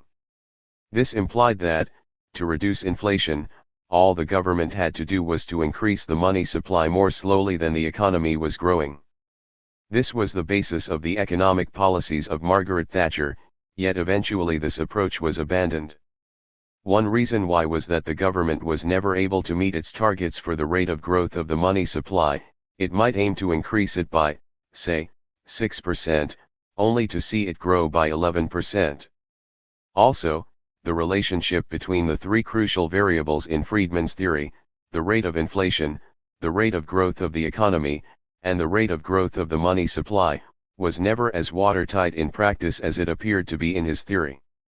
You could thus argue that Friedman's statement, that inflation is caused by the government expanding the money supply faster than the rate of growth of the economy, had been falsified. Did this lead Milton and his supporters to abandon his theory? Of course not. Monetarists instead argued that all sorts of attenuating features disturbed the results. In other words, because the monetarist experiment in Great Britain wasn't a controlled experiment, monetarist economists could refuse to accept that their theory had been falsified. The same observation can be made about Marxist economists, and their attitude toward the data on Marx's theory that the rate of profit would tend to fall, or the inevitability of socialism, and so on. In other words, this isn't just a disease of the political right, but an endemic problem in economics. Without the ability to undertake controlled experiments, statements which could be falsified will be unfalsifiable in practice. Economists of all persuasions are therefore liable to hang on to beliefs that they argue are scientific, but which in the end are ideological. The experience of another social science, psychology, provides some support for the argument that the ability to undertake experiments is crucial to scientific progress. For much of the 20th century, psychology was dominated by the behaviorist school. This school argued that an organism's behavior had to be understood as a response to an external stimulus.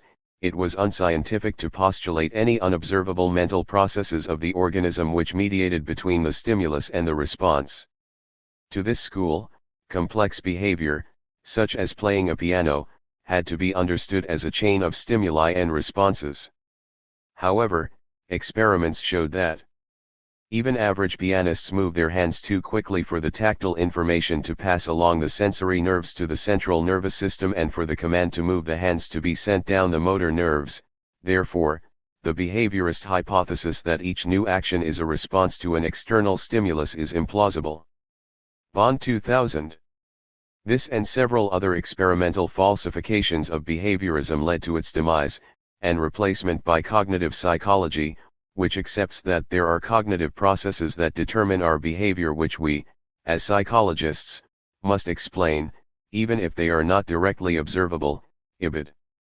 Thus psychology, with the help of experiments, was able to undergo a revolution from one dominant school to another, while economics continues to be dominated by the same school, which, ironically, has a very behaviorist view of human behavior. Unless it develops a means to undertake experiments to test rival theories, economics may be unable to break from the grip of ideology. Equilibrium and an invisible ideology. Economics as a discipline arose at a time when English society was in the final stages of removing the controls of the feudal system from its mercantile/capitalist economy. In this climate, economic theory had a definite, and beneficial, political role. It provided a counter to the religious ideology that once supported the feudal order, and which still influenced how people thought about society. In the feudal system, the preordained hierarchy of king, lord, servant, and serf was justified on the basis of the divine right of kings. The king was God's representative on earth, and the social structure which flowed down from him was a reflection of God's wishes. This structure was nothing if not ordered, but this order imposed severe restrictions on the now dominant classes of merchants and industrialists. At virtually every step, merchants were met with government controls and tariffs. When they railed against these imposts, the reply came back that they were needed to ensure social order. Economic theory, then rightly called political economy, provided the merchants with a crucial ideological rejoinder. A system of government was not needed to ensure order. Instead, social order would arise naturally in a market system in which each individual followed his own self-interest. Smith's phrase "the invisible hand" came along rather late in the process, but the notion played a key role in the political and social transformations of the late 18th and early 19th centuries. An essential aspect of this market social order was equilibrium. From the outset, economists presumed that the market system would achieve equilibrium. Indeed, the achievement of equilibrium was often touted as an advantage of the free market over any system where prices were set by fiat. Equilibrium was therefore an essential notion of the economic defense of capitalism. The equilibrium of the capitalist market would replace the legislative order of the now defunct feudal hierarchy. More importantly, whereas the feudal order endowed only the well-born with welfare, the equilibrium of the market would guarantee the best possible welfare for all members of society. The level of individual welfare would reflect the individual's contribution to society. People would enjoy the lifestyle they deserved, rather than the lifestyle into which they had been born. If, instead of equilibrium, economists had promised that capitalism would deliver chaos, if, instead of meritocracy, economists had said that the market would concentrate inequality, then economists could have hindered rather than helped the transition to capitalism, though they more likely would have been ignored. By the middle of the 19th century, the transition to capitalism was complete. What was left of feudalism was a mere vestige. But rather than the promised equilibrium, 19th century capitalism was racked by cycles and enormous disparities of wealth. A major depression occurred roughly every 20 years, workers' conditions would improve and then rapidly deteriorate, prices rise and then fall, banks expand and then collapse. New robber barons replaced the barons of old. It appeared that, while promising a meritocratic equilibrium, capitalism had instead delivered unbalanced chaos. A new political challenge arose, that of socialism. Once again, economics rose to the challenge, and once again equilibrium was a central tenet. This time the defense was mounted by what we today call neoclassical economics, since classical economics had been turned into a weapon against capitalism by the last great classical economist, Karl Marx. In contrast to the hand-waving of Smith, the neoclassical economists of the late 19th century provided a substantive mathematical analysis of how equilibrium could be achieved by an idealized market economy, and how this equilibrium could be fair to all. However, unlike the earlier classical championing of capitalism, this technical edifice provided very little in the way of libertarian slogans for the battle against the ideology of socialism.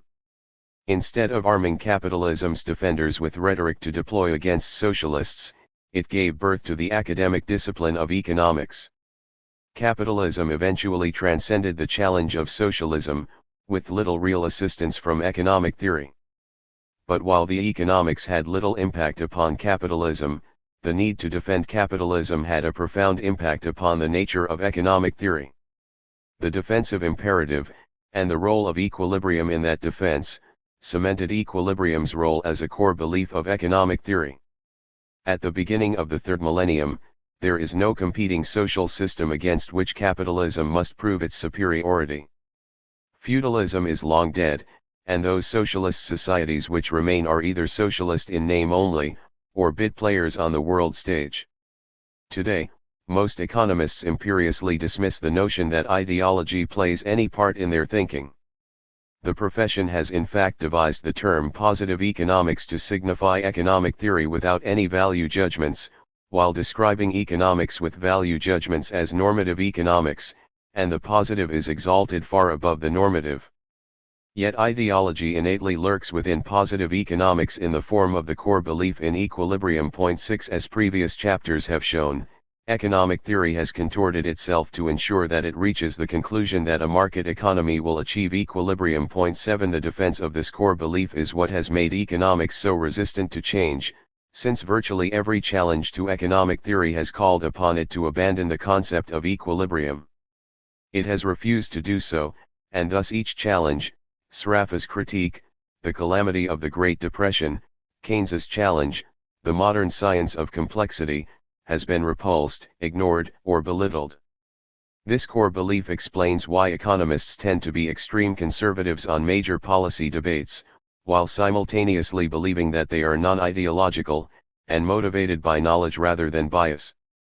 If you believe that a free market system will naturally tend towards equilibrium, and also that equilibrium embodies the highest possible welfare for the highest number, then, ipso facto, any system other than a complete free market will produce disequilibrium and reduce welfare.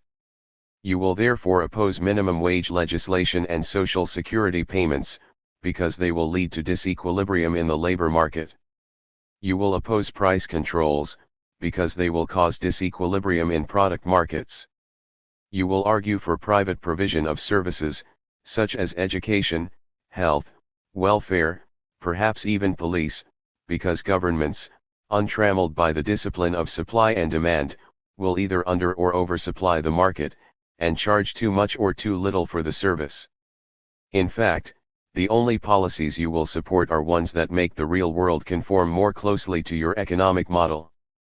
Thus you may support anti-monopoly laws, because your theory tells you that monopolies are bad. You may support anti-union laws, because your theory asserts that collective bargaining will distort labor market outcomes. And you will do all this without being ideological? Really? Yes, really, in that most economists genuinely believe that their policy positions are informed by scientific knowledge, rather than by personal bias or religious-style dogma. Economists are truly sincere in their belief that their policy recommendations will make the world a better place for everyone in it, so sincere, in fact, that they often act against their own self-interest. For example, there is little doubt that an effective academic union could increase the wages paid to academic economists. If economists were truly self-motivated, if they behaved like the entirely self-interested rational economic man of their models, they would do well to support academic unions, since the negative impacts they predict unions to have would fall on other individuals, fee-paying students and unemployed academics. But instead, one often finds that economists are the least unionized of academics, and they frequently argue against actions that, according to their theories, could conceivably benefit the minority of academics at the expense of the greater community. However ideological economists may appear to their critics, in their hearts they are sincerely nonpartisan, and, ironically, altruistic. But nonpartisan in self-belief does not mean nonpartisan in reality. With equilibrium both encapsulating and obscuring so many ideological issues in economics, the slavish devotion to the concept forces economists into politically reactionary and intellectually contradictory positions. Of course, if economists were right that equilibrium embodies the best possible outcome for the greatest number, then their apparently ideological policy positions would be justified, if the economy always headed back to equilibrium when disturbed from its nirvana. In the next chapter, we'll put aside the critiques which establish that the building blocks of equilibrium are invalid, and instead ask whether economic equilibrium, as defined by economic theory, is in fact stable. 9. Let's do the time warp again. Why economics must finally treat time seriously. Forget everything you know about riding a bicycle, and imagine that someone who purports to be a bicycle guru has convinced you that there are 2 steps to learning how to ride a bike. In step 1, you master balancing on a stationary bike. In step 2, you master riding a moving bike, applying the skills acquired at step 1. After several difficult months at step 1, you would know that to remain upright, you must keep your center of gravity directly above the point of contact between your wheels and the road. Step 2 arrives. Applying the lessons in stage 1, you keep your bike at a perfect 90 degrees to the ground, balance against the uneven pressure of your legs, get up some speed and you're away. So far, so good. But what if you want to change direction? The handlebars appear to provide the only means of turning, so you rotate them in the direction you wish to go, and fall flat on your face. What went wrong with this apparently logical advice? Elementary, my dear Watson. The gyroscopic force which keeps you upright when a bike is moving simply doesn't exist when it is stationary. Manipulating this force is what enables you to turn a moving bike, and the lessons learned in the static art of balancing a stationary bike are irrelevant to the dynamic art of actually riding 1.1. Replace the bicycle with the economy, and the point still stands. The procedures which apply in a static economy are irrelevant to a dynamic, changing one. The forces which apply in a static economy simply don't exist in a dynamic. 1.2 Lessons learned from managing an economy in which processes of change either don't occur, or in which changes occur instantly, are irrelevant to an economy in which change does occur, and takes time to occur. The kernel.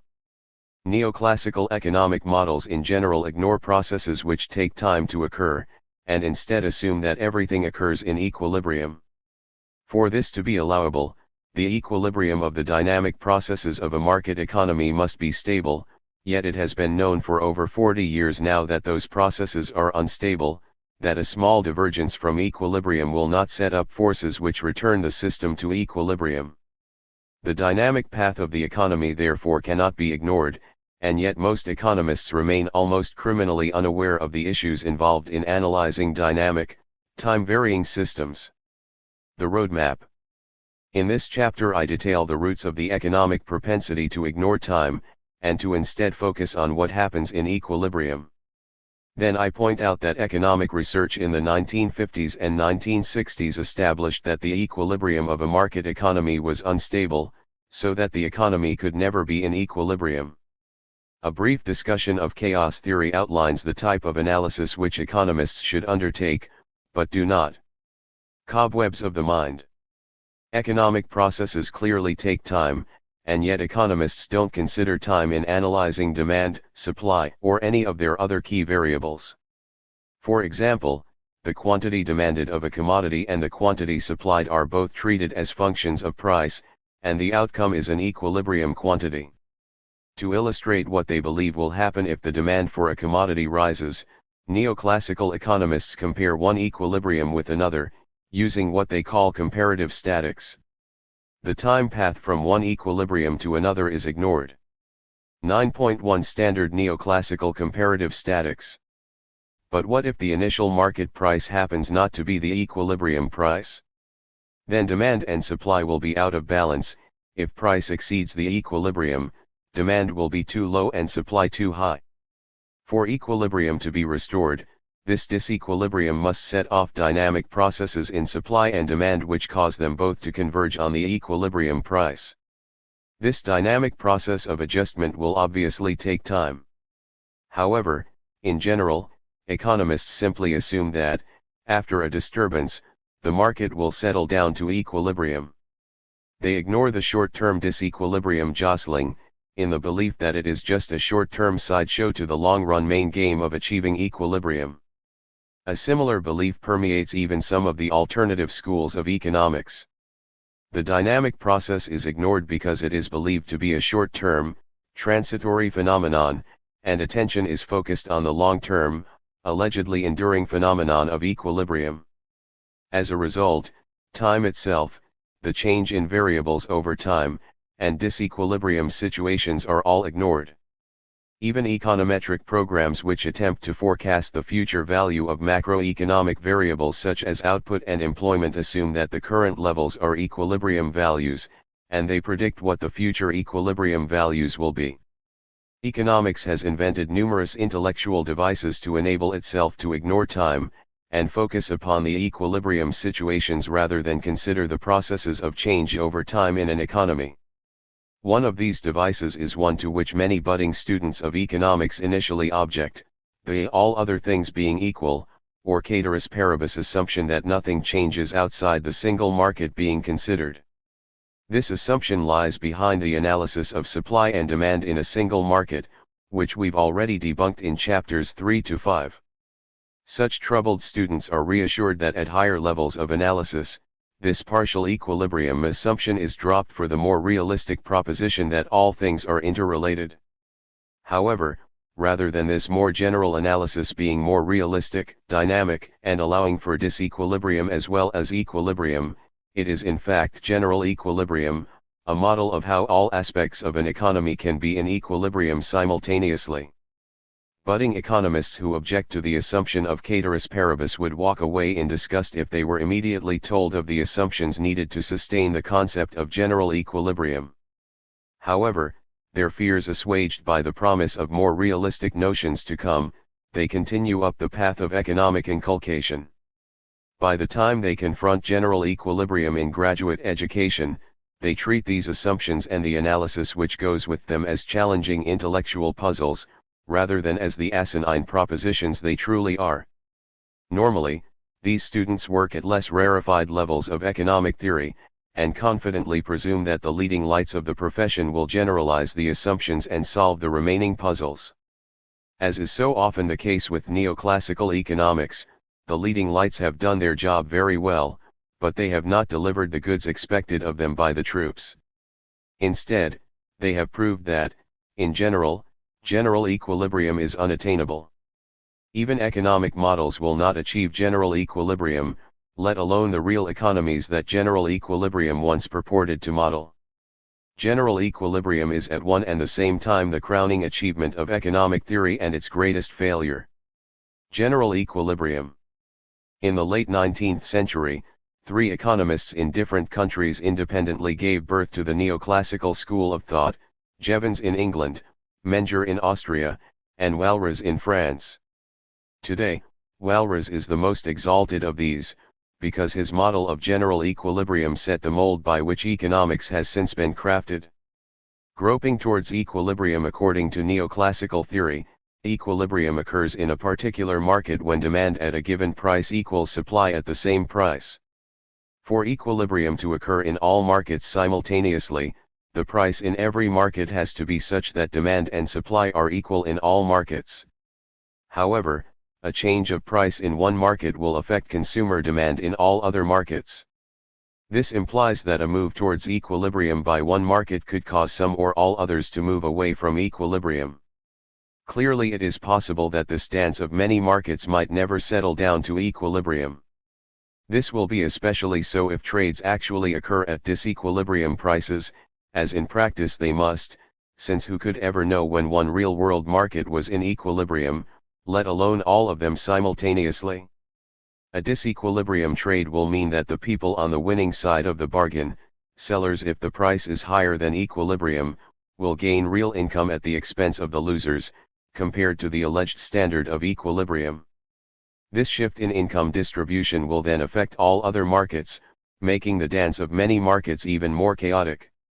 Walras provided a simple initial abstraction to sidestep this dilemma. He assumed that no trades take place until equilibrium is achieved in all markets.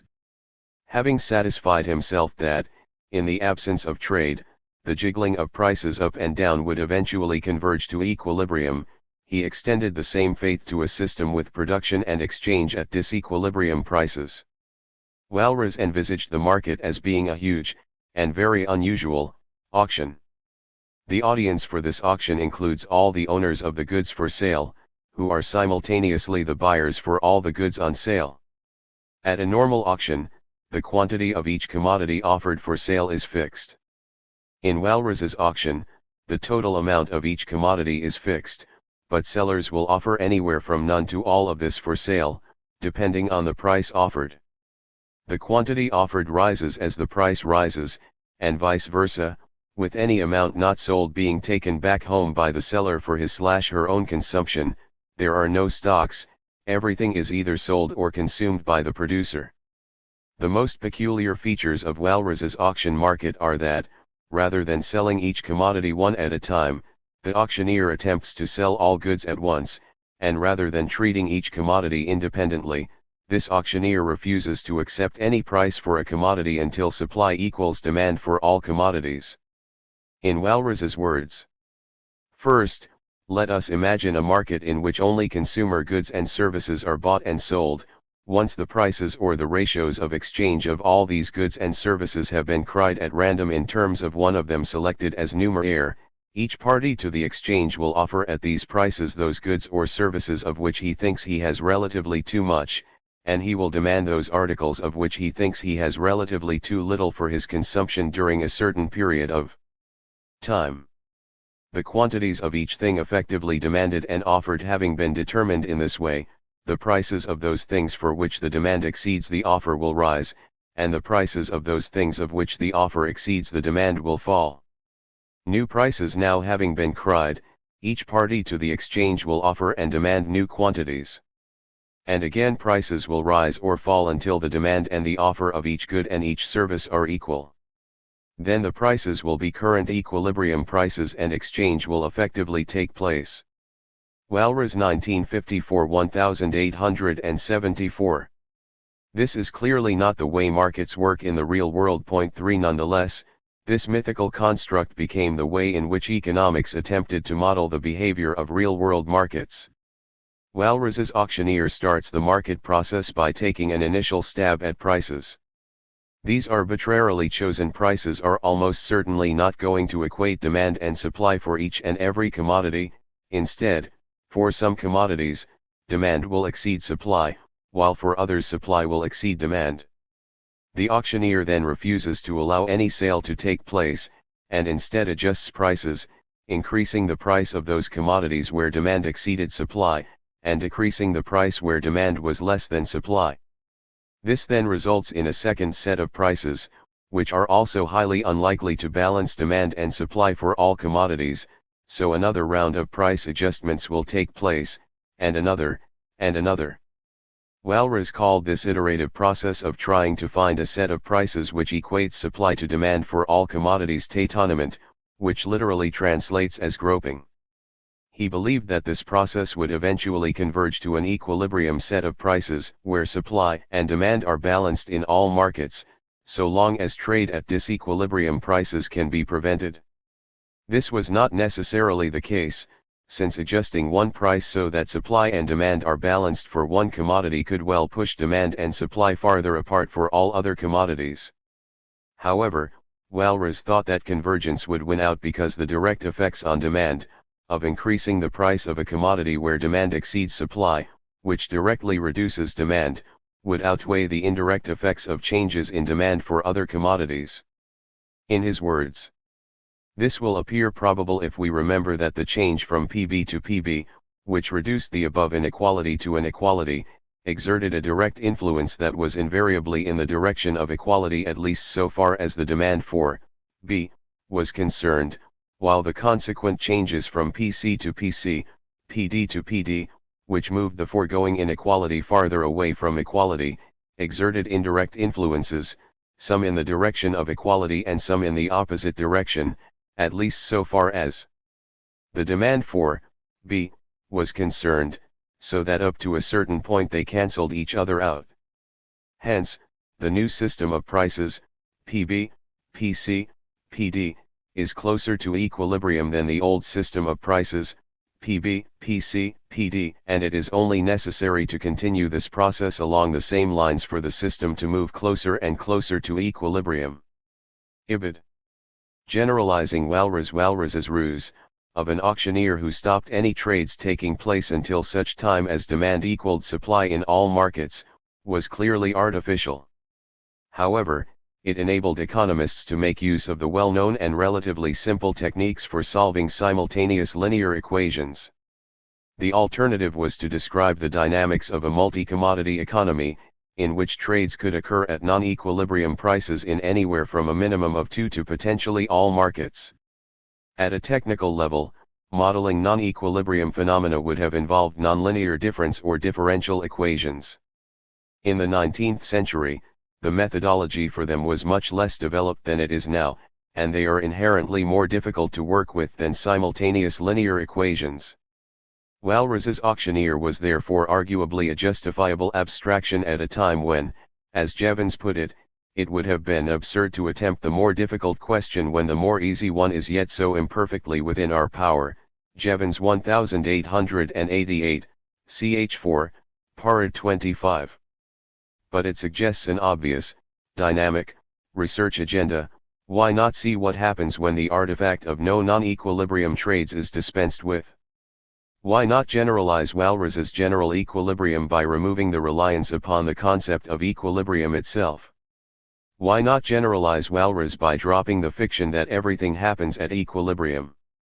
This potential path was, for economics, the path not chosen.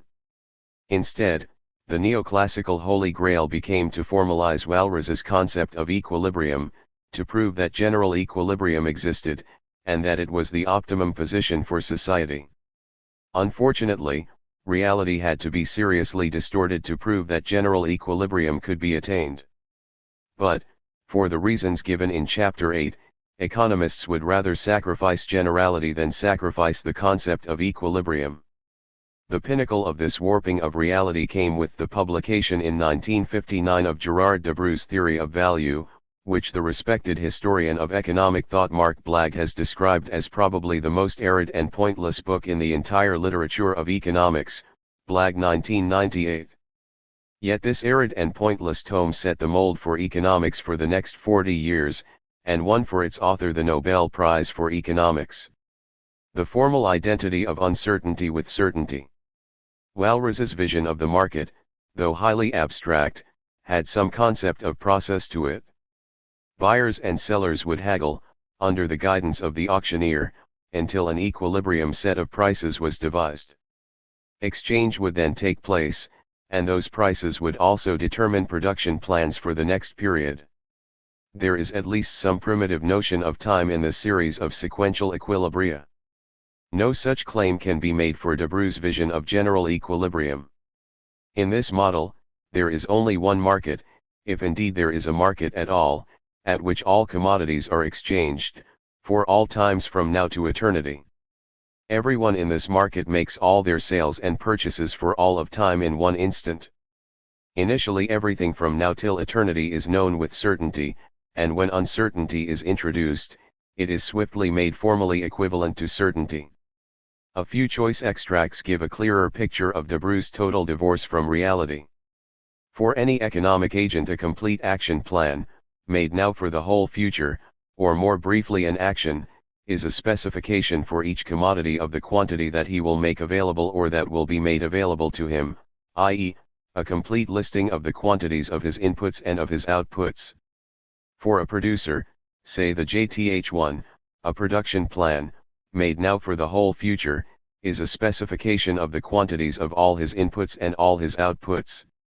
The certainty assumption implies that he knows now what input-output combinations will be possible in the future, although he may not know the details of technical processes which will make them possible. As in the case of a producer, the role of a consumer is to choose a complete consumption plan.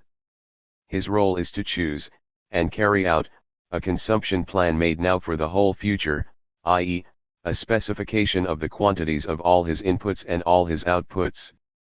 The analysis is extended in this chapter to the case where uncertain events determine the consumption sets, the production sets, and the resources of the economy. A contract for the transfer of a commodity now specifies, in addition to its physical properties, its location and its date, an event on the occurrence of which the transfer is conditional. This new definition of a commodity allows one to obtain a theory of uncertainty free from any probability concept and formally identical with the theory of certainty developed in the preceding chapters. Debreu 1959, emphases added.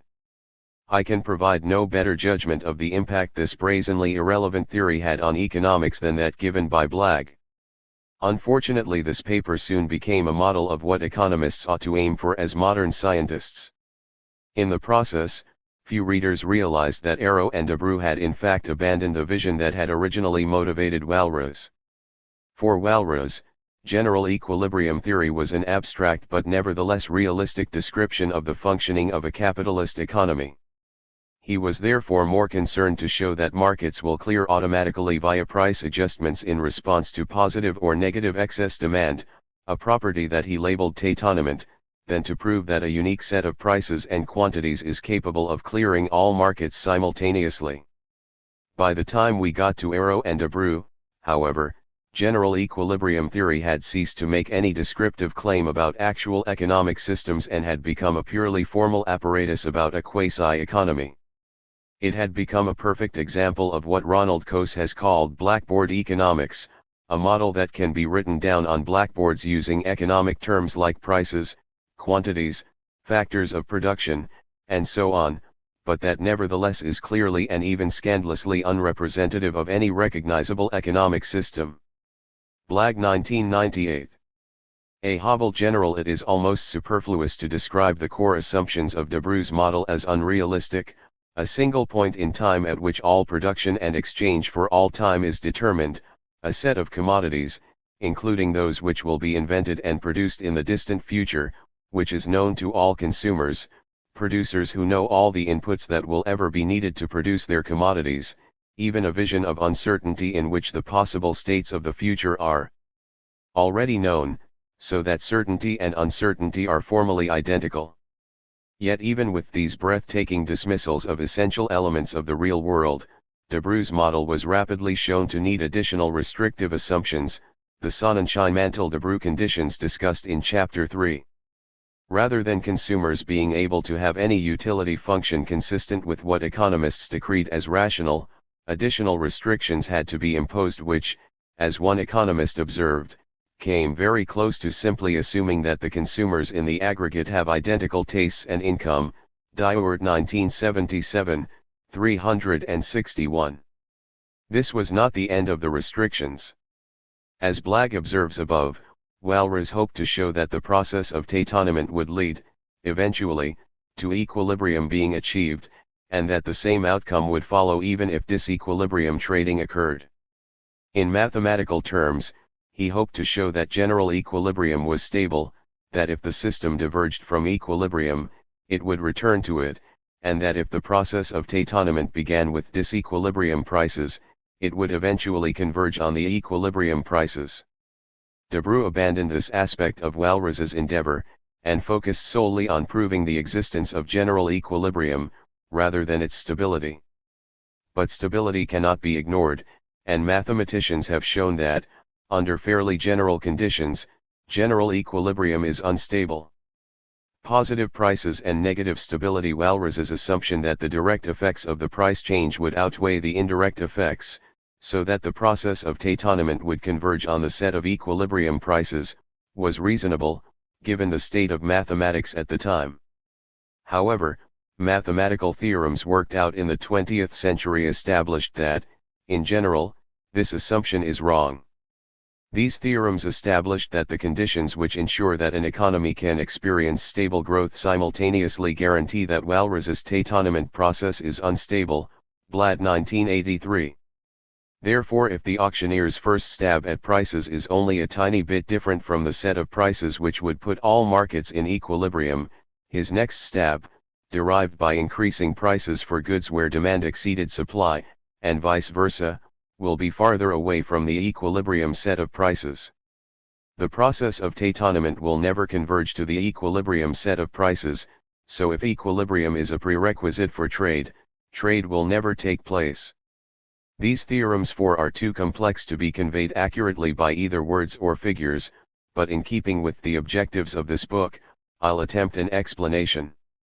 If you don't want to twist your mind around the mathematical concepts involved, then please skip to the following heading, a transitional methodology.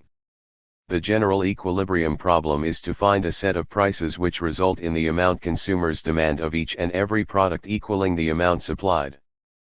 Prices obviously have to be positive, as do the quantities demanded and the quantities produced. Point 5.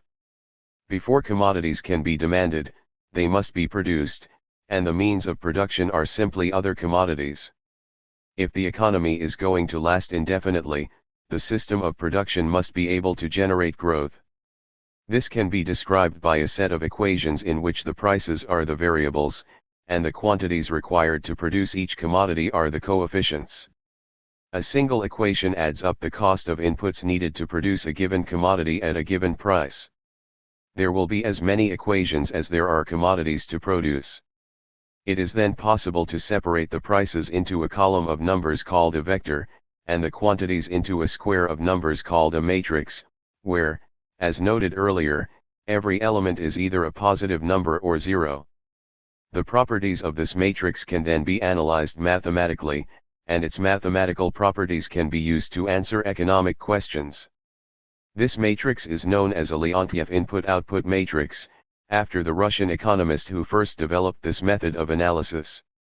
The first row of such a matrix effectively says that A units of commodity A combined with B units of commodity B and Z units of commodity Z will produce 1 unit of commodity A. It is the simplest method of describing a system of production, in that it implies that there is one and only one best way to make each commodity. No substitution of one technology for another is allowed. While this is a much simpler model of production than economists like to work with, it turns out that the properties of this very simple system determine whether the equilibrium of any more general model is stable. If this simple system can't guarantee stability, then no more complex system is going to either. This is a general property of dynamic models. The stability of the system very close to its equilibrium is determined by its linear parts, and Leontief's matrix is the linear component of any more complex model of production. There are two stability conditions in the simple Leontief system. The quantities produced each year have to enable the system to reproduce itself. This won't happen if, for example, the required inputs of iron for year 10 exceed the output of iron in year 9, and the prices must be feasible. The iron producing sector can't depend on the price of some required input to producing iron being negative, for example. It turns out that the first stability condition is governed by a characteristic of the input-output matrix, whereas the second stability condition is governed by the same characteristic of the inverse of that matrix. As with simple constants, a matrix and its inverse have, to some extent, opposite properties. Thus if you have a constant A which is less than 1, then A squared will be much less than 1, A cubed even more so, and higher powers of A will eventually converge to 0. However, the inverse of A, 1/A, will be greater than 1, and powers of 1/A will blow out to infinity. If the stability of some system depends upon both A and the inverse of A being less than 1, then no number can fulfill both requirements, and the system is going to be unstable. Since economic models are supposed to concern themselves with real economies, which can and do change in size, the general conclusion is that a real economy will never be in a state of general equilibrium. If economics is to have any relevance to the real world, if economics is even to be internally consistent, then it must be formulated in a way which does not assume equilibrium. Time, and dynamic analysis, must finally make an appearance in economic analysis. A transitional methodology. The founding fathers of economics had no problem accepting such a conclusion. In fact, to them, static analysis was merely a stopgap measure, a transitional methodology which would be superseded by dynamic analysis as economics reached maturity. Jevons, for example, argued that if we wished to have a complete solution we should have to treat it as a problem of dynamics. But he instead pioneered static analysis because it would surely be absurd to attempt the more difficult question when the more easy one is yet so imperfectly within our power. Jevons 1888. Similarly, and at more length, Marshall noted that the mecca of the economist lies in economic biology rather than in economic dynamics. But biological conceptions are more complex than those of mechanics. A volume on foundations must therefore give a relatively large place to mechanical analogies, and frequent use is made of the term equilibrium, which suggests something of statical analogy. This fact, combined with the predominant attention paid in the present volume to the normal conditions of life in the modern age, has suggested the notion that its central idea is statical, rather than dynamical. But in fact it is concerned throughout with the forces that cause movement, and its keynote is that of dynamics, rather than statics. Marshall 1920 1890, Preface, Para 19. At the end of the 19th century, J.B. Clark, the economist who developed the marginal productivity theory of income distribution, critiqued in Chapter 5, looked forward to the 20th century as the period during which economic dynamics would supplant economic statics. A point on which opinions differ is the capacity of the pure theory of political economy for progress. There seems to be a growing impression that, as a mere statement of principles, this science will fairly soon be complete. It is with this view that I take issue. The great coming development of economic theory is to take place, I venture to assert, through the statement and solution of dynamic problems. Clark 1898. In this paper, Clark gave many good reasons why economics should be analyzed using dynamics rather than statics. Foremost among these was that a static state is imaginary. All actual societies are dynamic, and those that we have principally to study are highly so. Heroically theoretical is the study that creates, in the imagination, a static society, ibid. 1 century later, economic dynamics has indeed been developed, but not by the school to which J.B. Clark belonged. Instead, neoclassical economics still by and large ignores the issue of time. Students are often told that dynamics is important, but they are taught nothing but statics. A typical undergraduate macroeconomics textbook, for example, states that the examination of the process of moving from one equilibrium to another is important and is known as dynamic analysis. However, it then continues that throughout this book we will assume that the economic system is stable and most of the analysis will be conducted in the comparative static mode, Taslim and Chowdhury 1995. The leading textbook used today to teach graduate students makes a similar claim, that while other disciplines use dynamics, economists model processes as if they occur in equilibrium because economists are good at identifying equilibrium. 2/3 through his voluminous 1,000-page tome, Moskollel, the current doyen of neoclassical instruction, writes: "We have, so far, carried out an extensive analysis of equilibrium equations. A characteristic feature that distinguishes economics from other scientific fields is that, for us, the equations of equilibrium constitute the center of our discipline. Other sciences, such as physics or even ecology, put comparatively more emphasis on the determination of dynamic laws of change. In contrast, up to now, we have hardly mentioned dynamics. The reason, informally speaking, is that economists are good, or so we hope, at recognizing a state of equilibrium but poor at predicting how an economy in disequilibrium will evolve. Certainly there are intuitive dynamic principles. If demand is larger than supply, then the price will increase. If price is larger than marginal cost, then production will expand. If industry profits are positive and there are no barriers to entry, then new firms will enter, and so on. The difficulty is in translating these informal principles into precise dynamic laws." Moskollel et al. 1995, 620. This is nonsense, and to give Moskollel his due, I think he realizes it here. Economists model in equilibrium, not because they are good, or so we hope, at recognizing a state of equilibrium, but simply because they can't get the results they want in dynamic analysis and have therefore not made the leap from static to dynamic modeling that has occurred in all other disciplines.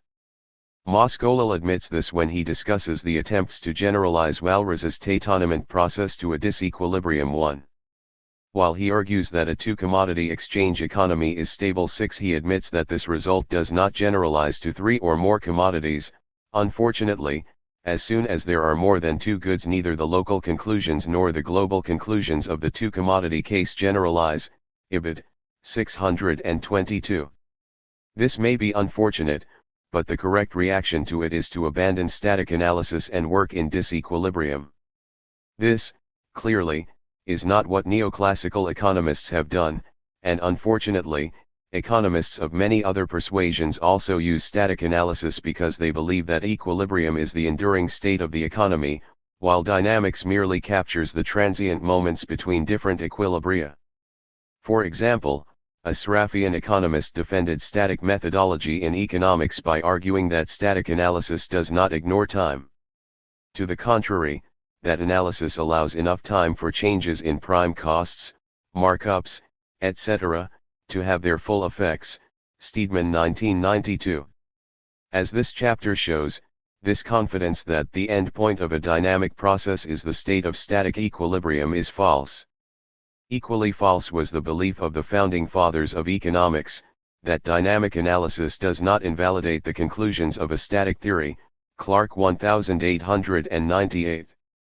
But even if they were right, even if dynamic forces did lead, eventually, to static outcomes, it would still be invalid to model the economy using static techniques. Keynes put the case best in 1923, when he made his oft-quoted but rarely appreciated observation that in the long run we are all dead. The full statement gives a rather better picture of his intent, but this long run is a misleading guide to current affairs. In the long run we are all dead. Economists set themselves too easy, too useless a task if in tempestuous seasons they can only tell us that when the storm is long past the ocean is flat again. Keynes 1971-1923. Keynes was right, it is not valid to ignore the transient state of the economy. As Fisher later observed in very similar terms, equilibrium conditions in the absence of disturbances are irrelevant, because disturbances will always occur. Whether equilibrium is stable or not, disequilibrium will be the state in which we live. We may tentatively assume that, ordinarily and within wide limits, all, or almost all, economic variables tend, in a general way, toward a stable equilibrium. It follows that, unless some outside force intervenes, any free oscillations about equilibrium must tend progressively to grow smaller and smaller, just as a rocking chair set in motion tends to stop. But the exact equilibrium thus sought is seldom reached and never long maintained. New disturbances are, humanly speaking, sure to occur, so that, in actual fact, any variable is almost always above or below the ideal equilibrium.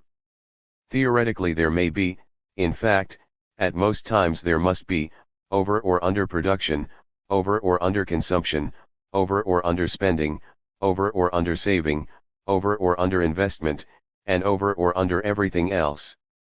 It is as absurd to assume that, for any long period of time, the variables in the economic organization, or any part of them, will stay put, in perfect equilibrium, as to assume that the Atlantic Ocean can ever be without a wave. Fisher 1933, 339. We also live in a changing, and normally growing, economy. Surely we should be concerned, not with absolute levels of variables, but with their rates of change?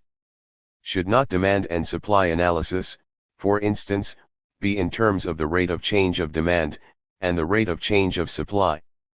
Should not the outcome of supply and demand analysis be the rate of change of price and quantity over time, rather than static levels? Should not macroeconomics concern itself with the rate of change of output and employment, rather than their absolute levels? Of course they should.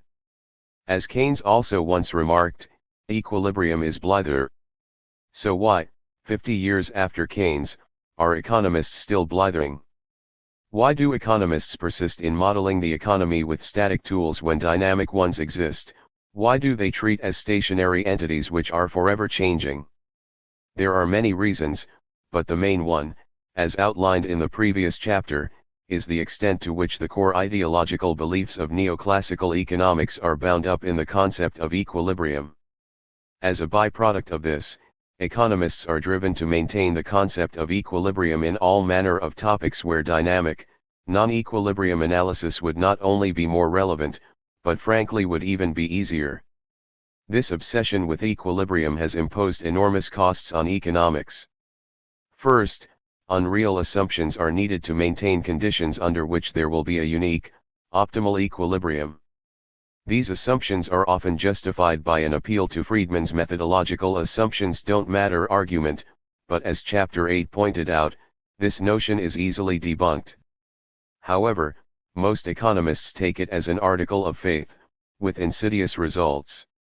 If you believe you can use unreality to model reality, then eventually your grip on reality itself can become tenuous, as Debreu's bizarre model of general equilibrium indicates. Secondly, as shown in this chapter, even the unreal assumptions of general equilibrium theory are insufficient to save it from irrelevance, since even the model of general equilibrium has been shown to be unstable, so that no modeled or real economy could ever be in a state of equilibrium. Many of those who pioneer general equilibrium analysis are grudgingly conceding that these results require economics to radically alter direction. But they are also quite aware that lesser economists are, as Alan Kerman put it, not even concerned over the seaworthiness of the vessel in which they are sailing, Kerman 1989. Thirdly, the emphasis on modeling everything as an equilibrium phenomenon has isolated economics from most if not all other sciences, where dynamic analysis, and in particular evolutionary analysis, is now dominant. Economists are now virtually the only scientists who attempt to model a real-world system using static, equilibrium tools. As a result of this isolation, economists have been shielded from developments in mathematics and other sciences which have revolutionized how scientists perceive the world. This isolation is to some extent fortuitous, because if economists really knew what is common knowledge in other sciences, then they would finally have to abandon their obsession with equilibrium, and economics as outlined in this book would cease to exist. Most modern-day economists believe, as did the founding fathers of economics, that dynamic analysis would simply fill in the dots between the static snapshots, thus replacing a series of still photographs with a moving picture. In fact, modern research in mathematics, physics, biology, and many other disciplines has shown that dynamic analysis normally leads to results which contradict those of static analysis. In the long run, we are all in the short run. Equilibrium can be the long-run destination of the economy only if it is stable, if any divergence sets up forces which will return the economy to equilibrium. Even after the proofs of the instability of general equilibrium, most economists believe that this is a non sequitur. Surely, the equilibrium of any real-world system must be stable, since if it were unstable, wouldn't it break down? John Hicks articulated this view when he criticized one of the earliest dynamic models developed by an economist. He commented that Harrod, 1939, welcomes the instability of his system, because he believes it to be an explanation of the tendency to fluctuation which exists in the real world. I think, as I shall proceed to show, that something of this sort may well have much to do with the tendency to fluctuation. But mathematical instability does not in itself elucidate fluctuation. A mathematically unstable system does not fluctuate, it just breaks down. The unstable position is one in which it will not tend to remain. Hicks 1949. The modern discipline known colloquially as chaos theory has established that this belief, though still widespread among economists today, is quite simply wrong. The equilibrium of a real-world system can be unstable without the system itself breaking down. The first and best illustration of this occurred, not in economics, but in meteorology. I'll give a brief exposition of this model, because it illustrates several ways in which the conventional economic understanding of dynamics is profoundly wrong. But first, we need a brief technical interlude to explain the difference between the mathematical methods used in static analysis and those used in dynamics. You can skip to the weather and the butterfly if you'd like to avoid math speak. Straight lines and curved paths. What static analysis means in technical terms is that the equations most neoclassical economists, and many non-orthodox economists, use in their mathematical models are algebraic rather than differential. Algebraic equations are simply larger and more complicated versions of the equations we all did at school in geometry, when we were asked to work out the intersection of two lines. Given two equations for y in terms of x, with different slopes and y-intercepts, we worked out the only x point where the two formulas gave the same y point. Continuing with the geometry analogy, most of the equations used by economists use only straight lines, rather than more complicated shapes like parabolas, etc. Algebraic techniques with these equations scale indefinitely. You can have equations with hundreds of straight lines and still get unique solutions. 9.2 The time path of one variable in the Lorentz model. Differential equations, on the other hand, are more complicated descendants of the technique of differentiation, which you might have learned if you did calculus at school or college. Rather than being expressed in terms of x and y, these equations are expressed in terms of the rate of change of x and the rate of change of y. While school calculus dealt only with the rate of change of y with respect to x, differential equations typically are in terms of the rate of change of y with respect to y itself, other variables, and time. Most differential equation models also involve curved relationships between variables, rather than straight lines. A straight line is in fact the simplest type of relationship which can exist between two variables, other than that of no relationship at all. Straight line relationships in differential equation models with unstable equilibria lead to ultimately absurd outcomes, such as negative prices, or cycles which approach infinite amplitude as time goes on. Nonlinear relationships, however, result in bounded behavior. The forces which repel the system when it is very close to equilibrium are eventually overwhelmed by attractive forces when the system is substantially distant from the equilibrium. Unlike linear algebraic equations, nonlinear differential equations don't scale well. Only a very few simple nonlinear differential equations can be solved, the vast majority can't be solved at all. Once there are more than two variables in a system of nonlinear differential equations, there is in fact no analytic solution. Such systems must be simulated to see what is actually going on. The Weather and the Butterfly. In 1963, the meteorologist E. N. Lorentz devised a simple mathematical model of turbulent flow in a weather cell, using a simplified version of a well-known mathematical model of turbulent flow. His model had just three equations, with three variables and three constants. The first, x, equation described the intensity of convective motion, the second, y, the temperature difference between ascending and descending columns of air, and the third, z, described the divergence from linearity of the temperature gradient across the weather cell. 7. 9.3 Structure behind the chaos. It would be hard to think of a simpler set of three equations, and yet the behavior they generated was unbelievably complex. Figure 9.2 shows the time path of the east-west fluid displacement. The y and z patterns were equally complex. Even more mysteriously, a tiny difference in the initial x, y, or z values led, very quickly, to a totally different time path. It had been thought in the past that a tiny difference in any initial measurement would mean only a tiny error in predicting the future behavior of a variable. However, in this model, a tiny difference initially has no apparent effect, but then abruptly leads to a totally different outcome. 9.4 Sensitive dependence on initial conditions. Finally, though the pattern for any one variable appeared erratic, behind this apparent randomness lay a beautiful structure which is visible when the three variables are plotted on the one graph. Figure 9.3 shows the butterfly behind the superficial chaos.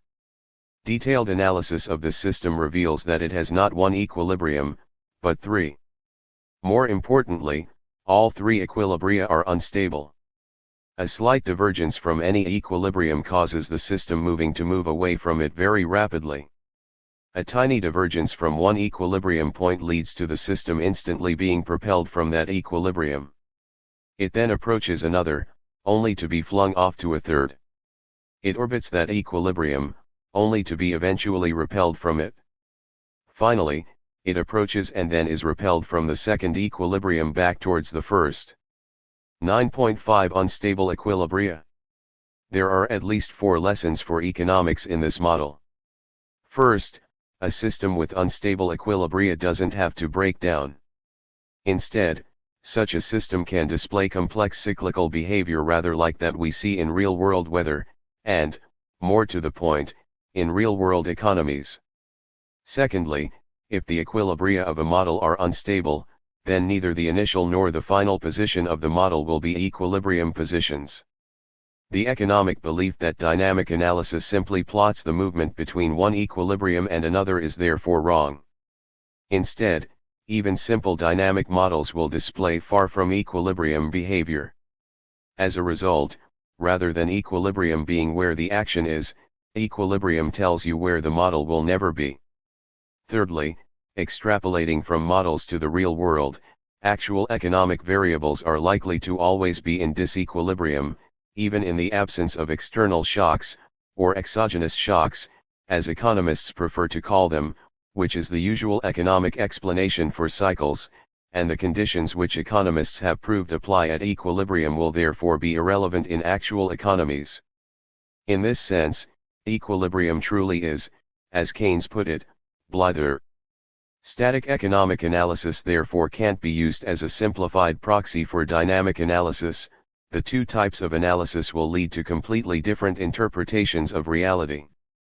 In all such cases, the static approach will be completely wrong and the dynamic approach will be at least partially right. Finally, even as simple a system as Lorenz's, with just 3 variables and 3 constants, can display incredibly complex dynamics because the interactions between variables are nonlinear. If you check the equations in Note 7, you will see terms like x times y.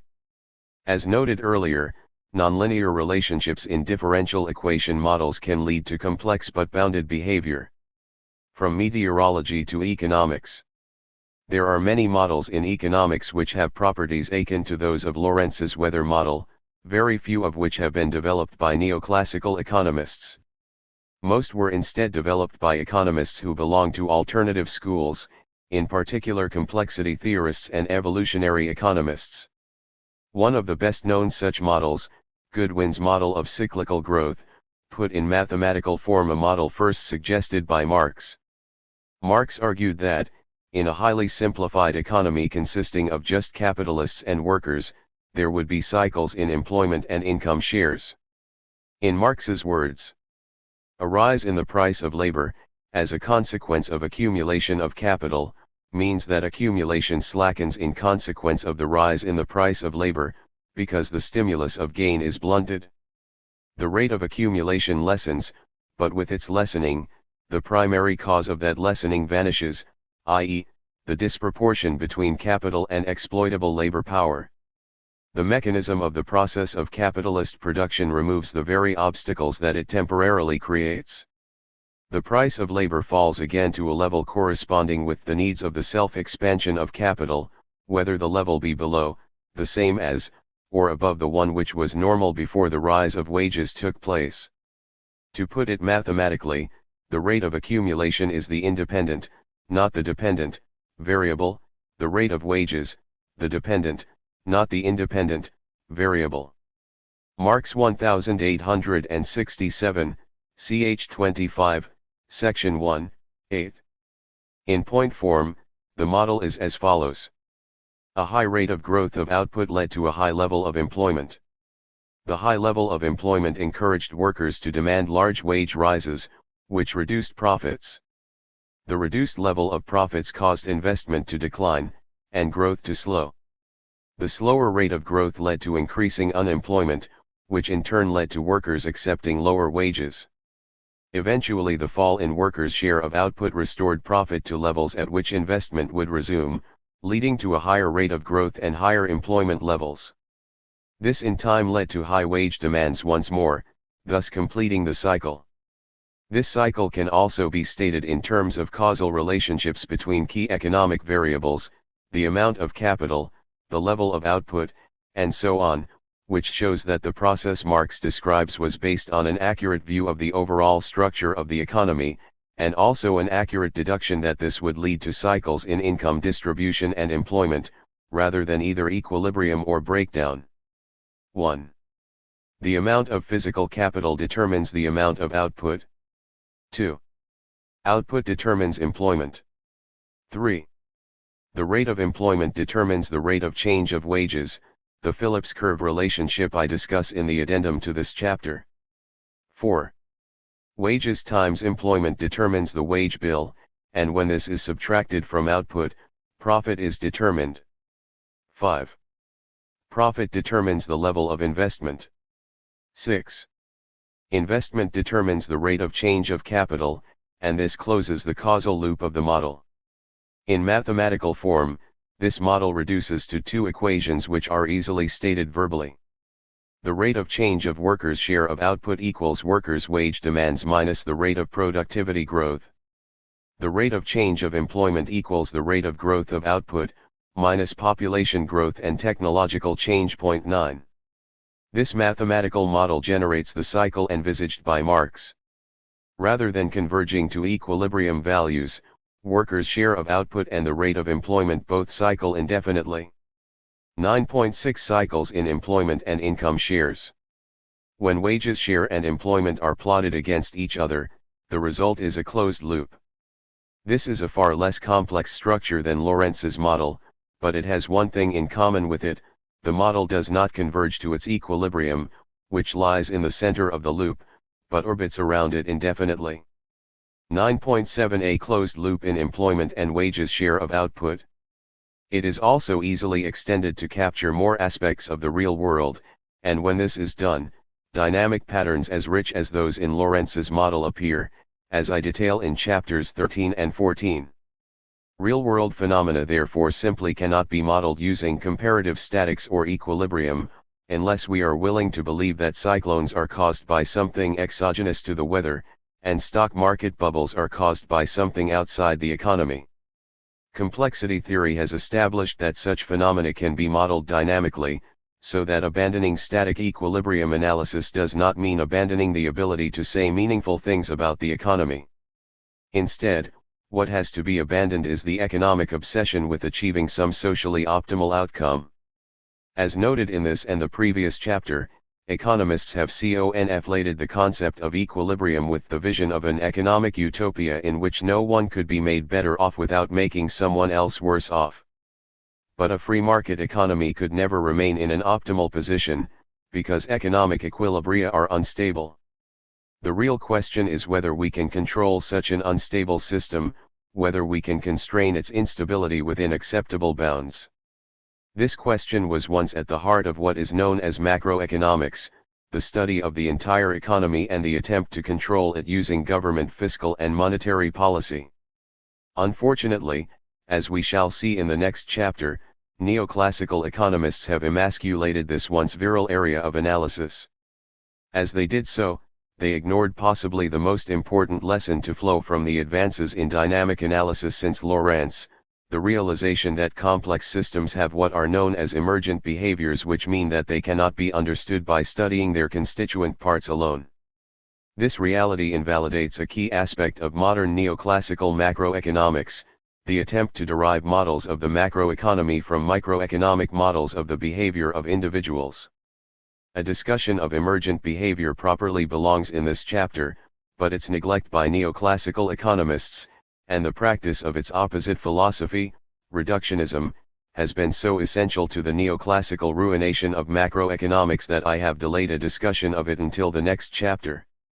Before I move on, there is one other topic that also belongs in this chapter, rather than the next on macroeconomics, where it would normally be discussed in a conventional textbook, the Phillips curve. This is an alleged relationship between the level of unemployment and the rate of inflation that, though it is hotly disputed within economics, nonetheless plays a role in virtually every theory of macroeconomics, from Marx's at one extreme to neoclassical economics at the other. It belongs in this chapter on dynamics, because the real objective of the person after whom it was named, the New Zealand-born engineer turned economist A.W. Bill Phillips, was to persuade economists to abandon their static methods and embrace dynamic analysis. This is precisely what I am attempting to do now, so Phillips's work, including the Phillips curve, deserves to be discussed here as a valiant but unsuccessful previous attempt to shake economists out of their static straitjackets. Addendum: Misunderstanding Bill Phillips, Wages, and the Phillips Curve. Bill Phillips the man was undoubtedly one of the most dynamic human beings of all time. Compared to that of Phillips, the lives of most economists, even non-neoclassical ones, are as pale as the theories that neoclassical economists have concocted about the world. He left school at 15, worked as a crocodile hunter and gold miner in Australia, learned engineering by correspondence, was awarded an MBE for his role in the defense of Singapore in 1942, and, as a prisoner of war, made a miniaturized radio from components he stole from the camp commander's radiogram. Despite the effects of malnutrition and abuse in the camp, within 5 years of the war finishing, and while still an undergraduate student of economics, he had his first paper published in a leading journal, Phillips 1950. The paper described an analog computer dynamic simulation model of the economy, MONIAC, that he constructed at a cost of £400, just 3 years after the first digital computer, ENIAC, had been constructed at a cost of $500,000, Leeson 1994, 2000. MONIAC put into mechanical hydraulic form the principles of dynamics that Phillips had learned as an engineer, and it was this approach which he tried to communicate to economists, on the sound basis that their preferred methodology of comparative statics was inappropriate for economic modeling. 9.8 Phillips's functional flow block diagram model of the economy. Recommendations for stabilizing aggregate production and employment have usually been derived from the analysis of multiplier models, using the method of comparative statics. This type of analysis does not provide a very firm basis for policy recommendations, for two reasons. First, the time path of income, production, and employment during the process of adjustment is not revealed. It is quite possible that certain types of policy may give rise to undesired fluctuations, or even cause a previously stable system to become unstable, although the final equilibrium position as shown by a static analysis appears to be quite satisfactory. Second, the effects of variations in prices and interest rates cannot be dealt with adequately with the simple multiplier models which usually form the basis of the analysis. Phillips 1954, 290. Phillips instead proposed that economists should build dynamic models of the economy, models in which time was embraced rather than ignored via the device of comparative statics, and his underlying method here was the functional flow block diagram. This had been devised by engineers in the 1920s as a way to visually represent dynamic processes, which previously had been shown as either differential equations, or transformations of these equations into other mathematical forms. Point 10 Phillips drew such a diagrammatic representation of a simple dynamic economic model, IBID, Fig 10, p. 306, see Figure 9.8, with symbols to indicate operations like time lags, differentiation and integration with respect to time, addition and subtraction, etc. The model recast the standard comparative static, multiplier accelerator models of the time into dynamic form. This model was only the starting point of a project to develop a complete dynamic model of the economy, in which the feedback effects and disequilibrium dynamics that were ignored by the conventional Keynesian models of the time could be fully accounted for. 9.9 The component of Phillips's Figure 12 including the role of expectations in price setting. In particular, Phillips extended his model to consider the impact of expectations upon prices. Given how much his work has been falsely denigrated by neoclassical economists for ignoring the role of expectations in economics, this aspect of his model deserves attention prior to considering the Phillips curve itself. Demand is also likely to be influenced by the rate at which prices are changing, this influence on demand being greater, the greater the rate of change of prices. The direction of this change in demand will depend on expectations about future price changes. If changing prices induce expectations of further changes in the same direction, as will probably be the case after fairly rapid and prolonged movements, demand will change in the same direction as the changing prices. If, on the other hand, there is confidence that any movement of prices away from the level ruling in the recent past will soon be reversed. Demand is likely to change in the opposite direction to the changing prices. IBID 311, emphases added. Phillips didn't merely talk about expectations, he extended his model to incorporate them, see figure 9.9. As part of this project, Phillips also hypothesized that there was a nonlinear relationship between the level of production and the rate of change of factor prices, labor and capital, IBID 308, and he sketched a hypothetical curve for this relationship, see figure 9.10. The role of this relationship in his dynamic model was to limit the rate at which prices would fall when unemployment was high, in line with the greater rigidity of factor prices in the downward than in the upward direction, IBID 308. In a dynamic model itself, this does not lead to a stable trade-off between inflation and unemployment, which is the way his empirically derived curve was subsequently interpreted, but rather limits the volatility of the cycles that occur compared to what a linear relationship would yield. 9.10 Phillips's hand drawing of the output, price change relationship. 9.11 A modern flowchart simulation program generating cycles, not equilibrium. This was hard for Phillips to convey in his day, because then functional flow block diagrams were merely means to describe a dynamic model, they didn't let you simulate the model itself. But today, numerous computer programs enable these diagrams to be turned into active simulations. There is also an enormous analytic framework for analyzing stability and incomplete information supporting these programs. Engineers have progressed dramatically in their capacity to model dynamic processes, while economics has, if anything, gone backwards. Figure 9.11 illustrates both these modern simulation tools, and this difference between a linear and a nonlinear Phillips curve in Goodwin's growth cycle model. One of these programs, VISIM, turns the six-step verbal description of Marx's cycle model directly into a numerical simulation, using a linear Phillips curve. This model cycles as Marx expected, but it has extreme, high-frequency cycles in both employment and wages share. Embedded in the diagram is an otherwise identical model, which has a nonlinear Phillips curve with the shape like that envisaged by Phillips.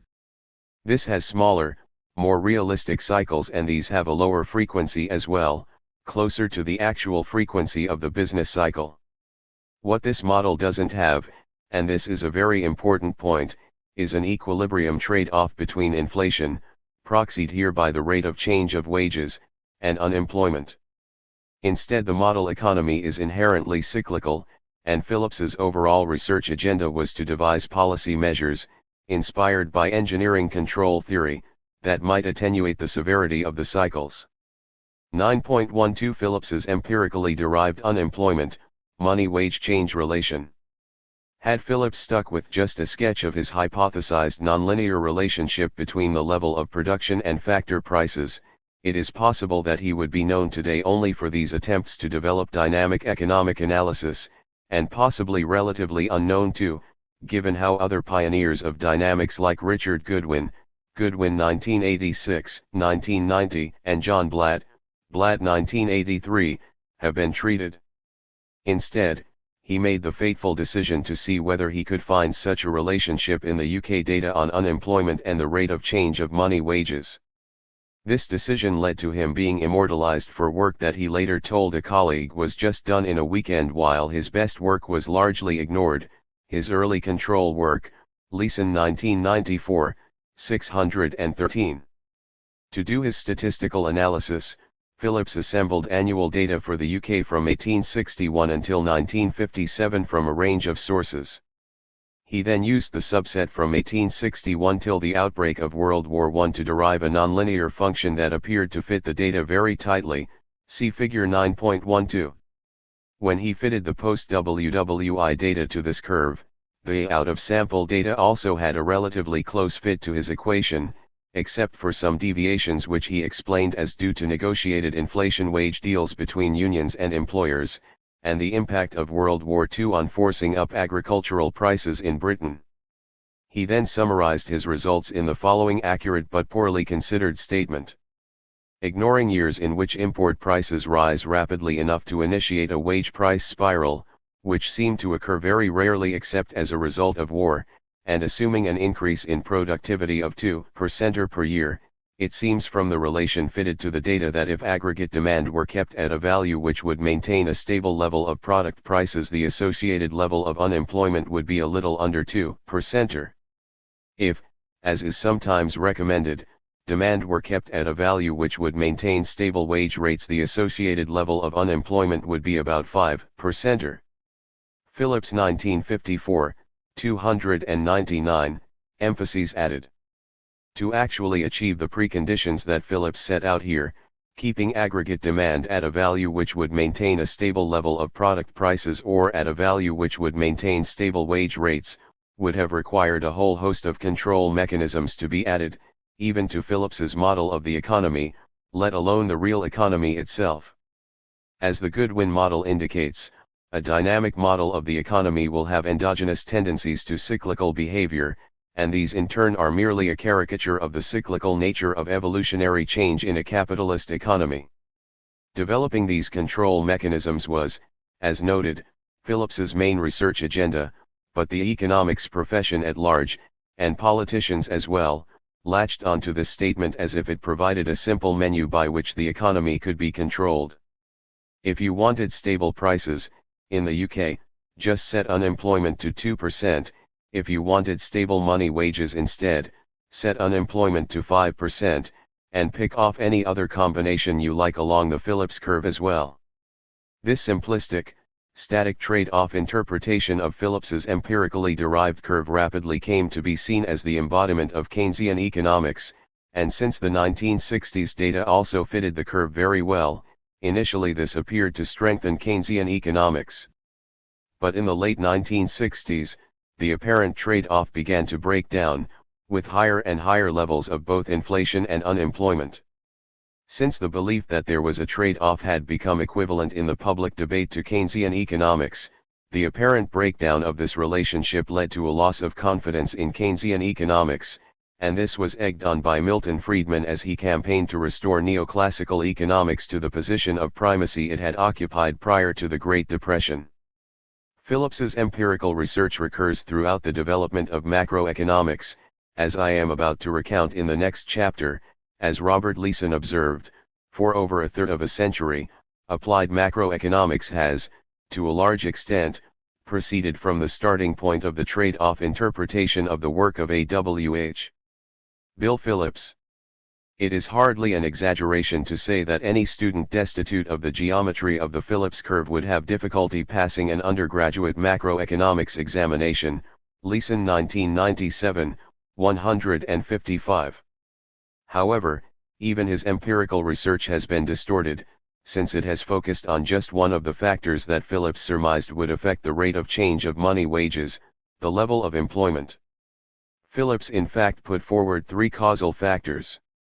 When the demand for a commodity or service is high relatively to the supply of it, we expect the price to rise, the rate of rise being greater the excess demand. Conversely, when the demand is low relatively to the supply, we expect the price to fall, the rate of fall being greater the deficiency of demand. It seems plausible that this principle should operate as one of the factors determining the rate of change of money wage rates, which are the price of labor services.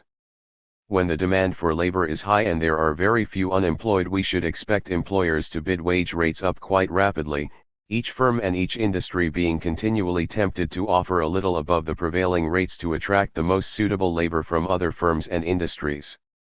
On the other hand, it appears that workers are reluctant to offer their services at less than the prevailing rates when the demand for labor is low and unemployment is high, so that wage rates fall only very slowly.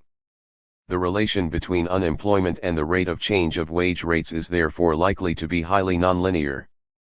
Phillips then added that the rate of change of employment would affect the rate of change of money wages. It seems possible that a second factor influencing the rate of change of money wage rates might be the rate of change of the demand for labor, and so of unemployment. Thus, in a year of rising business activity, with the demand for labor increasing and the percentage unemployment decreasing, employers will be bidding more vigorously for the services of labor than they would be in a year during which the average percentage unemployment was the same but the demand for labor was not increasing. Conversely, in a year of falling business activity, with the demand for labor decreasing and the percentage unemployment increasing, employers will be less inclined to grant wage increases, and workers will be in a weaker position to press for them, than they would be in a year during which the average percentage unemployment was the same but the demand for labor was not decreasing. Thirdly, he considered that there could be a feedback between the rate of inflation and the rate of change of money wages, though he tended to discount this except in times of war. A third factor which may affect the rate of change of money wage rates is the rate of change of retail prices, operating through cost of living adjustments in wage rates, Phillips 1954, 283. In subsequent work, Phillips went farther still, and considered that attempts to control the economy that relied upon the historically observed relationship could change the relationship itself.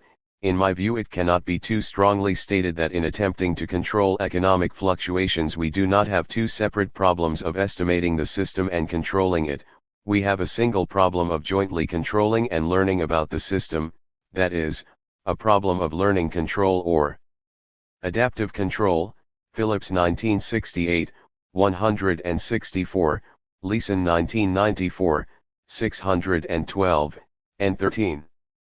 Phillips didn't consider the other two causal relationships in his empirical work because, at the time he did it, and with the computing resources available to him, a hand-operated electronic desk calculator, quite simply, it was impossible to do so. But today it is quite feasible to model all three causal factors, and adaptive learning as well, in a modern dynamic model of the kind that Phillips had hoped to develop. Unfortunately, Phillips's noble intentions resulted in a backfire. Far from helping wean economists off their dependency on static methods, the misinterpretation of his simple empirical research allowed the rebirth of neoclassical economics and its equilibrium methodology, and ultimately, the reduction of macroeconomics to applied microeconomics. 10. Why they didn't see it coming. Why the world's leading macroeconomists were the last ones capable of realizing that a major economic crisis was imminent. Proverbs become proverbs because they succinctly state a profound truth, and no proverb better describes the state of neoclassical macroeconomics before the Great Recession than pride goes before the fall. The full proverb puts it even better: pride goes before destruction, and a haughty spirit before a fall. Before the Great Recession, as the sudden economic downturn that began in 2007 is known in America, a popular topic du jour in the leading macroeconomic journals of the world, which are dominated by neoclassical economists, was explaining the great moderation, the apparent decline in both the levels and volatility of unemployment and inflation since 1990. It was a trend they expected to see continue, and they were largely self-congratulatory as to why it had come about. It was a product of their successful management of the economy. Few were more prominent in promulgating this view than Federal Reserve Chairman Ben Bernanke. In 2004, while a member of the Board of Governors of the Reserve, Bernanke gave a speech with precisely that title, in which he observed that one of the most striking features of the economic landscape over the past 20 years or so has been a substantial decline in macroeconomic volatility. The variability of quarterly growth in real output has declined by half since the mid-1980s, while the variability of quarterly inflation has declined by about 2/3. Several writers on the topic have dubbed this remarkable decline in the variability of both output and inflation the Great Moderation. Bernanke 2004b. He nominated three possible causes of this phenomenon: structural change, improved macroeconomic policies, and good luck. While he conceded that a definitive selection could not be made between the three factors, he argued that improved monetary policy deserved more credit than it had received to date. Improved monetary policy has likely made an important contribution not only to the reduced volatility of inflation, which is not particularly controversial, but to the reduced volatility of output as well. Moreover, because a change in the monetary policy regime has pervasive effects, I have suggested that some of the effects of improved monetary policies may have been misidentified as exogenous changes in economic structure or in the distribution of economic shocks. This conclusion on my part makes me optimistic for the future, because I am confident that monetary policy makers will not forget the lessons of the 1970s. Ibid. Equally confident that neoclassical economics had delivered a better world was Nobel laureate Robert Lucas, who is one of the key architects of modern neoclassical macroeconomics. In his presidential address to the American Economic Association in 2003, he went even farther in his optimism than Bernanke, to assert that macroeconomic theory had made another depression impossible. Macroeconomics was born as a distinct field in the 1940s, as a part of the intellectual response to the Great Depression. The term then referred to the body of knowledge and expertise that we hoped would prevent the recurrence of that economic disaster. My thesis in this lecture is that macroeconomics in this original sense has succeeded, its central problem of depression prevention has been solved, for all practical purposes, and has in fact been solved for many decades. Lucas 2003, 1, emphasis added. They had no idea of what was about to happen. And fundamentally, they had no one but themselves to blame for their ignorance. The kernel. Macroeconomics, the study of the behavior of the entire economy, was once an area of economic research independent from microeconomics, the study of individual markets. However, working with a cavalier ignorance of the many flaws in microeconomics, economists reshaped macroeconomics, not to increase its relevance to the economy, but to make it a branch of microeconomics. Today, macroeconomics is based on propositions which have been shown to be untenable in the preceding chapters. This process of decay was set in train first by Keynes's incomplete escape from conventional theory at the time he wrote the General Theory of Employment, Interest, and Money, and accelerated by Hicks's dubious interpretation of Keynes as a marginalist.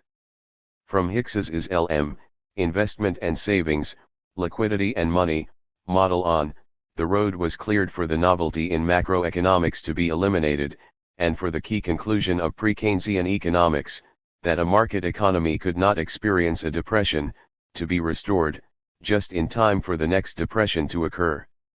The roadmap. This is a complicated chapter, and not merely because the subject matter itself is difficult. An additional complication comes from the way in which the version of neoclassical theory taught to undergraduates is very different to that taught to students in PhD programs. Undergraduate courses teach what is known as the IS-LM, and / or as AD, aggregate supply, aggregate demand, model of macroeconomics, which is presented as a précis of Keynes's theory, but in reality was devised by Keynes's contemporary and intellectual rival John Hicks. PhD students, on the other hand, learn a class of models that goes by the grandiose, and utterly misleading, name of dynamic stochastic general equilibrium, DSGE, models. Both IS-LM and DSGE models are derived from the microeconomic concepts that I have shown are fallacious in the preceding chapters. They differ only in how extreme their reliance is on microeconomic theory, and on the presumption that everything happens in equilibrium. But they are also very different models, and therefore they have to be discussed independently, so in some ways there are two chapters in this one. I precede these many chapters with a discussion of the fallacy they have in common, the belief that macroeconomics can and should be derived from microeconomic theory. Then in the first mini chapter I outline Keynes's critique of Say's law, the argument that supply creates its own demand, and embellish it by comparing it to Marx's critique of the same proposition. I next argue that a key concept in all of neoclassical economics, Walras's law, is simply Say's law in a more formal guise, and that it is false in a credit-driven economy. Keynes's and Marx's critiques of the conventional economics of their day are therefore still applicable to modern economics. Hicks's reinterpretation of Keynes as a marginalist is debunked. Finally, I detail Hicks's late realization that his interpretation of Keynes was untenable once uncertainty was taken into account as a key determinant of the level of investment. In the second mini-chapter I cover the manner in which the DSGE approach to neoclassical macroeconomics overthrew the IS-LM model, and show that the key motivations for this were the desire to reduce macroeconomics to applied microeconomics, and to prove that there was a natural rate of unemployment that could not be altered by government policy. The inevitable intrusion of realism into the story led to the dominance of what is called the new Keynesian faction of neoclassical macroeconomists. Neoclassical economists were confident that they had finally managed to reconcile Walras with Keynes, and this confidence made them optimistic about the economic future. Then the Great Recession hit. Macroeconomics and the reductionist fallacy. Humanity made great progress in understanding reality by ignoring the overwhelming complexity of the universe, and focusing on small components of it in isolation from each other. Compare, for example, the ancient vision of the physical world of consisting of four elemental factors, earth, water, air, and fire, to our understanding of the periodic table and the quantum mechanical factors beneath that today. We would not have got from the ancient view of the world to the modern without ignoring the overall complexity of the universe and focusing on individual components of it, in isolation from all others. The success of this approach, known as reductionism, once led to the belief that there was a hierarchical ranking of sciences, in which more complex areas were merely simplified manifestations of the underlying fundamental determinants. For example, the biological processes in living organisms were thought to be merely a surface manifestation of the underlying chemical processes, and they in turn were just surface manifestations of the quantum mechanics that ruled chemical interactions. This attitude, known as strong reductionism, argued that, ultimately, all sciences could be reduced to physics. This belief was best put by the man who first showed its true limits, Henri Poincaré. This conception was not without grandeur, it was seductive, and many among us have not finally renounced it. They know that one will attain the ultimate elements of things only by patiently disentangling the complicated skein that our senses give us, that it is necessary to advance step by step, neglecting no intermediary, that our fathers were wrong in wishing to skip stations, but they believe that when one shall have arrived at these ultimate elements, there again will be found the majestic simplicity of celestial mechanics. Poincaré 1956-1905, 166. In turn, strong reductionism implied that all large-scale systems could be understood by working up from the small scale. In the case of economics, this implied that the behavior of the macroeconomy should be derived directly from microeconomics, and this belief indeed dominated the development of macroeconomic theory from shortly after the publication of Keynes's general theory. Today, neoclassical macroeconomics truly is applied microeconomics. In the physical sciences, a very different development occurred. Poincaré showed that there were limits to reductionism in 1899, when he proved that, while a gravitational system with two celestial bodies, one sun and one planet, was utterly predictable, it was impossible to predict the behavior of a solar system with more than one planet. Reductionism still dominated the physical sciences for another 70 years, however, until these limits became apparent with the advent of the computer. Before the computer, reductionism had a natural ally in the inability of researchers to analyze nonlinear relationships between variables. Strong reductionism implies that the behavior of any complex system can be entirely understood by considering the behavior of its constituents, and then summing their effects. The whole is the sum of the parts. This belief was consistent with the limitations of linear algebra, which was relatively easy to do before computers. Then the number-crunching power of computers enabled researchers to consider systems with nonlinear relations between variables, as with Lorentz's model of the weather, where two of the three variables are multiplied by each other in two of the three equations, and they consistently observed a remarkable result. In systems where variables interact in nonlinear ways, the whole is more than the sum of its parts, and behaviors will occur at the aggregate level that cannot be found at the level of the system's elementary components. This phenomenon, the occurrence of behaviors at the aggregate level that could not be explained by behaviors at the component level, was christened emergent properties. Scientists then reconsidered the role of reductionism. It still had its place, but they were now aware of the fallacy in the belief that the best way to understand any systems was from the bottom up. In a paper tellingly entitled "More is Different," the physics Nobel laureate Philip Anderson called this fallacy constructionism. It had two manifestations. First, even if a reductionist vision of a particular system was correct, the belief that the best way to understand the system was to construct it from its constituent parts was false. The main fallacy in this kind of thinking is that the reductionist hypothesis does not by any means imply a constructionist one. The ability to reduce everything to simple fundamental laws does not imply the ability to start from those laws and reconstruct the universe. In fact, the more the elementary particle physicists tell us about the nature of the fundamental laws, the less relevance they seem to have to the very real problems of the rest of science, much less to those of society. Anderson, 1972, 393. The second was that larger systems turned out to have behaviors which were unique to their scale. Scale itself resulted in new behaviors which could not be deduced from the behavior of isolated components of a system. The behavior of large and complex aggregates of elementary particles, it turns out, is not to be understood in terms of a simple extrapolation of the properties of a few particles. Instead, at each level of complexity entirely new properties appear, and the understanding of the new behaviors requires research which I think is as fundamental in its nature as any other. Ibid. 393. Anderson was willing to entertain the proposition that there was a hierarchy to science, so that, one may array the sciences roughly linearly in a hierarchy. According to the idea, the elementary entities of science X obey the laws of science Y, Table 10.1. But he rejected the idea that any science in the X column could simply be treated as the applied version of the relevant science in the Y column, but this hierarchy does not imply that science X is just applied Y.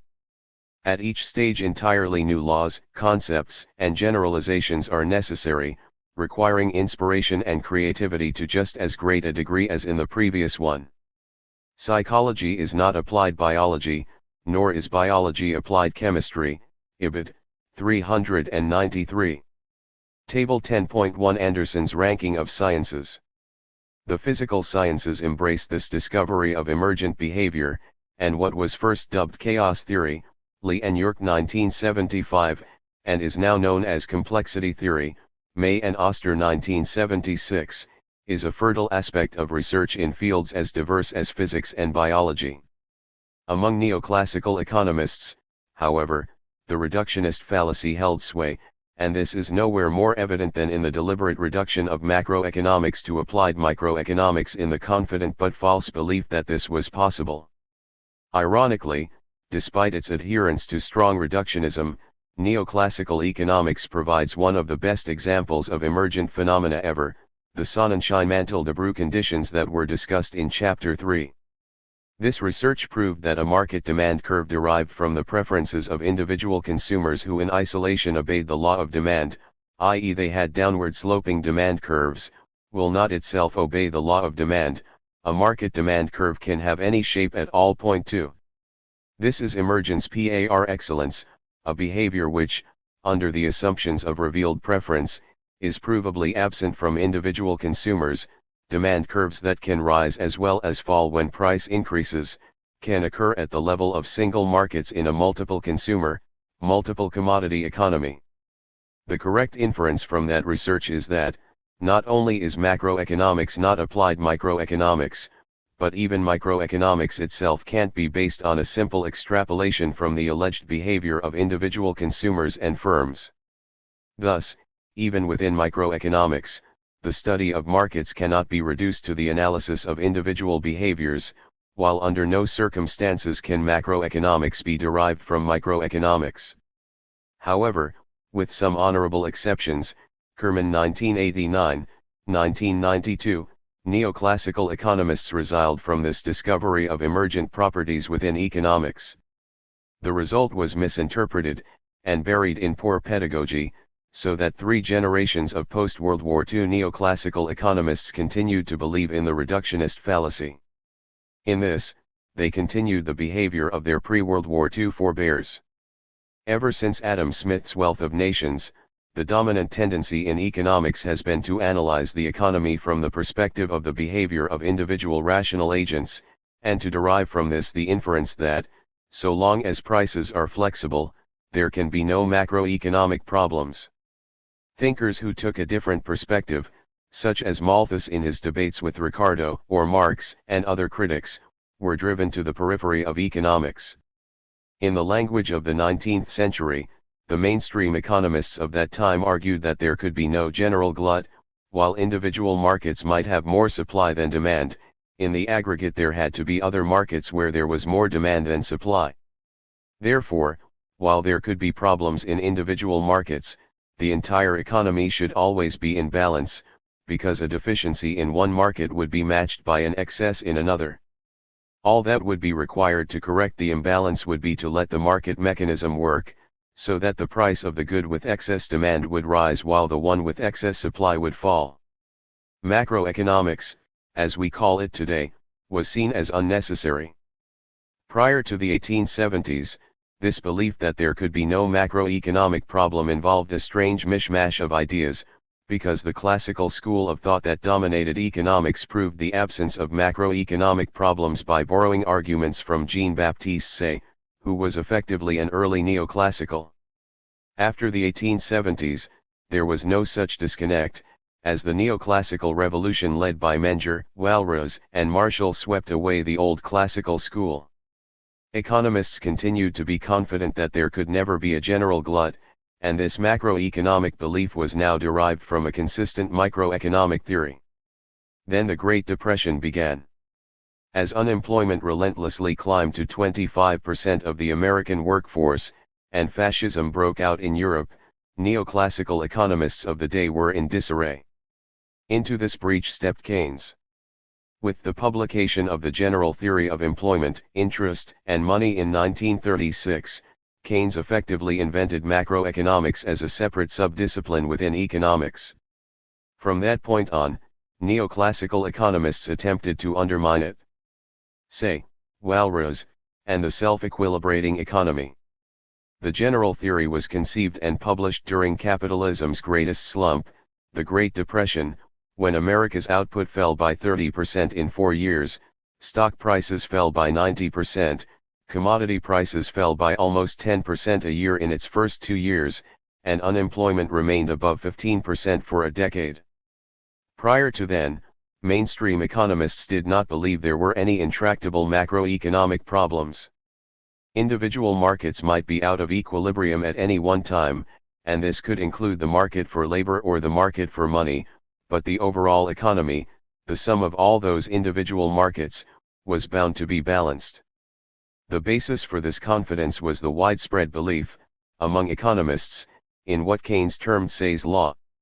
As Keynes described it, this was the proposition that supply creates its own demand, Keynes 1936. Some economists dispute Keynes's rendition of Say's law, Cates 1998, and I concur that in several ways Keynes obscured what Say actually meant. So it is appropriate to turn to the horse's mouth for a definition. Every producer asks for money in exchange for his products, only for the purpose of employing that money again immediately in the purchase of another product, for we do not consume money, and it is not sought after in ordinary cases to conceal it. Thus, when a producer desires to exchange his product for money, he may be considered as already asking for the merchandise which he proposes to buy with this money. It is thus that the producers, though they have all of them the air of demanding money for their goods, do in reality demand merchandise for their merchandise. Say 1967 1821.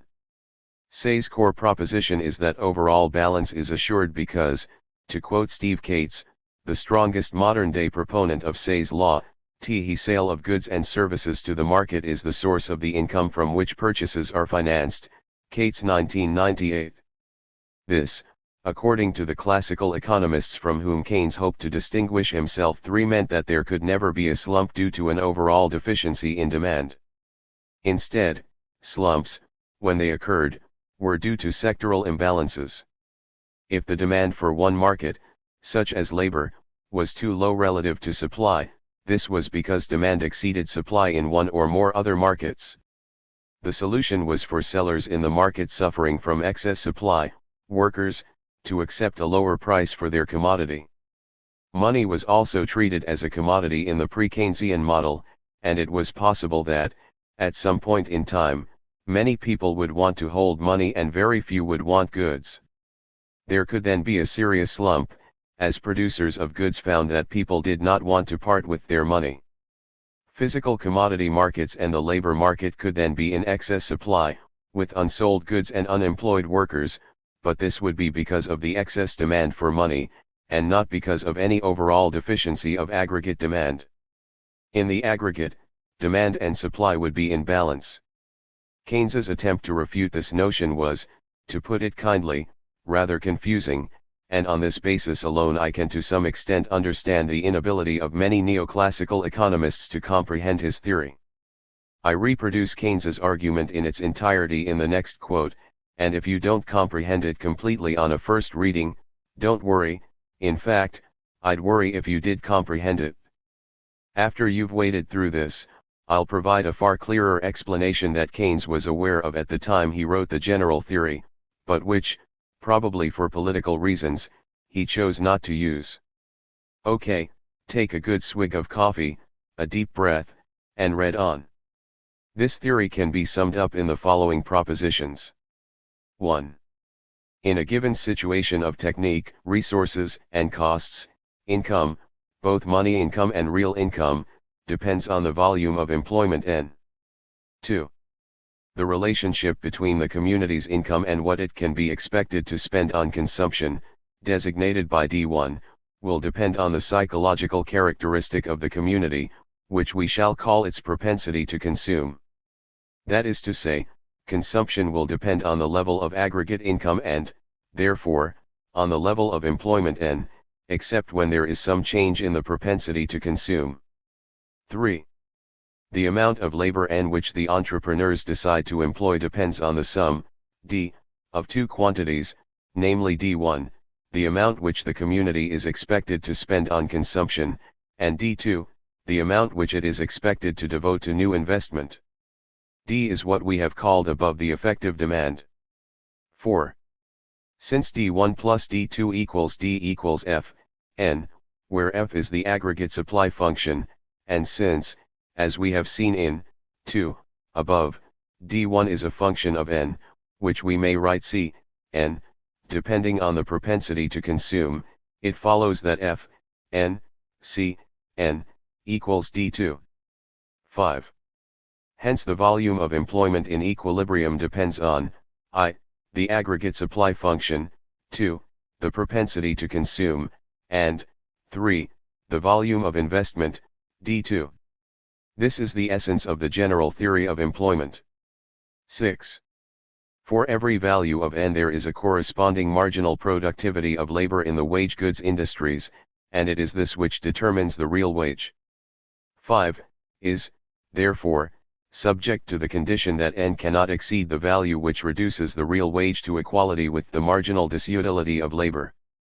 This means that not all changes in D are compatible with our temporary assumption that money wages are constant. Thus it will be essential to a full statement of our theory to dispense with this assumption. 7. On the classical theory, according to which D equals F, N, for all values of N, the volume of employment is in neutral equilibrium for all values of N less than its maximum value, so that the forces of competition between entrepreneurs may be expected to push it to this maximum value. Only at this point, on the classical theory, can there be stable equilibrium. 8. When employment increases, D1 will increase, but not by so much as D, since when our income increases our consumption increases also, but not by so much. The key to our practical problem is to be found in this psychological law. For it follows from this that the greater the volume of employment, the greater will be the gap between the aggregate supply price, Z, of the corresponding output and the sum, D1, which the entrepreneurs can expect to get back out of the expenditure of consumers. Hence, if there is no change in the propensity to consume, employment cannot increase, unless at the same time D2 is increasing so as to fill the increasing gap between Z and D1. Thus, except on the special assumptions of the classical theory according to which there is some force in operation which, when employment increases, always causes D2 to increase sufficiently to fill the widening gap between Z and D1, the economic system may find itself in stable equilibrium with N at a level below full employment, namely at the level given by the intersection of the aggregate demand function with the aggregate supply function. Keynes 1936, 28-9, emphasis added. You got that? Oh, come on, pull the other one. It's far more likely that your head is still spinning after reading that extract, and the same applied to the handful of leading neoclassical economists who read Keynes, and tried to work out how he could argue that aggregate demand could be deficient. It's a tragedy that what Keynes himself described as the essence of the general theory of employment was expressed in such a convoluted and turgid fashion, especially given his capacity for brilliant prose. It is therefore not altogether amazing that neoclassical economists believed that Keynes either misunderstood what they believed was the true concept at the heart of Say's law, or that he intended to refute the clearly incorrect belief that overall balance meant that there could never be involuntary unemployment, whereas Say's law allowed for involuntary unemployment as a byproduct of sectoral imbalances. The upshot is that the essence of Say's law lives on in modern economics, though it now goes under the more respectable name of Walras's law, or, in some circles, Say's principle. Its modern definition is that the sum of all notional excess demands is zero, and this proposition is accepted as valid, indeed as irrefutable, by modern-day economists. However, I argue that this is precisely the concept which Keynes intended to refute, and that he was right to do so. Say no more? The modern attempt to reconcile Keynes with Say and Walras, Lejeunhufvud 1968, Clower and Lejeunhufvud 1973, starts from the proposition that, on the average, agents in a market economy are neither thieves, who want to take more than they give, nor philanthropists, who want to give more than they get. Therefore the normal agent will intend to have balanced supplies and demands. The value of what he wishes to sell will equal the value of what he wishes to buy, so that the sum of his notional excess demands is zero. The excess demand for any single product by a single agent can be positive, so that the agent wishes to be a net buyer of that product, or negative, so that the agent wishes to be a net seller. However, in sum, his excess demands will be zero. This balance at the level of the individual agent necessarily carries over to the aggregate of all agents. If the intended excess demands of each individual agent sum to zero, then the intended excess demands of all agents sum to zero. However, this identity of aggregate supply and aggregate demand at the overall market level doesn't necessarily translate to identity at the level of each individual market. In particular, as noted earlier, it is possible for excess demand for money to be positive, in which case commodity markets would be glutted. Excess demand for labor can also be negative, the supply of workers can exceed the demand for them, so that there will be involuntarily unemployed workers, and also a notional excess demand for the products that the unemployed workers intended to buy. These two circumstances are both explanations of a depression. The former would involve a rising price for money, or in other words deflation as the money price of all other commodities fell. The latter would involve a falling price for labor, falling wages. However, both these forces would make a depression a temporary phenomenon. As Dixon puts it, followers of Walras would say that involuntary unemployment cannot persist in a market economy with flexible wages and prices. They would argue that if the commodities market has excess demand, then the prices of commodities will tend to rise, and this will tend to reduce the level of excess demand in that market. In the labor market, where there is excess supply, they would assert that money wages will tend to fall. The joint effect of the rising price together with the falling money wage is that the real wage will tend to drop, thus reducing, and eventually removing entirely, the excess supply in the labor market. As a consequence of the above, many would see the pronouncements of Keynes that the economy could find itself with an excess supply of labor and yet, in all other respects be in equilibrium, as being in conflict with Walras' law and therefore wrong or bad in theory and so inadmissible. Dixon 2000b. Keynes's critique. Let's now simplify Keynes's argument from that pivotal passage to see whether it's consistent with the way in which neoclassical economists later interpreted it. Keynes divided all output into two classes, consumption and investment. If the economy was in equilibrium, then Say's law would argue that excess demand for consumption goods would be zero, and likewise for investment goods. Keynes then imagined what would happen if demand for consumption goods fell, so that excess demand for consumption goods was negative, supply exceeded demand. Point 5 Say's law would argue that demand for investment goods would rise to compensate, notional excess demand for investment goods would be positive. However, as Keynes argued extensively throughout the general theory, demand for investment goods is driven by expectations of profit, and these in turn depend heavily upon expected sales to consumers. A fall in consumer demand now could lead entrepreneurs to expect lower sales in the future, since in an uncertain environment the facts of the existing situation enter, in a sense disproportionately, into the formation of our long-term expectations, our usual practice being to take the existing situation and to project it into the future. Keynes 1936, 148. Dampened expectations would therefore lead entrepreneurs to reduce their demand for investment goods in response to a reduced demand for consumer goods. Thus a situation of negative excess demand for consumer goods could lead to a state of negative excess demand for investment goods too, a general slump. This clearly contradicts Walras's law. Since economists regard Walras's law as irrefutable, this led some economists to ridicule Keynes's argument, and others to attempt to find how Keynes's argument could be reconciled with Walras's law. The most widely accepted reconciliation was achieved by Robert Clower and Axel Lejeunhufvud. Say's principal Clower and Lejeunhufvud asserted that Keynes and Walras were compatible, because Walras's law applied effectively only in equilibrium. Out of equilibrium, then, though the sum of notional excess demands was still zero, the sum of effective demands could be negative. For example, if there was negative excess demand in the labor market, so that some workers were involuntarily unemployed, then it didn't help that these unemployed workers wanted to buy commodities. Without employment, their notional demands remained just that. Though they might want to buy commodities, without a wage their notional demand had no impact upon actual sales of commodities. Actual negative excess demand for labor might therefore not be balanced by actual positive excess demand for commodities, so that overall, the sum of excess demand could be negative. Keynes was vindicated as a disequilibrium theorist. Point 6 Keynes and Walras were reconciled. But were they?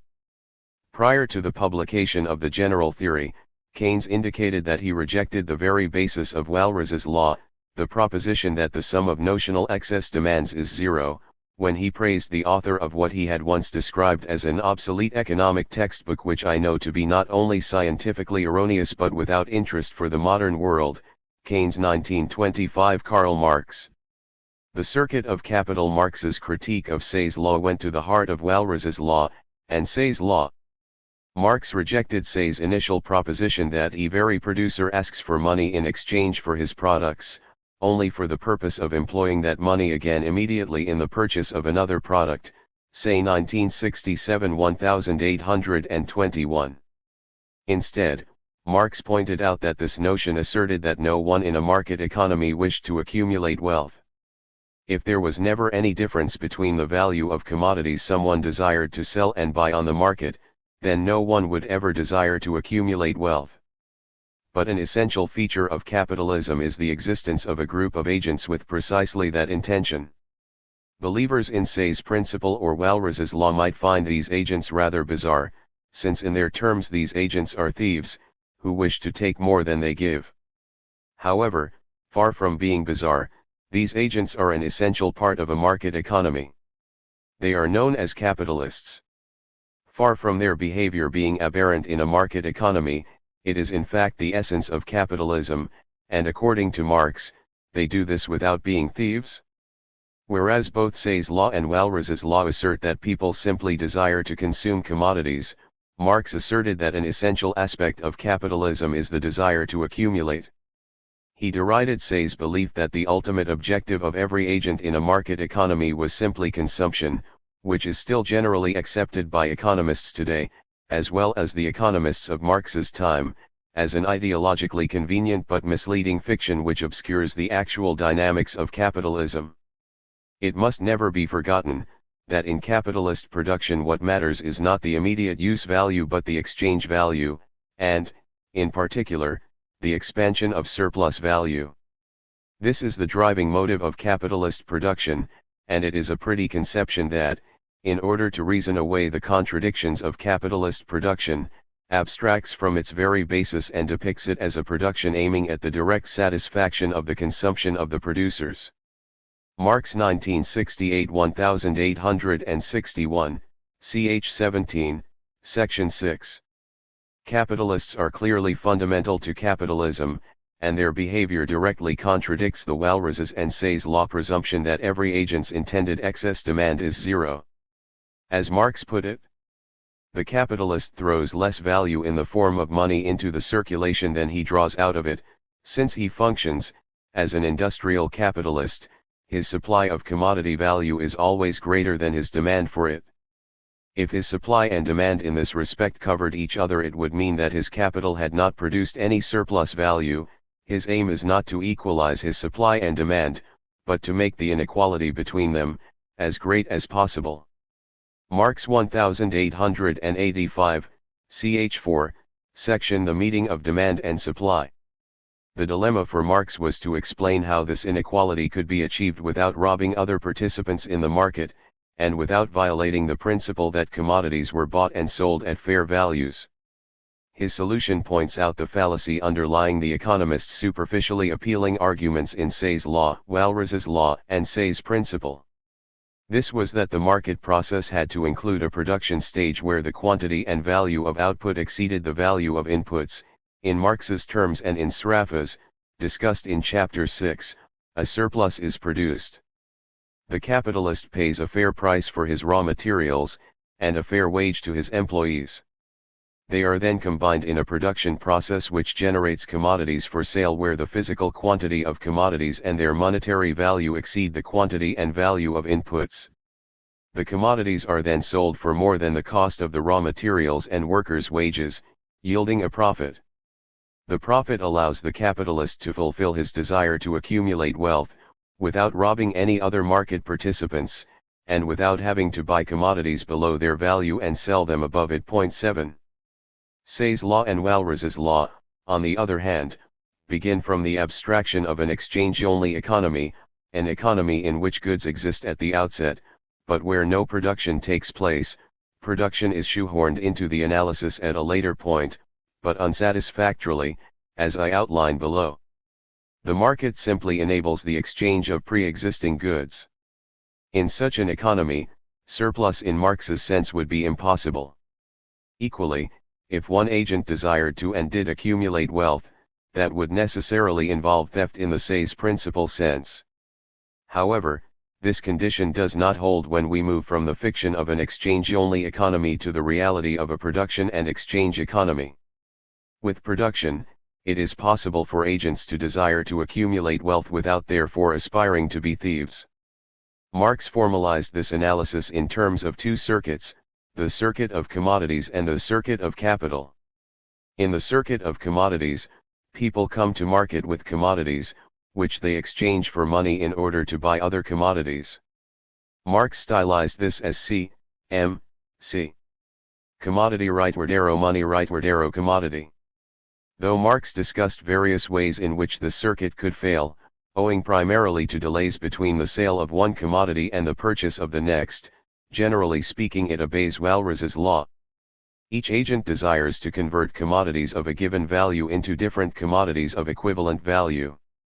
However, in the circuit of capital, people came to market with money, with the intention of turning this money into more money. These agents buy commodities, specifically, labor and raw materials, with money, put these to work in a factory to produce other commodities, and then sell these commodities for, hopefully, more money, thus making a profit. Marx stylized this as M, C, M plus. Money right wardero commodity right wardero more money. The complete circuit, and the one which emphasizes the fallacy behind Walras's law, was M, C, L, M P. P. C plus C, M plus M. Money rightward arrow labor and means of production. Production. Different commodities, of greater value than paid for the labor and means of production rightward arrow sale of commodities to generate more money. This circuit specifically violates Say's principle and Walras's law. Rather than simply wanting to exchange one set of commodities for another of equivalent value, the agents in this circuit wish to complete it with more wealth than they started with.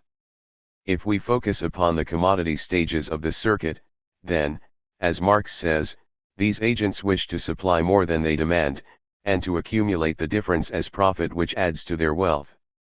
Their supply is the commodities they produce for sale. Their demand is the inputs to production they purchase, the labor and raw materials. In Say's principles terms, the sum of these, their excess demand, is negative. When the two circuits are added together, the sum of all excess demands in a capitalist economy is likewise negative, prior to the introduction of credit, which we consider below. This explanation of why Say's law and Walras's law don't apply to a market economy is far clearer than Keynes's, and the great pity is that Keynes didn't use it in the general theory, because it was in his 1933 draft. In this draft, Keynes observes that Marx made the pregnant observation that the nature of production in the actual world is not C, M, C, i.e. of exchanging commodity, or effort, for money in order to obtain another commodity, or effort. That may be the standpoint of the private consumer.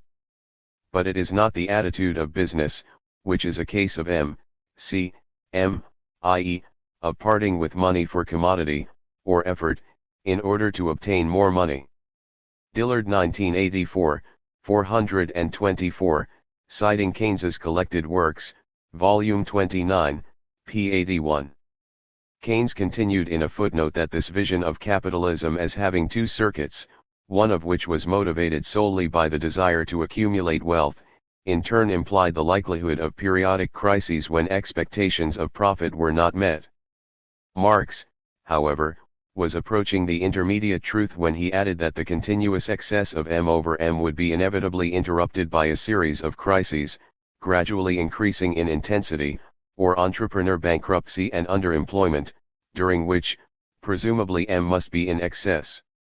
My own argument, if it is accepted, should at least serve to effect a reconciliation between the followers of Marx and those of Major Douglas, leaving the classical economics still high and dry in the belief that M and M are always equal. Ibid.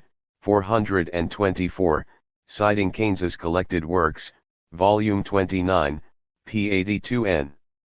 Unfortunately, Keynes later substituted his own convoluted reasoning for Marx's, I expect for two reasons. First, his argument was an attempt to put Marx's logic into the Marshall-Lian framework in which Keynes was educated. Secondly, he probably made a political judgment, at a time when Stalin's power was rising and communism had great political appeal, not to acknowledge the father of communism in his critique of conventional economics. Had Marx's clear logic been brought to center stage by Keynes, it is feasible that the neoclassical counter-revolution initiated by Hicks might not have even commenced, because the fact that Keynes rejected Walras's law, and his sound reasons for doing so, would have been so much clearer. So although Keynes's decision can be understood in the context of his times, with the benefit of hindsight, it was a serious mistake. Keynes's obscure and confusing argument allowed economists to continue believing that Walras's law was an irrefutable truth. Only those working outside the neoclassical mainstream realized otherwise. Credit and the fallacy of Walras's law. Minsky, like Keynes before him, also omitted any reference to Marx in his own work, but his reasons for doing so are far easier to accept, given that he was an American academic during the McCarthyist period. Any acknowledgement of Marx would have seriously impeded his academic career, if not ended it altogether. 8 However, he was strongly influenced by Marx's analysis, and took Marx's logic one step farther. He pointed out that since there is a buyer for every seller, and since accounting demands that expenditure must equal receipts, and yet growth also occurs over time, then credit and debt must make up the gap. Credit and debt are therefore fundamental to capitalism. If income is to grow, the financial markets, where the various plans to save and invest are reconciled, must generate an aggregate demand that, aside from brief intervals, is ever rising. For real aggregate demand to be increasing, it is necessary that current spending plans, summed over all sectors, be greater than current received income, and that some market technique exist by which aggregate spending in excess of aggregate anticipated income can be financed. It follows that over a period during which economic growth takes place, at least some sectors finance a part of their spending by emitting debt or selling assets. Minsky 1982-1963, 6, emphasis added. Minsky's insight here points out the pivotal blind spot in thinking which leads neoclassical and Austrian economists to believe respectively in Walras's law and Say's law. They fail to consider the role of credit in a capitalist economy. Say, banker, can you spare a dime? Say's law and Walras's law envisage a world in which commodities are purchased only from the proceeds of selling other commodities, and in which commodities are the only things that are bought and sold. As Cates put it, according to the law of markets, Say's law, aggregate demand was a conception unnecessary for a proper understanding of the cyclical behavior of economies. There were, of course, purchases and sales, and one could add together in some way everything bought during a period of time and describe this as aggregate demand, but demand was not thought of as independent of supply. Instead, demand was constituted by supply. One could not demand without first having produced. Or to be more precise, demand in aggregate was made up of supplies in aggregate. Cates 2003, 73-4. In contrast to the position put by Cates, the world in which we live is one in which goods are purchased using both the proceeds of selling other goods and credit, while what is bought and sold includes existing assets as well as newly produced goods. Aggregate demand is therefore aggregate supply plus the change in debt, while aggregate demand is expended on both commodities and assets, shares and property. Point 9. This guarantees the overall accounting balance that is an integral part of both Say's law and Walras's law, but it includes both the role of credit and the role of asset sales in a capitalist economy, which both of those laws omit. Those laws are thus relevant only to a world of either pure exchange or simple commodity production, the world that Marx characterizes as C rightward arrow M rightward arrow C, but are not relevant to the, normally, growing capitalist world in which we actually live. The Say's law/Walras's law fallacy of ignoring the role of credit is the foundation of the neoclassical, and Austrian, argument that general gluts and depressions are impossible, and that all crises are really sectoral imbalances which can be corrected by price adjustments alone. Once this fallacy is removed, depressions or general gluts, and general booms, are possible, and the contraction of credit plays a key role in them. But credit which is not backed by existing goods is also an essential feature of an expanding economy as well, as Schumpeter explains more clearly than either Minsky or Marx. Schumpeter focused upon the role of entrepreneurs in capitalism, and made the point that an entrepreneur is someone with an idea but not necessarily the finance needed to put that idea into motion. Point 10. The entrepreneur therefore must borrow money to be able to purchase the goods and labor needed to turn his idea into a final product. This money, borrowed from a bank, adds to the demand for existing goods and services generated by the sale of those existing goods and services. The fundamental notion that the essence of economic development consists in a different employment of existing services of labor and land leads us to the statement that the carrying out of new combinations takes place through the withdrawal of services of labor and land from their previous employments. This again leads us to two heresies, first to the heresy that money, and then to the second heresy that also other means of payment, perform an essential function, hence that processes in terms of means of payment are not merely reflexes of processes in terms of goods. In every possible strain, with rare unanimity, even with impatience and moral and intellectual indignation, a very long line of theorists have assured us of the opposite. From this it follows, therefore, that in real life total credit must be greater than it could be if there were only fully covered credit. The credit structure projects not only beyond the existing gold basis, but also beyond the existing commodity basis. Schumpeter 1934, 95, 101, emphasis added. This Marx Schumpeter-Minsky perspective thus integrates production, exchange, and credit as holistic aspects of a capitalist economy, and therefore as essential elements of any theory of capitalism. Neoclassical economics, in contrast, can only analyze an exchange or simple commodity production economy in which money is simply a means to make barter easier. Say's principle, which insists that the sum of all notional excess demands is zero, is a model of a capitalist economy without production and, most importantly, without capitalists. Walrasian rejoinders. There are a number of objections which economists could make to this Marx-Schumpeter-Minsky model of a monetary production economy. First, Marx's circuits clearly cover not one market, but two, one when the capitalist buys his inputs, the other when he sells his outputs. Since these are two distinct markets in time, there is no reason, even under Walras's law, why demands in one should equal supplies in the other. However, in each market, Walras's law will apply. Secondly, it is incorrect to conflate the exchange process with the production process. It is quite possible that agents could purchase inputs to production in one market, then combine them in production, produce a larger value of commodities and subsequently bring those commodities to sale at a subsequent market. Thirdly, Marx's notion of a surplus implies that there are some commodities which can be purchased and, through production, turned into a larger value of commodities. This implies a free lunch. If such a possibility ever existed, it would have long ago been arbitraged away by the price of these commodities rising, or the price of the outputs falling. Fourthly, Marx neglects the concept of a rate of time discount.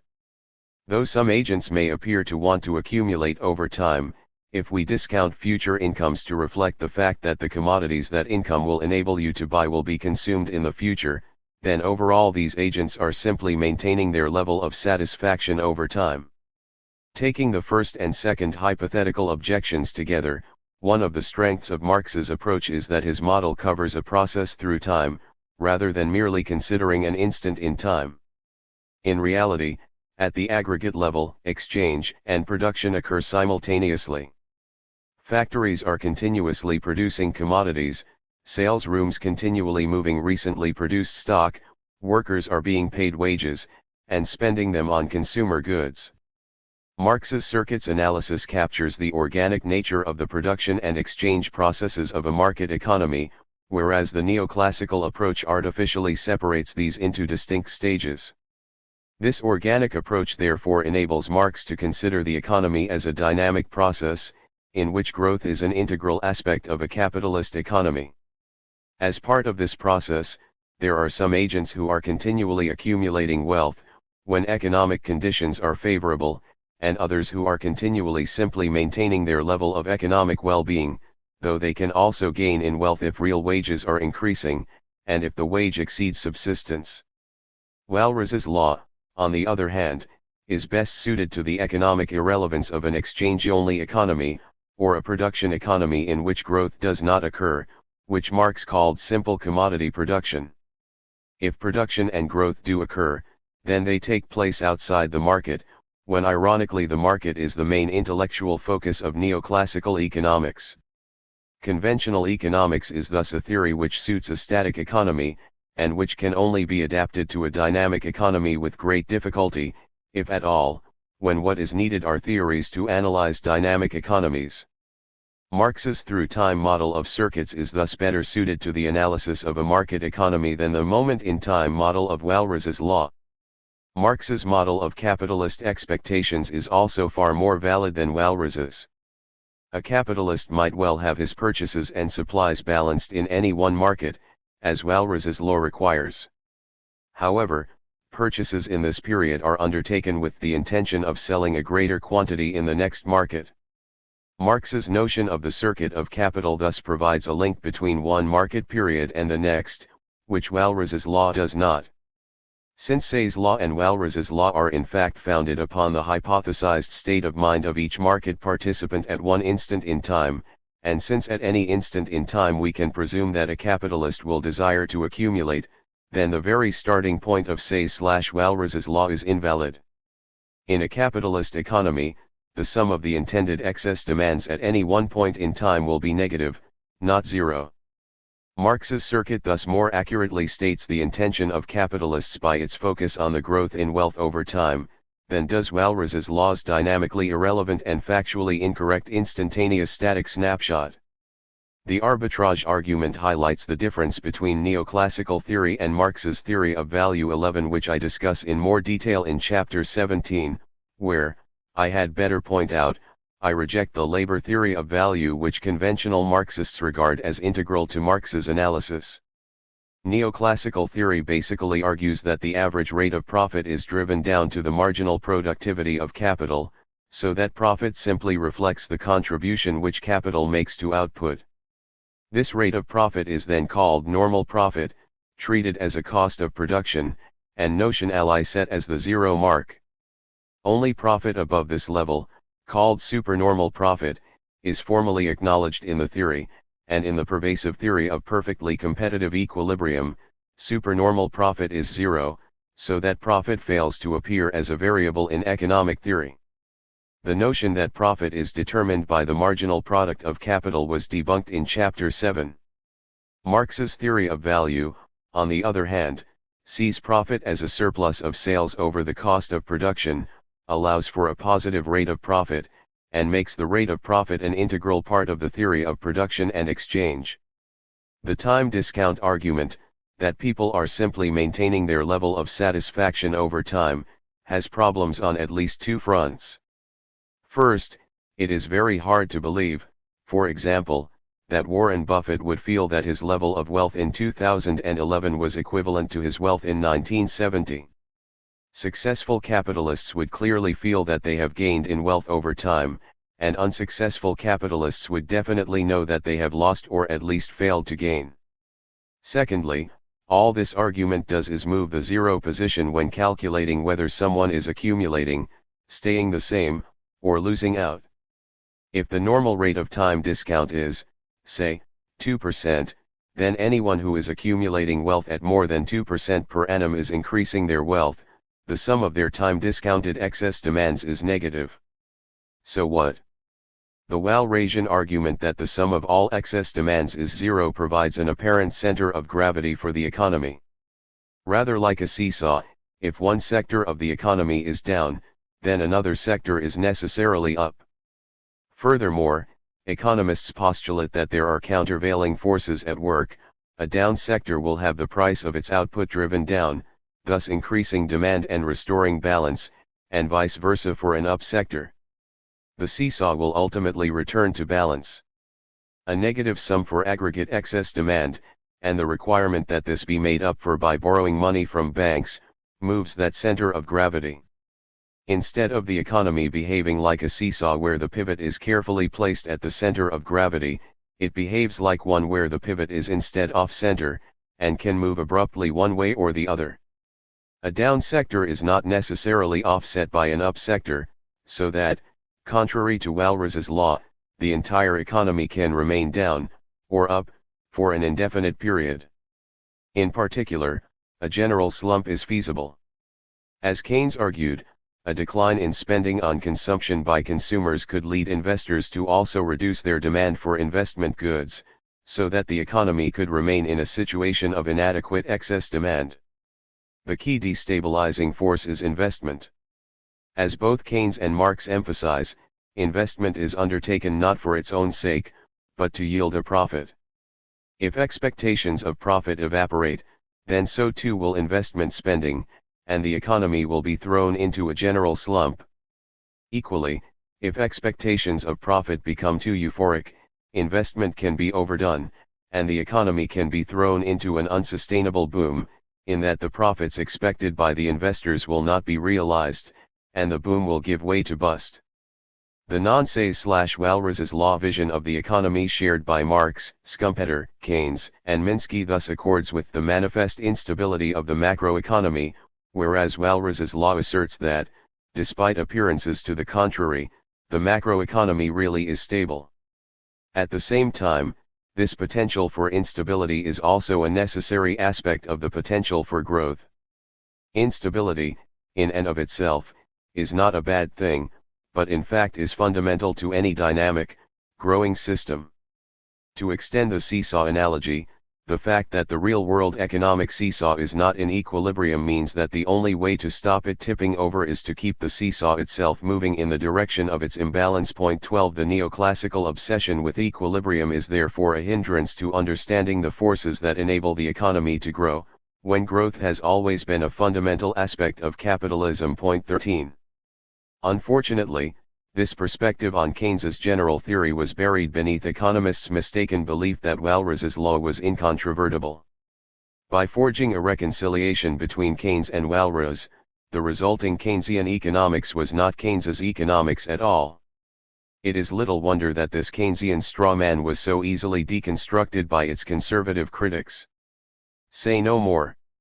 Though Keynes unintentionally obscured Marx's critique of Say's law, he also provided an eloquent explanation of why this shallow, simplistic notion held, and continues to hold, such a strong grip upon the minds of economists. That it reached conclusions quite different from what the ordinary uninstructed person would expect, added, I suppose, to its intellectual prestige. That its teaching, translated into practice, was austere and often unpalatable, lent it virtue.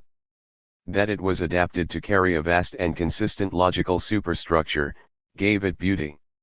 That it could explain much social injustice and apparent cruelty as an inevitable incident in the scheme of progress, and the attempt to change such things as likely on the whole to do more harm than good, commended it to authority. That it afforded a measure of justification to the free activities of the individual capitalist, attracted to it the support of the dominant social force behind authority. Keynes 1936. However, Keynes continued, this contrariness had, by the time of the Great Depression, led to a diminution of economics in the eyes of the public. But although the doctrine itself has remained unquestioned by orthodox economists up to a late date, its signal failure for purposes of scientific prediction has greatly impaired, in the course of time, the prestige of its practitioners. For professional economists, after Malthus, were apparently unmoved by the lack of correspondence between the results of their theory and the facts of observation, a discrepancy which the ordinary man has not failed to observe, with the result of his growing unwillingness to accord to economists that measure of respect which he gives to other groups of scientists whose theoretical results are confirmed by observation when they are applied to the facts. Ibid. Despite Marx's and Keynes's critiques, Say's law and Walras's law lived on, and still dominate economic thinking today. The attempts by well-meaning economists like Clower and Lejeune-Hofbud to reconcile Keynes with Walras's law thus robbed Keynes of a vital component of his argument, making Keynesian economics a severely emasculated version of Keynes's thought. But this was far from the only way in which Keynesian economics became a travesty of Keynes's original vision. Hamlet without the prince. Rather, as the Bible is for many Christians, the general theory is the essential economics reference which few economists have ever read, including the vast majority of those who call themselves Keynesian economists. There are many reasons for this. One is that the general theory is a difficult book. There are at least two roots to this difficulty. The good root is that Keynes was so much more insightful than most other economists that the concepts in the general theory are difficult for more ordinary mortals to grasp. The bad root is that, as Keynes himself acknowledged, the book was replete with concepts from the very school of economics which he was hoping to overthrow. As cited previously, in the preface Keynes observed that the composition of this book has been for the author a long struggle of escape, and so must the reading of it be for most readers if the author's assault upon them is to be successful, a struggle of escape from habitual modes of thought and expression. The ideas which are here expressed so laboriously are extremely simple and should be obvious. The difficulty lies, not in the new ideas, but in escaping from the old ones, which ramify, for those brought up as most of us have been, into every corner of our minds.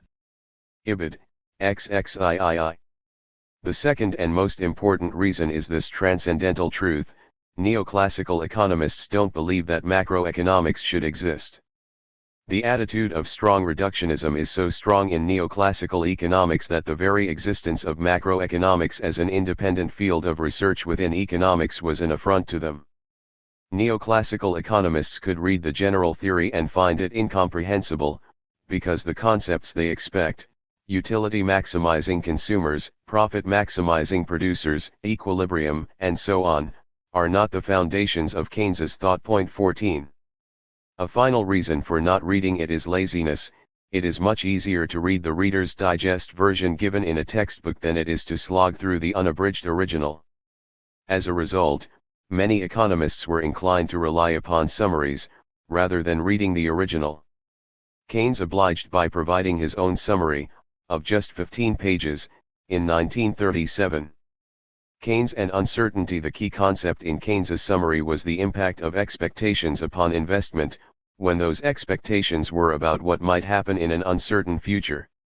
Investment is undertaken to augment wealth, and yet the outcome of any investment depends upon economic circumstances in the relatively distant future.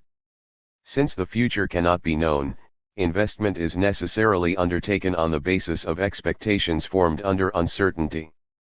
Keynes was at pains to distinguish the concept of uncertainty from the simpler concept of risk. Risk occurs when some future event can only be one of a number of already known alternatives, and when there is a known history of previous outcomes which enables us to assign a reliable and definite probability to each possible outcome. A dice roll is an example of risk. The dice can land only on one of 6 sides, and therefore only one of 6 numbers will turn up.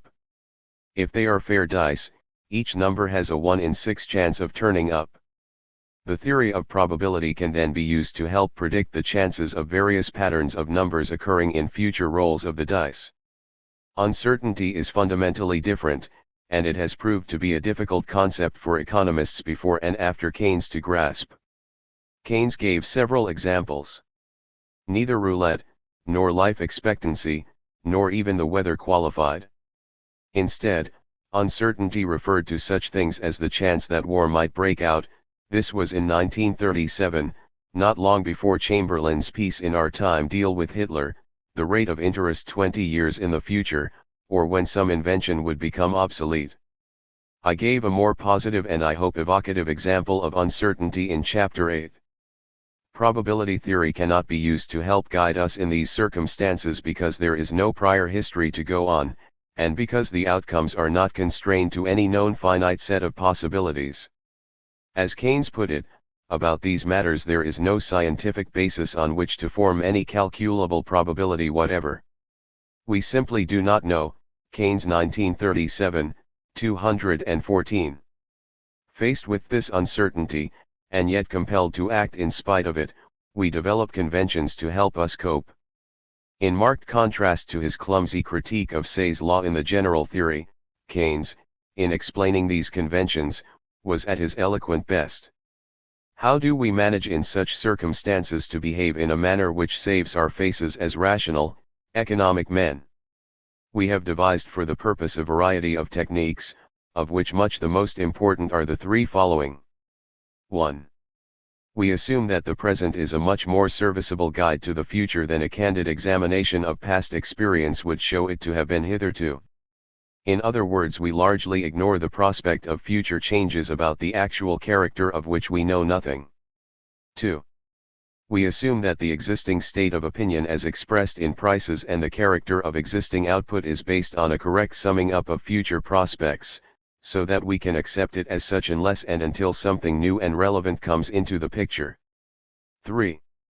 Knowing that our own individual judgment is worthless, we endeavor to fall back on the judgment of the rest of the world which is perhaps better informed. That is, we endeavor to conform with the behavior of the majority or the average. The psychology of a society of individuals each of whom is endeavoring to copy the others leads to what we may strictly term a conventional judgment. Ibid. 214. Keynes notes that expectations formed in this manner are certain to be disappointed, but there is no other way in which to form them. Expectations are therefore bound to be fragile, since future circumstances almost inevitably turn out to be different from what we expected.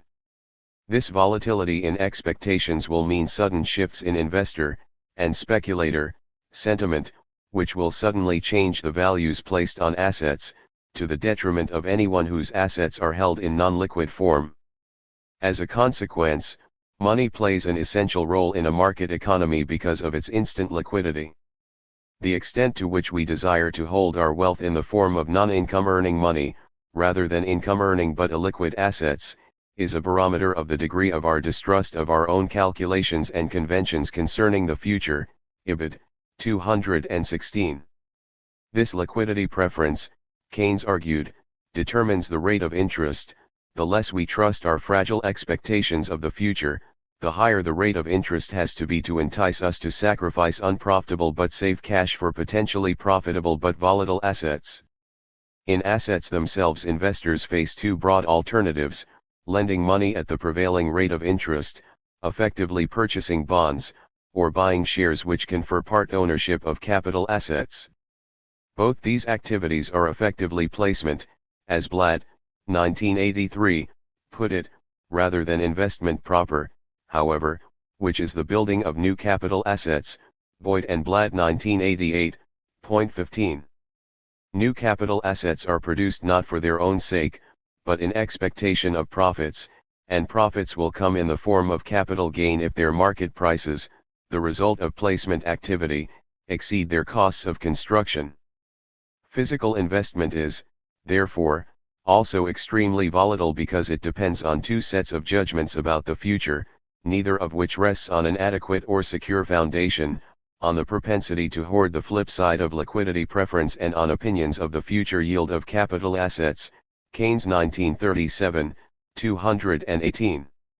These two factors, which play a key role in determining how much investment takes place, are likely to feed upon and destabilize each other. If we become more pessimistic about the future prospects of investments, we are likely to want to hoard more, not less. Having explained why expectations are so important in economic practice and economic theory, why uncertainty makes expectations so fragile and volatile, and how these factors affect the rate of interest and the level of investment, Keynes returned once more to an attack on Say's law. He divided expenditure into consumption, which is relatively stable, and investment, which is highly volatile, and emphasized that investment is the key determinant of the level and rate of change of output, and hence employment. His theory was, therefore, a theory of why output and employment are so liable to fluctuation. Ibid. 221.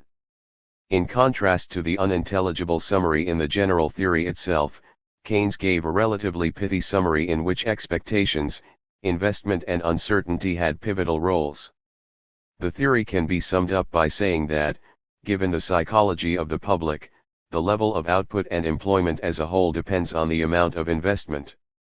I put it in this way, not because this is the only factor on which aggregate output depends, but because it is usual in a complex system to regard as the causa causans that factor which is most prone to sudden and wide fluctuation. More comprehensively, aggregate output depends on the propensity to hoard, on the policy of the monetary authority as it affects the quantity of money, on the state of confidence concerning the prospective yield of capital assets, on the propensity to spend, and on the social factors which influence the level of the money wage.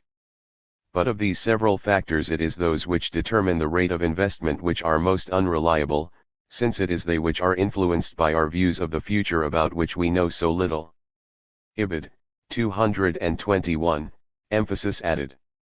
Keynes peppered this paper with observations about how conventional economics ignored the issue of uncertainty, and how expectations are formed under uncertainty.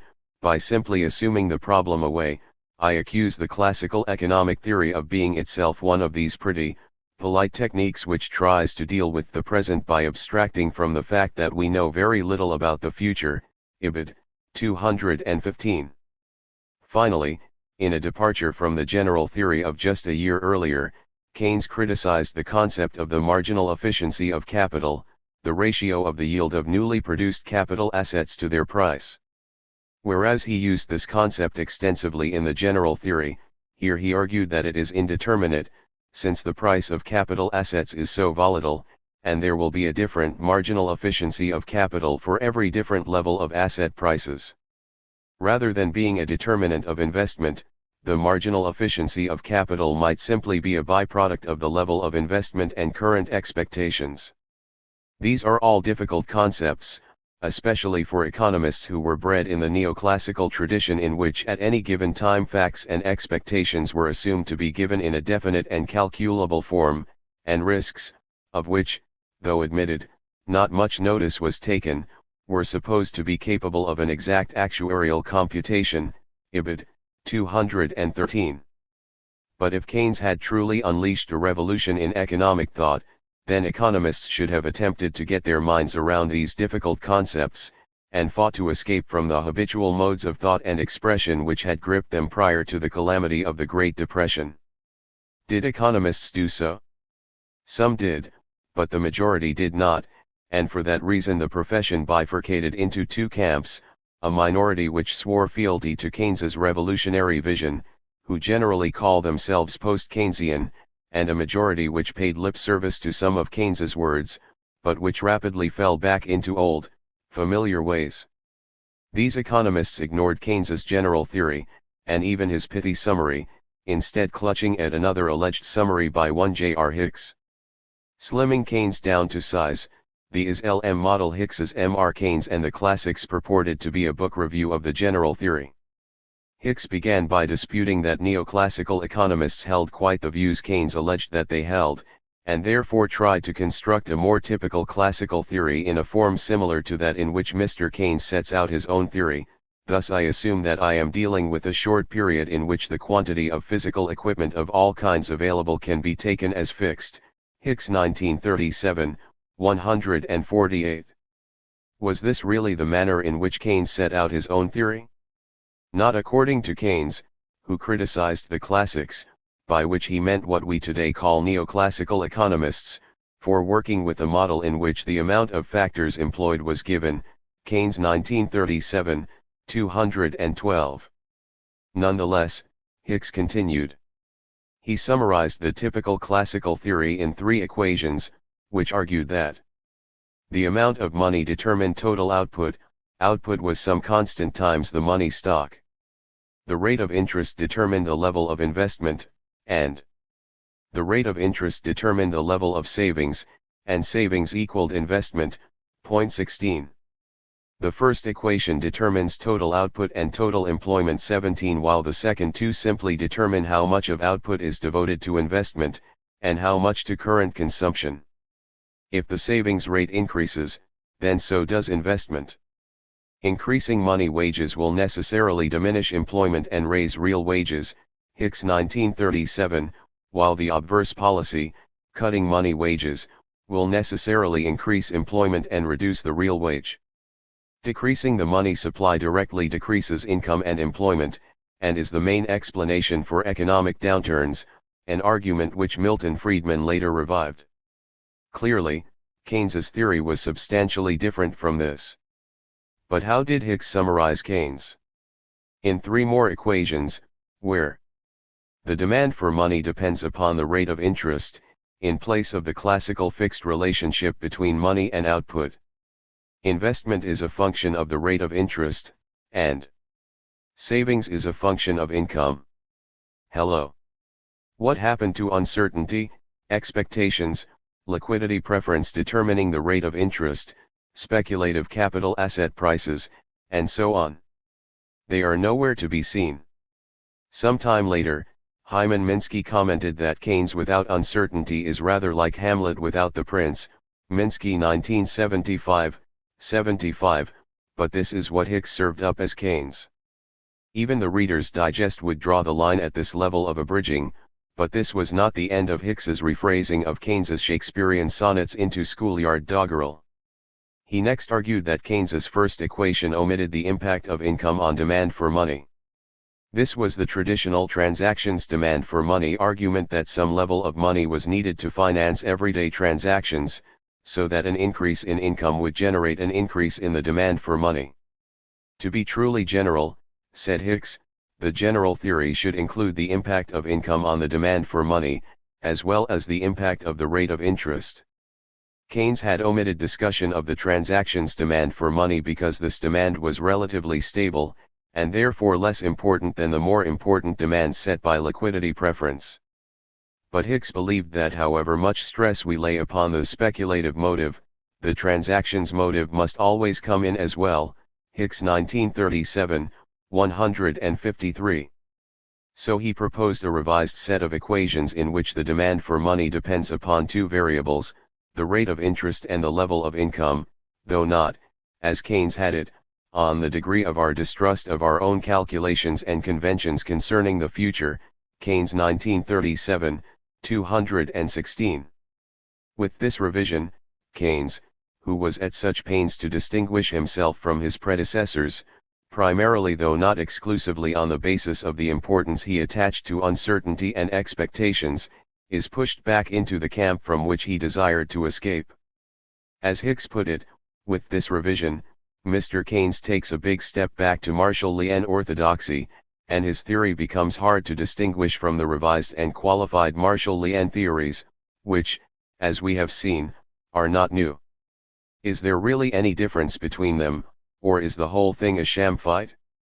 Let us have recourse to a diagram. Hicks 1937, 153.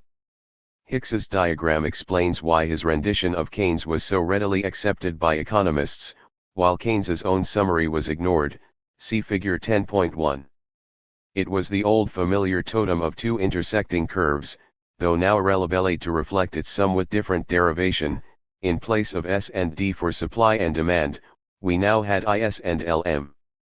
The totem of the micro, as Lejeune-Hufvud satirized the supply and demand diagrams of Marshall-Lien microeconomics, now had a bigger sibling for macroeconomics, though it was not derived in a way that microeconomists would accept, nor did it reach conclusions about the macroeconomy with which they would agree, as we shall see later.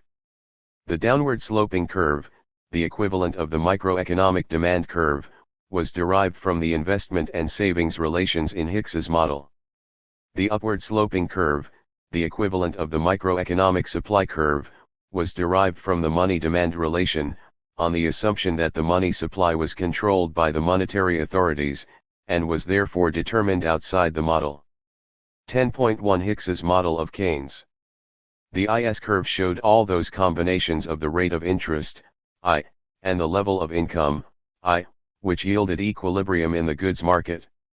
The LL curve, which economists today call the LM curve, showed all those combinations of the rate of interest and the level of income which gave equilibrium in the money market. 10.2 Derivation of the downward sloping IS curve. 10.3 Derivation of the upward sloping LM curve. Here, at last, in comparison to the strange concepts of Keynes, economists were back on familiar ground. As Hicks put it, income and the rate of interest are now determined together at P, the point of intersection of the curves LL and IS.